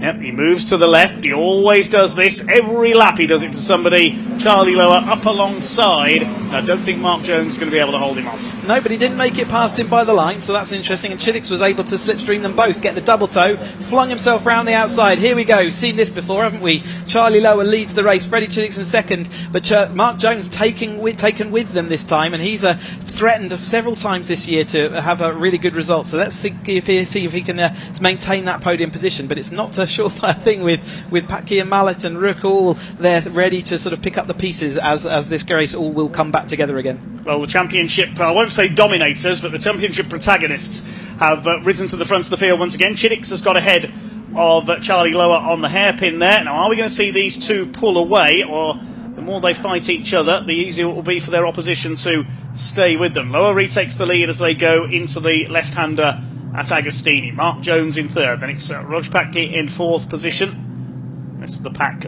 files along behind. Duncan Mallett just ahead of the 45 of Rook.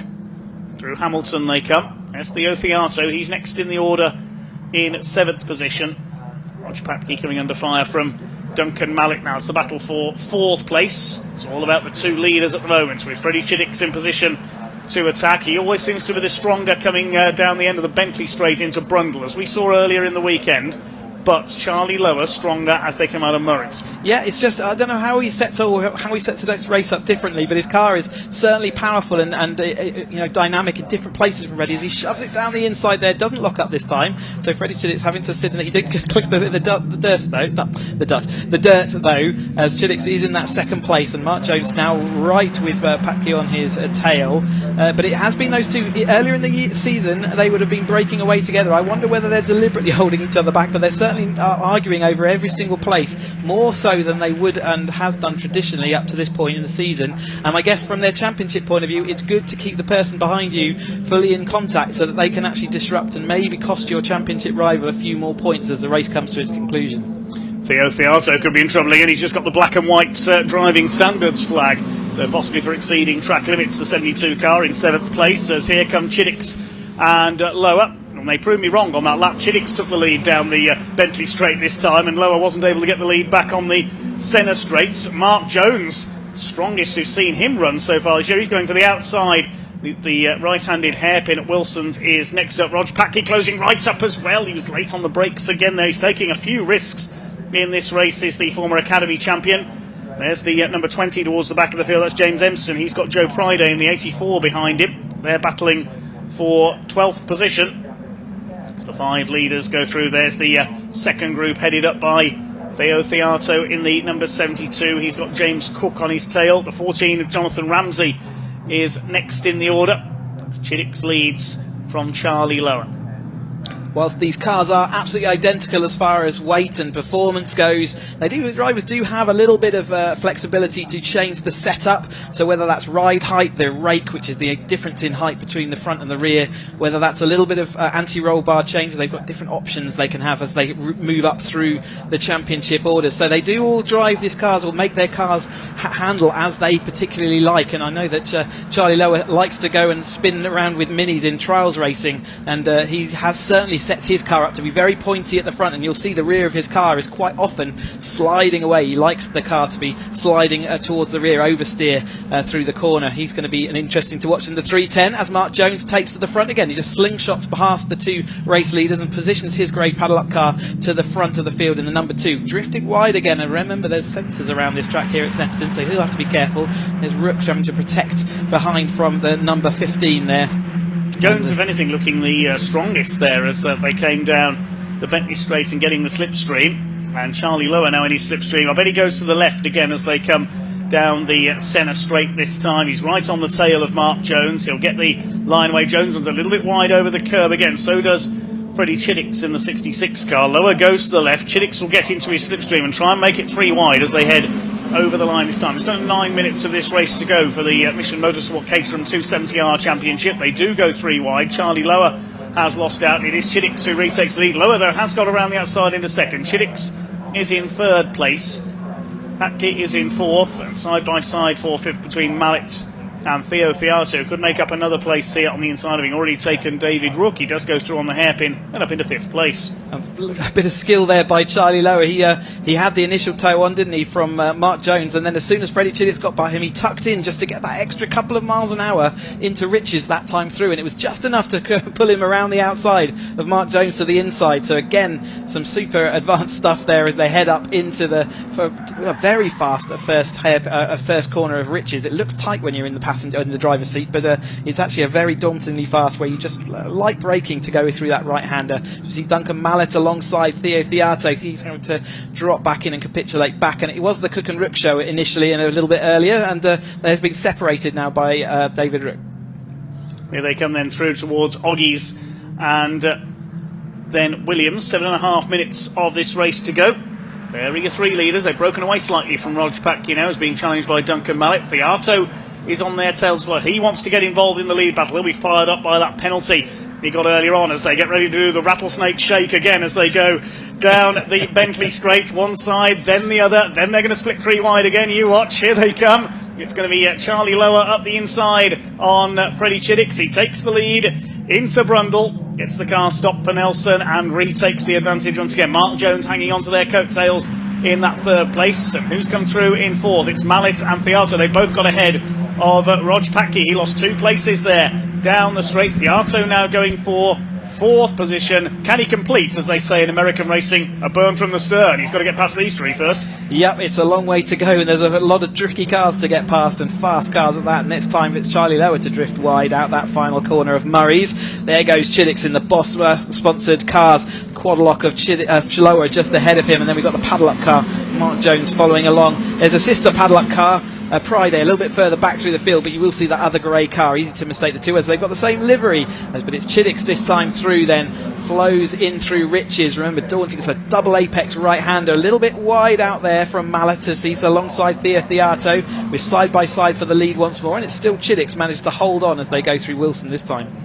The next group is catching up. Duncan Mallet is coming up onto the tail of Mark Jones now for certain. Let's have a look at their lap times. Yes, personal best by Mallet last time round, took 0.3 of a second out of Mark Jones. Fastest lap of the race, incidentally, is with the number 15 of James Cook, who's down in P7, showing how evenly matched those cars are. David Rook lost 3 places on that last lap. He's down to P10 as the sun just beginning to set here at Snetterton. Here comes Theato up the inside, attacking Duncan Mallet. He wants P4 and then wants to go after our 3 lead battlers, but Chiddix and Lower, if anything, are starting to get away slightly from Mark Jones. They head through Hamilton up towards the right-hander at Oggies. There's Theato, the orange car, just poised and ready to attack from the rear of this little group up towards Williams. It is still Chiddix who leads, chased by Lower, and Theo Theato ready to make his move. The thing about Snetterton down this back Bentley straight, though, is that just having slight distance away from the two cars in front gives you that perfect toe. You get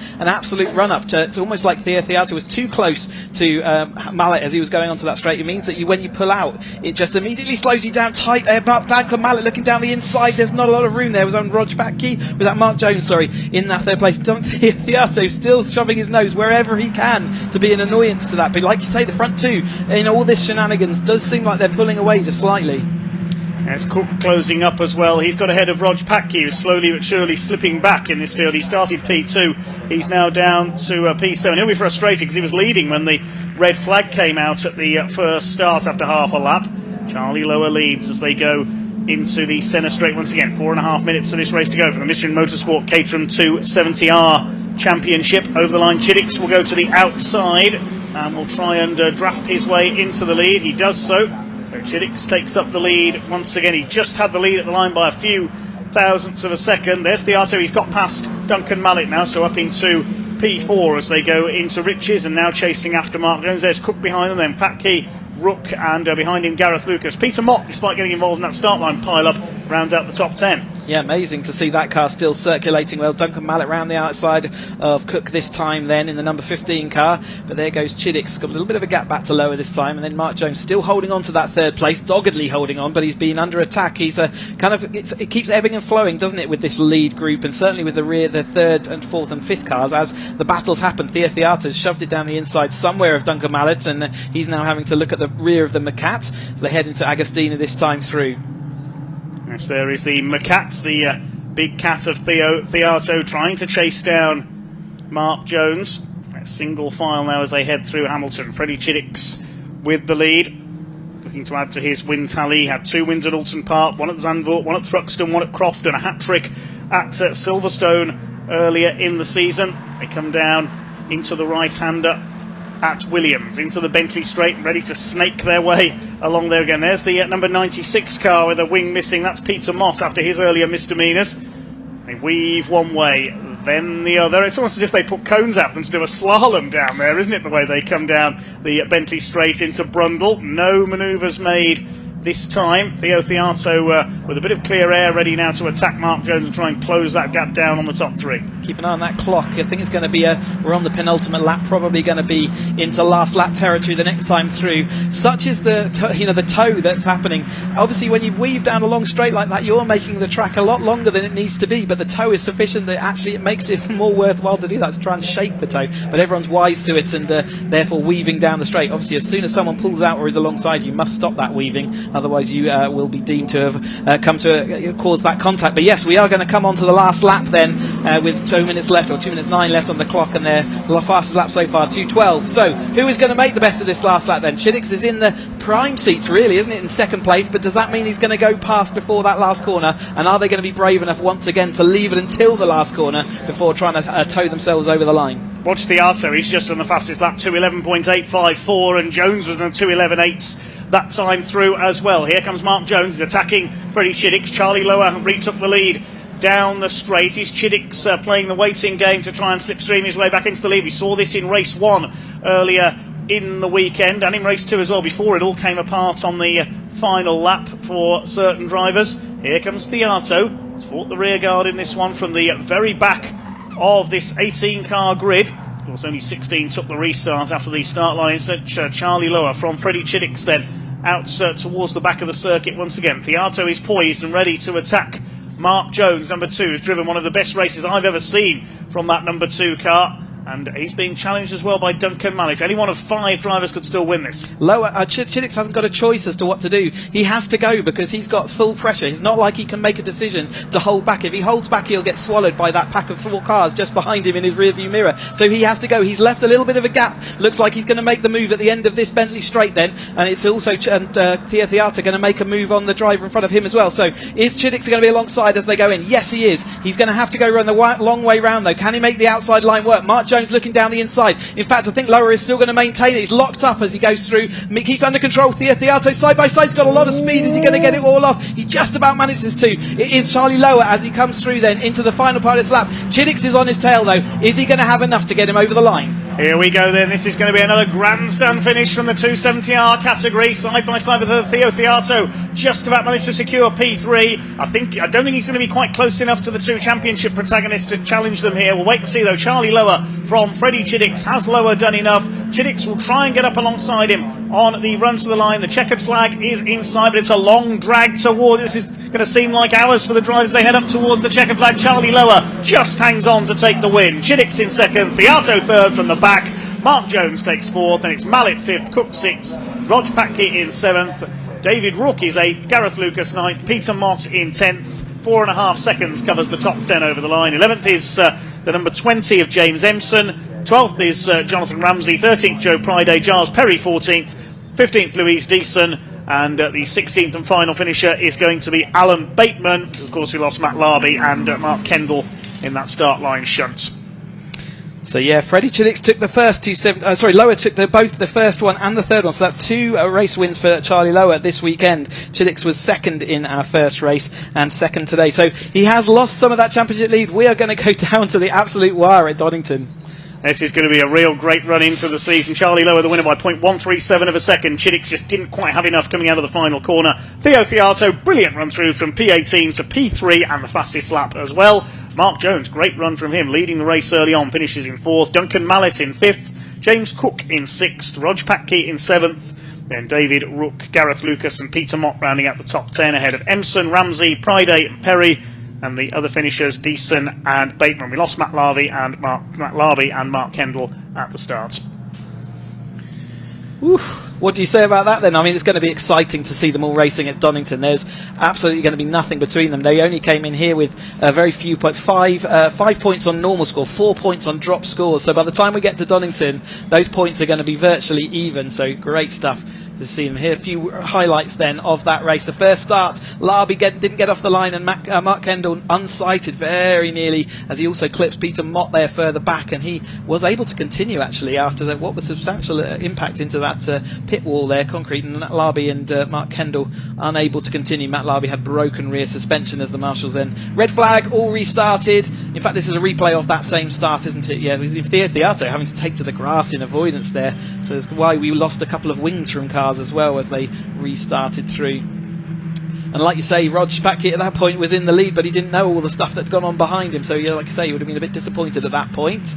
And this is now as the race is underway then, so we saw Mallet attacking the leader, but Mark Jones sort of pulled away, didn't he, into a bit of a distant part of the Patke, locking up into Agostini, not the first time, but it was Mark Jones initially, but he got reeled in by Chiddix and Charlie Lower, who wasted no time getting to the front, and it was this consistent force out front as the race developed. And there's one of Theato's dives down the inside of the Brundle-Nelson complex, and not the first or last time we see that. Again, more lockups going on, and this as they come through.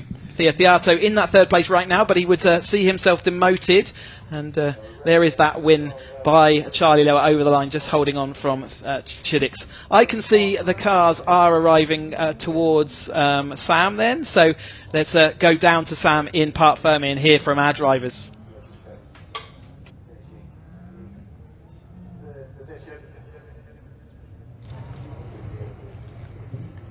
I mean, that was amazing. I loved watching that race. Congratulations, Charlie. I think I had a feeling you had a good plan for that race with your positioning, but we'll let you take your helmet off first. Yeah. Well, that was wicked. Yeah, I definitely had a bee in my bonnet from the last race when I got taken out. But yeah, it was clean racing from everyone. Car's fantastically fast. Thank you so much to Hardline for setting the car up and looking after it all day, even after the shunt. And all my sponsors, Quadlock and Valero, Woodford and EBC brake pads that run the car perfectly. Excellent. That was a brilliant race. Thank you. Let's have a quick word with Freddie. Freddie, congratulations. Was that hard work? Yeah, it was quite hard work. I don't think it took too long for Charlie and I to get back up to the front. No, not long at all, actually. From the race yesterday, I knew where I wanted to be on the last lap, on the last corner, and it's where I was. Just didn't have a good enough exit. But yeah, another good race. It makes up for earlier on. Yeah, it does, doesn't it? Much better. But yeah, well done. More championship points. And I'll move round to Theo. We've got another race about to start in a moment, so we're going to have to be pretty quick. But Theo, from the back of the grid to third is incredible, so we'll hopefully get a word. They're just going to go on their green flag lap, so hopefully we've got a little bit more time. Thank you. Theo, amazing. From the back of the grid. That's incredible. I know. I can't believe it, really. Well, I can believe it because I'm a legend. Well, we know that. Yeah, it was really intense. Obviously, we had Matthew stall it, I guess, off the line and some debris in a full start. So we were in the car longer, so it's really hot in there. I actually checked halfway around to see if my engine wasn't on fire because my feet were 3,000 degrees.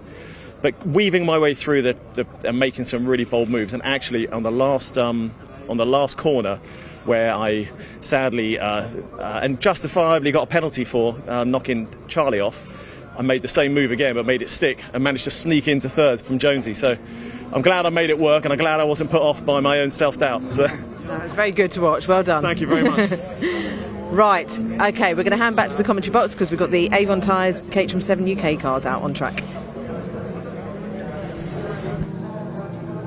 Yes, thanks very much, Sam. This one is going to be a cracker. Race 3 for the Avon Taylors Caterham 7 Championship UK. The result based on race 2 from earlier on today, and it is the reigning champion Aaron Head in pole position alongside Stephen Lyle. The winner yesterday is Lewis Thompson, going home winless for the first time this season. He's on row 2, the championship leader, alongside Gordon Sawyer. Row 3, Ben Simmons and Mike Evans. Angus McLean and Tom Eden will be on row 4. The 5th row is Carl Jones alongside Jake Swan. And row 6 got Paul Donkin in the 24, 64 of Dale Head.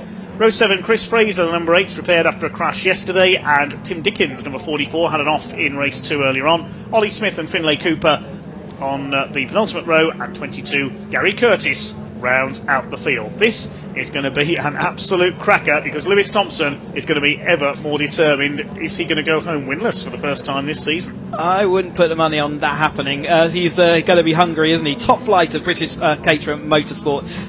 These drivers aiming for the title of British Caterham champion. And Aaron Head took that win earlier today. This is the final of their outings today. So they will be back with us at Donington in a couple of weeks for their next 3 rounds. But Head and Lyle's having a great weekend, isn't he? Took the win yesterday and took a 2nd place earlier. And Thompson in that 2nd yesterday and 3rd today. So he's going to stop that. But he looked determined to put himself in that battle, and you can be sure that he's going to be wanting to move himself up the order as they complete their laps. I remember they're on Avon slick tyres, 185 horsepower, 6-speed sequential box in these absolute thoroughbred race machines. Really another sort of 6-7 seconds quicker than the 310Rs that we've been watching as well. So considerably, there really is a fast, rapid machine to take us around here. Yes, let's see whether Thompson can do it in this 3rd race. Let's see with Aaron Head again, not really competing in this championship because he's not done all the rounds, but he is there and he will score points.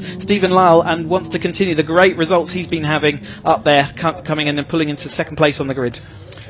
Into position then Aaron Head, the black car with the pink roll cage on pole. The red and black machine of Stephen Lyle alongside the British Racing green car of Lewis Thompson alongside the yellow machine of Gordon Sawyer on row 2. Ben Simmons, white with the black cage, and alongside him on the grid is Mike Evans, the grey and red car. Angus McLean in blue and red, alongside him Tom Eden in blue.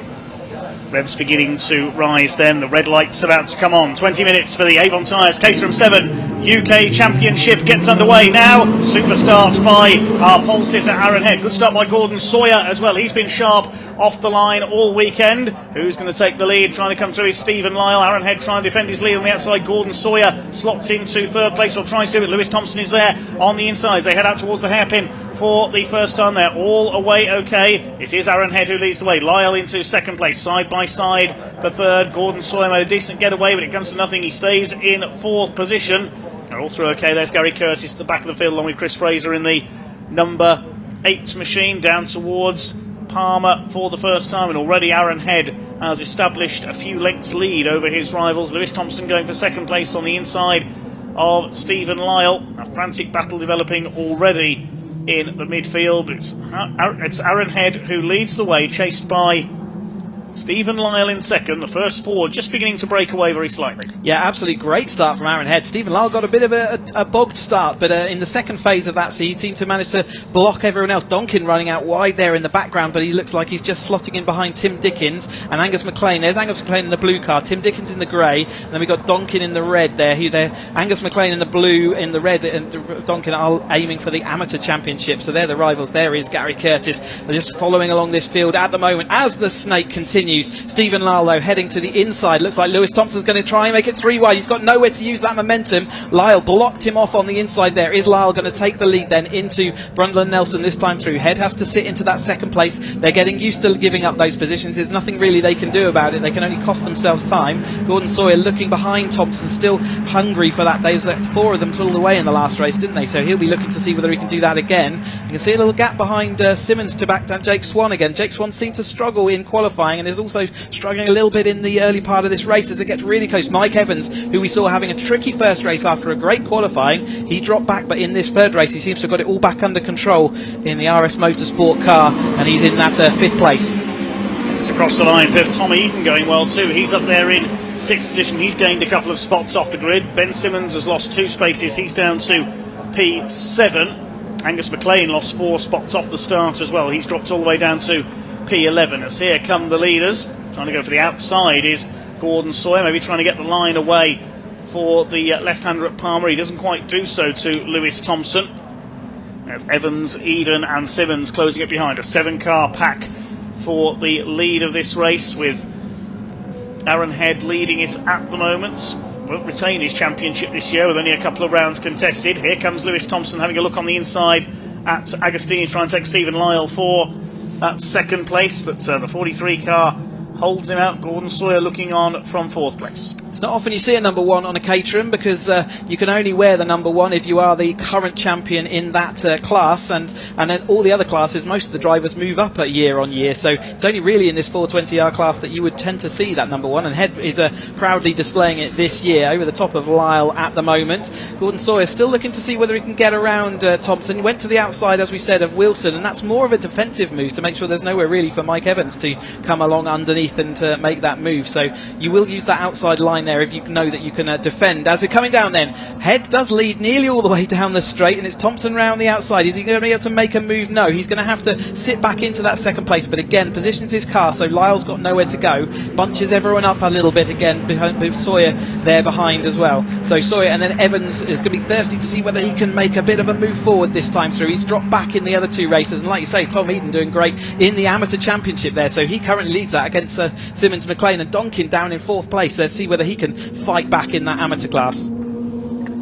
16 minutes of this race to go, then up over the line they come. Still Aaron Head with the lead. Stephen Lyle trying to get into his slipstream. Is he going to try and do what the 270Rs were doing and go for the outside here on the run down to Riches?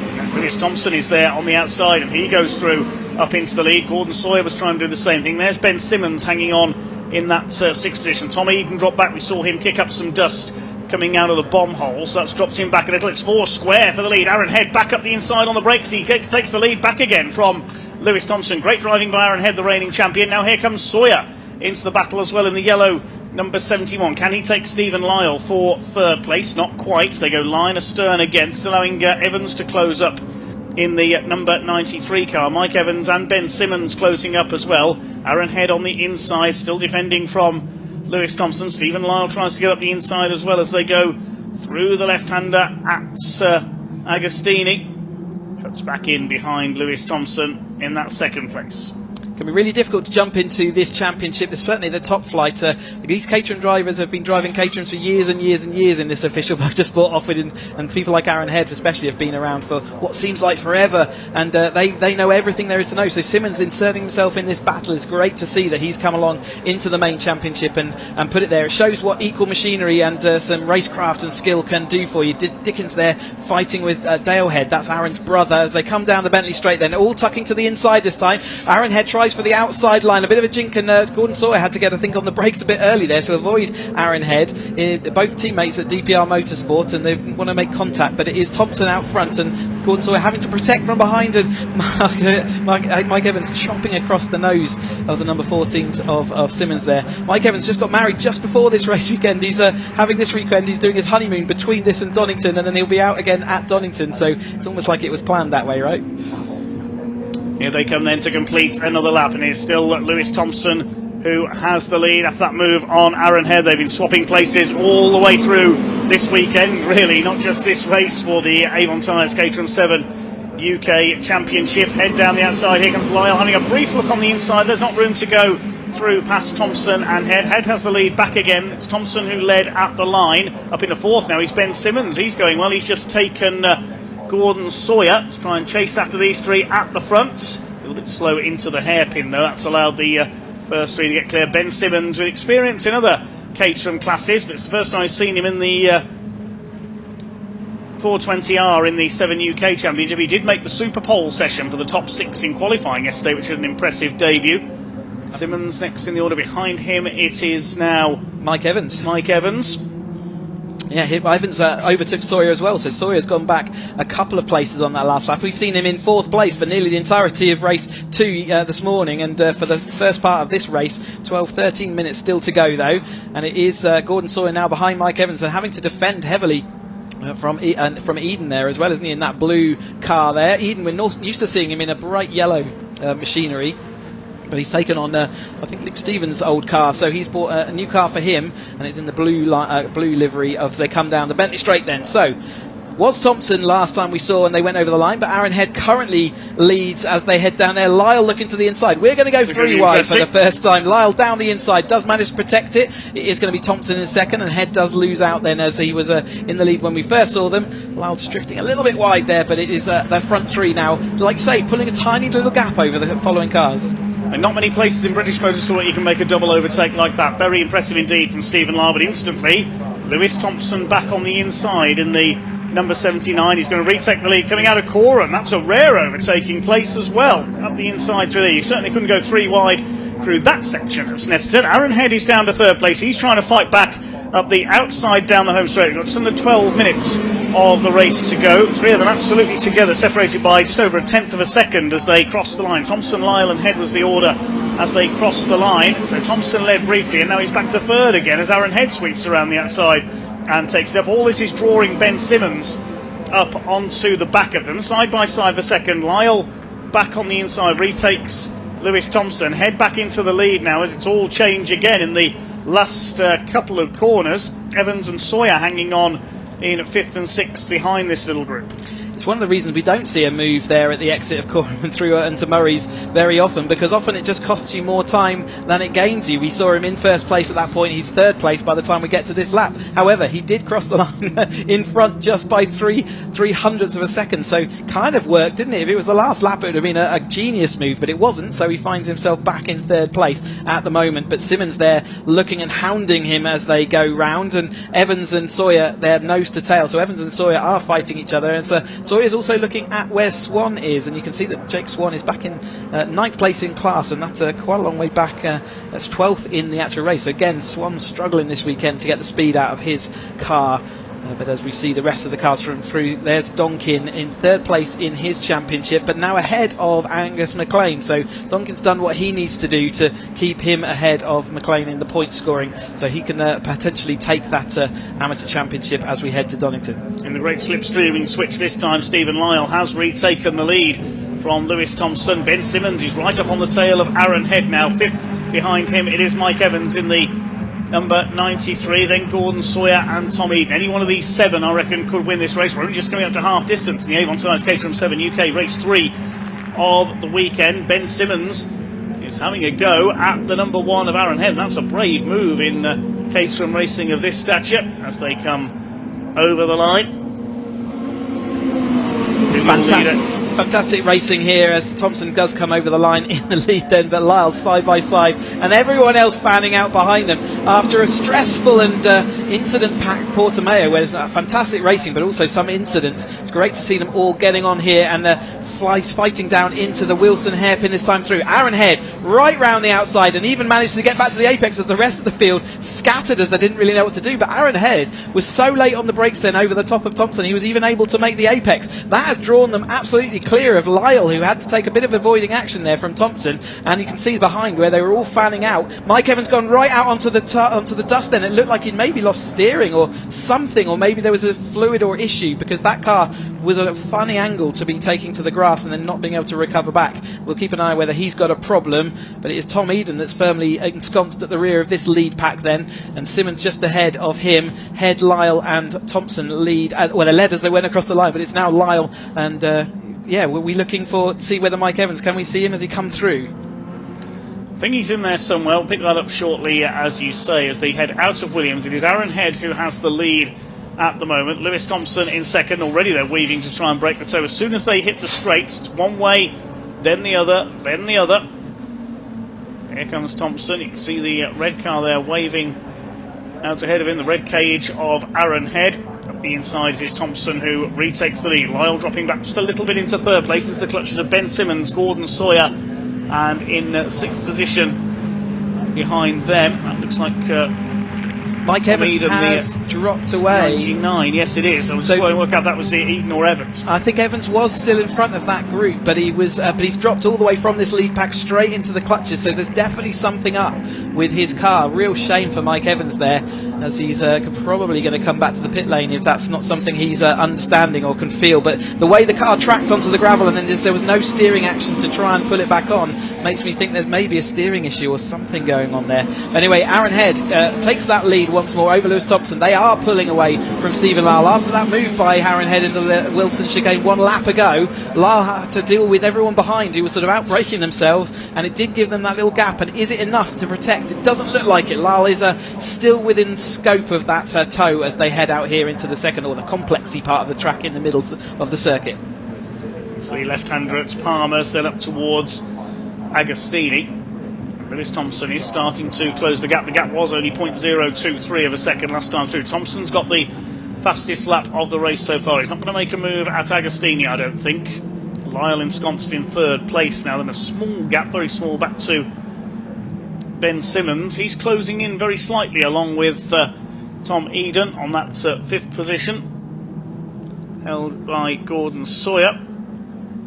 We've got a track limit penalty for Simmons in that fourth place, as well as Mike Evans, who has dropped 4 places in that 1 lap down to 9th. So they're both getting 5 seconds added for track limits, is the assumption there. So Simmons, though he's in this battle on screen, by the time you add 5 seconds to his time, he will be firmly in that battle behind, won't he? Whether the other drivers will notice that, whether he'll notice that, I'm not sure. But Thompson calmly takes the lead that time. But here comes Lyle. He'll have done a fast lap, won't he, to catch these two up. Let's watch his lap time over the line. There's aiming for a 59.945 was our lap record from earlier on today. See whether they could break it in this cool evening air now.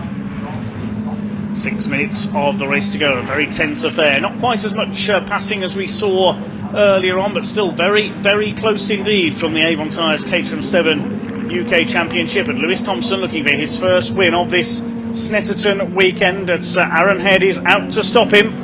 He will stop at nothing to take a win. Over the line they go. It was Head who led at the line by 27 thousandths of a second. He's got the lead back again. Here comes Stephen Lyle going through on the inside, or trying to. No, doesn't quite manage. He's ahead of the number 43 of Aaron Head up the inside. Goes Aaron Head. He takes the lead on the hairpin back again from Lewis Thompson. These two have swapped places more times than I can remember now. Stephen Lyle in third. There's Simmons in fourth place. Of course, he's got that penalty to drop in behind Gordon Sawyer and Tom Eden. It was a fastest lap by Lyle, as I called it there, but it was 1/1000th of a second slower than the time this morning, so not a lap record, although it was Lyle's lap record from this morning, so he won't be too worried about that. But they're right back on the pace they were. Just that little bit of a gap ahead of him just means he's able to use that toe and pull up towards them as the lap was progressing. But it is Simmons in that sort of false fourth place, because he's 5 second penalty, so he will drop back, and it's Sawyer's fought back in there. Also noticed that Tim Dickens he is the next car off the back of Eden, who we're watching just going through the screen there. Tim Dickens, great to return to the paddock this weekend, and great to see him doing well. Had a bit of a tricky second race, but has pulled it all together. There is Dickens in the number 44. He's got Donkin right on his tail, so Donkin third place currently, but it's probably going to be second place in National Championship, the Adam Championship, as we go 3 wide. A little bit maybe of a bump and barge there as they headed through, but it's Thompson ahead, drifting that car now, and when we start seeing that, we know that they're having us a little bit of a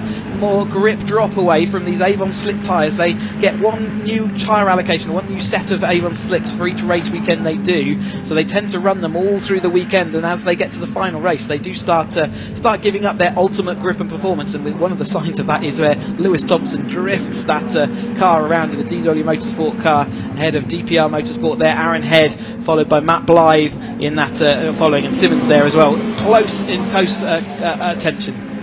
Couple of laps to go then. The black and white flag is shown as number 44, Tim Dickens, as a driving standards warning as Aaron Head tries to sweep around the outside. Up the inside is Stephen Lyle. Head back to the inside. I thought he was going to get it back there with an undercut through the exit of Ridges. That would have been impressive. He didn't quite get the room there on the inside. Lyle now has the lead. There's a couple of laps left to go then, and it's 5 of them together because Gordon Sawyer is back in this battle now as well, the number 77 car. Aaron Head going round the outside into Palmer. He's never going to get round there shortly. Oh yes, he is. That's a move I've not seen so far this week. I think we've had an outside overtake at every corner now this weekend, haven't we? Caterham's always try and overtake wherever you think they can't. It's almost a bragging right, isn't it, that they can get past at corners other cars can't manage. And most of the time, like I say, it doesn't actually make any meaningful difference, because you end up going back behind the car you just overtook on the last lane. So it's generally about the game of chess they're playing at 130 odd miles an hour at the end of these straights. Where do I want to be and what time do I want to do it? When is my movement forward? With 2 minutes 40 on the clock, I think we're probably on penultimate lap, aren't we? So we'll be coming onto the last lap this next time through, and they're preparing the last lap board, so that will be the case as they go down here. So what is the latest game of chess going to be? Well, they're doing a lot of manoeuvres. Let's see who comes out on top as they head into the complex. Interesting that Stephen Lyle didn't weave across there. He just stuck to the inside. Now Aaron Head's moved further to the inside. Round the outside, it's Thompson. Thompson's going to get the line for Nelson.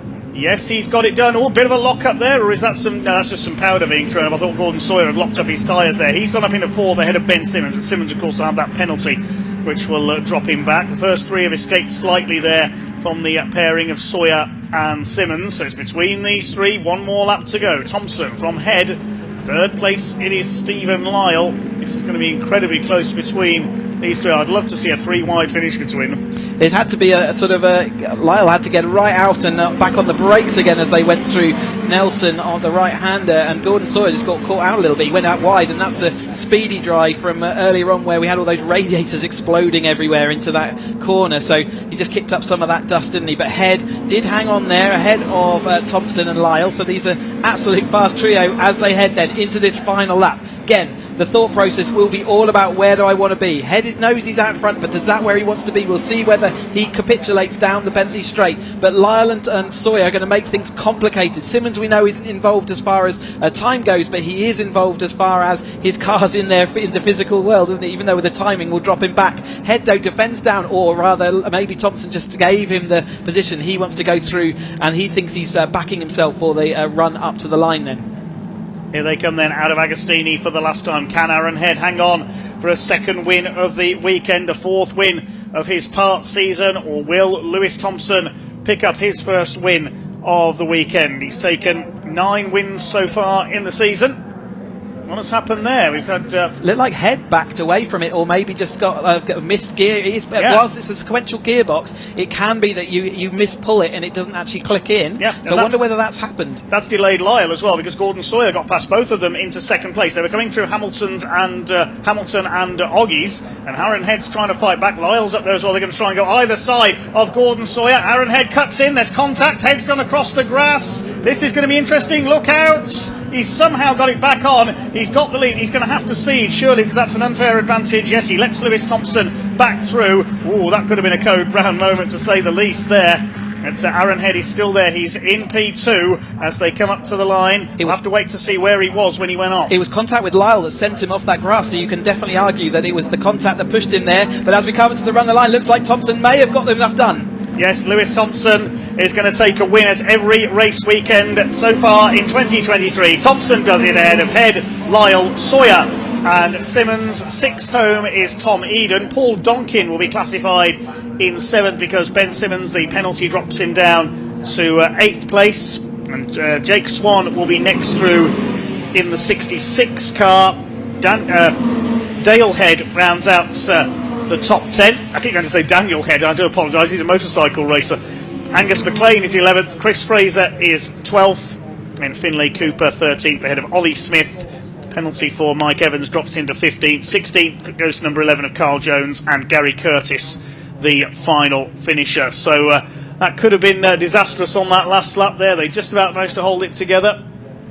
Let's have a look at some highlights then. This was into the hairpin, the 4 square moments early on with Aaron Head in the lead. Thompson and Lyle side by side with Gordon Sawyer shadowing. Aaron Head round the outside of Lewis Thompson as they came into Riches to take the lead. Then it was 3 wide. Brilliant move by Stephen Lyle on the brakes for the end of the Bentley Straight at Brundle to take the lead from both Thompson and Head in one move. They just swapped places for fun all the way through this race. A rare overtake for the lead at Corham. You don't see that very often. Aaron Head going around the outside on the Wilson hairpin. That's probably the most impressive overtake I think all weekend. We saw a couple of cars run out wide. That was Evans and Eden running wide on the hairpin. Then through the inside at the outside at Palmer's as well. But then coming into Oggies, there's where Aaron Head ran wide, and that delayed Stephen Lyle. And Gordon Sawyer was able to dive up the inside, and then the last bend, there's the contact between Lyle and Aaron Head straight across the grass. It's lucky the leaders weren't a bit further forward there as he came across, because that could have been very nasty. He could have T-boned Lewis Thompson himself out of the race. Yeah, it had all the sights and sounds of being scary like that, wasn't it? It certainly was, yes. A frantic race there from the Avon Tyres Caterham 7 UK Championship, won by Lewis Thompson by 0.14 of a second over Aaron Head. Stephen Lyle third. He got the fastest lap, 1:59.946. Fourth went to Gordon Sawyer ahead of Tim Dickens. Then Tom Eden wins the amateur class ahead of Paul Donkin and Ben Simmons with that penalty. Then Jake Swan, Dale Head, Angus McLean, Chris Fraser, Finlay Cooper, Oliver Smith. The other finishers being Mike Evans, Carl Jones and Gary Curtis. I can hand over to Sam in Parc Fermé to talk to some of the drivers.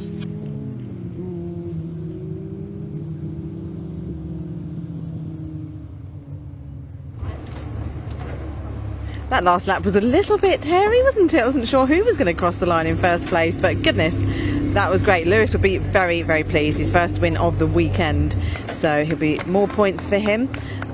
And Stephen Lyle got fastest lap, which he'll be pleased about, another point. So it's all about points at this time, isn't it? They've still got Donington and the final round at Silverstone for these guys. But still, we're getting close to the end. So just waiting for Lewis to get out. He's just taking his time. Then we've got the AM drivers behind. It's not easy getting out of these cars. Congratulations, Lewis. You must be very, very pleased with that win. I'm made up. Like, what an absolute race. Like, it was just like all 3 races between me, Aaron and Steve have literally been like nose to nose, like literally like bumper to bumper. And look, all our cars are in one piece, same wings as at the start of the weekend. So that is all that matters, isn't it? Just sort of a statement to Caterham race with it. It's close, but it's fair.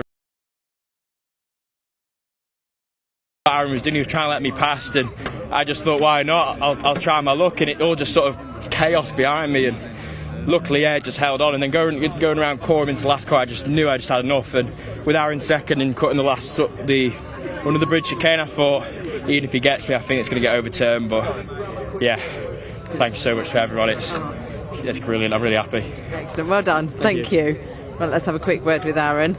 Aaron had a little grassy moment there, didn't he, on the last lap? It was a bit yeah, but a good finish. Yeah, it was a good finish still. You know, I thought I'd keep my foot in. I wasn't sure where I was going to come back on, and yeah, I just got tapped by Steve into the chicane effectively, and it was a shame because I let them all through on the second from last corner to the straight because I was in the wrong position. So I dropped one further back than I wanted to, but I think I had the perfect toe, just enough to tuck in behind Lewis. I wasn't able to outbrake him, and yeah, Steve was just just his front wheel was still there, and he just tapped me on the rear. So I thought I'd tuck in behind Lewis, do him to the straight line because I was crossing every time in front, but it didn't work. Sometimes it does, sometimes it doesn't. So yeah. Still good, but second place, still great. Yeah, second place. You know, I put myself down to 4th onto that back straight, so I guess you could say it sort of worked. Yeah. But yeah, don't know whether I should have just carried on in first up to the line when I went straight across grass, but. Hey. Well, you could have done that, but yeah. Excellent. Right. Well done, Aaron. Cheers, Thank you. Right, let's have a quick word with Stephen Lyle. Stephen, congratulations on 3rd place. Or probably, you know, it could have been any of you three, really, couldn't it?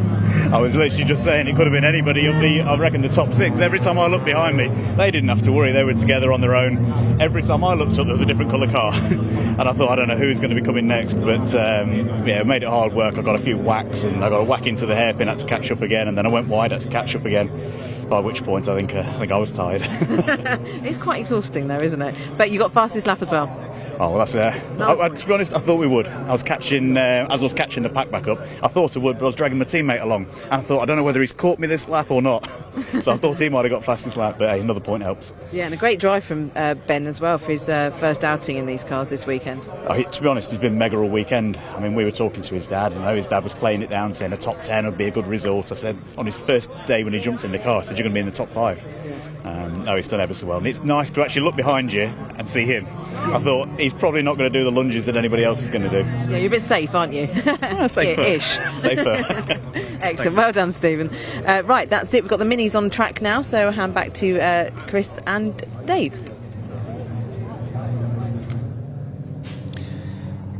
Thank you very much, Sam. Yes, it is the final race of the weekend for the Mini Challenge Clubsport with AirTech Motorsports. Lined up in the finishing order of race 2 earlier on, and on a hat-trick, Charlie Newton-Darby is on pole in number 12 alongside Stephen Berry in the coupe, number 6, second row Nick Moore 22, and number 14 Lee Campbell. Then a gap, and we've got the S-Class cars.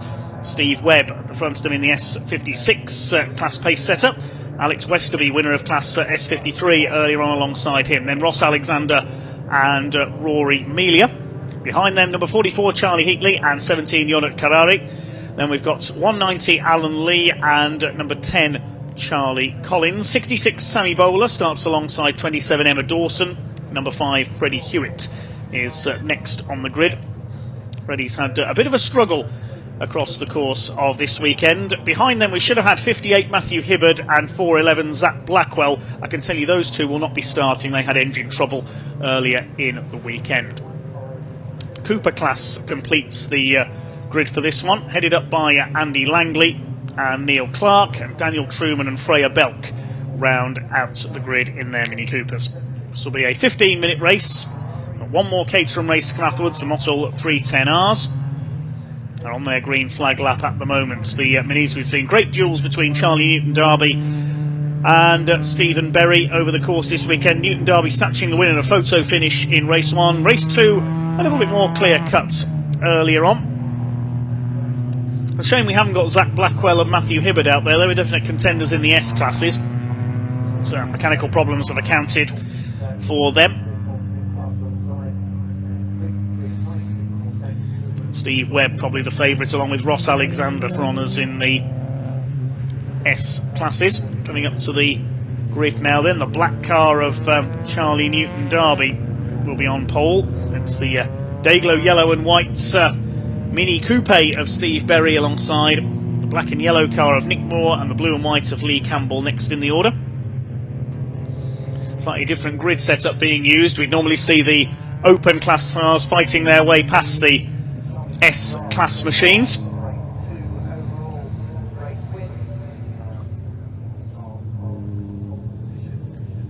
This weekend we see the open class cars starting at the front, making things perhaps a little easier, the overlapping creating a bit of contact perhaps. So into position then. Can Stephen Berry get back to winning ways? Hasn't had a victory in the open class since his first race at Thruxton in round 6 of the series. Charlie Newton-Darby has had 3 wins in a row since then, including the 2 this weekend. Last few cars pulling into line at the back, including the 4 Coopers. Andy Langley going for a hat-trick there over Neil Clark. Steve Webb and Alex Westerby, the two black cars heading up the S-Class grid. Revs begin to rise and the red lights are on. The Mini Challenge Clubsport with Airtech Motorsport is go. And a bit of a hesitant start there for Steve Berry. Somebody has stalled that wallop. Oh dear. We've had a start line shunt again. It's Steve Webb who got clipped there by Sammy Bowler. They've got it going. There's a bit of damage there. Thankfully they've been able to get underway. And it is Charlie Newton-Darby who leads from Stephen Berry. He was a bit hesitant off the line. It's Nick Moore in third position. Marshall's, I can tell you, running onto the grid to pick up a little bit of debris from that collision there. Into the hairpin, it's Charlie Newton-Darby who leads the way. The S-Class battle is joined at the front of the field. There's Charlie Heatley holding off Rory Melia, the number 191. It's the four open class cars, the more powerful machines. Let's head the pack around Palmer's up towards Agostini for the first time. Looks like it's the 320 of Ross Alexander who's got to the front of the S-Class, the A. Reed Motorsport driver from Birmingham. Side by side for third, Lee Campbell attacking up the outside, number 14. There is the S-Class pace setters. There's Freddie Hewitt having a better run this time around the outside of Alex Westerby. I think he got delayed in that little shunt off the start line. Pick up the class order when they come through for the first time.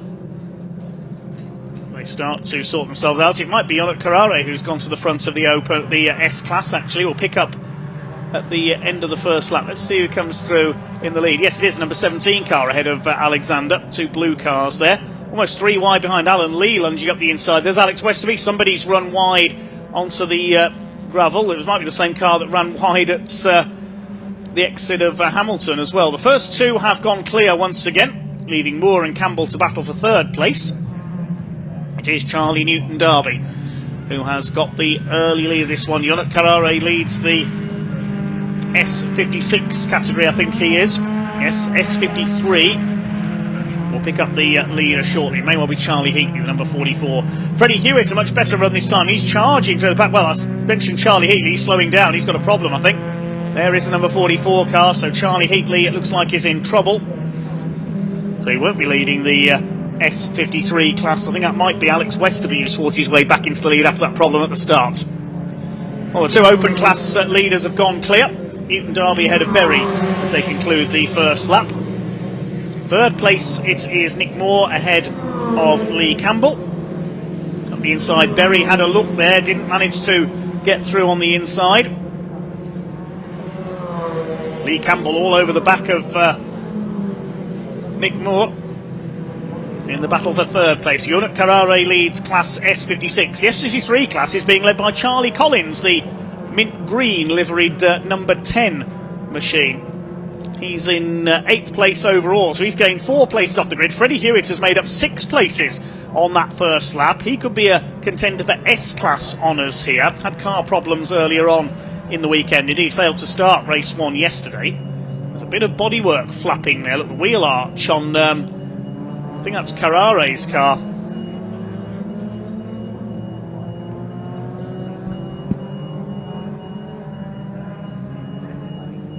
They go towards the left-hander at Hamilton.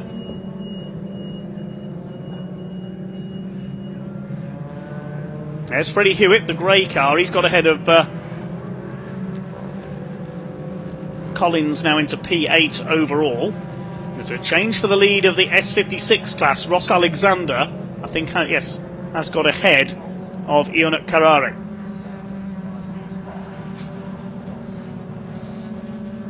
Charlie Newton-Darby extending his lead slightly. Here comes Lee Campbell having a look for third place on the inside of Nick Moore. Moore cuts him off as they come into Brundle, turns in, takes the line for Nelson. Nick Moore holding that third place, looking for 3 podiums this weekend. There is Ross Alexander. He's now got the lead of class S56, despite that wheel arch flapping away. If that flapping bodywork gets any worse, he could get the black and orange flag. Just ahead of Yannick Carrare, the Romanian-born driver. And then behind him, looks like it's Rory Melia, the 191. We'll confirm the order as they complete their second lap, though. Across the line they go. Newton-Darby still ahead of Berry by only a few tenths of a second. Their lap time's almost identical. It is Alexander who leads Carrare in the S-Class division with Rory Melia in third class. S53 is still led by Charlie Collins, ahead of Alex Westerby, who's down in 11th place, ahead of Alan Lee. Cooper class is led by Neil Clark, looking to spoil Andy Langley's hopes of a hat-trick. Yes, Charlie Heatley has come into the pits, problems with his car, we saw him slowing up, and also Sammy Bowler has come in as well. She hit the back of Steve Webb as they came off the grid, of course, when Webb stalled.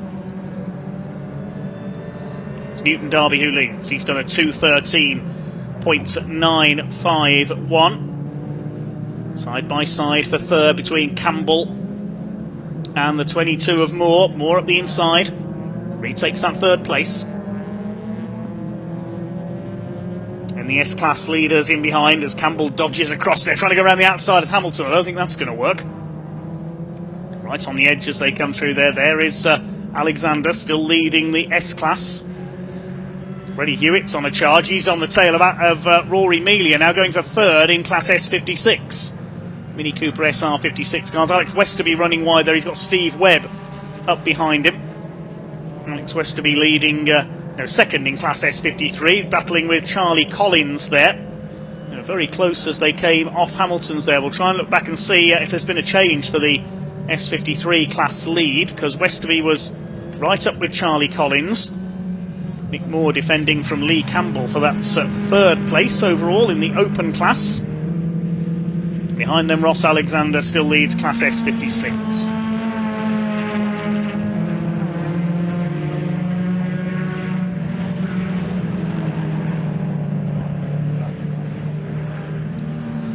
Two leaders over 4 seconds ahead now of their opposition. Still Charlie Newton Darby holding off Stephen Berry. Coming through to complete lap 3. So over 8 minutes of this race to go. Lead gap is now up to 0.641 of a second. Here's the Cooper class leader. The Austin Powers lookalike of Neil Clark closing up on Emma Dawson. Battling with the S-Class tail enders. That's Daniel Truman up there in second place. He's got ahead of Andy Langley. So Langley down to third in the class. Daniel Truman in the number 19. His self-run car comes from Leighton Buzzard. Closing on Neil Clark, local man from Kings Lynn. And up the inside, they're going to go either side. Look at this, 4 wide into Murray's. That's not going to work. And Emma Dawson gets spun around. What was all that about? They're trying to see if he can fit 4 minis wide through the last corner at Snetterton. It didn't work. And poor Emma Dawson was the one who got spun out there. So that's given Neil Clark the place. He leads the Cooper class ahead of Truman and Langley. Dawson's kept it going again. She always seems to come off worse in a skirmish, does poor Emma. Just over 7 minutes of this race to go. Two leaders now 7 seconds clear of their opposition. Newton Darby still ahead of Berry. There's the third place fight. There's the S56 class leader, still Ross Alexander, looking for his second class win of the season. He won outright at Thruxton when the race was curtailed early due to a shunt. And the open class cars hadn't yet caught him. Doing a Caterham here, these two weaving about down the straight. Yes, Charlie Newton Darby and Steve Berry have been watching the Caterhams this weekend.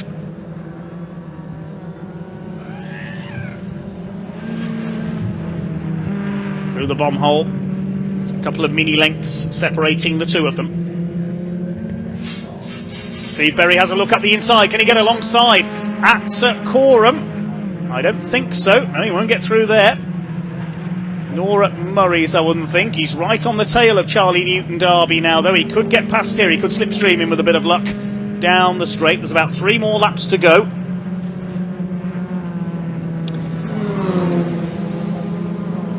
Still don't know why all the Cooper class cars decided to go side by side with Emma Dawson going into... never mind that, because look at Steve Berry up the inside. Can he get the car stopped? He's going to run wide on the X. That was a brave move into Riches. Newton Darby back up alongside. Has he got the overlap done there as they go towards the Wilson's hairpin? Newton Darby's got the inside line, going to retake the lead. Battle is joined between these two now at the front of the field. We saw this yesterday. Newton Darby was trying everything, throwing everything he'd got at Steve Berry in race 1 yesterday afternoon to try and take the lead from Steve Berry. And then Newton Darby snaffled it on the run to the line, Caterham style. Now Newton Darby is the man doing the defending from Steve Berry. Now well ahead of Moore and Campbell, who are still together, nearly 10 seconds clear of their open class opposition, these two.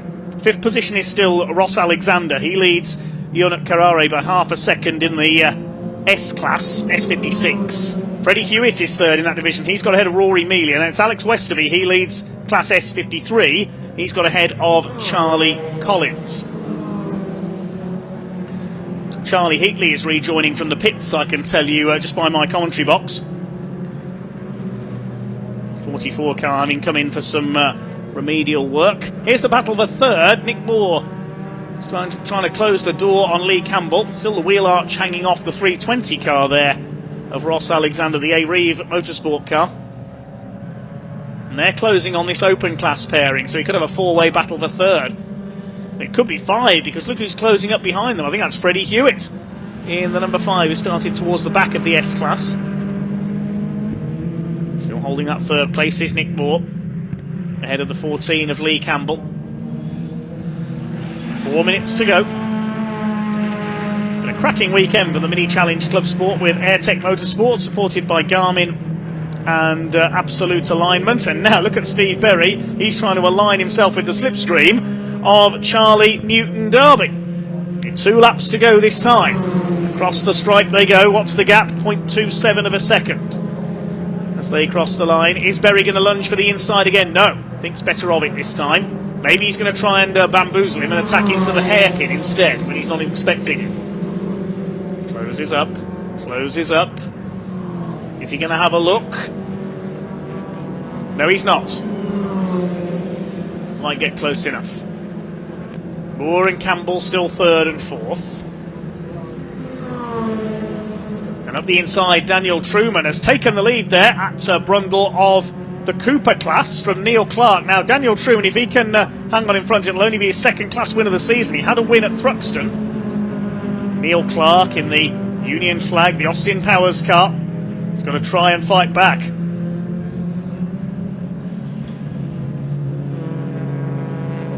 Through Coram. Andy Langley's closing up as well. These three fighting for the Cooper class win. Further back behind them is Freya Belk in the number 89 at the tail of the field. Neil Clark ready to fight back as they come along the straight. Now he gets into the slipstream. Meantime, here are our leaders. The gap has opened up just a little. They're coming through Williams. Charlie Newton Derby continues to lead, looking for a hat-trick of wins this weekend in the open class and overall. Car sounding very rough as it came through past my commentary box there. Sounded like a fluffed gear change. Didn't see who it was. The lead gap is definitely opening up here between Newton Derby and Steve Berry in the coupe. 2 minutes to go, so they'll be starting their last lap. Yes, Berry's definitely dropping back here. You can see from Charlie Newton Derby. Whether Berry's got a problem, I don't know.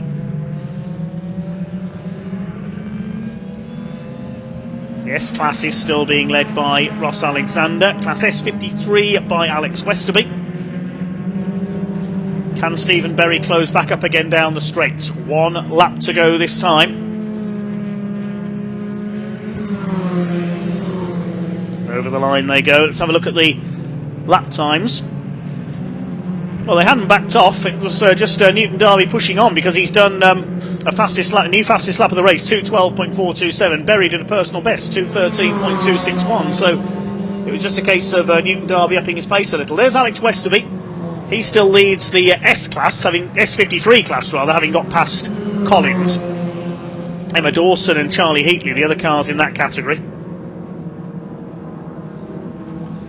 And the Cooper class, that's still being led by Daniel Truman. There goes the 37. Alex Westerby, the Bomber County Motorsport car from Gainsborough. Famous for aviation, of course, Lincolnshire. There are the leaders. Into Agostini.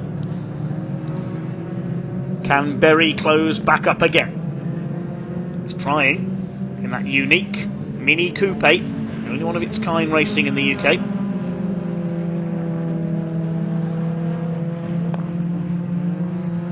Well clear, they're nearly 15 seconds clear of the Campbell and Moore battle. I think Lee Campbell's got through into third place now, in fact. Pick that up in a moment. into the Bentley straight. What can Steve Berry do? One last effort maybe from the coupe. He's in the slipstream. Is he close enough? Gap had gone out to just over a second. He's not going to be close enough into Brundle. I think Charlie Newton-Darby has done enough for the hat-trick. Through the right-hander at Nelson for the last time. Berry still there in his mirror, but not close enough to make an attack. And the long right-hander at Caterham.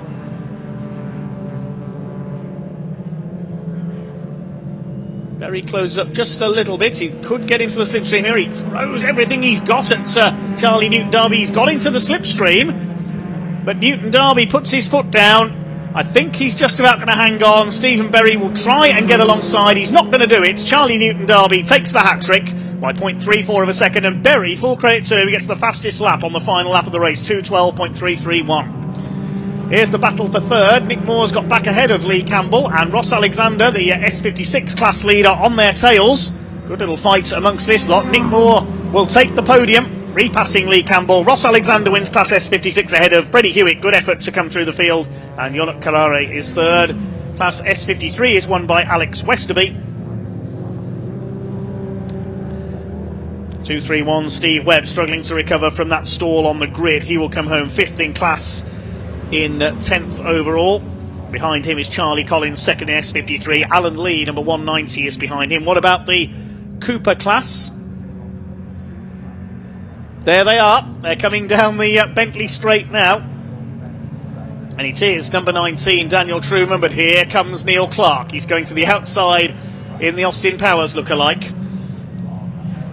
Up towards Nelson. Can Clark make the move? Andy Langley, who won the first two races, is lurking behind them as well, so he's still got a race going on to the flag here.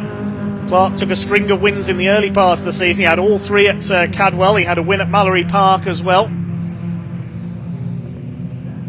But Daniel Truman, who won the second race at Thruxton in the Cooper category, trying to pull away in this final corner. Andy Langley closing up as well. What can Clark do on the run to the line? Can he get in the slipstream? I don't think he's quite going to do it now. Truman took the lead into Brundle a couple of laps from home. Here they come up over the line. Neil Clark's going to try and get in the slipstream. He's not going to do it. Truman wins the class. Great finish there with Clark and Langley. Emma Dawson will come in further down. There is Emma. Saw her get spun out by the squabbling Cooper class runners earlier on. She comes home in 16th place, and Freya Belk, just behind her, is the final finisher. Charlie Heatley was still running at the end, but 3 laps down after his pit visit for repairs. Great entertainment from the Mini Challenge Club Sports category this weekend. Let's have a look at some of the highlights from that race. Well, for Steve Webb, number 231, it nearly didn't get going. He stalled off the line, and then Zonk. Sammy Bowler went into the back of him. She would later retire, but Steve Webb continued and would get to the flag. Freddie Hewitt charged up the order. A bit of rally crossing from him. He was lucky not to get a track limits penalty there. Steve Berry tried a lunge down the inside from way back into Rich's corner. That didn't work. There was a great fight going on for third place between Nick Moore and Lee Campbell. The third overall and in the open category. Now, the Cooper class tried to go 3 wide, and unfortunately it was Emma Dawson who was rather in the way when they all came together. Thankfully she got going again. Berry did take the lead up the inside. He got the lunge right into Rich's corner, but then on the hairpin he couldn't quite get back across to cover the line, and Charlie Newton-Darby retook the lead. You say the mini challenges for the touring car stars of tomorrow. This was like touring car racing at times. Further back in the Cooper class, Daniel Truman took the lead from Neil Clark.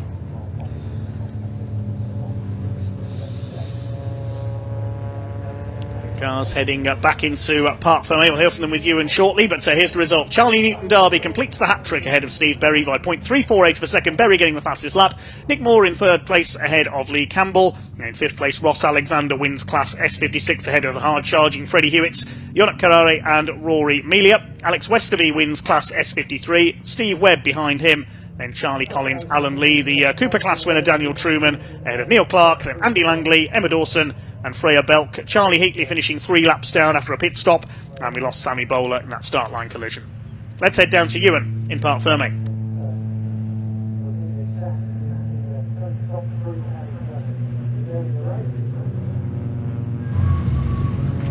Third race of the minis this weekend, and exactly the same top 3, can you believe it? Charlie Newton-Darby getting the trio of victories, a trio of seconds for Berry and Moore in third place. I will try and speak to Alex Westerby, who we've not spoken to yet this weekend, but he has won his class 3 times as well. So let's jump in with Charlie, as we've done so many times this weekend. This is a habit, isn't it? One you want to keep. Yes, I'd love to keep this habit. Yeah. I think it's a rather good habit to have. 3 wins, 3 slightly different races. Yes, yeah, exactly, yeah. It was all over the back of me this time. I mean, I don't think I quite had the... I think the tyres have absolutely had it. Yeah. I'm running the same tyres since the beginning of the season, so... Wow. Yeah. So I think... That's economical. I know, yeah, exactly. You're doing a bit for the planet and all that sort of thing. Yeah. Very green. How did you celebrate this weekend? It's been perfect. Yeah, well, that's it. Yeah, 3 for 3. Can't complain. I've got plenty of champagne in the fridge now that we can't drink because... reasons that I'll go into later. Yeah, but it's good. Mate, well done. Thanks very much. Cheers, buddy, thank you. We'll jump in with, let's get Nick in here. I'm going to jump in. Are you happy with that fantastic weekend? Yeah, it was really good. I think from where we started to now, I think we could be really pleased with that as a debut for a new team and onwards and upwards, I think. Do you feel like you're ready to sort of kick on now and get second and first places? I thought I was today. Okay. But I think, you know, with where we started for a weekend to then come away with 2 podiums, and we really had to work for that one because we lost our third place sort of 2 laps from the end and then managed to get it back coming out of the bridge on the final lap. So we ran that close and Lee drove really clean, but yeah, there's loads we can do to the car. I mean, we've had issues all day. I think the way that Joe's handled it with Grange Motorsport, I think has been absolutely mega and done a credit to me, my sponsors, everyone. So yeah, really pleased, and we will move to push on, even if we weren't ready to this weekend. But yeah, I'm really. And we'll jump in with Mr. Berry. Hello again. Nearly again. Very nearly. Very nearly. 3 different races, just speaking to Charlie over there, completely different ones. Yeah, I've had a few little tweaks in the last couple of hours, but to be completely honest with you, the car was pretty well set up. It's just me overdriving in certain areas, trying to play catch up. And like I just said to that fella there, I reached into my bag of excuses and I've got nothing left. Because it was about 3 laps to go, maybe 2 laps to go. You made a brilliant move on the first couple of corners, but just couldn't hold it. Yeah, just trying to bully him over into certain positions. Twice he fell for it. Once I managed to make it stick. But there's certain areas of the track where I just can't get the gears set just right for that bend. I'm either too high in second gear, too low in third, and I can see that Charlie's just pulling away in that area. So I've had to change this driving style for this race. It did help a bit because I was up there with him a lot closer, and coming out the last bend there, I was managed to stay with him a bit longer to be able to make the shoot up the inside or outside there. But all credit to him, he drove fantastic. In my opinion, the best looking car on the grid. Absolutely love it. Well done, mate. Thank you very Cheers, much. buddy. Thank you. Right, we have got 1 more race to come this week. It is, of course, the Caterhams. So for the final time, the cars are on the grid. It's back to Dave. Yes, thanks very much indeed, Ewan. The final race of this brilliant weekend here at Snetterton is going to be a cracker. The Montel Caterham 7 310R Championship. Results of race 2 giving the grid for this one. And the man who's on a hat-trick, Jack Sales, on pole position number 35 alongside number 70 of Lars Hoffman. Graham McDonald on row 2 alongside Philip Bianchi. And Pete Walters and Alan Curtis on the 3rd row. Alan Cooper on row 4 alongside Harry Eyre. It's Taylor O'Flanagan. Watch for him back on row 5. Grid a little bit mixed up after a couple of incidents in the second race earlier on. Harry Landy will start alongside him. On the 6th row, number 50 Wesley Payne, and the number 8 with Darryl Cresswell. Hugo Bush back on row 7 alongside Steve Metcalf. Matt Shepherd on row 8 alongside Jeff Price. The 9th row of the grid, Tim Steele and Ben Lopez Appleton. Johnny Jarrett on row 10 alongside Chris Welch. The 11th row, we've got Harry Cook and Pete Wales. 12th row, Paul Herndon and Ron Mounsey. And David Yates, let's check if he is there. after his car rather fell to bits in the previous race. Yes, he's there at the back of the grid. He had a bit of work to do, wasn't there? A radiator to fix and maybe a steering arm or two to add back to that car after he had collision down into the Wilson hairpin. But the final Caterham action of this long weekend of absolutely brilliant racing. 2 days of fantastic action here at the Snetterton circuit.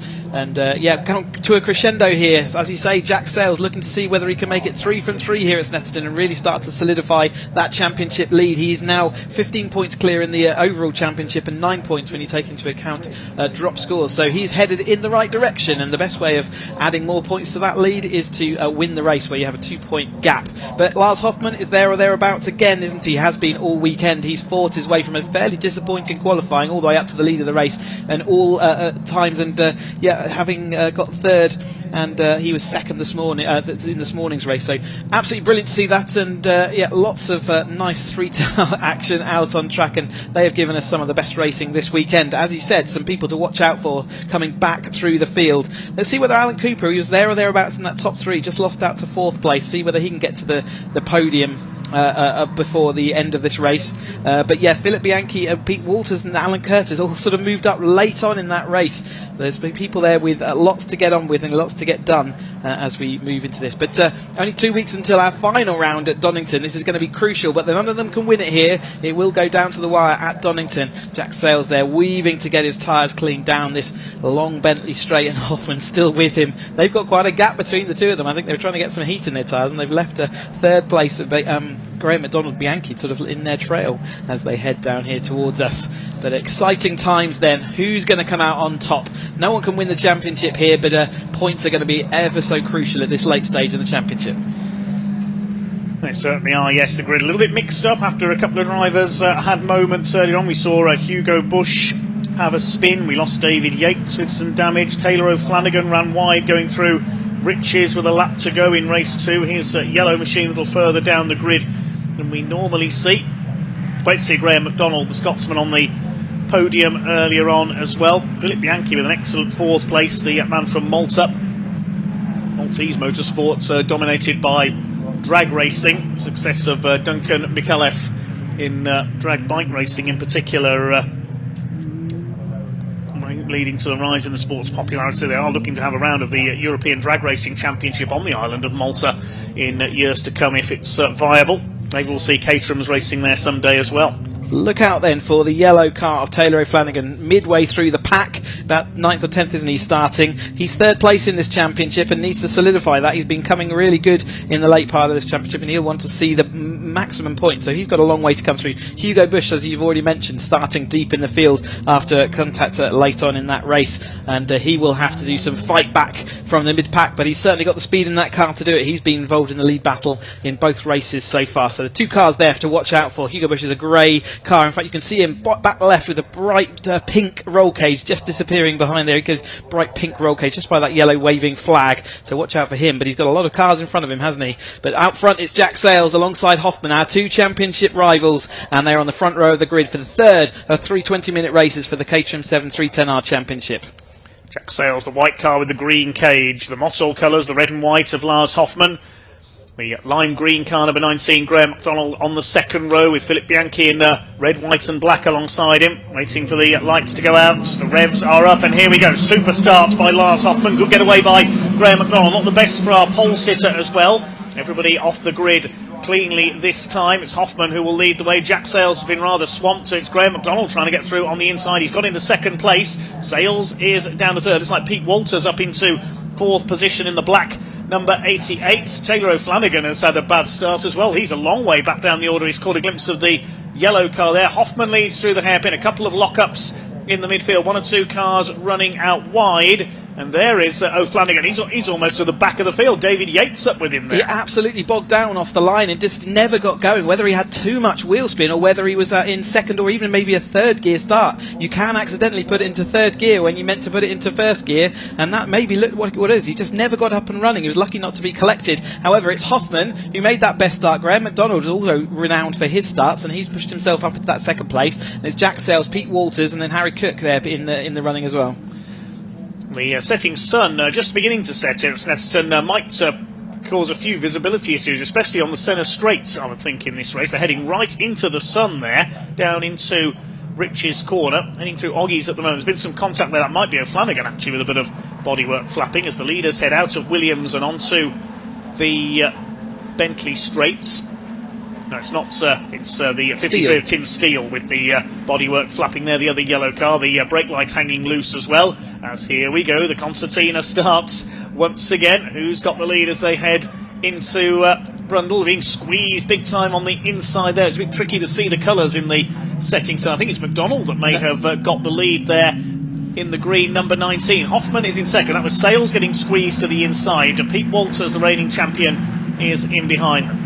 Yeah, McDonald definitely squeezed Jack Sales up onto the grass that time through. He's locked up the front wheel and again made it through safely in the end. And visibility, as you say, absolutely an issue for these drivers. They will be running little sort of sun strips on their visors, and hopefully they've got tinted visors as well. They're going to help them out, but it's definitely an issue. You know what it's like to face into the sun on a sunny day when the sun's low in the sky. Well, that's what they're facing as they head then around these late evening sunshine here at Snetterton. Had great weather all day, fabulous, fantastic weather for the racing as Hoffman retakes the lead. Graham McDonald see if he can go back underneath. Almost a defensive tactic again from Jack Sales. Jack's having to go to the outside. Whether he's got an opening on the inside, hard to see. No, he's going to stick to the outside line, but McDonald's going to see him push the situation down the inside. Does make it through, but Hoffman's got the run around the outside. Will have the momentum. In fact, does at this early stage in the race. Does sit back, and you see Jack Sales come out the throttle there as well, just to sit line astern. No point pushing that at this early stage of the race. Also a big winner in the early laps, Harry Eyre in the number 55. He's up in a 4th place from 8th on the grid. He's got past Pete Walters now, up into 4th place. Philip Bianchi has dropped into 6th as Graham McDonald very late on the brakes there as they went into Agostini. You see Taylor O'Flanagan there further back, getting past the number 9 car. That's Harry Cook, so he's dropped back into the pack as well.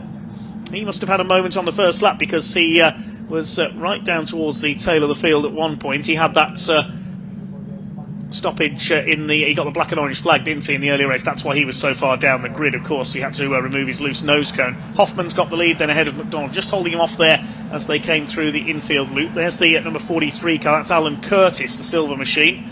Heading down the back straight, he'll have Wesley Payne in that pearlescent liveried car. And behind him. The low sun was shining off that car. It was leaving absolute pearlescent shadows on the floor. So easy, maybe again, there's a dazzling effect on the drivers around him. Maybe that's going to be awkward for the driver. Maybe that's the effect he wants. Exactly. So it's really is a very reflective wrap he's got on there. But if you look around the car, just sees out the back of our screen at the moment, Jack Sales now having lost that wheel arch from the contact on a little bit last lap through. But yeah, absolutely leaving these diamond-shaped shadows on the floor. Brilliant to see. Anyway, Hoffman has got a little gap. It's exactly what he wants. Graham McDonald acting as interference for him in his rear-view mirror, and he is protecting him from attack from Jack Sales. But Jack Sales been strong up this start-finish straight, slightly into the headwind, although the breeze has really dropped away in this late evening. You can see this flag still flapping, but it's definitely not as strong as it was earlier. Jack Sales not that time able to do anything about Graham McDonald, who was actually right on the tail. In fact, was flying past Hoffman now. I don't know how he got the speed. He must have had an absolutely excellent exit,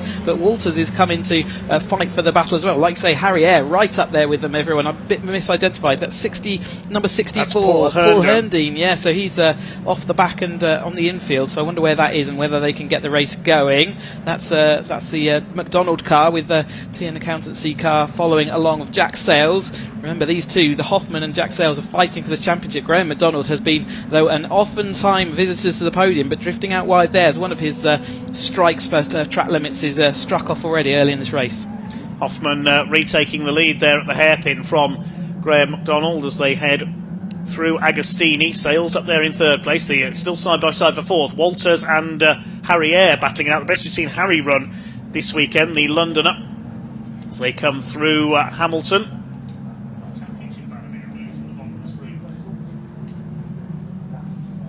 It's through Oggies and out towards the back of the circuit in the setting sun here at Snetterton. Yeah, as they come through then onto the Bentley straight once more. Hoffman heading down the back straight, and there we got Hoffman just out in front at the moment. Graham McDonald still in close attention. And then we've got Jack Sales looking to that outside line then. It was a bit uncomfortable last time they did this, but this was the line he made work in race 1, and he's absolutely flying it round the outside. Just gets that extra double toe momentum, and it's enough to carry him around on the outside, and that's been good for grip. And there's another wing going flying. Is that Cooper's car? Looking like it might be from this, again, the sunshine. It is Cooper's car, and I think that is another wing. It's very rarely got 4 wings on Cooper's car, and he's been in the wars all 3 races, and I'd say all season long really, as he gets a wing collected left, right and centre. But Jack Sales, for the first time in this race, takes to the lead ahead of McDonald. Then it's Hoffman, then Harry Eyre in that great position ahead of the reigning champion Pete Walters here guesting this weekend. Along the centre straight into the sunset they go once again. It's still the battle up front between Sales, McDonald and Hoffman. Great to see Graham McDonald, the former boss of Caterham, right in the mix there. Harry Eyre going for the inside on Lars Hoffman. Doesn't quite manage to get through. Pete Walters is next in the order in the 88. Then we have got Hugo Bush, who's coming from P13 on the grid. He's got through into 6 now. Harry Landy is behind him. Then it's Cooper in the 71 car, diving for the inside line there. That's the battle of a 4th between Eyre and Walters. They're swapping places almost for fun. The 92 there of Bianchi is 9th place, with Alan Curtis in behind him. Through the left at Palmer, up towards Agostini now.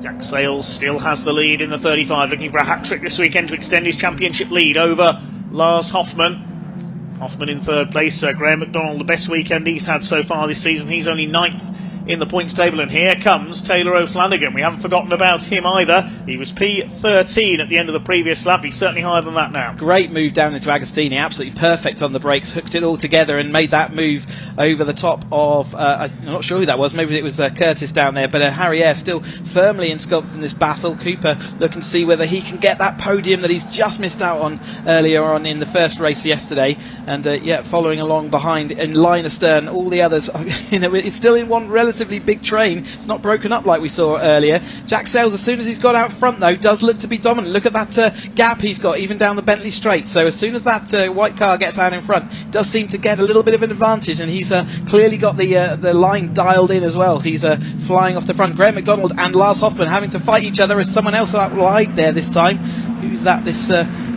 can't catch the number. Number 92, that's Bianchi. Bianchi then out wide this time, just behind Wesley Payne. Maybe he was dazzled by the Wesley Payne lessened view there, but Jack Sales has broken a gap.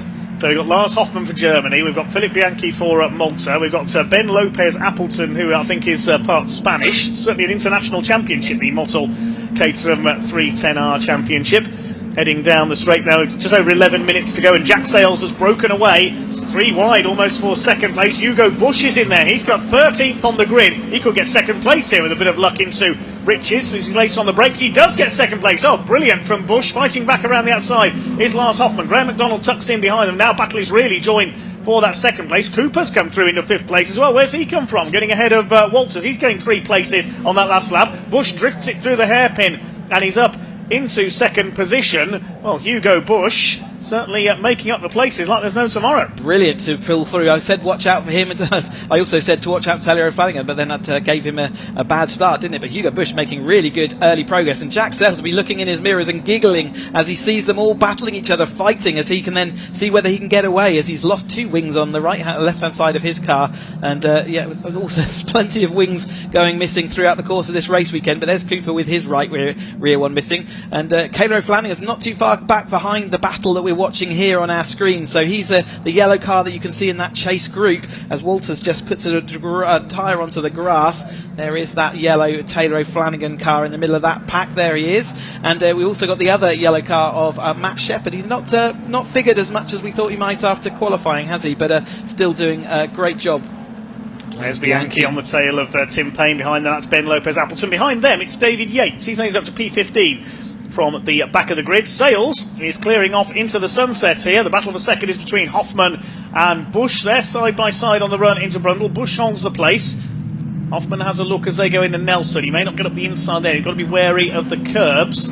Hoffman has another look. There's Alan Cooper in behind them. Then we've got the battle between McDonald and the number 9, which is Harry Cook, who's come through the field nicely after that penalty earlier on when he got the black and orange flag. Hoffman side by side with Bush, absolutely together through Coram. That's a brave move, and Hoffman gets it done for P2 as they are on the brakes into Murray's. He runs a little bit wide on the exit, so he'll hold it together there ahead of Hugo Bush. You've got 9 minutes of this still to go. A cracking race to end the weekend. Jack Sales leads the way by 2 seconds now. Fastest lap for Alan Cooper, 2:08.236 in that 4th place. Here comes the train behind. McDonald's in there.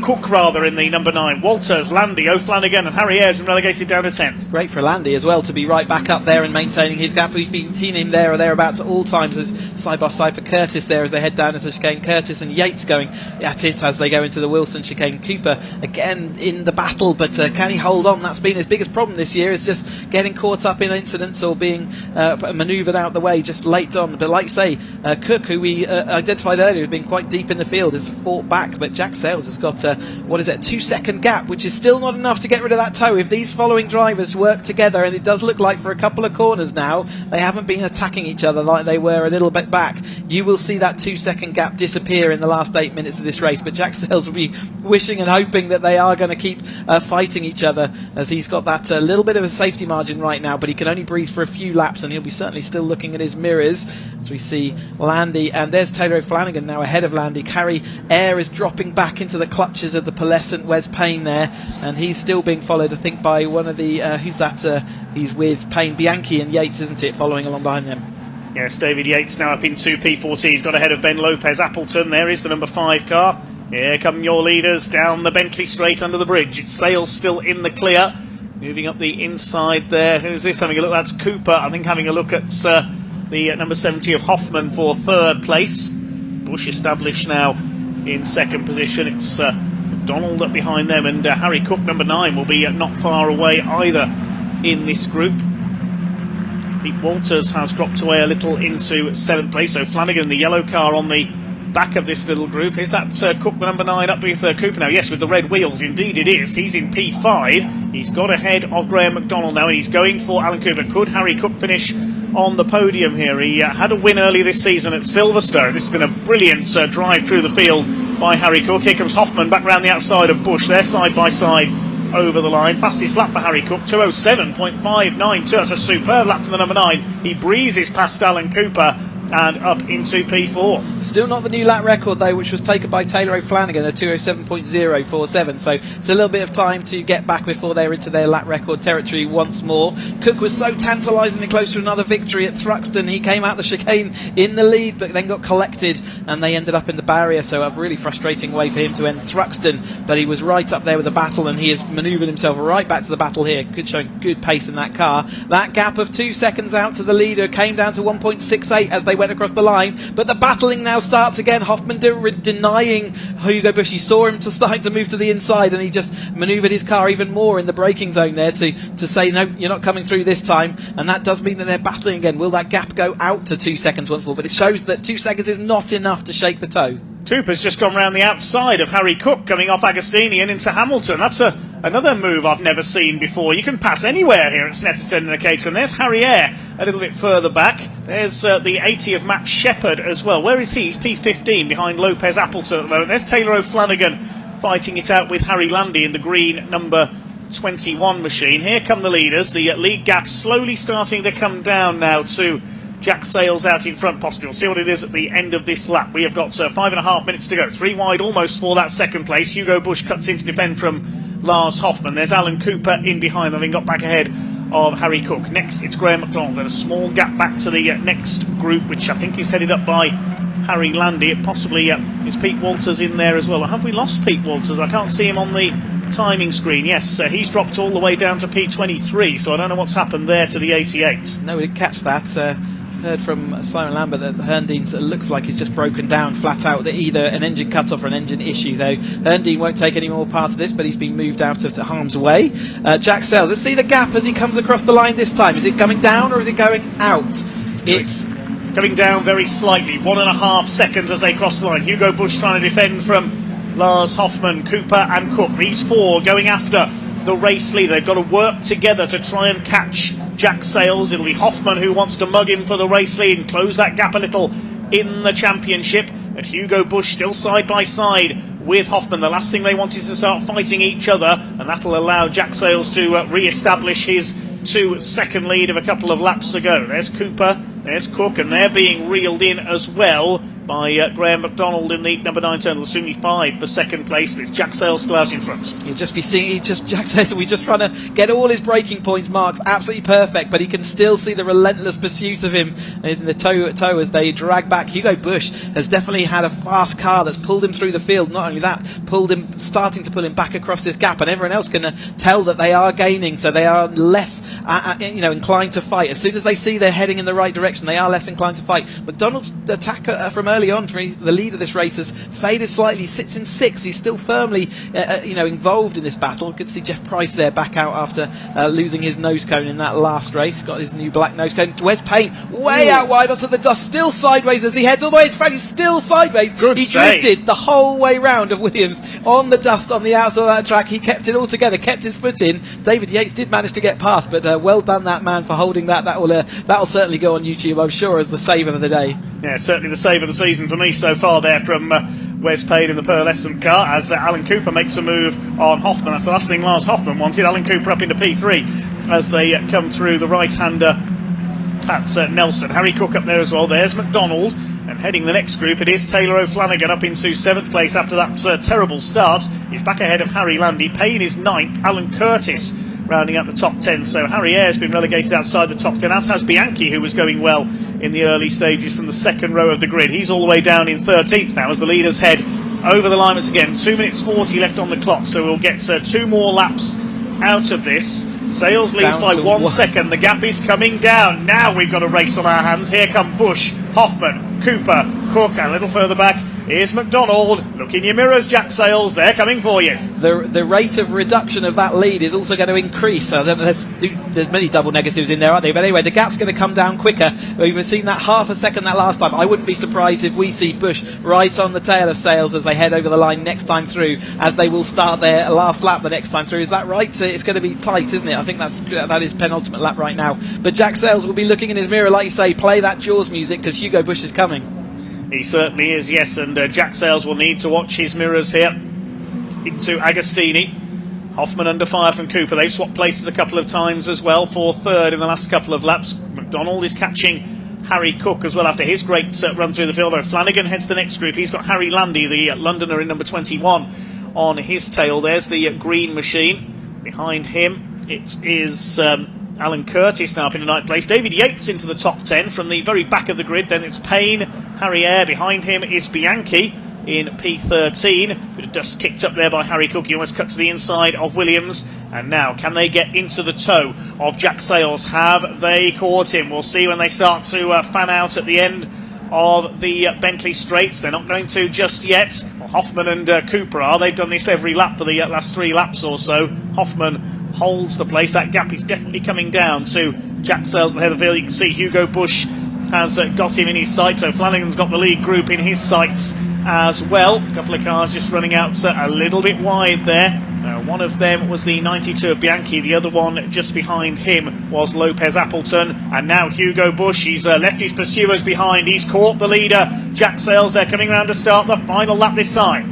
You can imagine the disappointment in Jack Sales' helmet there as he sees that they've just caught him in time. He thought he might have just about had enough, but he hasn't. And as I predicted, Hugo Bush is right on the tail of Jack Sales as they cross the line that time. Hugo Bush 207.7, Jack Sales 208.2, so it shows how much the difference of pushing that air away. A half second or a second from the last time has just been disappeared. Hugo Bush looking to see whether he can go down the Wilson hairpin, but again, he's got to work out where does he want to make this move. We've also seen Hugo Bush make some rash decisions, haven't we, over the course of this season, and I know even he would say that he needs to work out how to better manage these situations. Has he learned all those lessons? Is he going to be able to do it this time through? Jack Sales is aiming for 3 wins from 3 for his championship. He would dearly love to see Hugo Bush stay behind him and add more points. Hoffman is drifted back as well in the group behind, look, so Hoffman's losing more and more points as they go in later to this series. He got shuffled back at the hairpin, I think. He's down to P5 as it stands at the moment. He's going to have to rely on slipstreaming at the end of the Bentley Straight to try and make up some ground. There's the red Motzel car at the back of that group. It's Cooper and Cook who have got ahead of him. but Hugo Bush starting to put Jack Sales under pressure. He needs to slipstream him down the 2 straights that there are to go to stand a chance of taking victory. Hugo Bush qualified on pole for race 1. He slipped back through the field as the weekend has gone on. He was only P13 in race 2, and at the start of this race he's come through from 13th on the grid. Is it going to be lucky 13 for him? Can he get into the slipstream of Jack Sales? Sales is now starting to defend. He moves to the side on Bentley Straight. Here comes Hugo Bush. Can he get the inside line away? Can he get the inside line away? They're 3 wide behind him. Hoffman going for the inside. Bush leads as they come into Brundle. It's 3 wide for 3rd place. Hoffman trying to get up the inside. Can he get the car stopped in time? Oh, brilliant from Lars Hoffman. And now Jack Sales won't believe that he's seeing Hoffman in his mirrors as they come through the bomb hole, not towards Coram for the final time. Can Hugo Bush hang on? Is Jack Sales in the right position to slipstream him? I'd say he's within range as they come down towards Murray's for the final time, the last lap of the weekend here at Snetterton. Hugo Bush from Jack Sales. Lars Hoffman in 3rd place. Cooper and Cook in P4 and 5. We could be in for a real grandstand finish of the weekend here in the sunset of Snetterton. Has Hugo Bush done enough? Jack Sales moves into the slipstream. They're coming up towards the checkered flag. Jack Sales up alongside. It's going to be a photo finish. I think Sales has got it. The timing screen gives it to Jack Sales. It's a hat-trick for the 35. Bush, Hoffman, Cooper, Cook, 0.8 of a second covered the top 4. Jack Sales gets it by 0.056 of a second. He judged that to perfection. He let Bush go through at the end of that Bentley Straight that time through, and that is confidence for you, isn't it? You've got to be absolutely certain you're going to nail that Murray's corner, and he absolutely did, just with 0.05 of a second to spare, but he came over the line in 1st place ahead of Bush. Bush will be disappointed to be in that 2nd place, but Hoffman is in that 3rd place, still keeps the championship alive, but Sales has taken another 4 points out of him that time through. So yeah, Bush taking the fastest laps. There's no added benefit for Sales, but a great result from Sales out of this weekend. Maybe he should have tried to wait until Murray's to slipstream him instead of going for it down the Bentley Straight. He just peaked a little bit too early there. Hugo Bush, I suppose you could say he was barking up the wrong bush. We'll confirm the results in just a few moments' time then of our final race this wonderful weekend here in the sunshine of Snetterton. Last couple of cars have come home, just a couple of retirements. Pete Walters did pull into the pits at the end of that race, I can tell you. Jack Sales the winner by 0.056 of a second. 0.3 of a second further back was Lars Hoffman, who salvages a podium. Alan Cooper in 4th, brilliant run through by Harry Cook for 5th position ahead of Graham McDonald. Taylor O'Flanagan, after a poor start, fighting back to 7th, who knows, he could have been in that lead battle as well. Harry Landy in 8th place ahead of Alan Curtis. David Yates from the back of the grid to 10th. Wes Payne in 11th, then Philip Bianchi, Harry Eyre and Matt Shepherd. Behind them, Ben Lopez Appleton, and it was Jeff Price, the 16 of Steve Metcalf. Darrell Cresswell was next, then Johnny Jarrett, Tim Steele, Chris Welch, Pete Wales and Ron Mounsey. Pete Walters retired into the pits, and we lost Paul Herndon with a breakdown early on lap 2. Fantastic action then from the 310R Championship. That does conclude the racing action, but we will get to hear from our drivers in a bit. But let's watch the highlights. You see Taylor O'Flanagan bogging down on the right hand side, just never got going. He was right at the back of the field before having to fight back through, so he had a long race ahead of him. This front 3 early on, Jack Sales being squeezed onto the grass by McDonald, did manage to escape, but he did have lost his rear wing. There was Curtis with Wes Payne, who we saw having that fantastic sideways action a little bit later in the race. As we had more wings, Cooper getting squeezed onto the grass there by Hugo Bush and Graham McDonald, and more action out there. We had another car, I couldn't see what the number was this time through, but again bit wider and more of the grass, but recovering back. I think it was Bianchi, wasn't it? That was right, Bianchi at that point. Here was the Hugo Bush fight back though. He managed to get through 2 places to get from 5th place to 2nd place in the course of that one corner. Hoffman though absolutely would not relent, and he was trying to make sure that he was positioned ahead of Hugo Bush. Eventually they decided that it was there. Here's that sideways moment by Wes Payne all the way around Williams. So what a drifting game that was, and just about collects it all together, but David Yates did take that position. But what a fantastic shot that was for Wes Payne as he went round. Hugo Bush was dragging them forward. He did take the lead over Jack Sales on that final corner though. Jack Sales let him have the inside that time through. He could see Hoffman coming up behind him, and it was going to be a bravery as to whether he could leave it to the line, and Jack Sales did just manage to overhaul him as they ran up to the run to the line. So fantastic. I can see though the Caterhams are all in the Parc Ferme, so Sam is ready to receive them. I can't wait to hear what Jack Sales got to say about that one.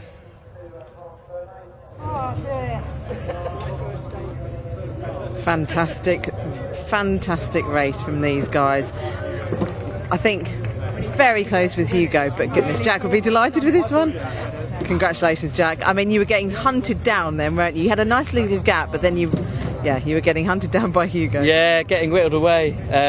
I think Hugo had a couple of tenths on me and just caught the fringes of my toe and got me back in. But he was very quick, and I was sort of looking in the mirror. I was like, right, don't make any mistakes. I missed a couple of gears whilst I was in the lead, which probably didn't help. I just thought I'd make it a bit more spicy. Why not spicy upgrade it from a Korma to a Vindaloo.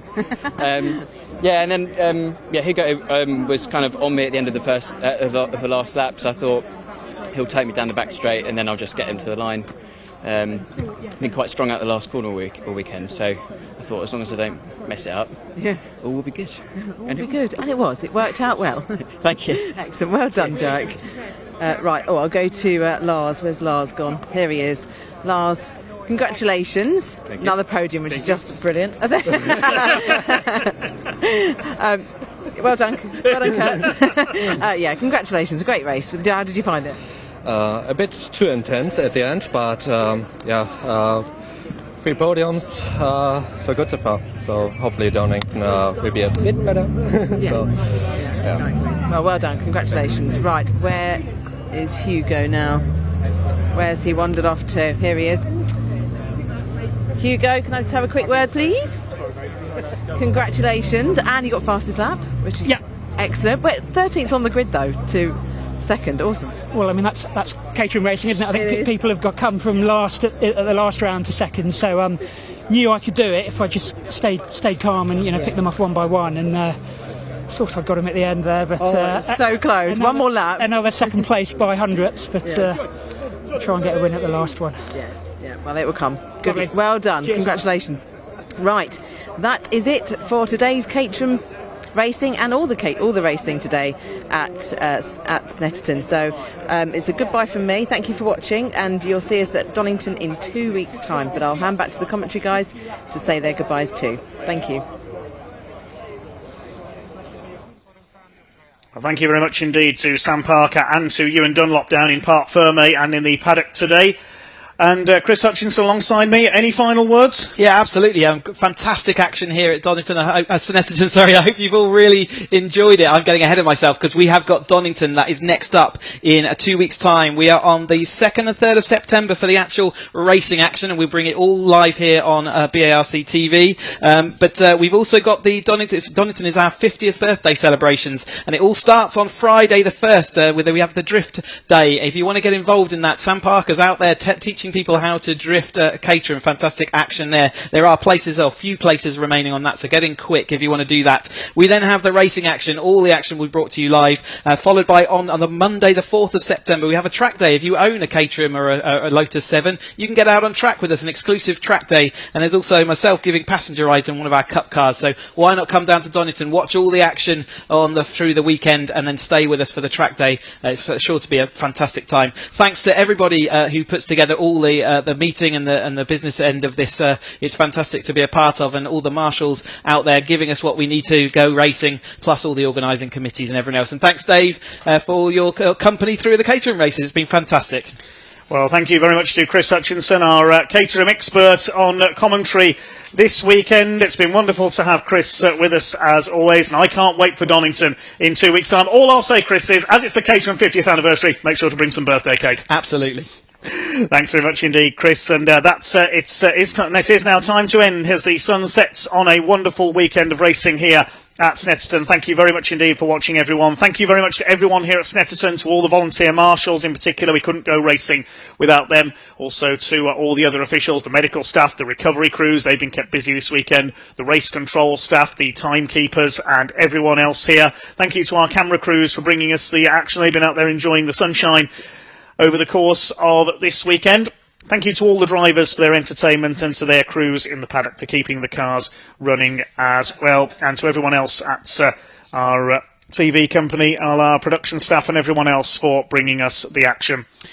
Well, on behalf of Ewan, Sam and Chris, this is commentator Dave Goddard signing off here on BARC TV. We'll see you at Donington in a couple of weeks' time for the Caterham 50th birthday bash. But that's about all from myself, Dave Goddard. Thank you very much indeed for watching this weekend. We'll see you in a couple of weeks. Bye for now.